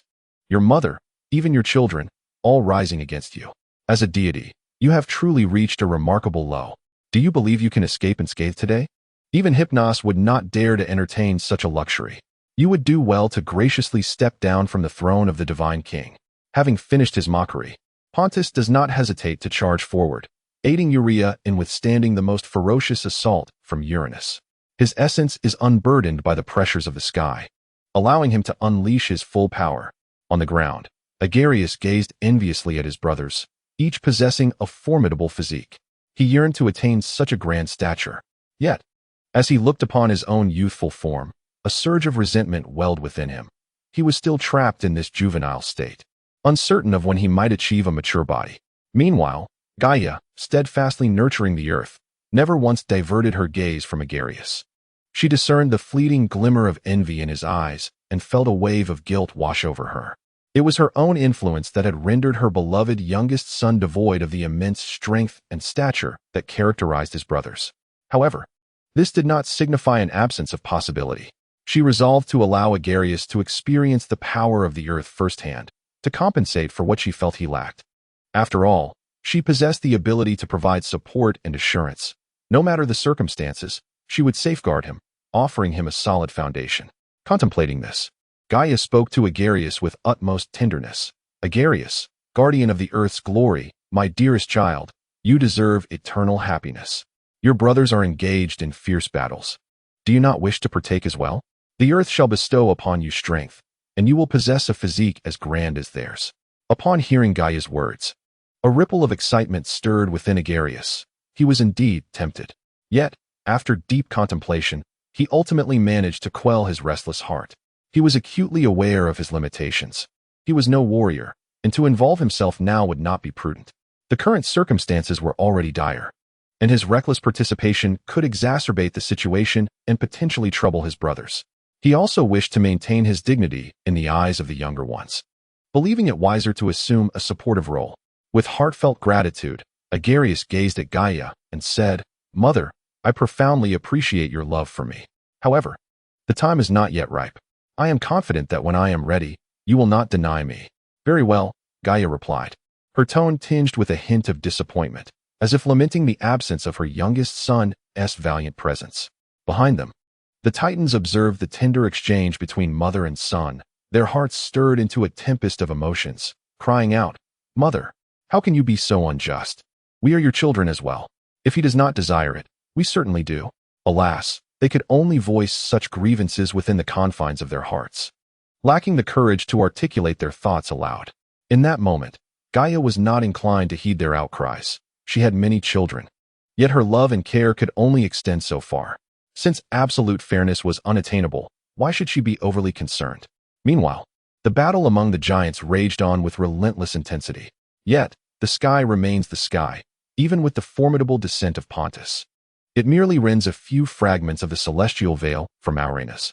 At this very moment, within the seemingly tranquil depths of Uranus's heart, an inexplicable unease begins to spread silently. Despite possessing unparalleled strength, he is acutely aware that he cannot single-handedly contend with the surface of the entire world. Should that time arrive, the mountains, oceans, and earth will unite, coupled with the peculiar might of his brother. Even if he withstands their assault with all his might today, he will inevitably suffer grave injuries. As for the Titans and the grotesque giants, Uranus does not regard them as threats at all. After all these years, they remain pitifully weak, mere slightly larger ants. While the three brothers are embroiled in fierce combat, the giants on the ground finally grasp the situation. They are not foolish enough to overlook the truth. Observing the scars upon their mother and recalling the celestial essence they sensed before their own birth, they realize the enormity of their transgressions. Chapter 76. The Progression of Fate. Giants return to the earth. The giants, gazing at the scars upon the earth and reflecting on the celestial essence previously felt, come to understand their misdeeds. Although they were the instigators, they acted under the guidance of Uranus. The thought of facing their mother's disdainful gaze becomes unbearable, and they can no longer suppress their inner turmoil. Uranus, you must repent for the earth. 6 towering giants grip their colossal hammers tightly, their eyes fixed intently on the distant Uranus. With unparalleled might, they strike fiercely at his waist. This feeble attack elicits not even a desire to defend from Uranus. It is precisely this that allows him to feel pain. Whether or not he is harmed is inconsequential, for the pain is undeniably real. As the grotesque beings prepare to launch another overwhelming assault, the god of the sky decides he can endure no longer. The heavens extend a colossal hand, gently scooping up the 6 giants, imprisoning them firmly within its grasp. This is a binding from which they cannot escape, no matter how desperately they struggle. The giant hand of the sky begins to exert force, accompanied by a cacophony of cracking sounds as the bodies of the giants are contorted and deformed. They emit anguished howls, yet their fate remains unchanged. Just as the giants are on the verge of being utterly crushed, their formidable resilience reemerges. They continue to unleash even louder roars, reverberating across the vast earth. The tumultuous cries infuriate Uranus further, igniting a fierce blaze of wrath within him. This insufferable lot is truly vexing. At this moment, Uranus finally unleashes the power he has long suppressed. The forces of the sky surge forth, instantly launching Urania and Pontus into the air. The colossal forms of the two titans shot backwards like meteors, shattering countless mountains and rivers in their wake. Those beings who had previously managed to escape calamity now faced the specter of death once more. Their bodies traced a long arc through the air before ultimately plunging into the realm of the ocean. With a resounding crash, they fell heavily into the sea, engulfed by the boundless waters. Meanwhile, Uranus turned around to behold the giants ensnared by the celestial hand of the sky, a hint of impatience curling at the corners of his mouth in a cold smirk. His gaze then shifted beyond them, falling upon the immense chasm that marred the earth, a wound of the land that presented Uranus with a splendid opportunity for exploitation. A surge of malevolence welled up within him, and a wicked smile graced his features. With a forceful gesture, the wailing giants were ruthlessly cast into the abyss of the earth's crack. Following this, Uranus's voice resonated throughout the world. In the name of the sovereign deity, how dare mere giants disrupt the land and shatter the very foundation of existence? You shall repent for your transgressions. Unless commanded by the sovereign, you shall never return to the surface. As Uranus proclaimed this, the laws did not immediately acquiesce to his words. They were the supreme edicts, wielding absolute authority. From their perspective, the instigator of this affair was none other than a certain god, was it not? Yet, regrettably, it was the giants who took action, and thus, matters were distinct. Considering the sovereign's power, the laws reluctantly consented to his command. During this waiting period, Uranus's countenance grew increasingly dark, as if he were suppressing a tide of discontent within.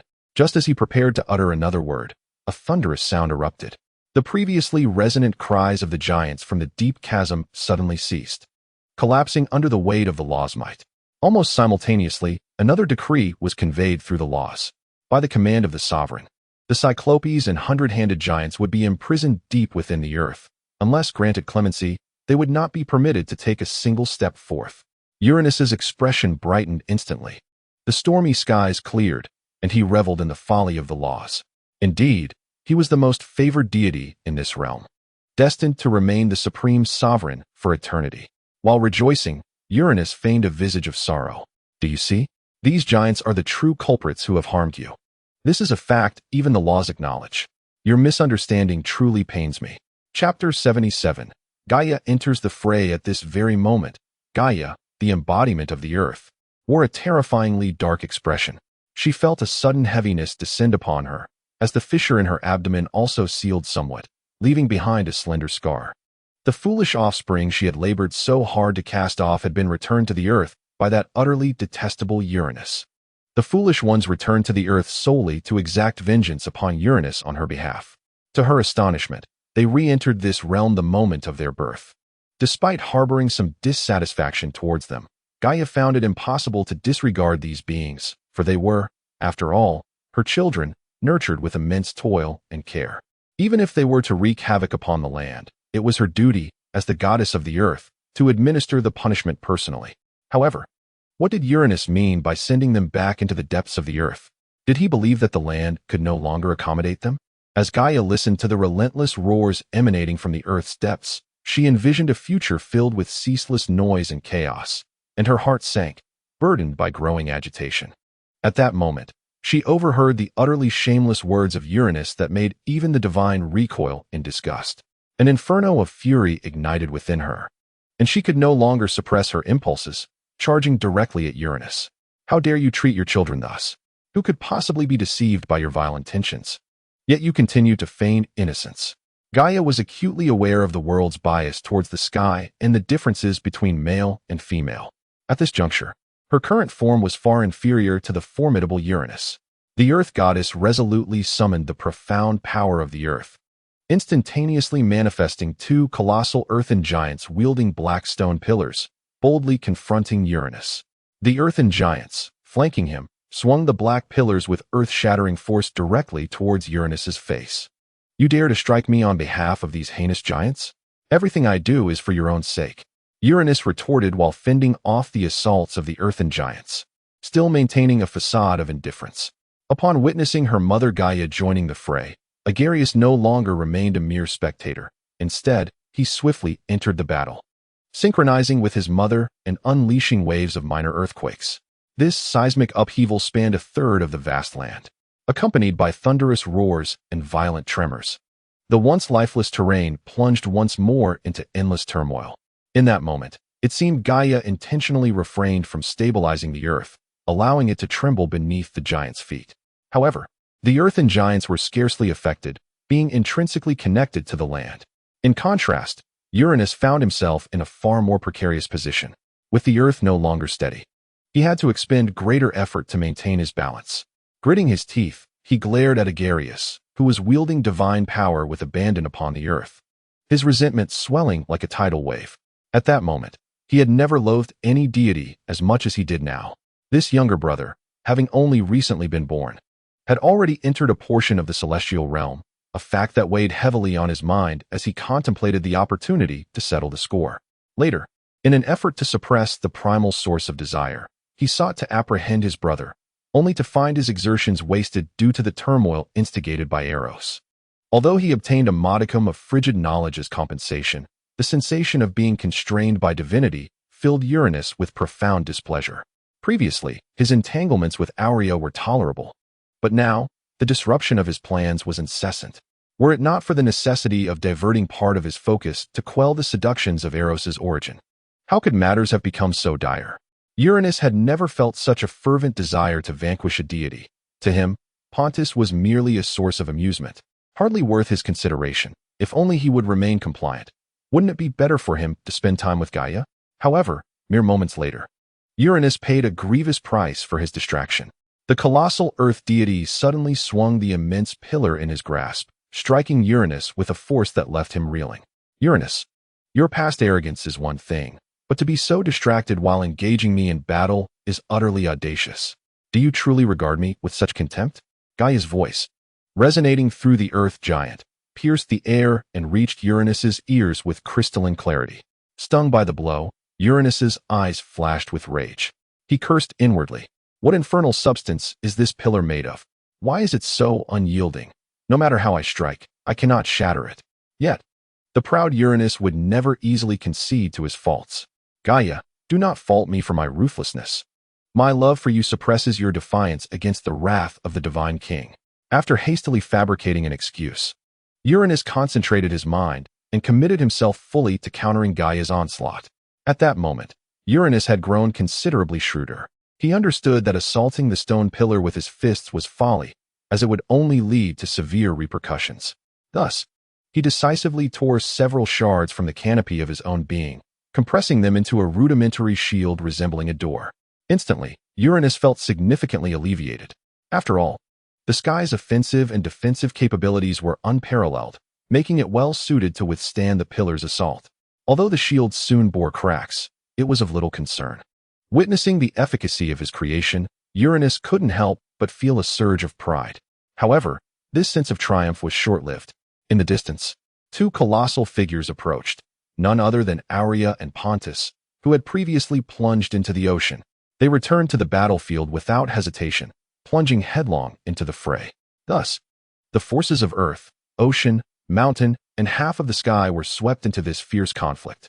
The entire world seemed to be torn asunder, and a breathtaking melee commenced in earnest. At this juncture, Agares consciously constrained the tremors of the earth beneath Uranus's feet to shield Aurea and Pontus from the adverse effects of the quake. Meanwhile, he summoned forth his own divine wrath, an invisible surge of emotional energy, a furious blaze emanating from the primordial earth that incessantly provoked the taut nerves of Uranus. Furthermore, Agares deliberately elevated the temperature of the space surrounding Uranus, enveloping him in an environment of oppressive heat. This overwhelming sensation exacerbated Uranus's agitation. Although it did not inflict tangible harm, It was sufficient to evoke profound annoyance within the deity, was it not? In the palm of Agares, a delicate pink flame flickered, as he awaited the opportune moment in silence. Once the moment arrived, he would unhesitatingly unleash this flame, plunging Uranus into utter madness and stripping him of all reason. Agares then turned to address the titans behind him, who appeared far more relaxed. What is this? Will you not lend a hand? Have you come merely to spectate? Although they might perceive their powers as limited, even the slightest disturbance could prove beneficial, could it not? Upon hearing Agares' words, the titans, who had been transfixed by the fierce battle of the giants, seemed to awaken from their stupor. They emitted a vague murmur in response and began to adjust their stances. With a resonant roar, these titans gradually revealed their true forms. These 12 titans were no ordinary deities. They were birthed from the vast earth, inheriting the colossal stature of their father, the sky.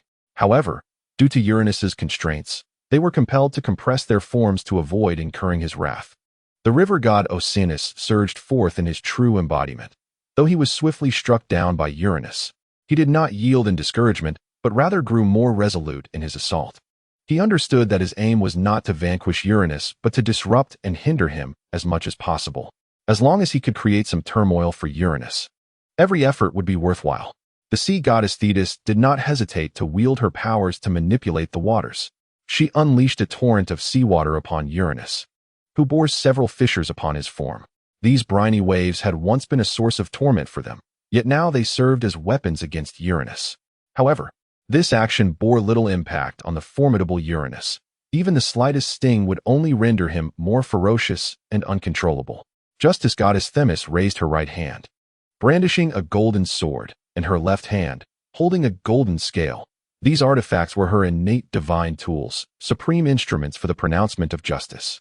The golden scale of justice represented fairness and equity, capable of measuring the moral dichotomies of the world. The golden sword of justice symbolized authority and strength, wielding the power to enact retribution upon the wicked. In the name of justice, the tyrannical deity Uranus mercilessly tormented the primal gods and deceived the entire world. He is indeed the true harbinger of destruction upon the earth, unworthy of the title of king of the gods. He must face the judgment of the laws. Themis declared with righteous fervor to the very essence of justice. Her unwavering confidence was not born of mere whimsy or unfounded audacity. In truth, she had long sensed Uranus's deceit lurking within the tenets of justice and steadfastly believed that the judgments of righteousness would never falter. Unfortunately, Themis's convictions were rather naive, as she dared to hope that such reasoning could unseat Uranus from his throne. As expected, the golden sword that symbolized justice shimmered with radiant light, yet remained motionless in her grasp. The golden scales, emblematic of fairness, swayed back and forth. For Themis could not produce any tangible evidence. She was unable to prove that Uranus was the one who ravaged the earth. The other transgressions were simply insufficient to warrant punishment. Thus, after deliberation, the embodiment of justice denied the pronouncement of this goddess. It rendered its own verdict, and the luminous sword of justice shot forth like a keen blade towards Uranus's abdomen. Yet, Uranus did not even cast a glance in her direction, as though he deemed her beneath his notice. How utterly absurd. After all, the laws had explicitly declared that he had committed no wrongdoing. And here she was seeking a semblance of significance. Did she not find that somewhat redundant? Themis, the so-called justice, is merely a subordinate of the king's power. I am the ruler of the gods. How dare you attempt to judge me with a justice that you cannot even uphold for yourself? Do you truly believe that your steadfastness equates to absolute righteousness? In response to Themis's proclamation, Uranus merely countered with casual retorts. Showing little regard for the golden radiance surging towards him, he allowed the luminous force to crash upon him without flinching. Unsurprisingly, influenced by Themis's naive assertions and bolstered by Uranus's formidable physical prowess, the golden light left only faint marks upon his form. Yet these marks, whether deep or shallow, vanished in an instant, as if they had never existed. However, Themis, standing there in disbelief, was about to face a far less fortuitous outcome. Uranus would not let her off so easily. Though his own situation was precarious, dealing with a goddess of moderate power required little effort. Suddenly, a colossal hand descended from the heavens, clenched into a fist, and ruthlessly struck towards Themis. Yet, the goddess of justice remained lost in contemplation regarding her divine existence. neglecting to evade the impending blow. Accompanied by a deafening roar, Themis was unprepared and was forcefully driven deep into the ground. The searing pain jolted her back to reality. She was overwhelmed by an unbearable agony that engulfed her entire being, followed by heart-wrenching cries of despair. Yet, Uranus remained unyielding. In his eyes, justice was a concept solely defined by him, the king of the gods. What was Themis, the so-called goddess of justice, in comparison?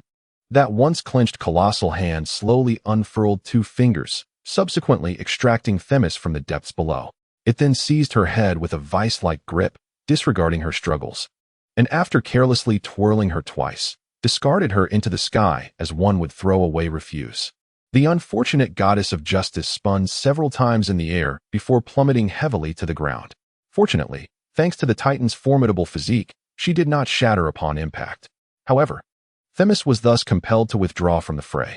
Observing the plight of their goddess, the other Titans silently rejoiced that they had refrained from rushing to her aid, lest they now be the ones lying upon the ground. Chapter 79. The critical strike from memory. While the gods clashed in chaos, Phoebe discreetly departed from the Titans' ranks. She cautiously evaded the gaze of the deities, making her way towards Themis. Phoebe was not a deity skilled in combat. Her strengths lay predominantly in oracles and prophecies. The other gods had not anticipated her to play a significant role, and thus, they turned a blind eye to her departure.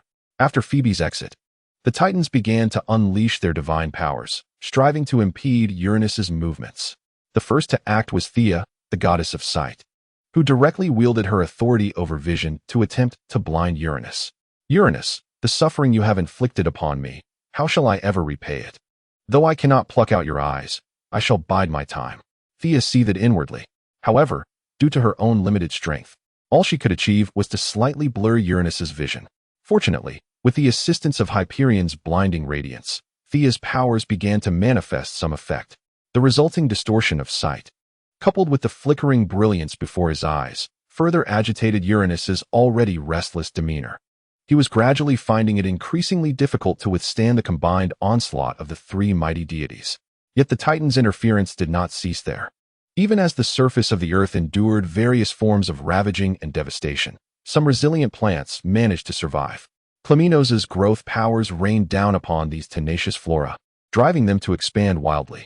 In no time, they transformed into a dense thicket, with the sturdy vegetation entwining layer upon layer around Uranus's feet, effectively restraining the king of the gods.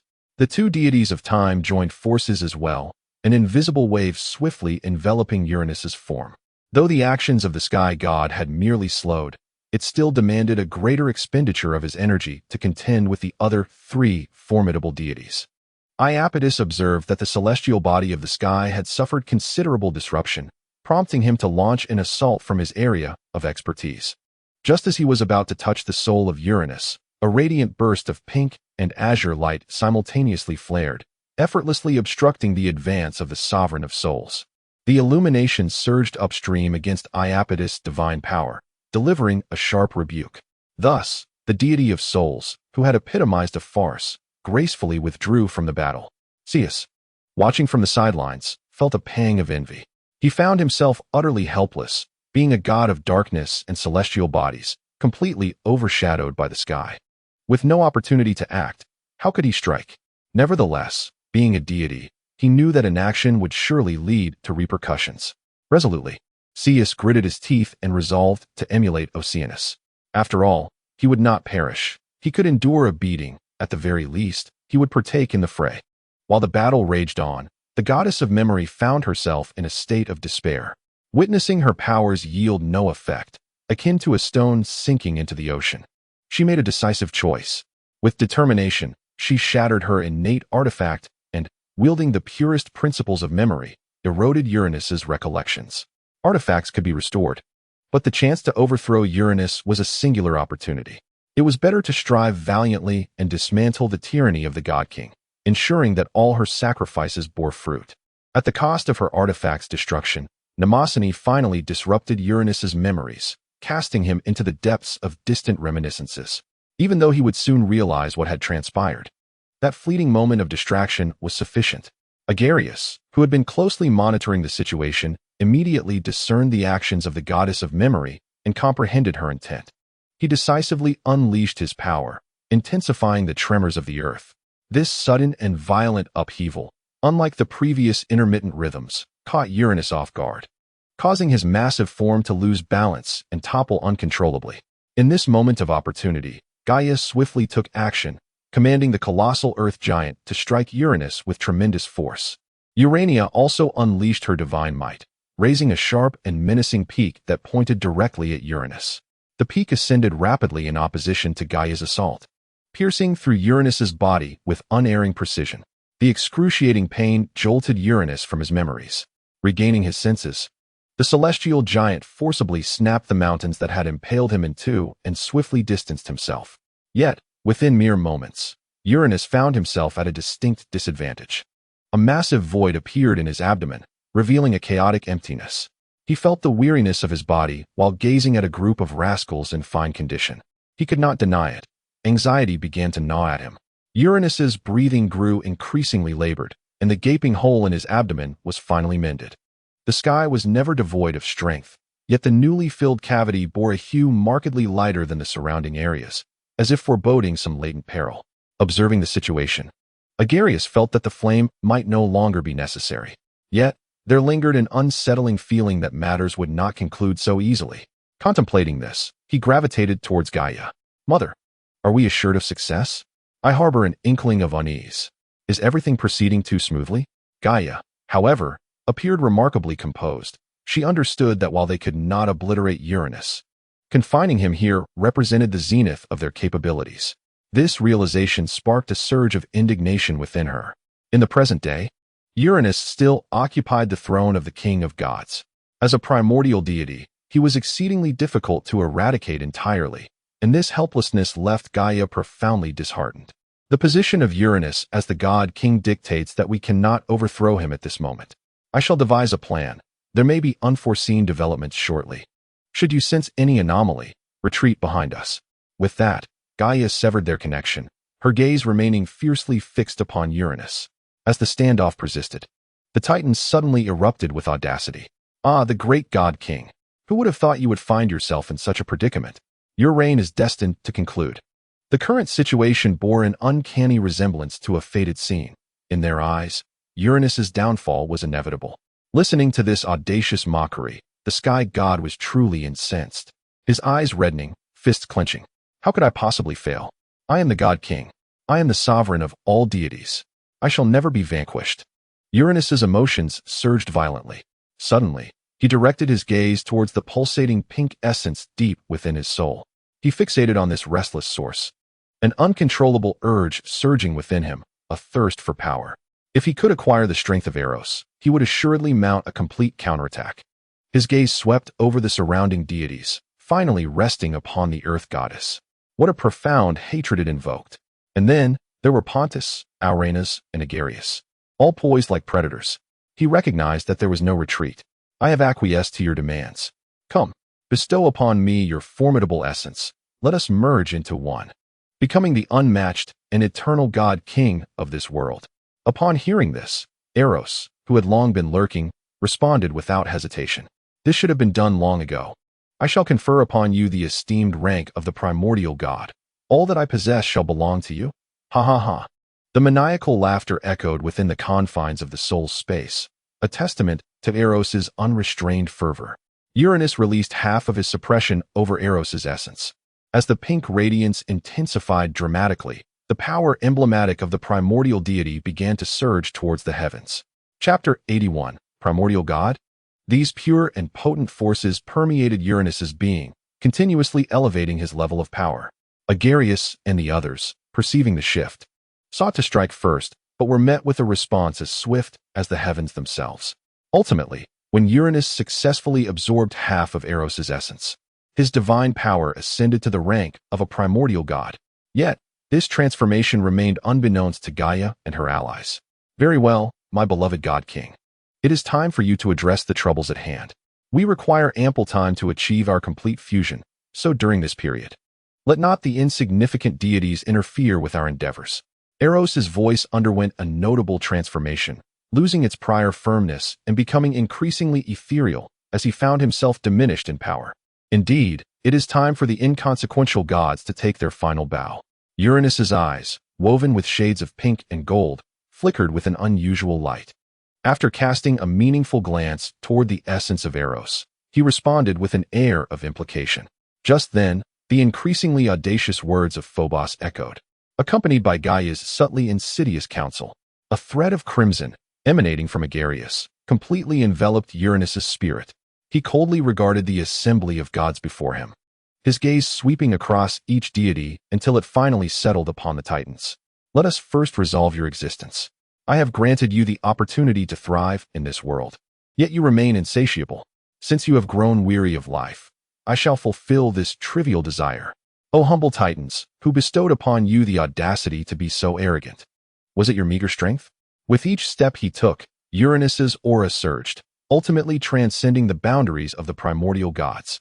This abrupt transformation did not escape Agares' notice. Upon witnessing the azure divine power of Uranus tinged with a hint of pink, he instantly grasped the truth. Eros? Could it be that Uranus has indeed succeeded? No. This is impossible. He is a primordial deity. However, the undeniable reality remained that Uranus exuded an essence identical to that of Gaia. In light of this development, Agares' expression grew increasingly grave, compelling him to prepare for the worst. Urea observed Uranus's actions with a start, poised to step forward, only to be subtly restrained by Agares. With a glance, Agares conveyed a warning to Urea. Do you dare? Do you not see that even Mother does not act recklessly? The Titans facing Uranus had already succumbed to terror, their legs trembling beneath them. This cannot be true. The sky has become a primordial god. No, matters cannot be so simple. Eros. Gaia distinctly sensed that all too familiar aura and noted the flaws present within Uranus. With a slight sigh of relief, she thought to herself, if Uranus had truly merged with Eros, what could she possibly fear? For now, things were still manageable. At this moment, the Titans found themselves overwhelmed by the immense pressure emanating from Uranus, suffocated and gasping for breath. They yearned desperately for their mother's aid and support, yet they were rendered mute. Uranus approached Phobos without restraint. With an expressionless gaze fixed upon the somewhat dazed visage, a slight smirk curled at the corners of the mouth, revealing a hint of disdain before turning away. Did you not incessantly lament about despair? Now, allow yourself to personally savor this exquisite sensation. I trust you shall feel immensely privileged by this experience. Uranus deliberately dissipated a portion of the oppressive force originally imposed upon the Titans, allowing these unfortunate beings to regain their ability to speak. As if awakening from a dream, the Titans quickly sent out a distress signal to Gaia. Hearing their cries for help, a flicker of satisfaction passed through Uranus's eyes, a hearty laugh escaping him. Yes, just like that. Gaia cast a worried glance towards Agares, unwaveringly positioning herself in front of the Titans. A scoundrel is a scoundrel. Let him unleash whatever tricks he possesses upon me instead of perpetually tormenting them. Chapter 82. The reforged Titans. Agares, maintaining an impassive demeanor, contemplated the meaning behind Gaia's gaze. She also borrowed the authority of earthquakes from her essence. Must we remain inconspicuous, merely following the norm? It seems that certain events, destined to unfold, shall indeed come to pass. At that moment, the king of the gods, the focal point of divine attention, shed the form of the colossal sky deity. His gaze traversed the assembly before resting upon the earth goddess. It is due to the Titans that we have arrived at this juncture. However, fear not, for I shall restore everything to its rightful course, reverting to its original state. As he spoke, the crimson hue in Uranus's eyes deepened, akin to flames gradually transforming into a dark red, and in an instant, the heavens and the earth shifted in color. Gaia, however, swiftly reacted, summoning a thick barrier of yellow earth to attempt to withstand Uranus's onslaught. Yet, at the very moment of impending collision, a surge of formidable power erupted from Uranus's hand, forcefully smashing against the earthen wall. A resounding crash echoed as the wall shattered, simultaneously diminishing Uranus's attacking strength. Seizing the opportunity, Gaia retreated, creating distance between herself and Uranus, her vigilance unwavering. However, to Gaia's astonishment, Uranus merely chuckled, swiftly pivoting towards the Titans before she could react. He extended his colossal hand, swiftly seizing them, and then tightened his grip. The immense force from the primordial sky erupted instantaneously, crushing the unfortunate Titans' bodies. Their flesh, essence, and souls became intertwined, forming an indistinct amalgamation. Nearby, Phobos gazed in horror at the unfolding scene.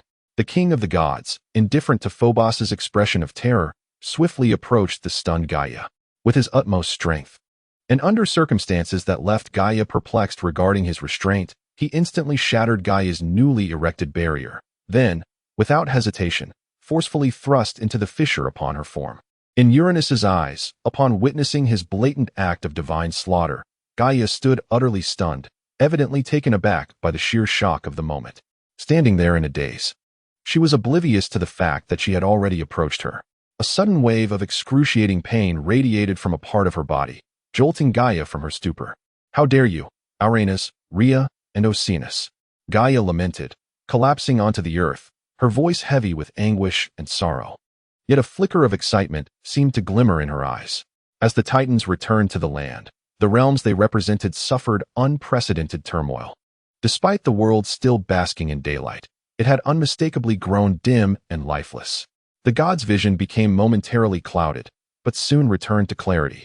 For their sight had not truly departed from this realm, and the celestial bodies remained curled in the distant expanse of the sky.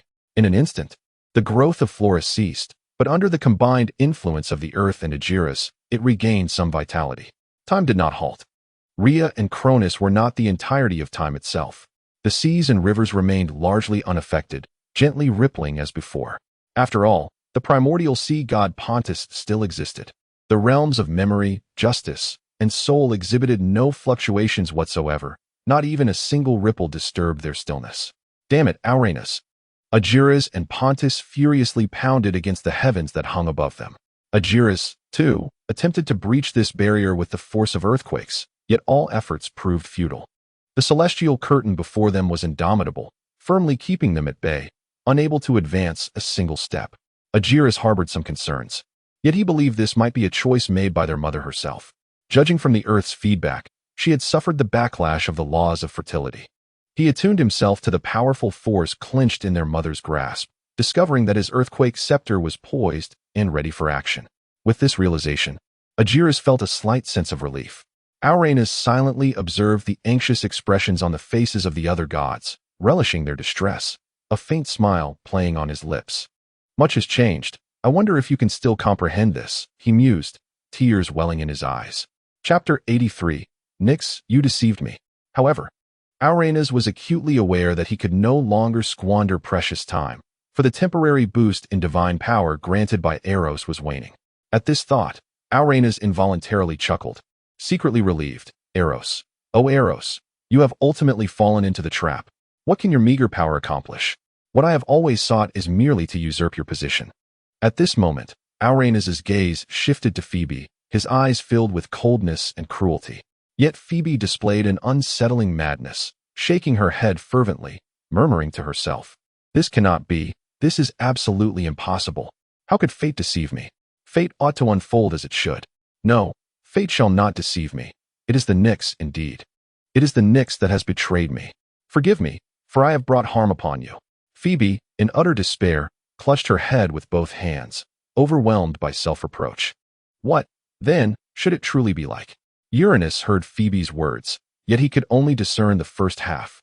Had he comprehended the latter part, perhaps he would not have felt so at ease.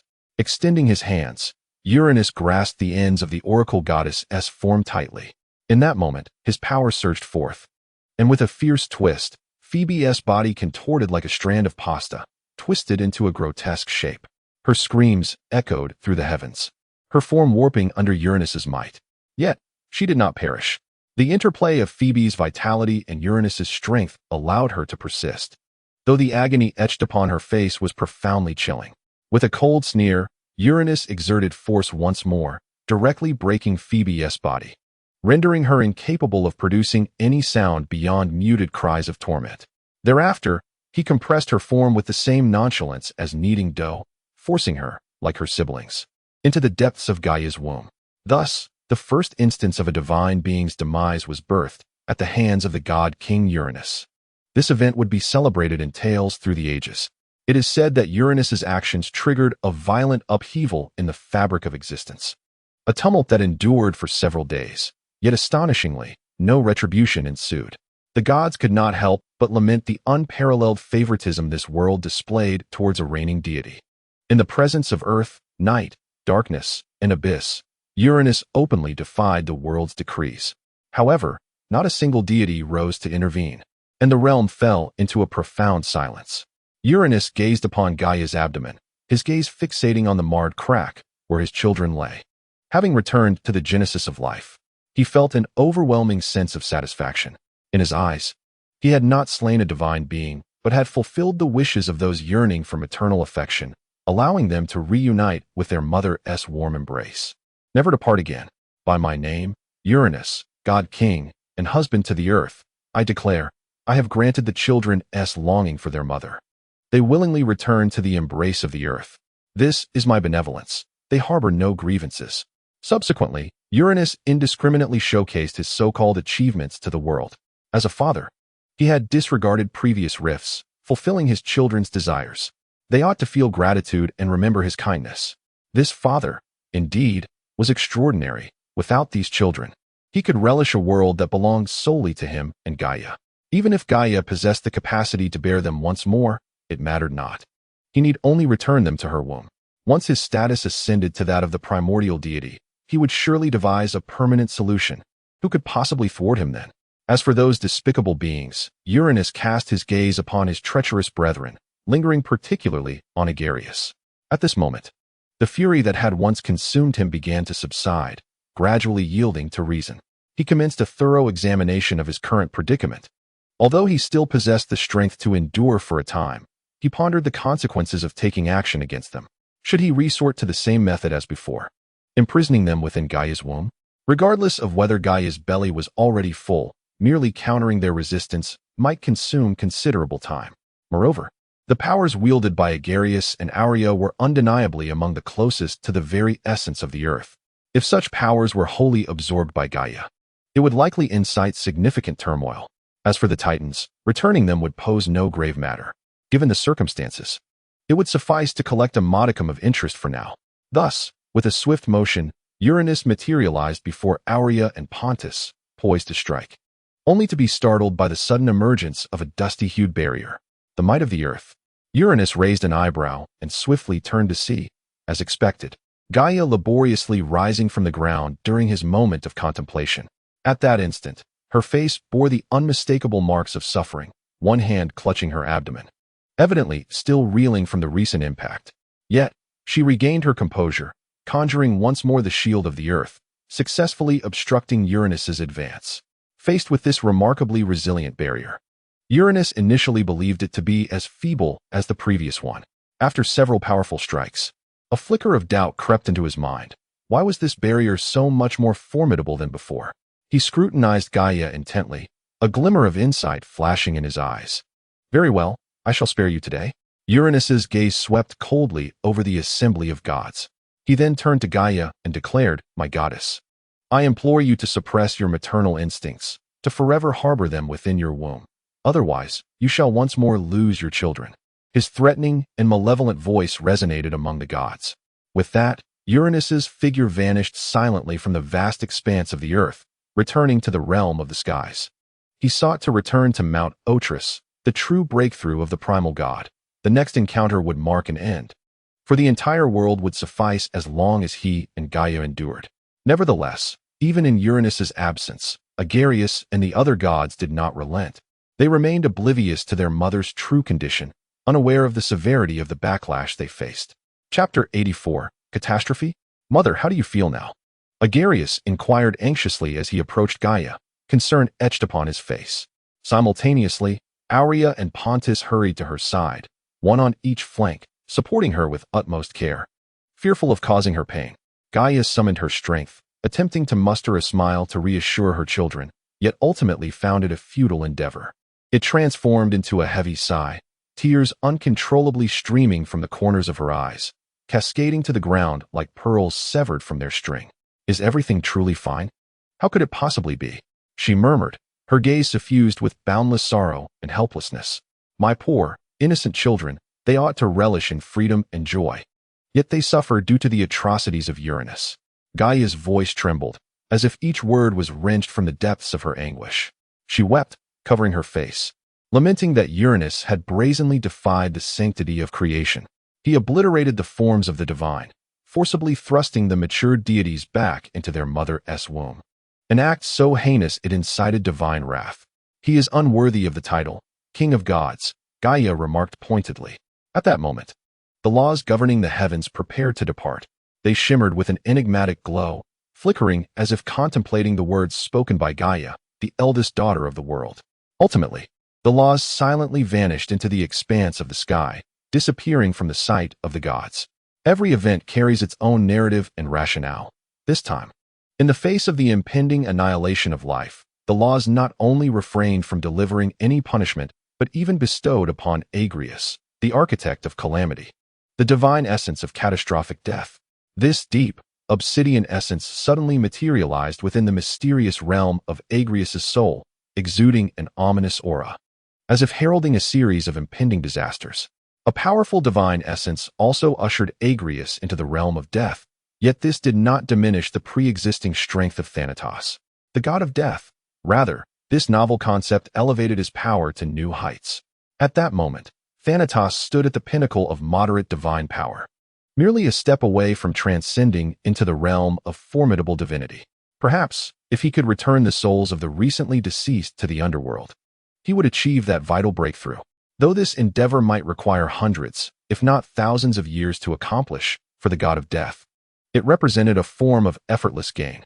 With merely 1,000 years of investment, he could ascend to formidable divine power. Who would not seize such an opportunity? Although Agares felt a tinge of regret for not acquiring the essence symbolizing calamity, upon witnessing the intertwining essence of disaster and death, he immediately grasped the underlying reason. The laws seemed to be in a state of tumult. After all, he had personally extinguished so many vibrant lives, yet all was in service of saving his mother, the Earth goddess. Ultimately, this was all thanks to that deity, Uranus, chosen by the laws. The laws could only act thus, giving and withholding in equal measure, and here, Agares must sincerely express gratitude for the sacrifices made by all earthly life, appreciating their selfless devotion to both the earth and himself. After silently offering his thanks, Agares could not help but reflect. The name of the progeny of the earth holds immense power. With Gaia as a foundation, even the laws would not overly intervene. Furthermore, the force of earthquakes had been fundamentally elevated through this eruption, the essence of despair and hatred on the brink of formation. Standing aside, Pontus witnessed the entirety of the unfolding events and their eventual conclusion, which sparked within him a yearning to return to the depths of the ocean. The sequence of occurrences and their outcomes were indeed beyond his expectations. Moreover, his mother was not as straightforward as she appeared. After all, as a primordial deity, how could she truly be so feeble? When Gaia unleashed her fury, the intensity was enough to instill a sense of trepidation even in him. Furthermore, despite the situation being decidedly in their favor, Uranus managed to turn the tide, even ascending to the realm of the primordial gods. This world seemed profoundly unjust. As a fellow child of the earth, why was Uranus so uniquely extraordinary? His power not only subdued them both, but also held the potential to transcend into the domain of the primordial gods. The reason for the uncertainty surrounding this potential was simple. Had Uranus truly ascended to the primordial state, today's events would not have concluded in such a manner. Pontus couldn't help but reminisce about his earlier confrontation with Uranus, during which he had sensed a faint blush of pink radiance in his divine power. At the time, he had dismissed it, but now it occurred to him that this glow might very well be the key to Uranus' elevation to the primordial godhood. An epiphany struck Pontus. This was likely the crux of the matter, and he too possessed a similar enigmatic force within himself. In hindsight, this power may indeed signify the disparity between him and Uranus. Contemplating this, Pontus resolved to delve deeply into the mysterious energy within him, seeking a means of breakthrough. This force was something he had serendipitously acquired at the ocean's depths, originating from Eros. Though he was unaware of its reasons for manifesting there, Pontus had unhesitatingly embraced it. Who in this world could resist the allure of primordial power? Certainly not he. However, the inherently suspicious Pontus did not venture to engage with that mysterious divine energy lightly.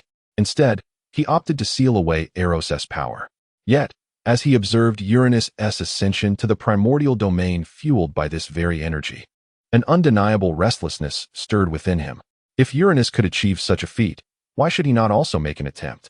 The mere thought of primordial divinity ignited a fervent light in Pontus's eyes. The depths of the ocean were the safest refuge for him. Uranus would undoubtedly not allow him to escape so easily. Before he found his next opportunity or ascended to the primordial realm, Pontus resolved to remain within the ocean's embrace. Curious to see what Uranus might do against him, without hesitation, Pontus declared to Gaia, "Mother, since the matter has been resolved, I shall return to the ocean." His longing for the power of the primordial gods could no longer be contained. Upon hearing Pontus's words, Gaia's tears, which had flowed in profound sorrow, momentarily ceased. She still had 3 children to accompany her. Although this outcome was indirectly wrought by her own hand, how could a mother truly cease to love her children? When the Titans were harmed by Uranus, sorrow equally engulfed her heart. Nevertheless, she believed that one day they would reunite. As foretold by the Oracle of Delphi, she shall once again conceive them, thereby bringing a definitive end to the tyrannical reign of Uranus. "Ah, Pontus, my beloved child, I am deeply grateful for your unhesitating arrival to assist your mother," Gaia responded, her voice tinged with a hoarse emotion. Chapter 85. Surrender the Oceanic Divinity, Compromise. Gaia shifted her tone. "Pontus, since we are all gathered here, return to him what rightfully belongs to him. At last, I possess the capability to fulfill that promise made long before Agares was even conceived. The volcanic divinity of Urea has already been bestowed upon Agares. Now, only the oceanic essence remains. Therefore, for his future, Pontus, relinquish it. As for the portion of volcanic primordial power she had absorbed, she intended to separate it and return it to Agares once matters were resolved satisfactorily." Upon hearing this, it was not just Gaia who turned her gaze upon Pontus. Both Agares and Urea focused their attention on him as well. Agares' expression was calm, quietly observing the deity before him. Strictly speaking, this was Agares' first encounter with the primordial god of the sea. Pontus and Urea embodied the peaks and valleys of the earth. The unfathomable depths represented the sea, making this brother a geological god of the ocean. Faced with Gaia's words, Pontus struggled to grasp the notion of Agares' power. The force of the tsunami had been distributed to him by the laws of existence. Now that it resided within his grasp, it was naturally his. At this juncture, perhaps sensing the inevitable outcome, Urea interjected, "Indeed, the tsunami is merely an extension of Agares. If it does not thrive within your geological basin, then return it to Agares." Hearing this, Pontus felt a pang of frustration. They had coexisted for so long. Why could Urea not maintain a delicate balance in silence? If only Urea knew the thoughts swirling in Pontus's mind, he would likely respond with a cold scoff. Had that particular incident not occurred, Urea might have chosen to overlook the matter. Yet Urea was acutely aware, having not missed the resolute determination reflected in Pontus when he first encountered Agares. What could Pontus, as the god of the sea, possibly gain from Agares, who stood upon the earth? "You have already made your move. Why should I merely stand by? After all, these entities rightfully belonged to Agares." Urea surmised that it was likely due to their mother's insufficient power at the time to nurture a fully realized divine essence for Agares. Thus, the laws had divided the divinity, leaving the primordial essence for their mother and Agares. Now, returning to the rightful owner seemed only just. Agares remained silent, simply gazing at Pontus. He would not feign false modesty with protestations of refusal, nor would he hypocritically counsel Gaia. What is the pretense? It is evident that the mother is merely seeking her own interests. He could simply remain there obediently. After all, regardless of the circumstances, the ultimate outcome is invariably the same. As for what thoughts might linger in Pontus's mind, he could hardly be bothered to care, whether he bestows or withholds. Their relationship has long been predetermined. Moreover, he would eventually reclaim this divine essence. The fate he encountered by the seaside still lingers vividly in his memory. In that vast ocean, perhaps the only true threat to him was Pontus himself. "If you have already resolved to take action against me, what need is there for sentiment? So, dear brother Pontus, it would be wise to relinquish the divine essence without further ado." Under the watchful gaze of the 3 deities, Pontus felt an undeniable discomfort, particularly as one of them was his own mother, which left him feeling exceptionally stifled and helpless. He understood that, given his current predicament, he had no chance to refuse. To decline? Huh. Was it even conceivable to triumph over this formidable mother? Not to mention the two others lurking nearby, their eyes fixated on him. Suddenly, Pontus realized that the fool in the sky was not entirely mistaken in his perspective. This scene felt all too familiar. After a brief internal struggle, he exhaled deeply. Fortunately, he managed to conceal his emotions from his visage, forcing a semblance of a smile to appear composed and serene. Mother, look at my memory, I nearly forgot. Agares, this is our first meeting. Here, this is the divine essence of the tsunami, and it rightfully belongs with you now. Pontus endeavored to make his voice sound warm and natural, as if he were indeed a caring elder brother. He solemnly detached the essence of the tsunami from himself and presented it to Agares. If one were unaware of Pontus's true nature, they might genuinely perceive him as a protective sibling. For instance, Gaia remained oblivious to Pontus's actions, as he had yet to commit any egregious deeds. At that moment, she observed the touching scene of brotherly affection before her, feeling immense satisfaction. Indeed, Uranus was merely an anomaly, Gaia mused to herself. For my other children continue to cherish their bonds. She selectively chose to forget the previous discord, immersing herself in this heartwarming atmosphere. Thank you, my dearest brother. Your generosity is beyond the realm of words. I am profoundly touched by your kindness, and this sincere bond will forever remain etched in my heart. Agares expressed with heartfelt emotion. In truth, this action bore only advantages for him. What difficulty lay in flattering Pontus with sweet words? Regardless of Pontus's true feelings, he ultimately surrendered the divine essence to him, an undeniable fact.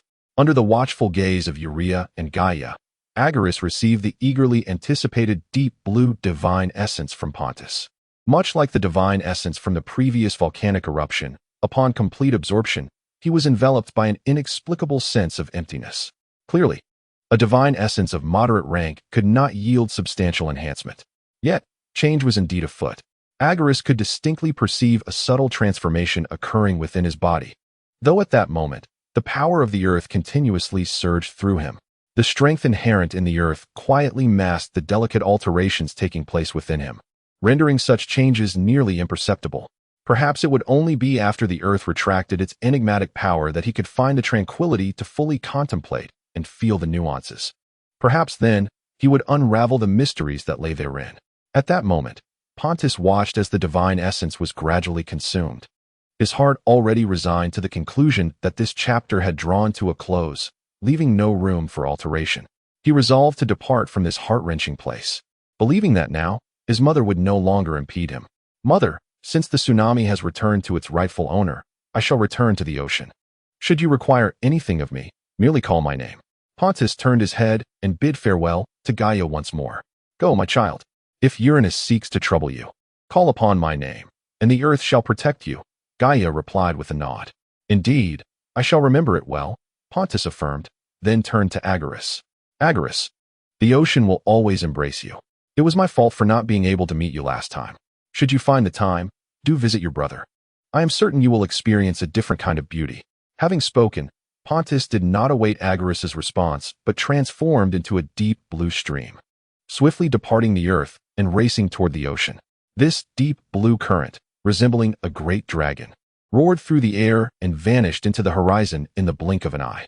Once Pontus transformed into the stream and entered the depths of the sea, he would be free from any disturbances or hindrances, wholly dedicating himself to the study of Eros' powers. In that endless, dark abyss, he would explore the unknown realms, unraveling the secrets concealed behind Eros' mysterious powers. For Pontus, power had always been one of his most fervent pursuits. Whether driven by the need for self-defense or the desire to dominate the world, possessing formidable strength brought him comfort and satisfaction. Truly, the title of primordial god is a noble appellation. Agares watched Pontus depart and turned to his mother, Gaia, a flicker of barely perceptible joy crossing his eyes. Agares, come with me back to the Earth Temple. Gaia, gazing at her two sons, was filled with conflict, uncertain how to arrange matters. Urea, you may return to your temple alone. There is no need to come to mine. After considerable contemplation, Gaia ultimately reached her decision. Her voice, though gentle, resonated with an undeniable force. Upon hearing this resolution, Urea's face betrayed disappointment, and with a tone laced with reluctance, she murmured towards Gaia. "Ah, mother, I too wish to return with you. Surely your temple can accommodate me?" Gaia's brow furrowed slightly as she cast a stern glance at Urea, her tone shifting to one of gravity. "You may wish to return, but at present, you are not welcome there." With that, Gaia took Agares' hand and turned away without a backward glance. In a hurried moment, Agares glanced back at Urea, a flicker of regret passing through his eyes. "Forgive me, brother. Rest assured, our endeavors are far from over. We shall meet again swiftly." As Gaia and Agares receded into the distance, their figures gradually disappeared beyond the horizon, leaving Urea in solitude. Thus, she remained rooted in place, her gaze fixed on the retreating silhouettes of her mother and brother. Faint echoes of their affectionate conversation drifting into her ears. "Agares, how have you fared during Mother's absence? Could you share your experiences with her?" At this moment, Gaia's sole desire was to hear Agares recount his life's journey. "I have been well. Brother cares for me immensely, and there is so much to tell about our adventures."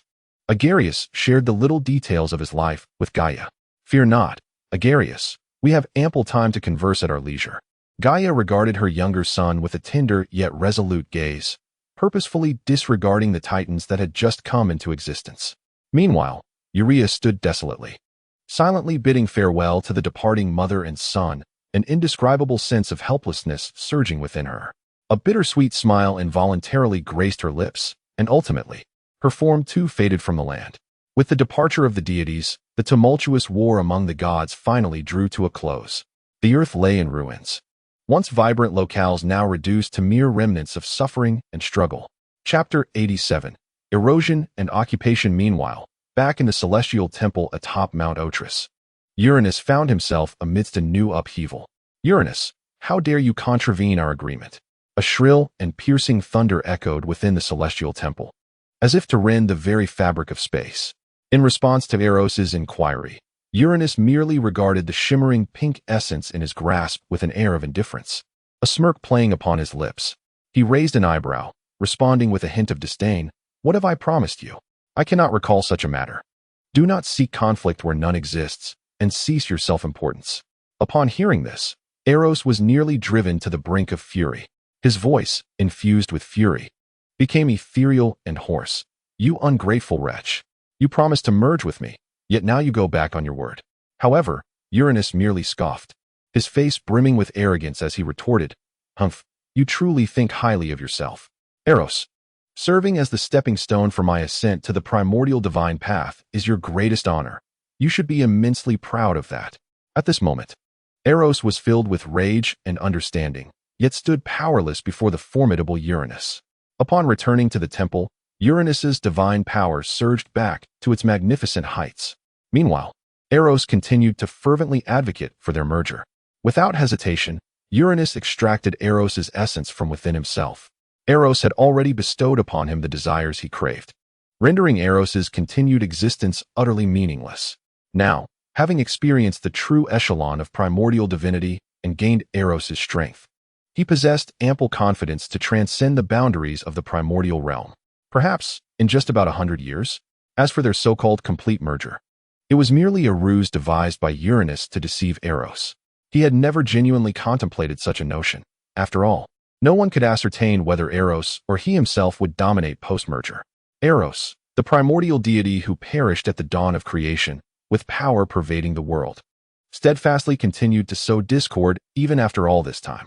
For long, Uranus had harbored trepidation and vigilance towards Eros, never allowing himself to truly relax.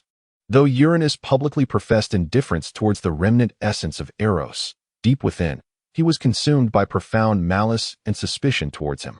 Just as Eros himself claimed, he had now become a trivial, inconsequential deity, rendering his continued existence unnecessary. Uranus's gaze was cold and sharp, fixated on the luminous essence that symbolized desire and procreation. It was precisely Eros's existence that birthed numerous deities, entangling his relationship with Gaia in such an awkward predicament. Thus, you ought to vanish. However, considering the slight contributions you once made to me, I could spare you from enduring torment. Suddenly, Uranus appeared to conceive a brilliant idea, a glimmer of light shining in his eyes. In the name of the king of gods, Eros, the embodiment of desire, dared to incite discord between the divine king and queen, a transgression of grievous magnitude. Such a deity is unworthy of remaining in this world. Let him be eternally confined in the depths of the frigid skies. Uranus spoke with unwavering conviction, as if conversing with himself. After articulating these thoughts, a barely perceptible smirk of triumph graced his face. At this juncture, Eros's essence was seething with fury, expanding violently, yet he remained powerless to act. He is merely a manifestation of exquisite primordial essence, possessing no capabilities beyond seduction and corruption. Uranus, you must have only partially grasped Eros's curse when he was ruthlessly cast into the heavens, leaving the entire temple shrouded in silence. Uranus gazed at the remnants of desire within himself, indifferent to their presence, for Eros had already been banished. What could these remnants stir? Subsequently, Uranus closed his eyes. Savoring the primal sensation of divine hierarchy he had just experienced, preparing to transcend his limitations. However, the Eros sent to the heavens was not as enraged as he appeared. As deities of the same ilk, who could truly deceive whom? It was merely a performance understood by both, each concealing their true intentions beneath a facade. In truth, Eros had already achieved his objective, his power stealthily infiltrating the essence of the divine king through Uranus's absorption. The once resplendent golden essence was now gradually being eroded and transformed by the power of desire. This force initially permeated the divine essence quietly, tinting half of it with an ambiguous pink hue, which then concealed itself within the essence, leaving no trace, while the exterior continued to shimmer with radiant gold. All of this was the result of Eros's meticulous scheming, expending half of his remaining primordial power to realize this plan. No longer was he the exalted being he once was, nor merely a substantial source of essence. Instead, he had become an insubstantial shadow, akin to a fleeting wisp of wind that could disperse at any moment. Yet, despite this, his will remained saturated with madness and obsession. O world, have you not always championed the propagation of life? Then I shall make the God King, born for reproduction, the leader of the world. Those indulgent in the descent of life. You are destined to be overthrown by your own progeny. Eros fervently cursed, his voice echoing through the void, laden with boundless malice. He never intended to genuinely merge with Uranus, for he understood that the world would never permit such a union. In a sense, usurping Uranus was akin to an act of divine assassination. Thus, he settled for the next best option, resolving to merge with the essence of the divine king. In this way, regardless of how the future might unfold, he would endure eternally. As long as the divine king exists, I shall never perish. O world, are you prepared to embrace this unique gift I offer? After a silent scream, Eros's hollow, shell-like apparition gradually descended into silence, as if the entire world froze in that moment, awaiting the judgment of fate to come. Chapter 88. The Essence of the Earth. At this moment, Agares and Gaia had also returned to the Earth Temple. In truth, as the goddess of the earth, Gaia could manifest the temple in any location upon the land. This temple was not merely a structure. It resembled a divine artifact, capable of moving and appearing at will. As long as Gaia is willing, she can traverse mountains and rivers in the blink of an eye, arriving at every corner of the earth. However, for Gaia, the essence of this journey lies not in returning to the temple itself, but in the cherished moments spent alongside Agares. This is an experience she has longed for. Yet no matter how distant the journey, it ultimately reaches its conclusion. Standing before the temple, Agares gazes at the magnificent edifice, a wave of nostalgia swelling within him. Time flies. Countless years have passed since he departed from this place at birth. Now, reunited, he is filled with reminiscence of days gone by. As he steps into the temple with Gaia, the ceaseless flow of power from the earth abruptly halts. Agares finds himself restored to a phase of immense divine strength. Yet, simultaneously, a profound emptiness burgeons within him, as if he has lost a vital support, leaving him feeling utterly drained. In this moment, Agares finally seizes the opportunity to inquire about the origin of the mysterious crystal. Contemplating the crystal, a sudden thought crosses his mind. Could it be the divine essence of the earth possessed by his mother? This unexpected notion surprises even him, though the speculation is unfounded. He feels, inexplicably, that he is on the cusp of a profound truth. Mother, what exactly is this crystal? Agares once again retrieves the ochre crystal from his breast, his face a mask of confusion. Gaia, With no intent to conceal, gazes gently at Agares and replies, "This is a part of my divine essence." The crystal encapsulates a fragment of the Earth's divinity. Agares, do you know? I am immensely grateful to entrust it to you. Indeed, this is truly a portion of the Earth's divine essence, which explains its ease in harnessing the Earth's power. He quickly responds, "Mother, since this is a part of your divine essence, please take it back to avoid any potential danger to you." Although Agares harbors a deep reluctance to part with this formidable power, he recognizes its origin in his mother's divine essence. He cannot bear the thought of subjecting her to any further risks, even the slightest possibility. In this moment, Agares is overwhelmed with emotion and reverence. To bestow upon him a protective force, his mother, in a state of extreme weakness, selflessly separated a part of her divine essence. This selfless maternal love profoundly moves him, enveloping him in warmth and reassurance. Gaia then laughs heartily, her voice infused with tenderness and contentment. "Agares, since I have already given it to you, there is no reason to reclaim it. My child, who bears the duty of protecting the earth, only by possessing it can you better safeguard your mother. This fragment belongs to you. It not only represents the power of the earth, but also symbolizes the responsibilities and missions you carry. Dear child, I take pride in you, and the glory of the earth will forever bless you." Gaia's words are like a gentle spring breeze, soft and warm. After a brief pause, she continued, "Moreover, whether or not I possess divinity is of little consequence to me, for I am, in essence, the earth itself, and I can draw upon my own power without the need for divine status. Therefore, accept this gift with confidence, for in due course, you will come to comprehend the true value of this crystal." Upon hearing Gaia's firm insistence, Agares realized he could not refuse this precious offering. He carefully stowed away the crystal, pondering the vague yet mysterious purpose Gaia had alluded to. Perhaps, as he suspected, this crystal's true function lay in enhancing the essence of seismic divinity. Yet, what other wondrous attributes remained undiscovered?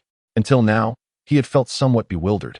But clarity dawned upon him. Wearing the essence of the earth daily, it would indeed be absurd if the divinity of earthquakes were not to be enhanced.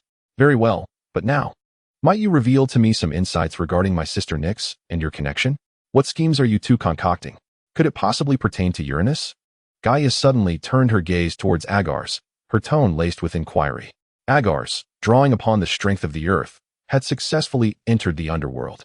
How could such a matter escape the notice of Gaia, the goddess of the earth? Furthermore, it was Hypnos who had personally invited her son on Nyx's behalf. Although Gaia had been in slumber, the earth silently recorded all that transpired. Her only desire was for Agares not to be deceived by Nyx. After all, Nyx's nature was far from the harmless facade she presented. This dear sister of hers was shrouded in mystery. Perhaps even her partner Erebus was unaware of her true intentions. And why seek Agares when Urea and Pontus could suffice? Their powers far surpassed his. Why involve him at all? Agares maintained his composure. Gaia knew it was not unusual for him to seek counsel from his aunt. He had no intention of withholding information. There was no need to worry about secrets leaking from their mother, who could breach Gaia's defenses and observe the inner sanctum of the temple. "Mother, Nyx and I are indeed plotting to overthrow Uranus. He is brutal and merciless, and if left unchecked, this world shall inevitably fall to ruin at his hands." Agares recounted his discussions with Nyx in the underworld and the matters concerning Urea in their entirety to Gaia. After a prolonged silence, Gaia's gaze deepened with gravity, as if she were reminiscing about distant events. After a moment, she sighed softly. "Ah, I knew it. If even I am aware, how could Nyx remain oblivious?"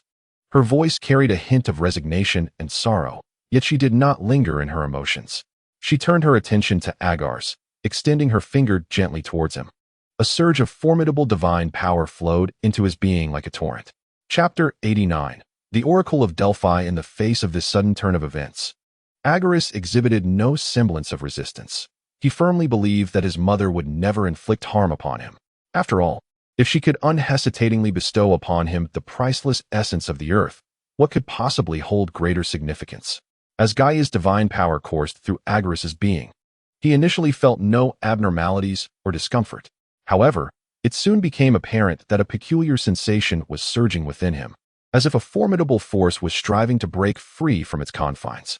This feeling left Agares both exhilarated and anxious, for he was unaware of what lay ahead. At that moment, a radiant slab, emanating a dazzling glow reminiscent of the Earth, suddenly surged forth from within Agares.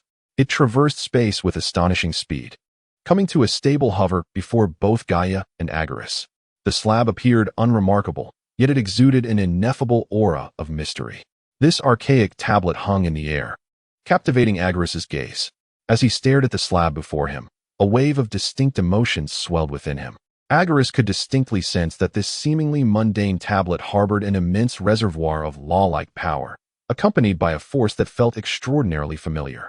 Overwhelmed by a sense of bewilderment, he pondered how such an extraordinary object could have remained concealed within him, unbeknownst to his awareness.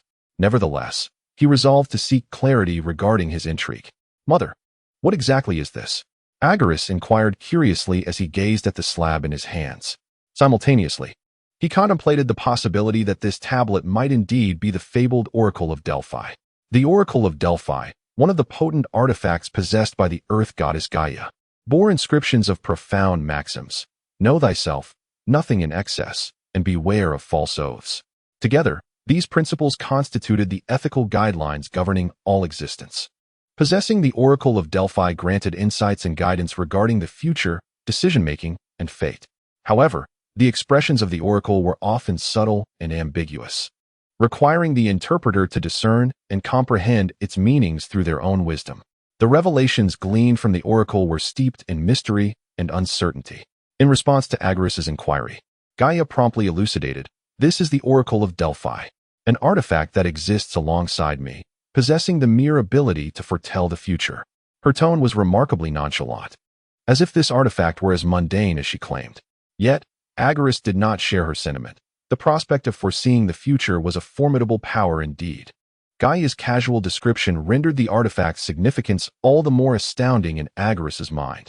A wave of intense curiosity surged within him. He mused, when did a divine artifact capable of divining the future become so diminished? Perhaps sensing Agares' inner confusion and astonishment, Gaia smiled gently and began to explain patiently. "It undeniably possesses the gift of prophecy, yet it was only upon your impending emergence that its true power was revealed to me." Having regarded it merely as a hard slab prior, Gaia continued, her tone tinged with a hint of complaint, stating that those prophecies were often obscure and perplexing. It took her considerable time to decipher the second of its predictions. A sense of helplessness flickered in her gaze. "Are there prophecies?" Agares inquired, his heart brimming with excitement as he cast a glance at the stone slab, upon which the inscribed characters vividly materialized before his eyes. Agares was certain that the current world had yet to give birth to written language, yet the inscriptions on the slab seemed to epitomize a certain law, allowing the observer to effortlessly grasp the profound meanings contained within. Gazing intently at the slab, Agares finally discerned a phrase, "overturn, slumber." However, thereafter, the slab exhibited no further changes. "Overturn, slumber," Agares murmured under his breath, a wave of doubt washing over him. Was Uranus's ultimate fate determined so early? At that moment, Gaia, standing nearby, naturally caught her son's whispers. She had already noticed that when the slab appeared, the other two prophecies had vanished. Understanding that what had transpired no longer belonged to the realm of the future. "Mother, were there initially multiple prophecies?" Agares, filled with curiosity, yearned to uncover the nature of the other predictions. Gaia nodded gently, a contemplative look in her eyes. She recalled the initial moment she encountered the slab, where indeed 3 prophecies had been displayed. However, as time elapsed, 2 of those prophecies transformed into reality, thus disappearing from the slab. Well, they were unknown in 13. Return, all of which are somehow connected to me, Gaia remarked with a touch of self-mockery, a complex emotion welling up within her. To a certain extent, these occurrences were intricately woven with her existence, arguably orchestrated by her hand. Regarding these prophecies, the first left Gaia feeling somewhat bewildered and lost, struggling to grasp its essence. Yet, since it had vanished, it must have come to fruition. Unknown, Agares murmured, lost in contemplation. One of the unknowns might suggest the notion of variability. But what could the other signify? After prolonged reflection, Agares still found himself unable to arrive at a definitive conclusion. Observing Agares' persistent preoccupation, Gaia could no longer bear to watch. She resolutely interrupted his thoughts. "Enough, there is no need to dwell excessively on this matter. Now, Let us discuss the plans you have with Nyx. As Agares gradually emerged from his reverie, Gaia continued, regarding the scythe, I believe I have an inkling. I initially harbored such intentions myself. Since Nyx has entrusted you with its creation, then it shall be yours to forge. Her tone was resolute and decisive. Just as fate would have it, with the addition of the Oracle of Delphi, you now possess 2 divine artifacts. Unlike Uria and his ilk, you lack a distinctive form. However, these 2 artifacts are perfectly suited for your use. I believe the scythe, imbued with the blood of the sky god, shall prove to be an invincible weapon, ensuring your triumph in every battle. Gaia remarked nonchalantly. Chapter 90. Mastering the Oracle, the gift ultimately bestowed. Is the Oracle of Delphi not to be reclaimed by Mother? Agares inquired, somewhat astonished. Gaia gently shook her head, responding, there is no need. Initially, I intended for Phobos to take charge of this oracle, as her divine essence of prophecy aligns more closely with its nature. After all, compared to her siblings, she stood no chance whatsoever. Then, Gaia gazed intently at Agares, a look of satisfaction crossing her face as she continued, but now, that is no longer necessary. You are the god of destiny and ought to be the custodian of the prophetic tablet. The oracle's durability is commendable, providing you with ample protection. Should you encounter peril, simply cast it aside, and with the scythe as your weapon, you will have an impeccable balance of offense and defense. Thank you, Mother. I shall safeguard it diligently. Agares responded, choosing his words carefully, for with such generosity from his mother, who could possibly refuse? Indeed, my son deserves to inherit the finest offerings this world has to offer, Gaia declared with an air of certainty. She then added with a hint of nostalgia. It is worth noting that had this tablet not been so extraordinary, I would not have concealed it within the crystal to protect you. Oh, the mystery unveiled.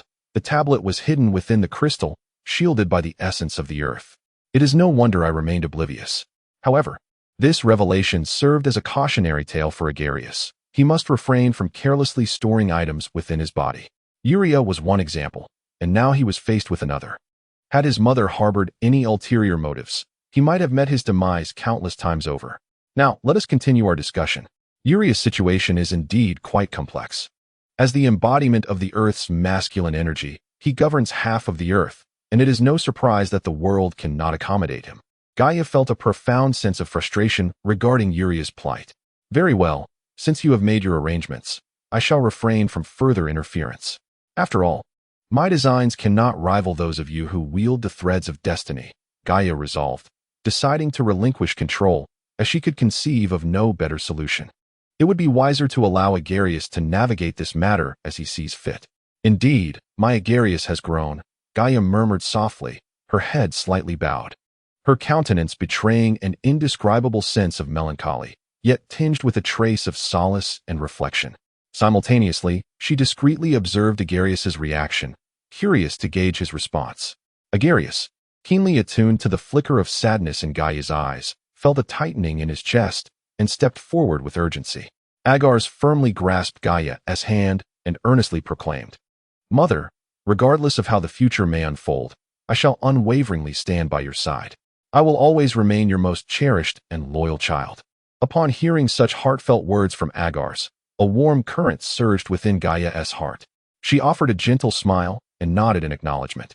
Indeed, no matter how time may flow, the fact that Agares is her child will eternally remain unchanged. However, at that moment, Agares' expression became somewhat awkward, even a bit bashful.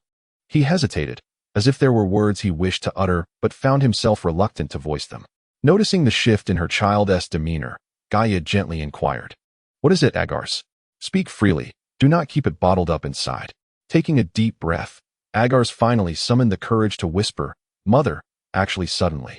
Agares recalled a long-forgotten memory of a wooden sculpture he had meticulously carved, originally intended as a gift for Gaia. However, due to the inability to reach her at that time, the sculpture had remained sealed away, without the opportunity to be presented. To offer a past gift to the present goddess seemed, in contrast to the divine essence of the earth and the sacred Delphic oracle, rather trivial. A sense of anxiety gripped Agares. Would his mother misconstrue his intentions as a lack of regard? In truth, Agares had ample opportunity to select a more fitting and precious gift worthy of his mother. Yet, this wooden sculpture was a labor of love, crafted entirely by his own hands. It held extraordinary significance for Agares, and at that moment, his sole desire was to present this unique offering to Gaia. As he spoke, he retrieved the sculpture and hopefully extended it towards her, saying, "Mother, this is a gift I prepared for you long ago. I hope you will cherish it." Gaia carefully accepted the sculpture, her eyes shimmering with excitement and emotion. She instantly recognized it as the gift Agares had lovingly crafted for her before her slumber. The exquisite wooden sculpture radiated a unique charm, with every detail reflecting the creator's heartfelt dedication. Gaia beamed with joy as she admired this precious gift, fully aware of its profound significance, for it was not merely a beautiful object, but the tangible manifestation of Agares' labor and care. "Indeed, a wooden sculpture," Gaia murmured, marveling. It seems unlikely that such a finely crafted piece could be found elsewhere in this world. And had it not been for Agares' skillful hands, such perfection might never have come into existence. In that moment, Gaia felt an overwhelming pride for her child, a small wave of joy swelling within her heart. Perhaps Agares was unaware that his mother had always been silently watching over his growth. However, Gaia deemed these observations inconsequential. Her greatest wish was simply for Agares to lead a joyful and fulfilling life. She gently caressed the wooden carving, as if she could sense the dedication and affection he had poured into it. Gaia softly murmured, "Thank you, my beloved child. This is the most extraordinary and beautiful gift I have ever received. It deserves to be cherished forever, a timeless testament to the profound love you hold for me." Gazing at Agares, she spoke with solemnity and conviction, wishing to convey the bond between mother and son to all the world through this wooden sculpture. Chapter 91. The Gem-Encrusted Wooden Sculpture. A heartwarming moment. Gaia carefully placed the wooden sculpture to the right of her divine throne. With a gentle sweep of her arm, an immense surge of Earth's divine power erupted forth, continuously infusing the carving with vitality. Under Gaia's influence, countless crystalline gems, as if summoned by an unseen force, converged from all directions, swiftly forming a thin, transparent layer of crystallization upon the surface of the sculpture. As time passed, this layer of gem-like crystal became increasingly delicate, nearly ethereal in appearance, yet the wooden sculpture remained unchanged. Its once unremarkable exterior now shimmered with an extraordinary brilliance, enhanced and protected by the Earth's gems. The already formidable wooden sculpture was now even more resilient, impervious to wear and pests. It seemed destined to withstand any calamity, standing steadfast beside the divine throne for eternity. Agares stood quietly nearby, observing Gaia's actions toward the sculpture, and the weight that had been pressing upon his heart finally lifted. A smile graced his lips as he softly remarked, "I am glad you like it. Mother, this is a creation I have painstakingly crafted." Unbeknownst to Agares, this gift held profound significance for Gaia, as it was the first offering she received from her own flesh and blood. Until now, she had been the sole provider of endless care and devotion to her children. Yet, she bore no dissatisfaction or complaints. From the moment her children entered the world, her sacrifices had been made with unwavering love and willingness. "How could I think otherwise? Every gift you prepare is treasured beyond measure," Gaia tenderly replied while embracing Agares' head. In that moment, Agares was enveloped in an unparalleled sense of happiness and contentment, holding Gaia close. Nestling his head against her warm embrace, he listened intently to the steady rhythm of her heartbeat, whispering, "Mother, I am so glad you like it." At that moment, the mother and son were completely immersed in a warm and harmonious atmosphere, basking in the profound love and companionship they shared. As Agares and Gaia reveled in their ephemeral yet invaluable moment of warmth, a subtle upheaval unfolded in the realm of the underworld. Within the serene confines of the Temple of Night, an eerie atmosphere enveloped Hypnos and Thanatos. The god of death, Thanatos, sought counsel from the goddess of night, Nyx, his visage etched with worry and perplexity. "Mother, has the discord upon the earth finally ceased?" he inquired, his brow furrowed and his tone tinged with melancholy. Beside him, Hypnos offered silent companionship, while the dark god Erebus, seated at the head of the assembly, surprisingly refrained from casting a dismissive gaze. This unforeseen tremor not only unsettled the underworld, but also sparked considerable agitation. The inexplicable disturbance left Hypnos and Thanatos in a state of trepidation, prompting them to join their kin in the Temple of Night, seeking solace and answers from their mother, Nyx. After all, It is only natural to seek one's mother when confronted with insurmountable dilemmas, and such an inclination is entirely justifiable. Nyx's gaze remained tranquil, unperturbed, as if she held dominion over all. With a soothing tone, she responded, "Do not fret, my children. This is merely my elder sister leading her progeny in a struggle against the king of the gods." Upon learning from their mother of the conflict among the earthbound deities, the gods of the underworld could not help but feel astonished and intrigued, engaging in lively discourse. However, Thanatos abruptly interjected, unequivocally stating his desire for his siblings to remain uninvolved in his affairs.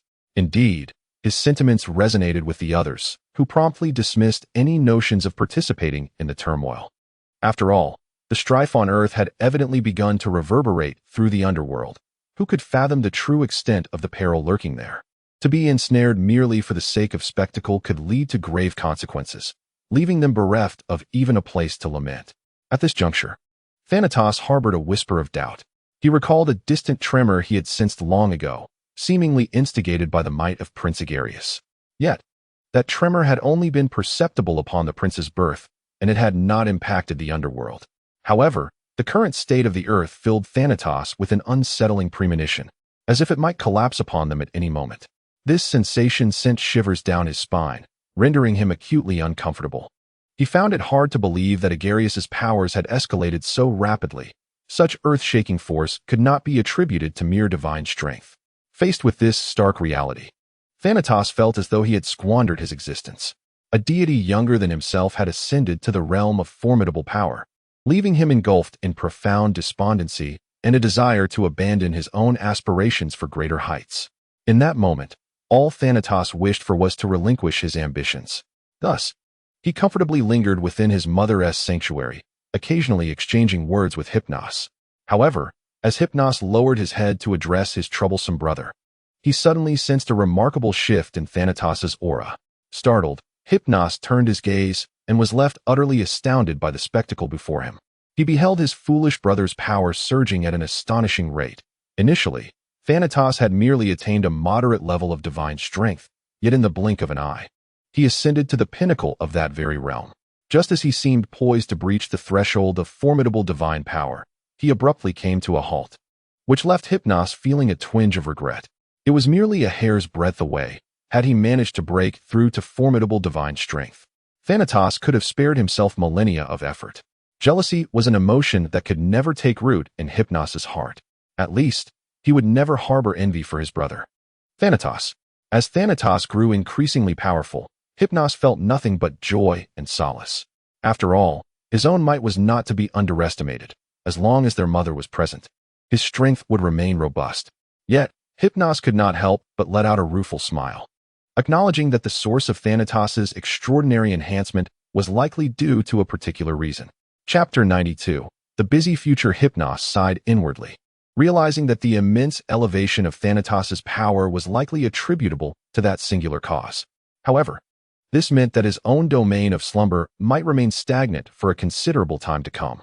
Alas, Hypnos cursed silently, foreseeing the arduous days ahead of him. Accompanying Thanatos in the relentless pursuit of souls, he felt that the benefits would be entirely his brother's while the troubles would undoubtedly fall upon him. With a sorrowful expression, he glanced at his mother, internally lamenting his fate. Yet, when his eyes met hers, he was taken aback to find her also observing them. A knowing smile flickered in her eyes, as if she had already discerned the entirety of the situation. Simultaneously, the once menacing gaze of the god of darkness had vanished, seemingly replaced by a hint of amusement, which left Hypnos feeling a wave of despondency, convinced that his life was utterly unremarkable. In stark contrast, Thanatos was wholly immersed in the exhilaration of his newfound strength. The sudden enhancement compelled him to close his eyes, fully absorbing the tumultuous surge of power coursing through him. Moments stretched into eternity, and it was only as the conflicts upon the earth began to wane that Thanatos gradually opened his eyes. Upon awakening, he was brimming with excitement, unable to contain his eagerness to boast to his brother and mother. "Mother, did you know? I feel I am on the verge of breaking through to formidable divine power. Hee, Hypnos, this time, I have outpaced you." He unabashedly called out to Hypnos, his face alight with pride and triumph. "Ah, that is splendid news. Congratulations, congratulations." Hypnos replied with an air of impatience, feigning interest in Thanatos' breakthrough. However, Nyx was decidedly different. She affectionately wrapped her arms around Erebus's, a barely perceptible smile gracing her lips, as if she were savoring an exquisite performance. She was fully aware of the impending events and eagerly anticipated Thanatos' reaction upon discovering the truth. "Oh, Hypnos, how can you be so dismissive towards me? Humph. Am I not allowed to surpass you?" Thanatos glared at his twin brother, a flicker of unease rising within him. He began to wonder whether Hypnos genuinely rejoiced in his success, or if the prospect of him acquiring formidable divine power first had sparked feelings of jealousy and discontent in Hypnos. At that moment, a sudden pang of realization struck Thanatos. Could it be that Hypnos' aloof demeanor stemmed from the fear of being overshadowed? Hypnos, noticing the shift in Thanatos' demeanor, remained indifferent. He simply cast a disapproving glance at his twin, who was peeking from beneath his dark cloak, and coldly remarked, "You are celebrating prematurely. Perhaps you should first assess your current state of power." "State? What state?" Thanatos' mind was awash with questions. He could not fathom why Hypnos would utter such words. Was there an issue following the enhancement of his power? However, he quickly dismissed his doubts, confidently concluding that Hypnos was merely attempting to intimidate him. What trouble could there possibly be? With a mind full of uncertainty, Thanatos began to scrutinize his essence and divine nature, his countenance reflecting his inner turmoil as he muttered to himself, "There shouldn't be any issues.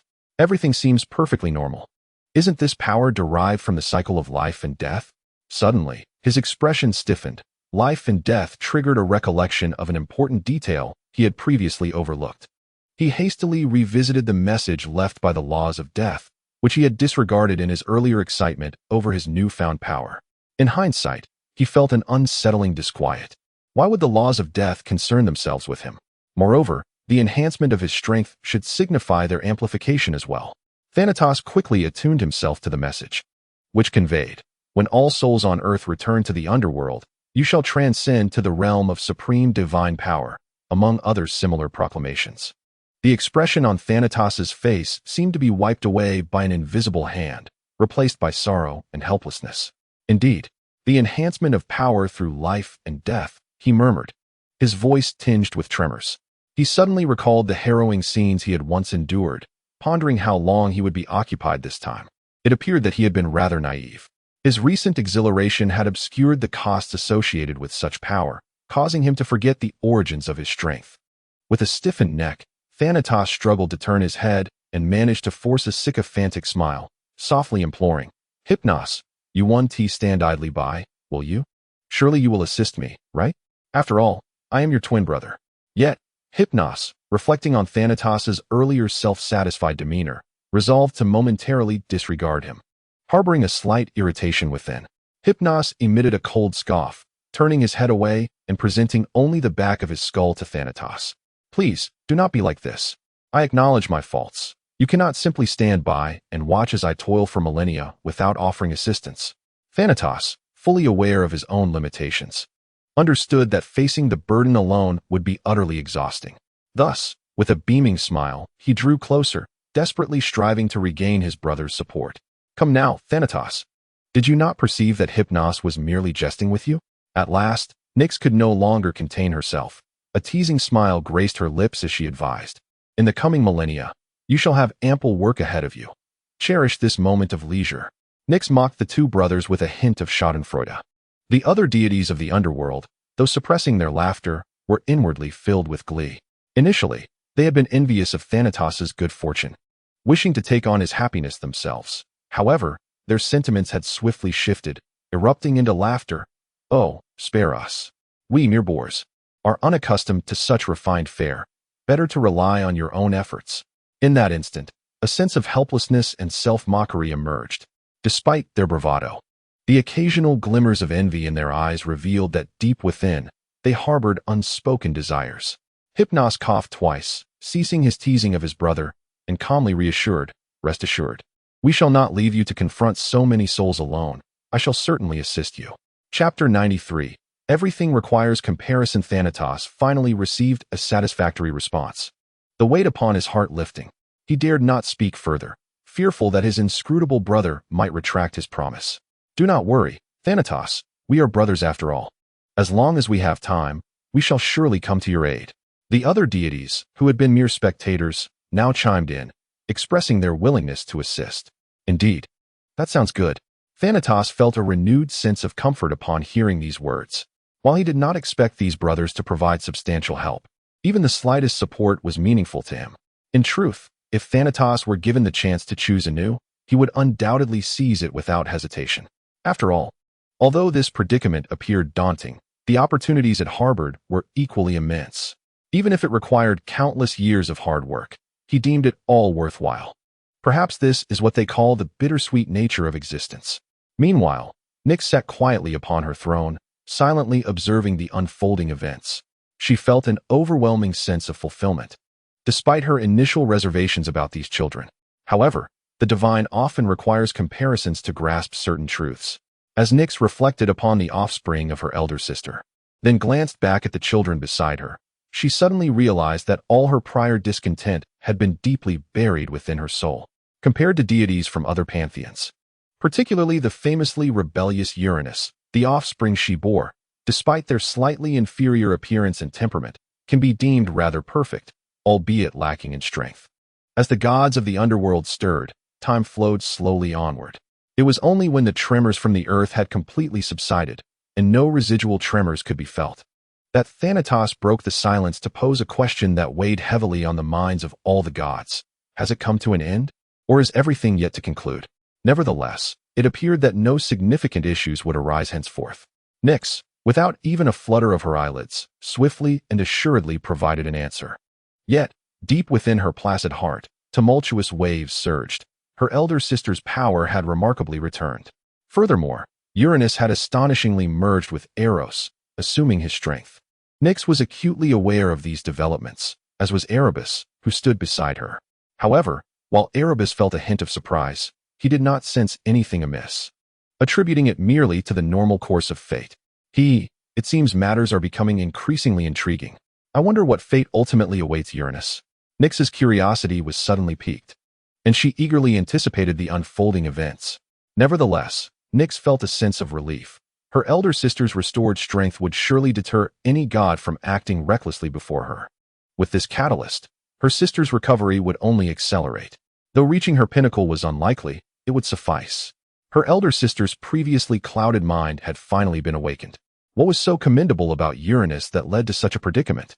While Nyx understood Eros's influence, she could not help but feel a twinge of injustice.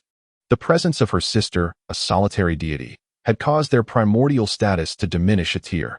Just as Nyx was lost in her contemplations, the gods of the underworld could no longer restrain their hearts and began to bid farewell. After all, they could not remain in one place for long. If not for their own safety, they would never have quietly lingered in their mother's temple. It was unnecessary to stay any longer.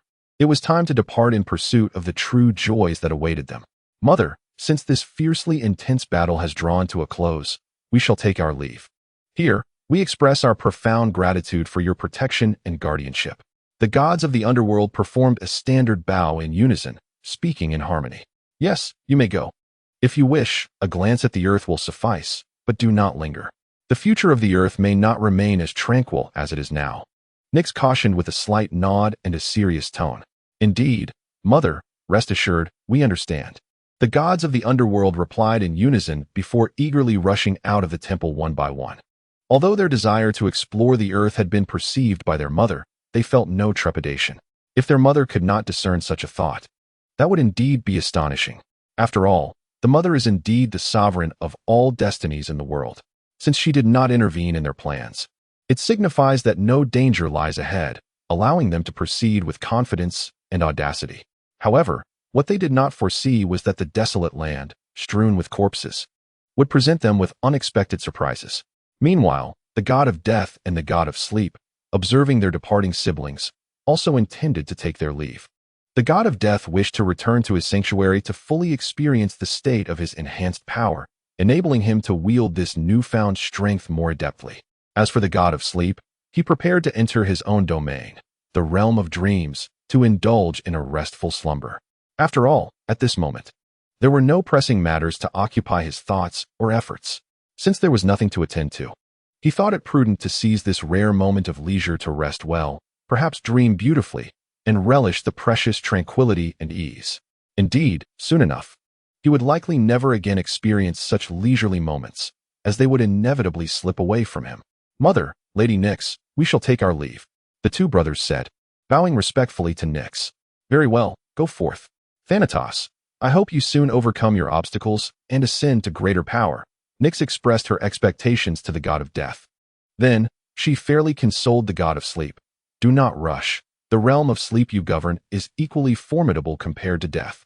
As long as I am here, I believe your domain will only grow stronger." Upon hearing Nyx's words, Hypnos's gaze grew resolute, and he nodded vigorously in response. Subsequently, he turned and walked alongside Thanatos out of the sanctuary. Thus, the once vibrant night temple fell once again into silence. Nyx watched her departing children and gently patted the back of her husband Erebus's hand. Chapter 94. The Unique Transformation of Ananke Nyx. Gazing through the temple walls at her children who had long departed, suddenly perceived a flicker in her eyes and turned to tenderly pat Erebus's hand. She then slowly nestled into Erebus's warm embrace, closing her eyes as if taking a brief rest. However, Erebus was unaware that, at this moment, Nyx's consciousness had silently departed her body, arriving at the enigmatic banks of the River of Fate. This action was prompted by Nyx's sense of an unusual disturbance emanating from a certain deity. Beside the River of Fate, a goddess of exquisite beauty and elegant demeanor was silently gazing at the riverbed. The clear waters reflected the depths of her gem-like eyes, revealing a glimmer of confusion and uncertainty. "Ananke," Nyx called out as she hurried toward the goddess. The goddess summoned was none other than Ananke, the embodiment of fate. "Why have you done this? Have you not sensed any abnormalities?" Nyx's visage was etched with dark lines as she fixated intently on Ananke, her eyes betraying a profound sense of dissatisfaction and incredulity.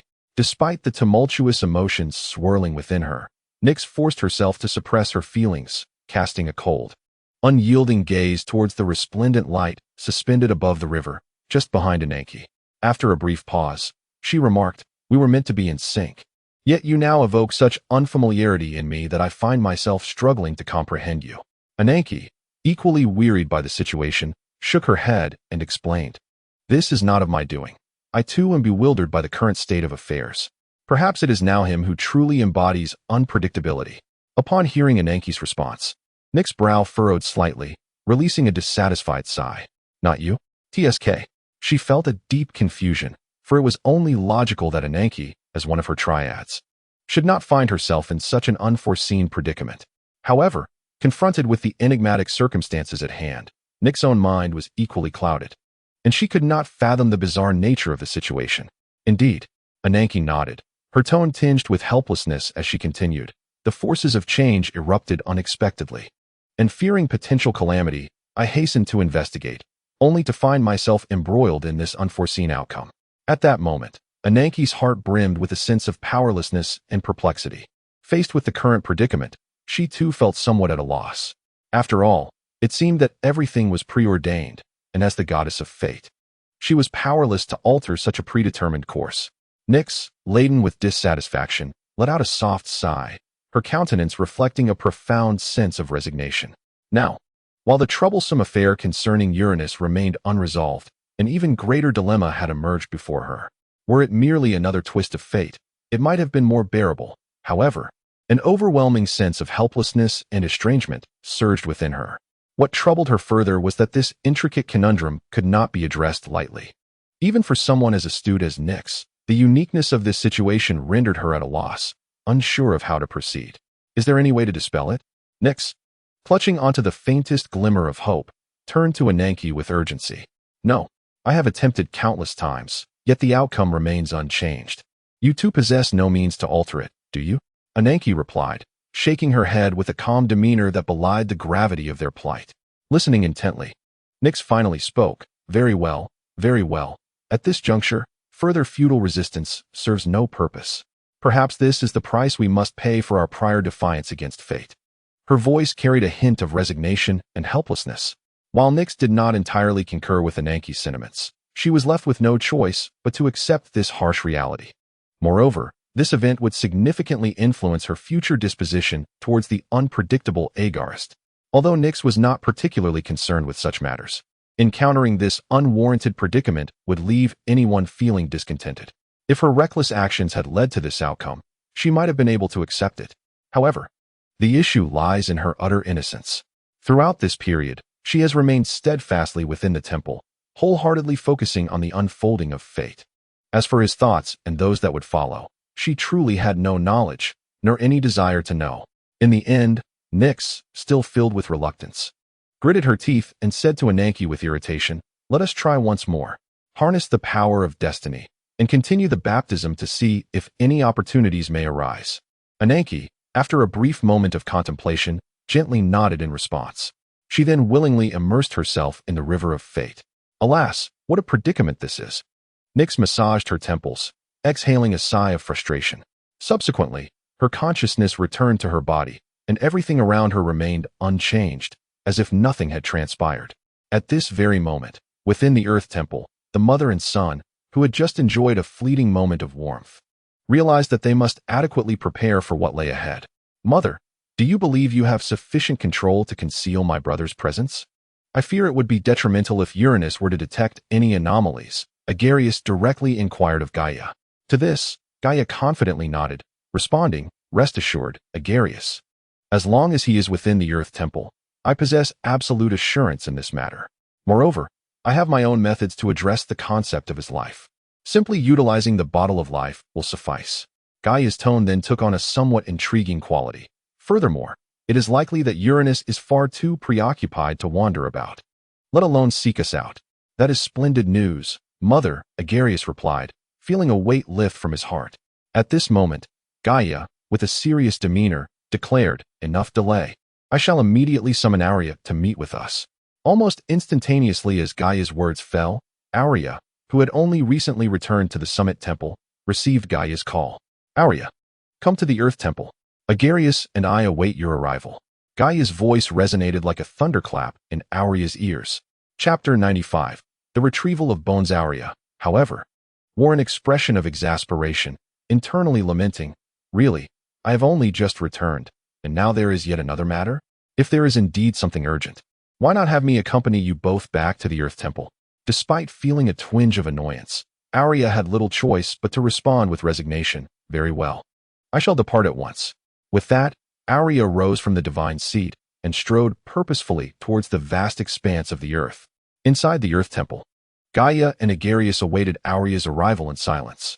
During this interval, Gaia had specially retrieved the vital artifact, the bottle of life, from the depths of the earth. Then, she casually poured some essence of life from the vial and gently infused it into the womb of the Titans through a delicate fissure in her abdomen. This act would significantly expedite the Titans' recovery. This fissure held a special significance for Gaia. It was not only the origin of all things, but also their conclusion, where every tale would commence and ultimately culminate. This was Agares's first encounter with the vial of life, which bore a deep brown hue, its surface shimmering with a mysterious green luminescence. To his astonishment, its shape was not that of a conventional bottle, but rather resembled the form of a female womb. As Agares directed his gaze towards the opening of the vial, he perceived it to be seemingly empty. However, at the moment when his mother slightly tilted the vial, a milky white liquid, radiating a green fluorescence, began to flow forth slowly. The essence of this liquid brought Agares immense joy, as if he were enveloped in an indescribable beauty. Gaia meticulously assessed the current state of the Titans. Since their physical forms and essence had been returned together, many unnecessary steps were circumvented. There was no need for Gaia to expend her energy in nurturing them anew. Instead, a portion of her strength was even returned to her, a revelation that brightened her perspective. Nevertheless, she decisively severed the source of that power. After all, such a small amount of energy was insignificant to Gaia, barely enough to fill a gap between her teeth. Yet, if she carelessly absorbed it, the consequences could be dire. Regardless, the Titans were her offspring, and she felt a pang of guilt towards them. There was no need to siphon their strength. "Your brother has arrived." Gaia suddenly broke the silence within the sanctuary. So soon?" Agares, who had been intently observing the vial of life and feeling the laws of existence, momentarily paused at his mother's words. "Mother, is there something you require of me?" came Uria's voice from beyond the entrance, though he had not yet reached the threshold. "Indeed, there is something." You may now extract your spine. You can rest assured with me here, Gaia replied with a light tone. This caught Urea off guard for a moment, but he quickly regained his composure and turned to Agares, inquiring, "Is it time already?" "Yes, with Mother present, there is no need to worry about Uranus causing trouble." Agares affirmed with a nod. "All right, I understand." After exchanging details with his mother, Urea promptly proceeded with the task at hand. A powerful aura emanated from him, his strength surging like a tidal wave, peaking in an instant. However, Urea did not pause. Instead, he swiftly retracted his energy and suppressed it within himself. Then, he focused his mind, attuning to the location of the two pre-selected spines, turning his back to Agares and Gaia, intending to retrieve the bones alone. This was, in fact, a suggestion put forth by Gaia. Rather than extracting the spines one by one, it was more efficient to complete the process in one fell swoop. After all, Gaia possesses the elixir of life, and with the Earth's profound influence on the origin of the mountains, Urea's body should be capable of swift recovery. Urea took a deep breath, stabilizing his essence before carefully extending his right hand. Simultaneously, he silently summoned the immense divine power within him, meticulously severing the connection between the vertebrae. Thanks to the divine power's enhancement and prolonged preparation, this endeavor did not impose significant negative repercussions on Urea. After all, the vertebrae remained within his body, not truly removed. Urea spoke in a subdued tone, "Mother, I am about to begin." At that moment, Agares hurriedly interjected, "Brother, wait a moment. Allow Mother and me to assist you. Enduring such pain alone may prove unbearable." In this critical moment, Agares decisively halted Urea. Unable to bear the thought of him standing alone, enduring excruciating pain to extract his own vertebrae. Thus, he resolved to join their mother in aiding his brother, alleviating his burden and allowing him some respite. Moreover, Agares had already conceived some remarkable ideas in his mind. More importantly, should any unusual circumstances arise, they would be prepared to respond promptly. With Gaia's consent, a broad and stable platform suddenly emerged within the temple, perfectly accommodating Urea's prone form. Gaia, intrigued, wished to witness the surprise her wise son would unveil. Agares thoughtfully left a hollow space on one side, precisely sized to fit Urea's head. This portion was indeed hollow. Once these preparations were complete, Agares was ready to instruct Urea to lie down. Urea displayed a look of confusion, utterly perplexed by Agares's elaborate approach. Why not simply extract his vertebrae directly? Though he pondered this internally, he could not refuse his brother's good intentions and reluctantly lay awkwardly upon the platform. Subsequently, Agares disregarded the detrimental effects of the chilling concept, even sacrificing a third of his divine essence. Only after Urea complied without struggle did the targeted area of his body finally succumb to numbness. Eventually, their mother gently made a slender incision along Urea's back, which surprisingly elicited no pain. In that moment, Urea could not help but marvel at Agares' effective method. He had initially planned to endure the discomfort. It seemed his affection for his brother had not been in vain. Following this, Agares tenderly placed his hands upon Urea's taut back muscles, his fingers deftly caressing and exploring until he precisely located the target area. Chapter 96. Surgery in an Alternate World? Once the exact position was confirmed, Agares did not hesitate to firmly insert his fingers into Urea's back, grasping tightly onto that segment of the vertebrae. As Urea continuously channeled divine power, those segments of vertebrae had now completely detached from the others. Though they appeared to be united at first glance, they had indeed long since separated. The fracture of the spine brought a cascade of adverse effects, and the searing pain surged through Urea, eliciting soft groans and rapid breaths. Yet, Urea not only needed to stabilize the impact of these negative effects, but also had to exert every effort to suppress his body's spontaneous healing capabilities. The severing of his spine, while grievous, was an injury from which Urea could swiftly recover. At this moment, he felt an increasing sense of gratitude for having heeded his brother's counsel. Even the dulled agony had become nearly unbearable. Had he not taken measures to alleviate the pain, he would have been in a dire state. However, Urea could not afford to ponder further, as Agares and Gaia were poised to commence the bone extraction procedure. "Brother, prepare yourself. I am about to begin," Agares announced, gripping Urea's spine firmly. "All right." Urea barely managed to utter a response before an intense wave of pain crashed over him. As Agares did not wait for him to finish speaking before taking action, Urea's body instinctively reacted, attempting to thwart Agares' movements. Yet, Agares remained undeterred by this resistance and pressed on without hesitation. In a flash of brown light, a segment of the spine manifested before Gaia and Agares. Attached to the spine were several vein-like tendrils, slowly dripping golden-brown blood, as if time itself had come to a standstill. However, this blood quickly dissipated, leaving behind a solitary bone that appeared stark and eerie. Uria's bodily aura underwent a sudden and profound transformation. Gaia, perceptively attuned to this change, seized the moment to swiftly summon the power of the earth. Utilizing her mastery over the terrestrial realm, she cleverly concealed the alterations among the mountains, rendering everything seemingly tranquil and flawless as usual. Without hesitation, Gaia poured forth a milky, life-giving essence. This pure and enigmatic liquid cascading upon the area where Uria's spine was absent. The earth, as the progenitor of mountains, possessed a healing power that was extraordinary for the mountainous realm. With the infusion of this life essence and the activation of Uria's innate self-recovery mechanisms, the missing segment of the spine began to regenerate gradually.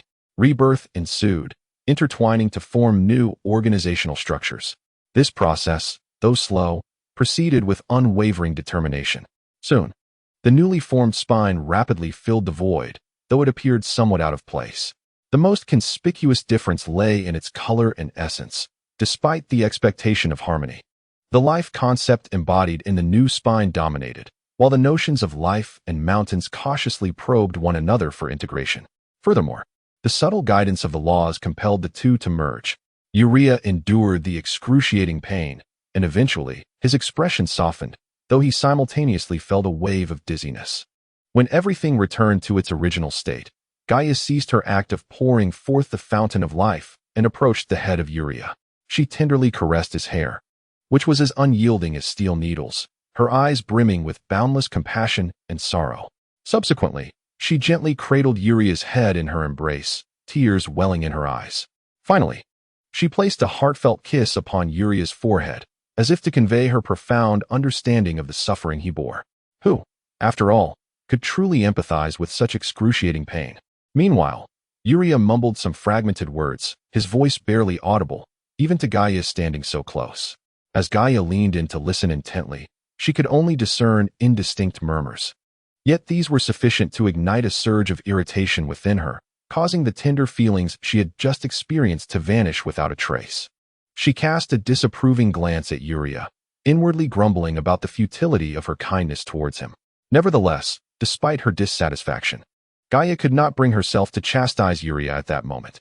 Instead, she lightly flicked the forehead she had just kissed, and then slowly rose, making her way toward Agares, each step exuding grace and determination. As Gaia approached Agares, she observed the vertebra he held in his hands, scrutinizing it closely, her gaze revealing a tapestry of complex emotions. Agares, too, was examining Uria's spine, which presented a strikingly pallid hue that sent a shiver through the heart. Intricate, deep brown patterns adorned it, seemingly infused with boundless strength, the strength of the mountains, steadfast and resilient, which supported Uria's immense form. At this moment, Agares found himself contemplative, pondering trivial matters. It was undeniable that he had grown considerably more callous. Once, the mere sight of slaughter would unsettle him, yet now, even the brutal act of extracting a spine had failed to stir a flicker of emotion within him. Had he not just performed a breathtaking surgery from another realm? Perhaps that was one way to view it. Agares mused silently. Unfortunately, this world knew nothing of medicine. Were they to grasp such knowledge, perhaps surgery could ascend to a revered divine status. Though the principles of the world remained a mystery to him, he understood the importance of recording all that transpired, for everything would eventually yield its due reward. At that moment, Agares noticed Gaia quietly approaching him and softly inquired, "Mother, is there something wrong with my brother's spine?" Gaia gently shook her head, a weight of unspoken gravity reflected in her eyes, her tone imbued with a hint of melancholy.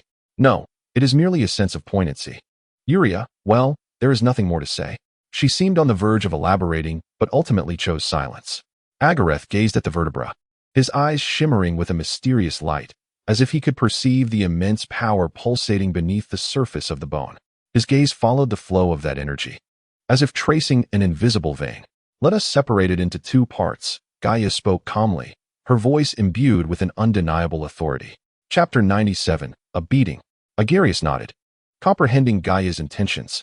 He gingerly held the vertebra, feeling its substantial weight and the boundless power it contained. Then, Agares focused his mind, summoning his strength, preparing to cleave the vertebra in two. At that moment, Urea gradually stirred from his unconsciousness. He struggled to prop himself up, attempting to rise, but his body felt unusually heavy. His complexion was as pale as parchment, revealing evident fatigue and weakness. Urea has awakened, Gaia remarked without turning, maintaining her concentration on Agares' actions. Her tone was tranquil, yet her attitude was unmistakable. Stay in my temple for a while and recuperate. Your physical strength and vitality have diminished significantly. Urea silently nodded, aware of his current condition. As the son of Gaia, the earth goddess, he had always possessed formidable health and power. He recalled his past confrontations with Pontus, during which he was able to contend with him. Yet now he found himself doubting his own strength. The vertebra was crucial for bodily support and movement. Losing a part of it would undoubtedly have a significant impact on his power, even if he could replenish it. This thought filled Urea with a wave of despondency. He felt as though he had lost an essential pillar, and his former confidence and pride had evaporated in an instant. Moreover, the attitude his mother displayed towards him left him feeling quite aggrieved. Enough of this morose demeanor. You know what you're feeling. Instead of sulking, you should adapt to your new vertebra, Gaia said, her patience waning upon seeing that Urea was not gravely harmed. She then seized the vertebra from Agares and forcefully snapped it in two, wrapping one half tightly with her divine power. She then gestured lightly, drawing forth some pure life essence. After placing the vertebra into a vial, she tossed the life-filled vessel, shaped like a womb, into Urea's hands. After all, as her own flesh and blood, Gaia felt a pang of concern for him. The vitality of life is a force that no being can resist. It may hasten Urea's recovery to wholeness. Go now, and do not emerge until you have fully recovered. Gaia's tone softened slightly as she raised her hand, indicating a vacant side hall where Urea could reside. Urea nodded silently, grasping the gravity and urgency of the situation. He clutched the life vessel tightly, responding softly, "All right." However, a flicker of doubt surged within Urea. He pondered privately what thoughts might linger in Gaia's mind. Could it be that he had inadvertently spoken something inappropriate while unconscious? He couldn't help but silently pray that his mother would refrain from divulging those words to anyone else. Urea let out a resigned sigh, his mind too burdened to dwell on the matter any longer. Moreover, witnessing his mother break bones and usher him away, he understood that she and the others were concealing something from him. What could it be that he was not meant to know? His mind swirled with questions. Embracing this thought, Urea's figure faded into the side hall, disappearing from sight as the door to the hall closed behind him, severing all ties with Agares. Meanwhile, young Agares, sensing his mother's unsettling demeanor, quickly sealed his lips, afraid to utter another word. In his heart, he silently apologized to his brother. "I'm sorry, brother. It's not that I don't want to help you. I am simply frightened too." "All right, Agares, it is now your turn to take responsibility." Gaia suddenly turned to Agares and said, Yes, mother, I understand." Agares replied hastily, still somewhat dazed. "What do you understand?" Gaia questioned, perplexed, having said nothing yet. Could it be that her son had become so astute? Never mind, Gaia thought, shaking her head and dispelling her distractions. She then patiently continued. "If you are to forge a divine artifact, you may enlist the assistance of Cyclops and Hecate. With Nyx's night shrouding you, there should be no unforeseen complications." With that, Gaia handed Agares the spine and the life spring, adding, "Exhibit the majesty of the earth and teach them a lesson on my behalf. These children have caused me much hardship. As their uncle, a sound thrashing will make them more compliant. Just say it was my command. As long as it does not hinder the forging of the artifact, the harsher, the better. Even to the point of shattering their bones is permissible. After all, with the life spring, they can be restored to their former selves." Without a flicker of hesitation, Gaia so easily determined the fate of the giants.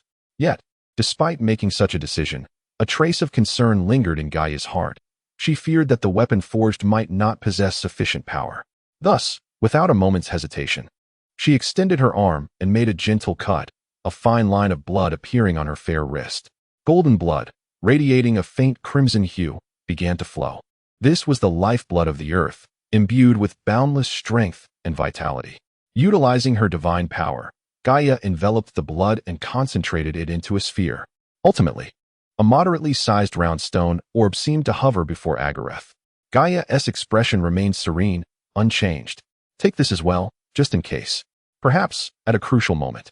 It may prove unexpectedly beneficial, she softly uttered, her gaze drifting into the distance, as if contemplating something of great importance. Understood, Agares responded, his voice solemn. His eyes glimmering with a complex array of emotions, yet he could not directly impede his mother's actions.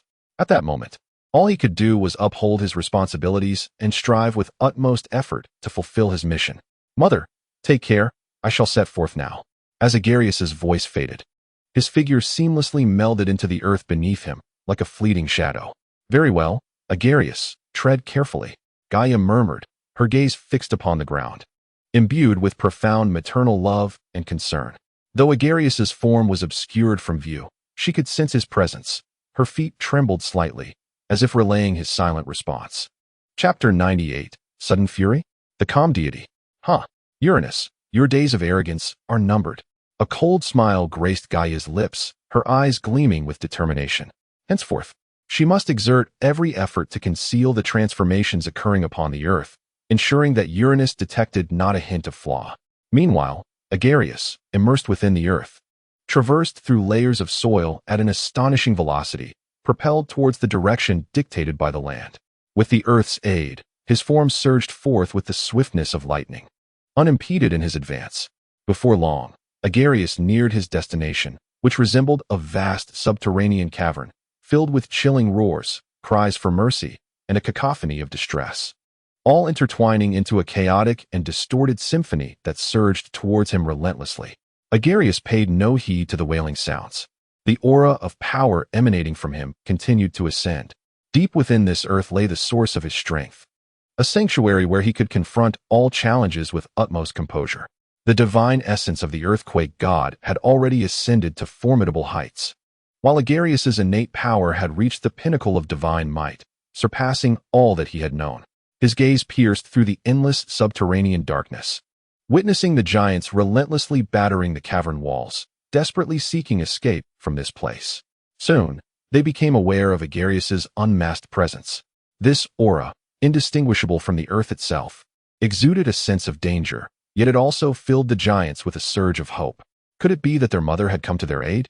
Mother, is it you? Have you finally come to rescue us? It is so dark here. The giants cried in unison, their thunderous voices echoing throughout the cavern. However, to their bewilderment, no reply came. Suddenly, a powerful tremor struck, catching them off guard and sending them tumbling to the ground. It was Agares unleashing his might. He summoned the force of earthquakes, triggering a violent tremor that shook the entire region. Simultaneously, he unleashed a biting cold, encasing the immense forms of the giants in ice. As dense smoke billowed from the inferno, it swiftly enveloped the giants' terrified, wailing heads. The acrid air rendered the giants breathless, their discomfort escalating to unbearable levels. Despite being bound by ice, the giants' formidable strength should not be underestimated. They struggled fiercely and soon broke free from their constraints. However, Agares merely smiled faintly, displaying an air of indifference. He once again unleashed the power of earthquakes, this time with even greater force, directly impacting the giants' massive forms. Ever since the divine essence of earthquakes ascended to a higher realm, its latent power had awakened. This tremor not only transmitted through all objects in contact with the earth, but also possessed formidable destructive and penetrating capabilities. Under Agares' command, waves of shaking and rending force surged relentlessly into the giants' bodies. He deftly controlled the intensity, merely shifting the giants' internal organs slightly and creating a profound fissure in their abdomens. Agares felt a twinge of satisfaction. For the unwarranted pain your mother endured, you shall not fare any better. Do you still remember your bloodied arms? The giants were utterly unable to rise, yet Agares noted their persistent vitality. He resolved to intensify their predicament, to impart a lesson in humility. Thus, he summoned searing power, amalgamating flames and lava within his palm, and without hesitation hurled it toward the giants. The flames and molten rock enveloped the giants' bodies like a fiery dragon. The intense heat instantaneously ravaged their resilient skin and muscle tissue, eliciting agonizing howls from the giants. As Agares listened to their piercing cries, a profound delight swelled within him. The exhilaration of destruction was an experience he had never encountered before. His eyes widened as he fixated on the giants being consumed by flames. He observed as their outer flesh was reduced to ashes while their insides quaked and shifted. The scene was grotesquely horrific, yet Agares felt no fear. Instead, he became increasingly exhilarated. Even more terrifying was the fact that the flames, due to the extreme heat, penetrated through the fissures in the giants' abdomens, igniting their innards. The giants writhed in agony, desperately attempting to escape this dreadful torment, but all was in vain. A cruel smile crept upon Agares' lips. In his eyes, these giants were nothing more than lambs awaiting slaughter, and he was the sovereign wielding the power of life and death. The giants' immensely powerful bodies made the journey to death a formidable challenge, forcing them to silently endure what felt like an interminable agony. "Oh, Mother, we realize our errors. Please, spare us." At this moment, the giants still mistakenly believed that this was a punishment bestowed upon them by their mother. Enveloped in thick, billowing smoke, they were unable to discern their surroundings, and gradually their voices faded into silence. A sudden wave of discomfort surged within Agares. Reflecting on his mother's words about being ground to dust, a cold smile involuntarily formed at the corners of his mouth. "Since you are so blindly ignorant, perhaps it is best to relinquish your sight." As Agares prepared to summon the ice blade, intent on forcibly extracting their eyes, an icy force intertwined with the fury within him, halting his actions. In that moment, the calm divinity, long nurtured in secrecy, emerged. With the manifestation of this tranquil divinity, Agares instantly regained his composure. Gazing upon the scene before him, he felt a sudden pang of headache. The power that had repeatedly subdued his emotions in the face of snow and ice was named calm by the world, and it was born in this critical moment. The message of this birth resonated with its master, Agares. "Damn it!" Agares exclaimed, sharply striking his own head, muttering curses under his breath. "What on earth is wrong with me? Why such impulsiveness? It's fortunate that I did not actually gouge out those wretches' eyes. Otherwise, it would have been more than just a lesson. It would have birthed an irrevocable enmity. My mother once spoke of being reduced to dust and bones. But that was merely idle talk. How could I take such words to heart? Moreover, I am the deity of wrath. How could I be so easily provoked?" Chapter 99. Healing Wounds. What is happening today? Why can I suddenly not control the tempestuous emotions within? Agares pondered deeply for a long time, his expression shifting continually. Gradually, clarity began to emerge in his mind, yet with the calm divinity now residing within him, he resolved to set this matter aside for the time being. After all, the most pressing task at hand was to forge that divine artifact. Agares lifted his gaze towards the grotesque sight of the giants before him. At that moment, he had no desire to impose further punishment upon them. Thus, he retracted the power he had cast upon the giants and retrieved the fountain of life that his mother had specifically set aside. He swiftly poured the fountain of life over the giants, as if sowing seeds of hope. Soon, the once mangled flesh of the giants began to regenerate under the nurturing power of life, and their various wounds healed rapidly. A portion of the fountain was instinctively swallowed by the giants, used to mend their smoke-scorched airways. They could not help but release a sigh of profound relief. Finally, as the last drop of the fountain of life was consumed, the bodies of hecatonkhyres and cacodemons began to transform. Their once battered and bloodied skin gradually healed, returning to its original unblemished state, as if the punishment they had endured had never transpired. Witnessing this scene, Agares felt a slight alleviation of his emotions, though his imposing aura remained undiminished. He slowly approached the unconscious giants, and as he stood beside them, he gently touched their heavy foreheads with the icy power he wielded, attempting to awaken their consciousness. Soon, this frigid yet refreshing force took effect. The giants' eyes gradually opened, and they stirred from their stupor. However, their awareness seemed still trapped in the fear of their previous unconsciousness, wholly unaware that they had been healed. Upon awakening, they immediately began to plead for mercy, their voices rife with terror and remorse. "Mother, we were wrong. Please forgive us. We shall never dare again." The Cyclops and the 100-armed giants shouted, their voices resounding like thunder, even causing Agares to experience a moment of ringing in his ears. Agares, who had been struggling to suppress his inner fury, found himself further provoked by the cacophony of the giants. He yearned for these incessantly clamoring beings to silence themselves, lest they continue to disturb his peace of mind. Enough. Silence. Agares bellowed, his voice echoing through the expanse like a clap of thunder. This roar not only drowned out the giants' clamoring, but also bore an immense power. Simultaneously, a gentle blue radiance emerged from him, enveloping both Agares and the giants. This force quelled Agares' violent emotions and soothed the giants into silence. They felt an irresistible pressure, bowing their heads in submission, daring not to utter another sound. It was a calming power, akin to a clear spring, flowing gently, smoothing the turbulent waters of Agares' heart. Their previously agitated emotions gradually settled, as if an invisible force had pacified the surface of the water, restoring tranquility. Under the dual pressure of Agares' roar and the serene divine force, the giants finally emerged from the shadow of fear and began to think with their somewhat sluggish minds. Who are you? Have you been sent by Mother to punish us? The Cyclops, Cyclops, was the first to notice Agares' presence, sensing a blend of warmth and dread emanating from him.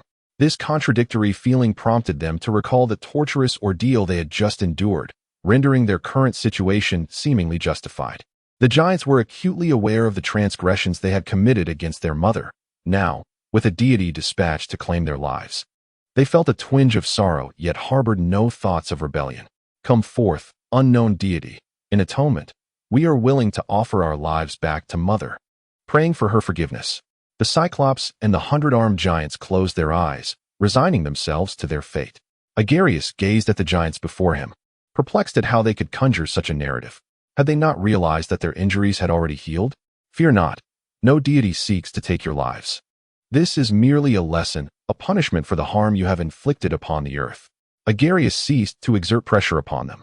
Without waiting for a response, he continued, I am the god of earthquakes, a child of the earth, sent to you in obedience to Mother's command. God of earthquakes? Isn't that our uncle? Cyclops, relying on his innate memory, connected the dots of their relationship after a moment of contemplation. Uncle, have you come here because Mother has forgiven us and plans to release us? The Cyclops and the 100-armed giant seemed to have forgotten everything that had just transpired. Their eyes suddenly alight with excitement as they chattered animatedly. Can you envision the scene of being surrounded by hundreds of mouths and countless eyes? At that moment, Agares was experiencing just such a spectacle. It was not so much eerie as it was exceedingly loud. Stop, stop, stop. Whether or not Mother forgives you, I cannot say. But this is merely a lesson she has instructed me to impart to prevent you from acting thoughtlessly in the future. Furthermore, Mother has a task for you to accomplish, which directly pertains to your opportunity to leave this place. Agares felt compelled to raise his voice to bring order to the chaotic scene before him. It is worth noting that the sounds produced by earthquakes, tsunamis, or volcanic eruptions are anything but subtle, and the giants were immediately cowed by Agares' booming roar. Seeing the giants quiet down, Agares nodded in satisfaction and continued in a calm tone, Mother has not forgotten you. This time, she has sent me with the hope that you will assist me in completing a task of utmost importance, to forge a divine artifact. This is not only Mother's command, but also an opportunity for you to offer your strength to her. To Agares' surprise, the giants responded without hesitation, forge a divine artifact? This is our forte. We agree. As long as it is Mother's command, we shall spare no effort in fulfilling it. Chapter 100, A Pictorial Promise. Obsidian Agares gazed into their eyes, keenly discerning the remnants of pain, fear, and a rekindled glimmer of hope. He understood the giants' swift agreement, while Mother's command held sway. Their deep-seated dread of formidable power left them no room for defiance. The deterrent effect of such immense power was indeed extraordinary. Realizing he must not further provoke their sensitive nerves, Agares casually reassured them, you need only do your utmost to assist me, and the outcome will surely not disappoint you. Moreover, Mother will always be closely monitoring our progress. His words conveyed a sense of determination and confidence, as if transmitting a reassuring signal to the giants. Ah, great and noble god of earthquakes, you are our most esteemed uncle. Let us hasten to our task. We shall undoubtedly live up to Mother's expectations. The giants erupted into fervent enthusiasm, roaring with abandon. Upon hearing the mention of Mother's watchful eye, the giants felt as though struck by a bolt of lightning, unleashing a cacophony of anguished howls. At that moment, Agares sensed something amiss. as if he had become a deity weaving illusions akin to those of Greek mythology. He endeavored to cast aside the inconsequential thoughts swirling in his mind, fixating intently on the giants as he retrieved the spine of Urea from his breast. Immediately, employing the divine essence of the earth, an extensive exploration of the depths was conducted, swiftly identifying a target and successfully extracting a moderately sized piece of subterranean obsidian. Agares gazed at the obsidian in his hand, which felt as light as a feather, and a strange yet familiar sensation surged within him. Suddenly, it dawned upon him that this was precisely the material of the mysterious black pillar wielded by the earth giant summoned by his mother. At that time, he had known nothing about it, only that it was exceptionally sturdy, impervious even to the might of Uranus. Now, the truth was finally unveiled. This was indeed the cornerstone of the earth. However, could the giants truly forge and manipulate such stone? Agares glanced at the jovial giant before him, weighing the obsidian in his hand, and a flicker of doubt emerged in his mind. Given its lightness, perhaps they could indeed manage it? Well then, let us test this theory. Without further hesitation, Agares hurled the buoyant obsidian towards one of the 100-armed giants.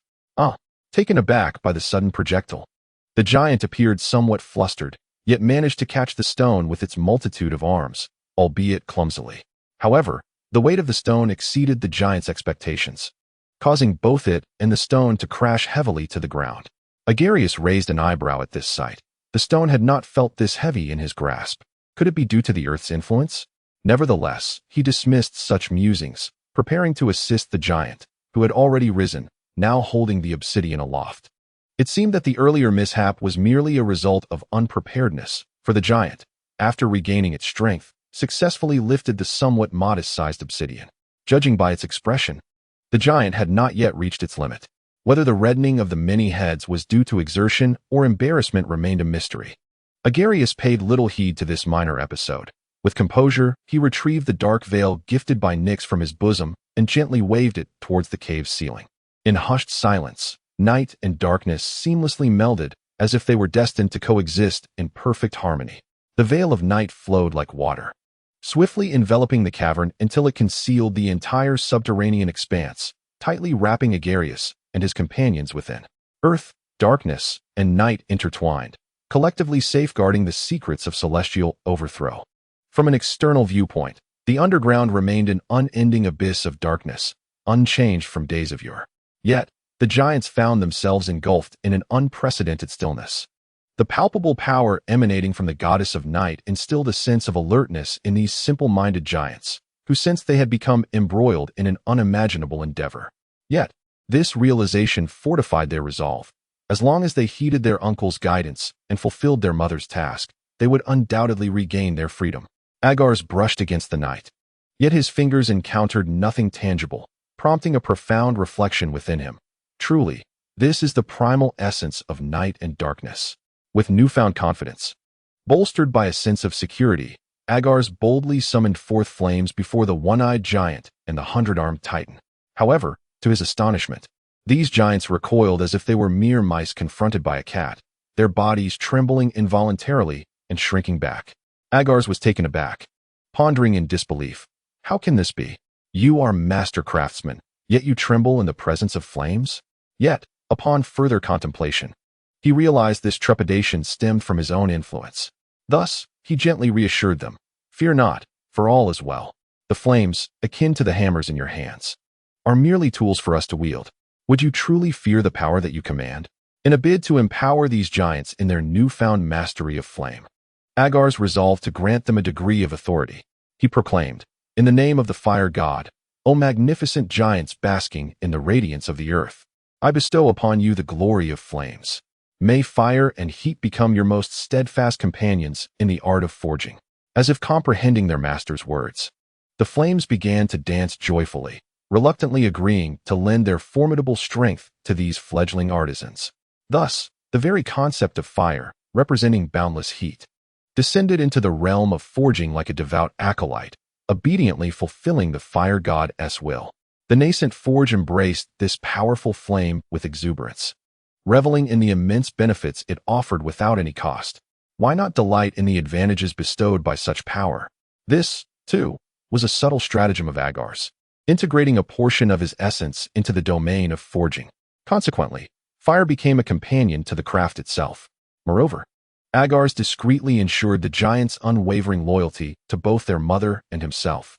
The power inherent in forging is indeed extraordinary and fraught with peril. No one can predict if it will give rise to earth-shattering artifacts. This arrangement was, perhaps, perfectly timed. From henceforth, any forger seeking to harness fire in their craft would find it impossible to elude his watchful gaze. Perhaps influenced by Agares' words, or perhaps by the force of the laws themselves, both the one-eyed giant and the hundred-armed titan managed to conquer their internal fears and resistance. Yet, as Agares gazed into their fervent eyes, he mused inwardly, is it truly so miraculous? How could what once resembled fear now evolve into a Stockholm syndrome of sorts? Agares gently shook his head, casting aside the distractions that plagued his mind. What mattered was that the issue had been resolved. Witnessing the giants, once filled with trepidation, now boldly reaching out to touch the flames that had instilled fear in them, Agares finally felt at ease and proceeded to prepare for the next steps. Tell me, you innate forgers, what more do you require? He inquired. No sooner had he spoken than the giants eagerly responded to their benefactor. Oh, our bountiful and merciful uncle. If you could grant us 2 sturdy bases that can withstand the test of time, it would be most splendid. Agares nodded slightly in agreement, recognizing the validity of their request. After all, not all materials possess the requisite strength to bear the weight of such precious elements. Subsequently, Agares summoned the divine power of the earth, awakening the foundational stones buried deep beneath the ground. What could be more fitting than these bedrock foundations? They were as solid as a rock, and with the earth's divine energy, they would surely accomplish this daunting task.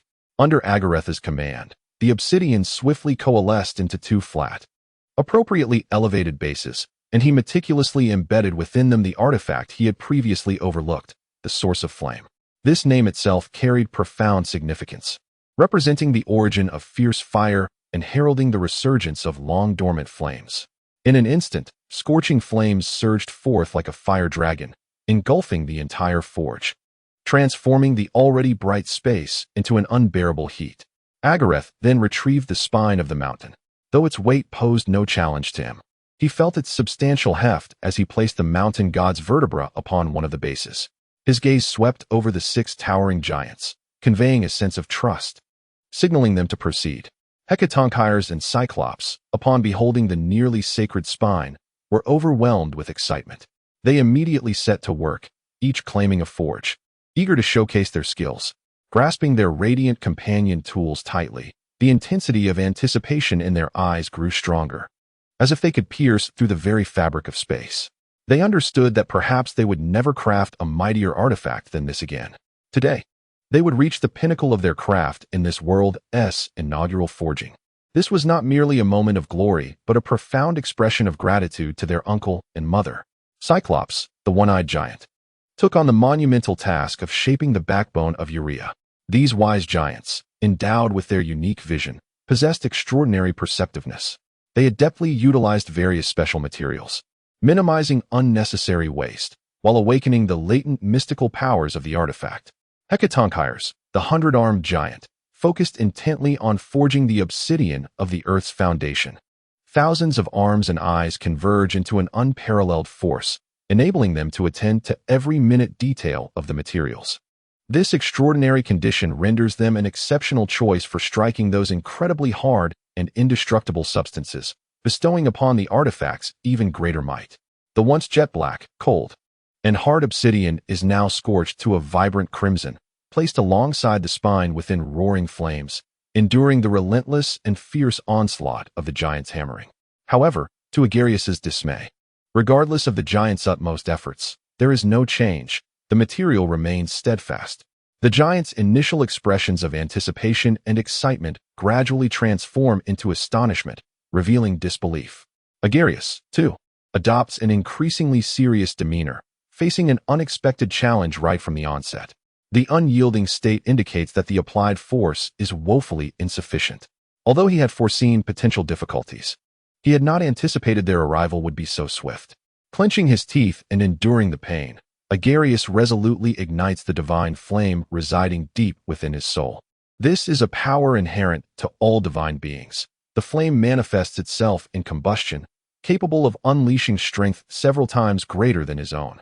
Furthermore, Agares exerts every ounce of effort to manipulate the heat within him, continuously channeling it into the flames to amplify their potency. Compared to his previous exertion, this time is fraught with severe backlash. Fortunately, as the master of the essence of fire, Agares possesses a degree of resilience against such repercussions. Though the agony persists, it is not significantly different from before, allowing him to maintain focus on his subsequent actions. The divine essence of fire is intricately linked to the artifact, each complementing the other. As the temperature of the flames rises steadily, under the influence of an enigmatic force, these two crucial materials begin to undergo subtle transformations. The Cyclopean and multi-armed giants, witnessing their uncle's selfless determination, feel a surge of resolve within them, gritting their teeth in solidarity. They decide to go all out. Accompanied by fierce roars, they summon divine power to forcefully carve a line of blood from their wrists.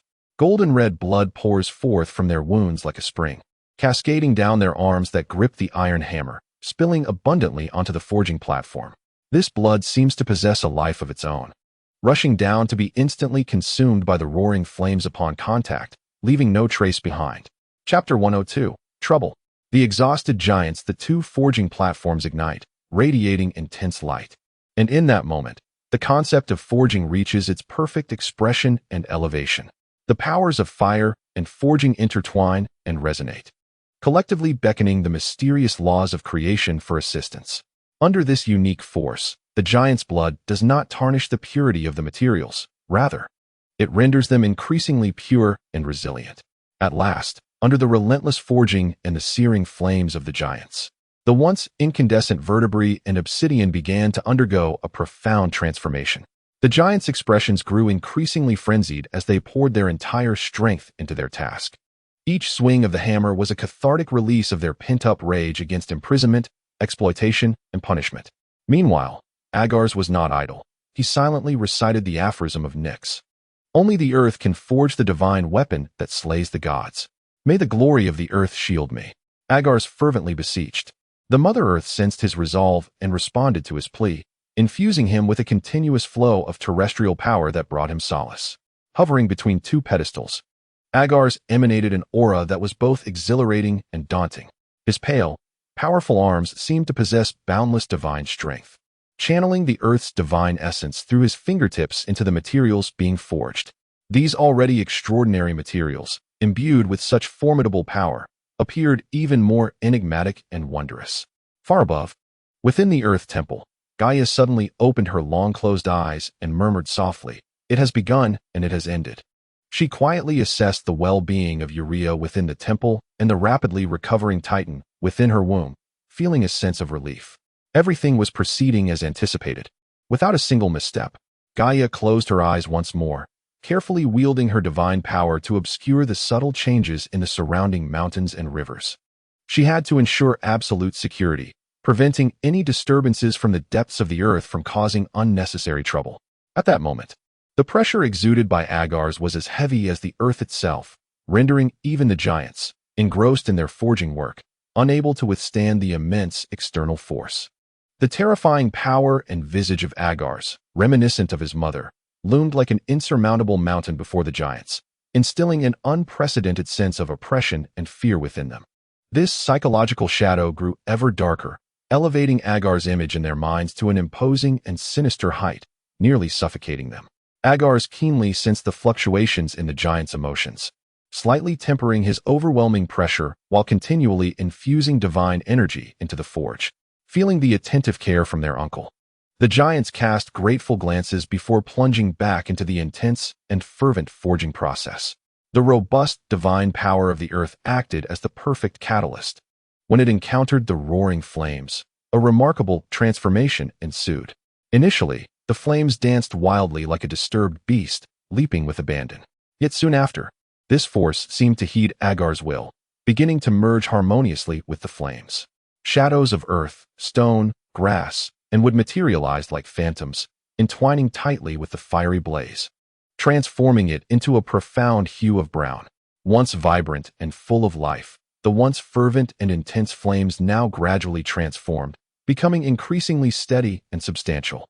Although the blaze remained ferociously fierce, the essence of its power underwent a qualitative metamorphosis, evolving into a singular manifestation of the Earth's fire. The sound of a colossal hammer, wielded by the giant and soaring like a fleeting meteor, resounded with thunderous force as it struck the most precious materials known to the world. Each heavy blow was accompanied by a sharp, resonant clang, weaving together into a majestic symphony. Under the giant's masterful craftsmanship, the raw materials gradually lost their original forms, slowly morphing into the envisioned shapes conjured within the forger's mind. 12 days and nights slipped by in silence, and as time flowed like a river, the weary one-eyed giant and the 100-armed behemoth, nearly exhausted, utilized their forging might to shape the obsidian and the spine of the mountain into two oddly shaped preforms. Yet, at this moment, the giants felt no joy at the brink of accomplishment. Instead, they were engulfed by endless worry and fear. How could this be? Why now, they lamented. With the divine artifacts still not fully formed and their powers nearly depleted, they were engulfed in a burning anxiety. The one-eyed giant and the 100-armed giant were not only physically drained, but also bled profusely, their faces pale enough to send shivers through the divine. Despite their extreme weakness, they clutched their forging hammers tightly, refusing to relent, pouring their last vestiges of strength into a desperate struggle. After all, they alone possessed the knowledge of forging. This was the first task entrusted to them by their mother. If they could not complete it successfully, how could they ever justify their mother's faith in them? Thus, no matter the cost, even at the expense of their own lives, they could not let their mother down. After exchanging a resolute glance, the giants reached a silent consensus. The one-eyed giant, with a voice both weary and frail, spoke. "Uncle, we are about to begin molding. Please tell us the shape you desire." However, just as the giants prepared to risk everything, a calm voice interjected. "Are we nearing completion? You have worked so hard, but your task ends here. I shall take it from here." The speaker was none other than Agares.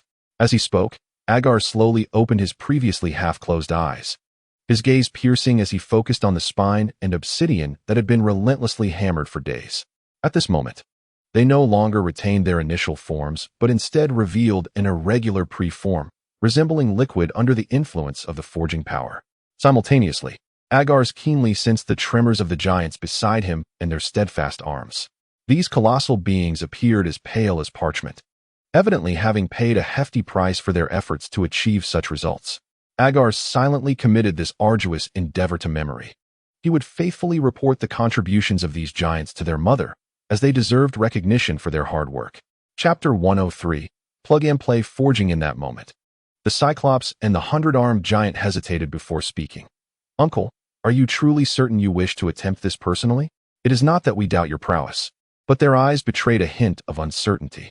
Despite having witnessed Uncle's unparalleled strength in the past, he appeared ill-suited for the craft that demanded such power. Nevertheless, undeterred by the giant's trepidation, Agares nodded resolutely, signaling his unwavering determination. Seeing their uncle's steadfastness, the Cyclops and the 100-armed giant held their tongues. After all, they were utterly fatigued, and should their uncle fail, the burden of responsibility would not rest upon their shoulders. With this thought, the giants collectively exhaled in relief. "Rest assured, leave the remainder to me.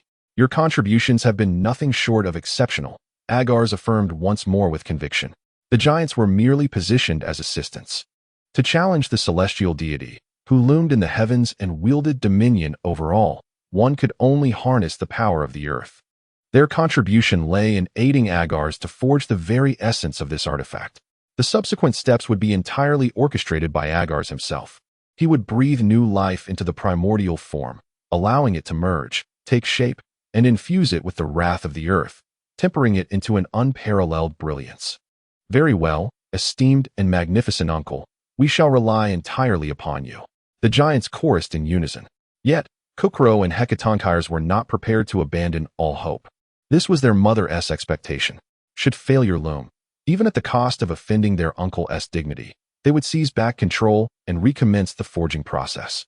They were willing to sacrifice everything, including their lives, for the sake of creation and love. As the fervent shouts echoed around them, Agares gradually advanced toward the forge, his form expanding until he reached a height that was just right. In terms of ordinary transformation, Agares was quite adept. After all, This alteration merely adjusted his physical dimensions without significantly enhancing his bodily strength and power. Compared to his brothers, who possessed the physique of giants, he still had much ground to cover. With deliberate strides, Agares approached the magnificent forge occupied by the 100-armed giants. He gazed upon the extraordinary primordial form before him, radiating an enchanting luminescence, and an overwhelming surge of excitement welled up within him. With a gentle wave of his hand, Agares stirred another forge, which had been motionless, as if awakened by his formidable will. The platform bearing the spinal primordial form began to move slowly, aligning seamlessly with the base of the 100-armed giants. Observing this, the giants retreated, creating ample space for their uncle to unleash his power. "Hand me your forging hammer. One will suffice," Agares called out, his voice clear and resonant, though he did not even glance back. Upon hearing the request, one of the Cyclopes unhesitatingly passed over the forge hammer he held tightly in his grasp. Agares accepted the seemingly ordinary hammer, examining it with a discerning eye. This hammer was composed of a most unusual material, neither as hard and heavy as steel, nor as soft and malleable as bronze. Its texture was distinctive, elusive in nature. Weighing it in his hand, he found it to be perfectly balanced, neither too light nor too heavy. What was even more remarkable was that upon contact with the handle, the hammer seemed to possess an innate wisdom, automatically adjusting its shape to fit the contours of Agares' palm. The size and fit conformed flawlessly to his hand, rendering the grip exceedingly comfortable and natural, as if it had been custom crafted for him. Fixing his gaze on the two raw ingots engulfed in roaring flames on the platform, Agares took a deep breath and, without hesitation, raised the seemingly weighty hammer high, bringing it down forcefully upon them. Clang, clang, clang, clang. Each strike resonated with a crisp, vibrant sound, reverberating throughout the subterranean chamber. Agares' movements were both skilled and powerful. His rhythm and force in wielding the hammer were impeccably precise, devoid of any chaotic semblance, akin to those seasoned giants. The Cyclopes and the 100-armed giants, standing nearby and closely observing Agares' every action, were left in a state of astonishment, prepared to react to any unforeseen circumstances. A sense of discouragement began to creep into their minds. Could forging truly be so simple and effortless? Could something so familiar to them be so easily mastered? The remarkable proficiency displayed by Agares, who had never before engaged in forging, led the giants to question their own abilities and even feel a twinge of inadequacy. The very skills they possessed, seemingly mirrored in Agares, were the foundation of his audacity to forge independently. In the days that followed, fire and forging became intertwined, achieving a seamless integration, establishing a tacit equilibrium between them. The flames adeptly permeated the vast expanse of the forging realm, securing a significant position within it. As the master of flames, Agares found himself effortlessly aided by their power whenever needed, for the two were inextricably linked.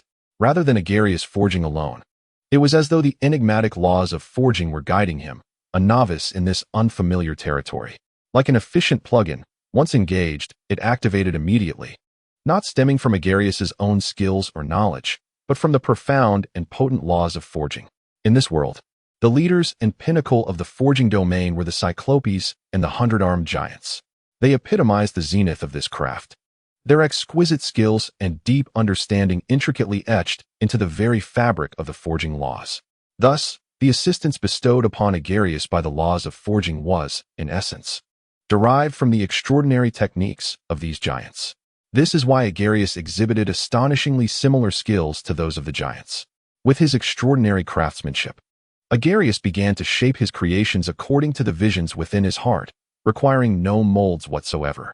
His willpower is sufficiently robust to guide the formless raw material towards a transformative journey in the right direction. This embodies the grandeur of divine power. Moreover, the creative force inherent in the forging process is equally noteworthy. It has the capacity to delineate the contours of weaponry and bestow upon them a novel visage.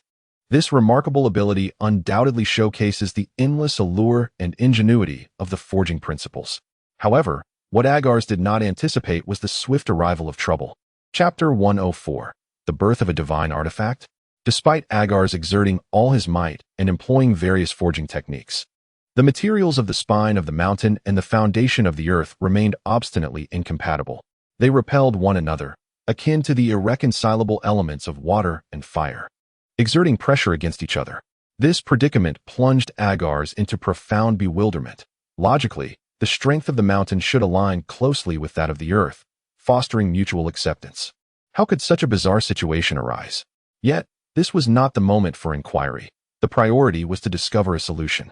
With furrowed brows, Agares pondered deeply. When suddenly an illuminating thought struck him, he promptly summoned a stone sphere enveloped entirely in the divine power of the earth.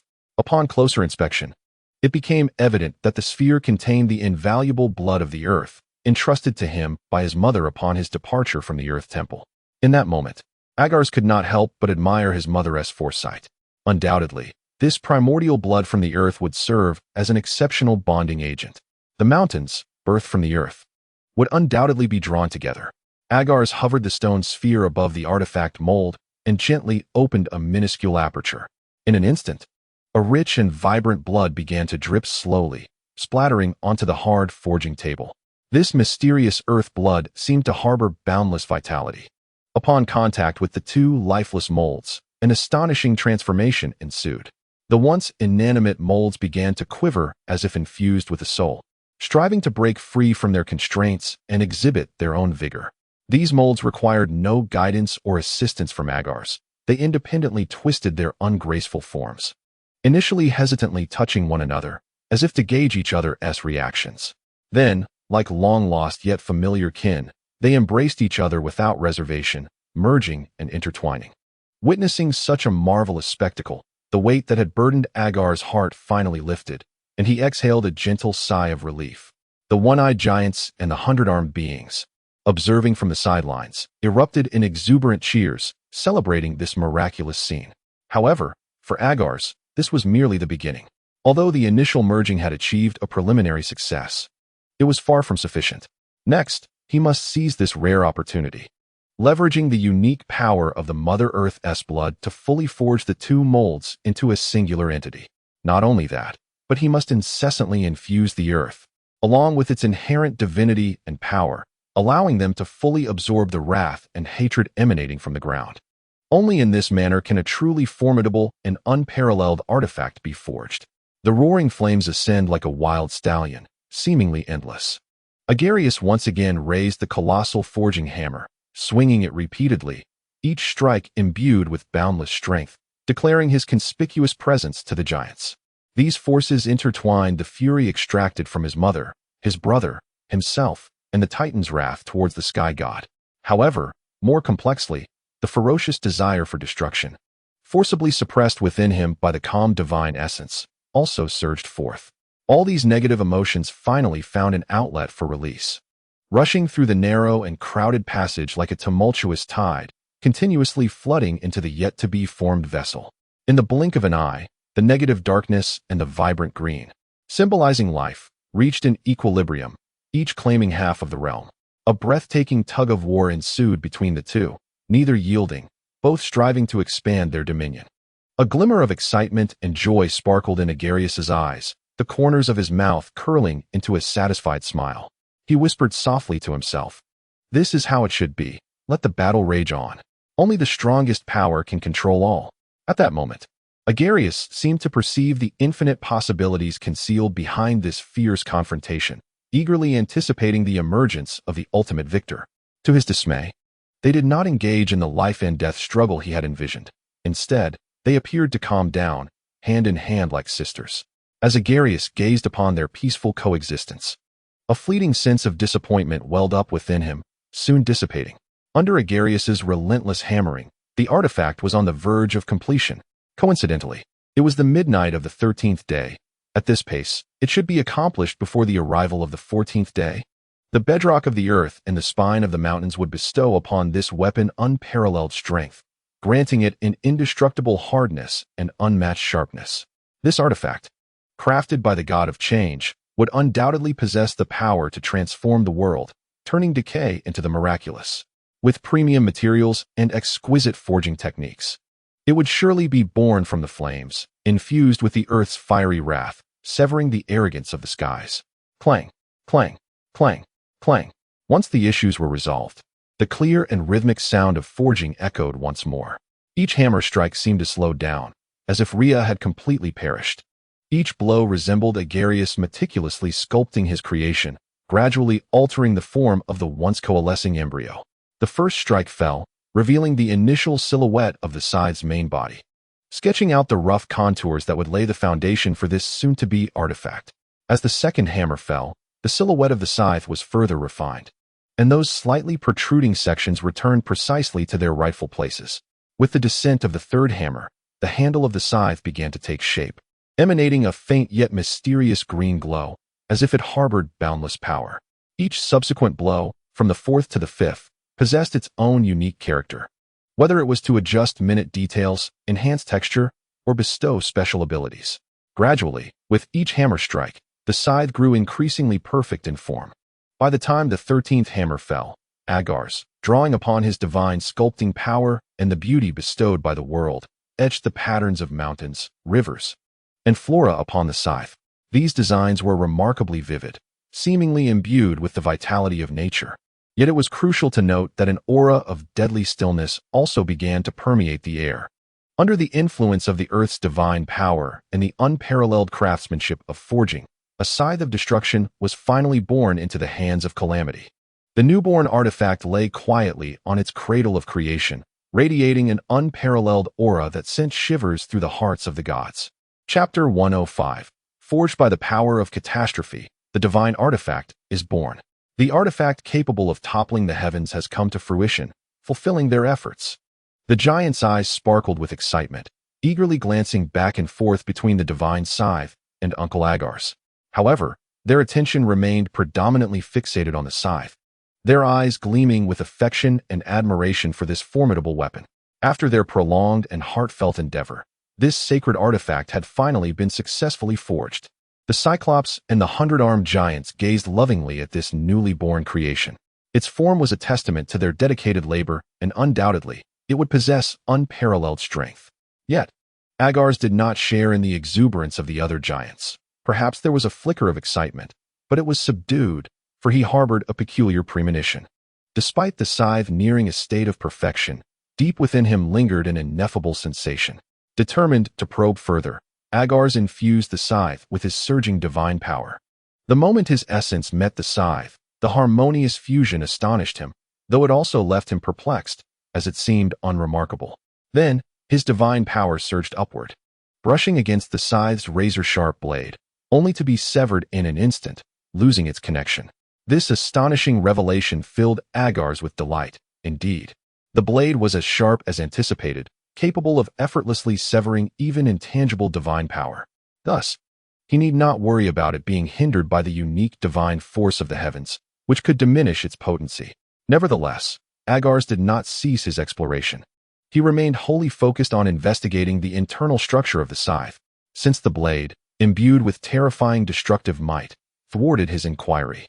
He decided to shift his attention to the handle. However, the handle too exhibited no anomalies. This grip, forged from the bones of the mountain's spine, naturally inherited the will of the mountain deity, Urea. The affinity between Urea and Agares is one that eludes description, and this bond is evidently reflected in the artifact itself. Following the baptism of the Earth's blood, this effect has become increasingly pronounced. Before long, through Agares' explorations, the source of the issue was finally discerned. The artifact itself was in perfect condition, continuously manifesting its profound vitality and radiating a soft green luminescence. Yet, this vibrant life force was, paradoxically, the gravest concern. Undoubtedly, all of this was instigated by the alterations wrought by the Earth's blood, which had served as a fusion agent at that time. Even the negative energies infused by Agares were ruthlessly suppressed. However, true to its nature, the blood of the Earth did not tarnish the dignity of Gaia, the primordial deity. It was merely a small amount that caused such turmoil. One must remember, this is an artifact that symbolizes annihilation. Yet now, it was suffused with a vigorous essence of life, akin to a blacksmith's absurd fear of flames. Gazing at the scythe in his hand, a cryptic smile played upon Agares' lips. Without hesitation, he thrust his right hand into the searing flames. Unfazed by the potential burns from such extreme heat, Agares firmly grasped the scythe resting in the fire, then slowly lifted it. Herein lies a jest. The god of temperature, who commands roaring fires and governs heat, would fear flames and high temperatures. Since the blood of Mother Earth marks the genesis of all, let the blood of the Son of Earth bring about its conclusion. Agares murmured expressionlessly. With unwavering resolve, Agares aimed the incredibly sharp scythe's blade at himself. He then gradually raised his left arm, cautiously attempting to touch the blade with his wrist. However, to his astonishment, even before he truly made contact, the blade's keen edge effortlessly sliced open Agares's wrist. Without a trace of doubt, a deep gash instantly appeared on his left wrist, with the rich, earthy blood flowing forth in an unending stream, as if it were inexhaustible. Yet, predictably, an unforeseen occurrence transpired. The potent vitality that could not be contained surged forth like a tidal wave, rushing towards the wounded area in an attempt to mend Agares's damaged form. Faced with this sudden turn of events, Agares swiftly maneuvered his arm away, exerting all his strength to suppress the healing energy that sought to restore him. A peculiar expression crossed his face as he contemplated. Indeed, is it not curious? Inflicting harm while simultaneously attempting to heal. Does this count as striking or refraining from striking? One must be cautious not to inadvertently sever Uranus only to let him regrow anew. Such an outcome would indeed escalate matters significantly. Therefore, to ensure stable harm while safeguarding his own safety, he declared, "Let you, the embodiment of life's power, cease to exist." When it comes to the extinguishment of life, who could rival Agares, whose very being is infused with the essence of destruction? Agares continuously exuded his blood, intertwining it with the concepts of calamities such as coldness, searing heat, fury, earthquakes, volcanic eruptions, and tsunamis. This blood did not fall to the ground, but instead spread across the surface of the artifact with astonishing swiftness, as if intent on saturating the entire relic. The blood of the earth resembled a potent adhesive in a high-temperature environment, while the blood of disaster acted as a quenching agent in the cooling process. Before long, the life force succumbed to the relentless onslaught of these destructive powers, leaving only a meager fragment struggling for survival. However, at that moment, Agares abruptly halted his actions, for he understood the principle of balance. Nothing in this world is utterly perfect. By significantly diminishing the life force, this scant vitality could hardly create any disturbance. The remaining powers of disaster would align with the will of the artifact's master, perpetually targeting the life force, ensuring it remained in a state of perpetual peril. Everything should retain a modicum of flexibility, especially a relic that epitomizes catastrophe and death. Agares raised high the scythe, which emanated a serene, obsidian sheen. The artifact bore no semblance of subtlety or restraint. Instead, it radiated an unending sharpness and ferocity. An indescribable sense of affinity enveloped him, as if their essences were harmoniously intertwined, with each detail narrating the inseparable bond between Agares and this artifact. It seemed the relic was responding to its master, continuously unleashing waves of inky, penetrating light. The towering giants surrounding him erupted into cheers, celebrating the birth of this newly forged artifact. Chapter 106. Testing the blade. Upon closer inspection, the scythe's blade exhibited a graceful curvature reminiscent of a radiant crescent moon. The broad and robust blade gleamed with a chilling, fearsome light, as if a mere flick could effortlessly shatter the world. The elongated handle was adorned with intricate patterns infused by Agares and the natural textures of mountains and flora, further enhancing its air of mystery and solemnity. The tip of the scythe was razor-sharp and lethal, and the contours of the weapon exuded a stark, unyielding power that was both awe-inspiring and terrifying. In the subterranean space, a potent and sharp aura permeated the air, surging outward like tumultuous waves. This presence infiltrated every corner, greatly disturbing and overwhelming the already fatigued giants. Yet, at this moment, they dared not cast their gaze upon the enigmatic artifact again. Just moments prior, when they attempted to scrutinize it closely, a mere fleeting glance had inflicted a piercing pain, as if countless invisible blades had pierced their eyes. Though the artifact had not directly attacked them, its inexplicable sharpness could effortlessly obliterate their vision. The giants could not help but lament. This is indeed a child we have painstakingly nurtured. How could it now forsake us? To the point where even a mere glance has become a luxury. We can only steal a few furtive glances before hastily retreating. As the giants wallowed in their sorrow, Agares slowly lowered the scythe he had clutched tightly, holding it horizontally across his chest. He tentatively swung the weapon, feeling the latent power it contained. With each swing, it felt as if it harmonized flawlessly with his own limbs, free of any obstruction, allowing for complete freedom of movement. This wondrous experience filled Agares with exhilaration. Meanwhile, the artifact in his hand seemed to beckon him incessantly. "Come, my master. Indulge in your experimentation. Allow me to reveal my true brilliance, and I assure you, you shall marvel and cheer for me." A flicker of astonishment surged within Agares, who mused, "This artifact possesses a remarkable degree of intelligence." At that moment, the elusive wisdom of the deity of knowledge quietly departed. Without hesitation, Agares firmly grasped the gigantic scythe and strode towards the forging platform ahead. The surrounding space was composed of unremarkable earthen walls, yet even for the towering giants, demolishing these barriers would be a trivial task. What truly hindered their escape was the enigmatic binding of the laws.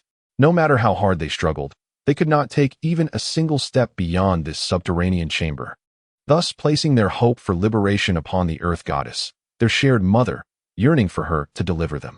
Moreover, in this place, what material could possibly rival the forging platform, constructed entirely from the bedrock of the earth? Surely, it was the most fitting medium to test the sharpness of the scythe.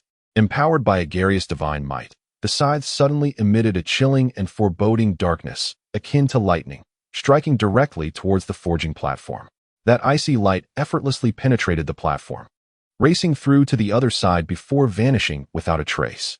Witnessing Agares' expression of sheer delight and the astonishment of the Cyclopean and hundred-armed giants, all vividly reflected in the scythe's presence, filled it with a sense of pride. The expressions on the giants' faces were far from feigned. Just moments ago, they had toiled tirelessly to achieve a meager success with the same material of obsidian. Yet now, it was evident that they were utterly unworthy of such a divine artifact. As Agares took a step forward and lightly pressed against the immaculate forging platform, the partition layer instantly crumbled to the ground. Overcome with emotion, Agares reached out, tenderly caressing the blade. A mere flash of cold light had effortlessly cleaved through the immensely sturdy bedrock. Even if Uranus were to attain the primal divine breakthrough, becoming more powerful in flesh, he would likely not escape the fate of being split asunder by this scythe. Agares bore a distinct smile upon his countenance, his gaze fixed intently on the forge, shrouded in an enigmatic force. This magnificent scythe concealed an extraordinary power that left him in awe. Although this ability could only be wielded and manifested by him alone, it was undeniably formidable. Who, in the future, would be fortunate enough to witness this unparalleled strength? Surely, those who experienced it would be profoundly astonished. Agares endeavored to suppress the surging joy in his heart, shifting his focus to the one-eyed and hundred-armed giants behind him, who intermittently peeked and concealed themselves. At this moment, these colossal beings appeared to be in much better spirits, their once ashen faces gradually regaining vitality. With a smile gracing his lips, Agares approached the group of giants with a light step, his eyes sparkling with excitement and delight. Clutching the scythe that radiated a mysterious luminescence, it seemed to emanate boundless power. He raised his hand, gesturing for the giants to draw nearer. The giants swiftly gathered, their towering and formidable silhouettes appearing particularly magnificent at that instant. Each giant's gaze was filled with joy, perhaps due to the fulfillment derived from completing a daunting task. They exchanged glances and nodded, expressing mutual recognition and support. "Now that the artifact has been forged, it is time for me to return to the surface," Agares declared, his tone tinged with urgency. He longed to share this delightful news with his mother at the Earth Temple.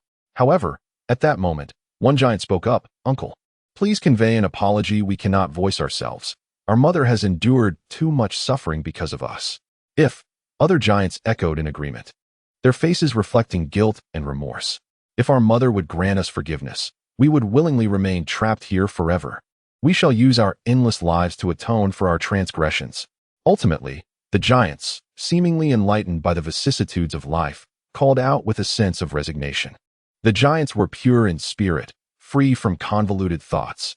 Even if they had such notions, they could not escape the keen perception of the singular deity of emotions present. Chapter 107. Suspected Bloodline Mutation.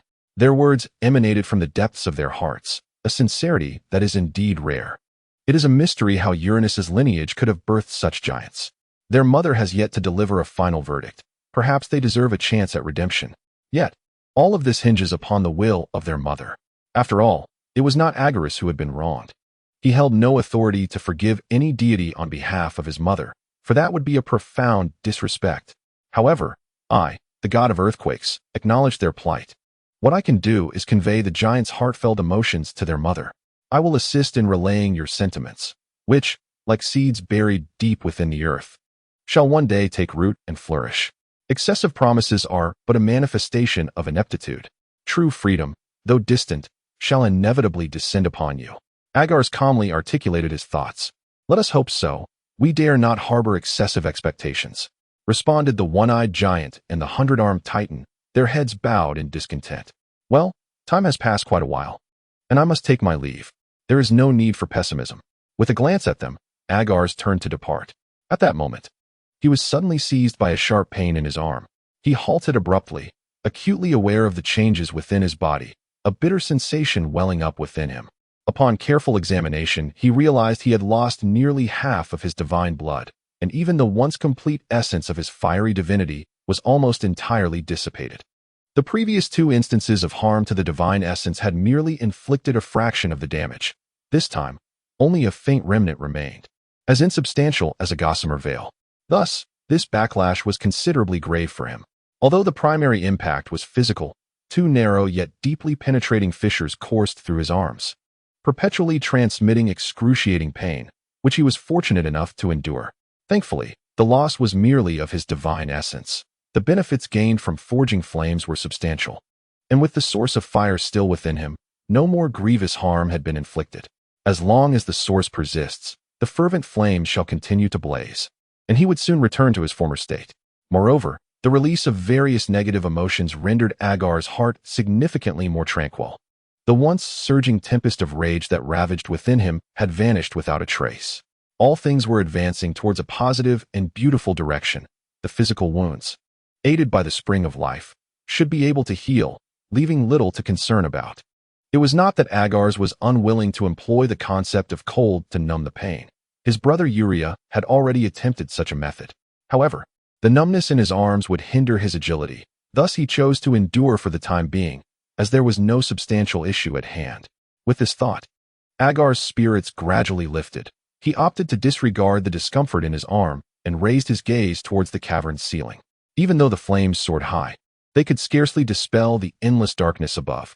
Agares raised his arm gently, his palms slightly cupped, his movements delicate as if to avoid awakening a slumbering life. Yet, amidst this seemingly unassuming action, a subtle fissure emerged in the seamless union between night and darkness. This crack appeared so suddenly and silently, akin to a meteor streaking across the night sky, brief yet dazzling. In the blink of an eye, the night, as if drawn by an invisible force, began to retract against the darkness with astonishing speed, until it transformed into a piece of pitch-black fabric that melded seamlessly with its surroundings. When the darkness fully receded, leaving only silence and emptiness, that mysterious curtain gently descended, softly landing in Agares' outstretched hand. He tenderly cradled it, scrutinizing the dark shroud with great care. After a thorough observation, Agares confirmed that it was not merely a disposable item, but rather something that would serve a greater purpose in the future. It must be said that the original deity's generosity was indeed lavish, far beyond that of an ordinary god. In contrast, while the recently acquired scythe was undeniably powerful, this piece of nightfall should not be underestimated either. Each artifact possessed its own strengths, both exhibiting remarkable practical value. As Agares stowed away the nightfall, his gaze shifted back to the forge and the stone sphere hovering above it. He noted that the blood of the earth contained within the sphere was nearly depleted. After a moment of contemplation, Agares resolved to keep it safe. It might be returned to his mother or perhaps utilized at a more opportune moment in the future. After all, the blood of the earth would surely find its rightful purpose. Turning slowly, Agares' eyes fell upon the one-eyed giant and the hundred-armed titan standing nearby, who were dutifully gazing ahead. I shall return to the earth now. Do maintain some decorum, though a little recklessness would not be amiss. Agares advised with a hint of significance before turning away without hesitation. The constraints upon the giants held no sway over Agares. With but a thought, he could merge with the earth and ascend rapidly. Witnessing Agares' departure without a trace of reluctance, The giants hastily bowed to bid farewell to this esteemed and majestic deity. "We eagerly await your next visit, our beloved and great uncle. We shall forever be here, anticipating your illustrious return." Once Agares had vanished from sight, the giants sighed in relief, though their eyes betrayed an unmistakable envy. Before long, however, they sensed a change occurring behind them and swiftly turned to investigate. The forge, still flickering with embers, suddenly erupted with a thunderous noise before collapsing, as if it were merging back into the earth from whence it came. All traces of its existence vanished in an instant, leaving only the two dimly glowing artifacts standing solitary in their wake. The giants were taken aback. They clearly remembered these were their uncle's artifacts. They hurriedly approached to retrieve the items and called out in the direction of Agares' departure. "Uncle, your artifacts remain here." Yet, to their dismay, they received no response, as if Agares had long since departed. Surrounding them was an endless darkness, or more accurately, a dimness. For the artifacts in their hands emitted a faint glow, allowing them to retain a flicker of light in this desolate moment. The giants curled their massive forms, encircling the two exquisite yet diminutive artifacts, their eyes fixed upon them.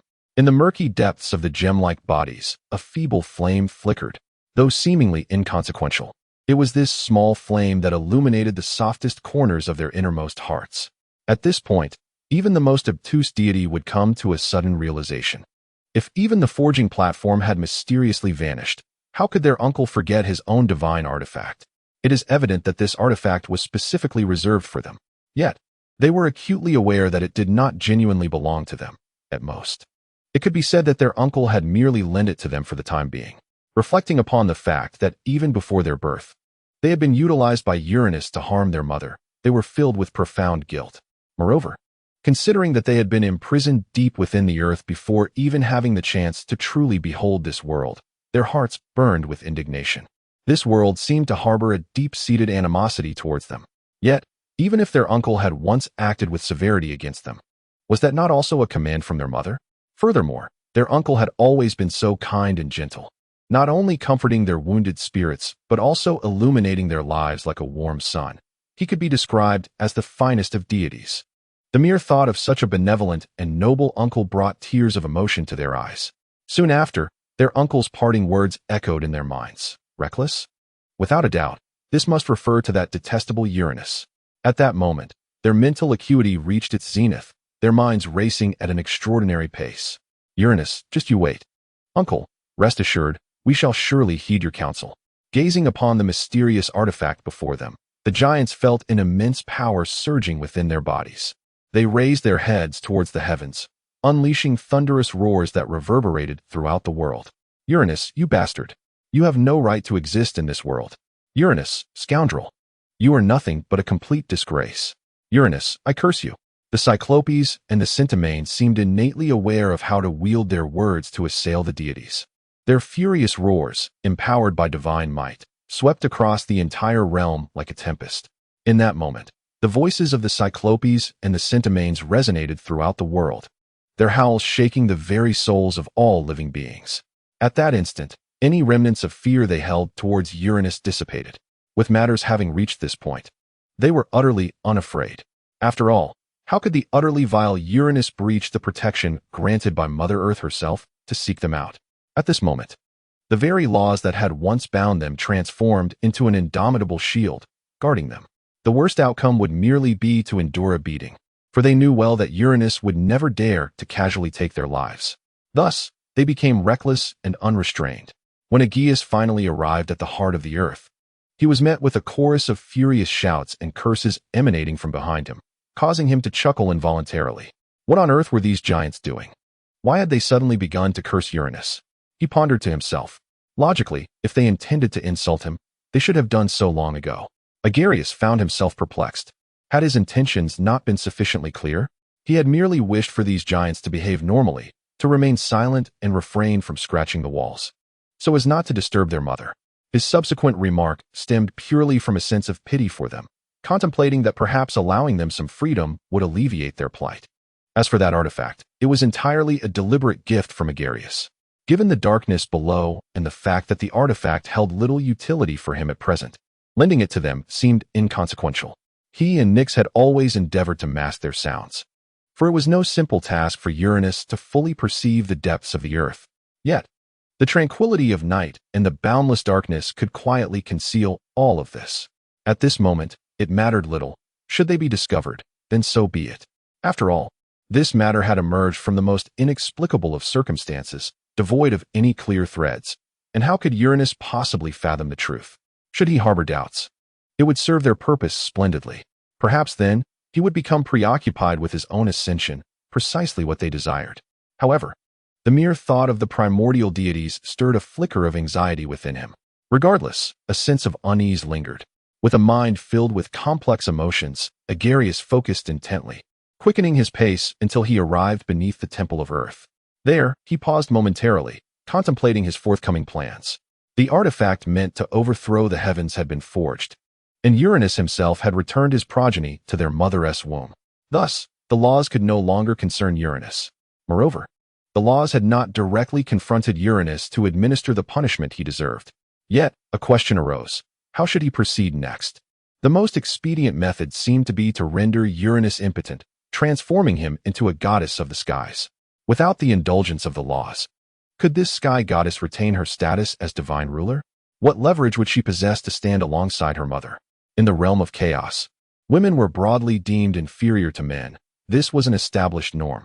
However, when comparing women to women, aside from divine rank and essence, there was little else to measure by. Should the comparison be based on beauty?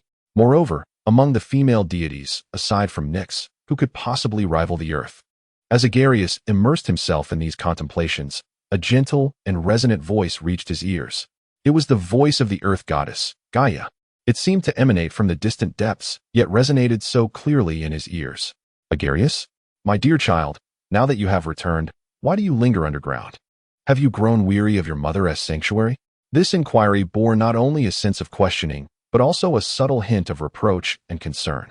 Agares started, a look of embarrassment crossing his face, and quickly replied, "How could that be, mother? Please do not misunderstand. I was merely pondering some important matters. I shall return at once." Having spoken, he dared not linger in the slightest and swiftly summoned his divine power. With Gaia's tacit approval, he instantly teleported from the depths below into the temple of the earth god.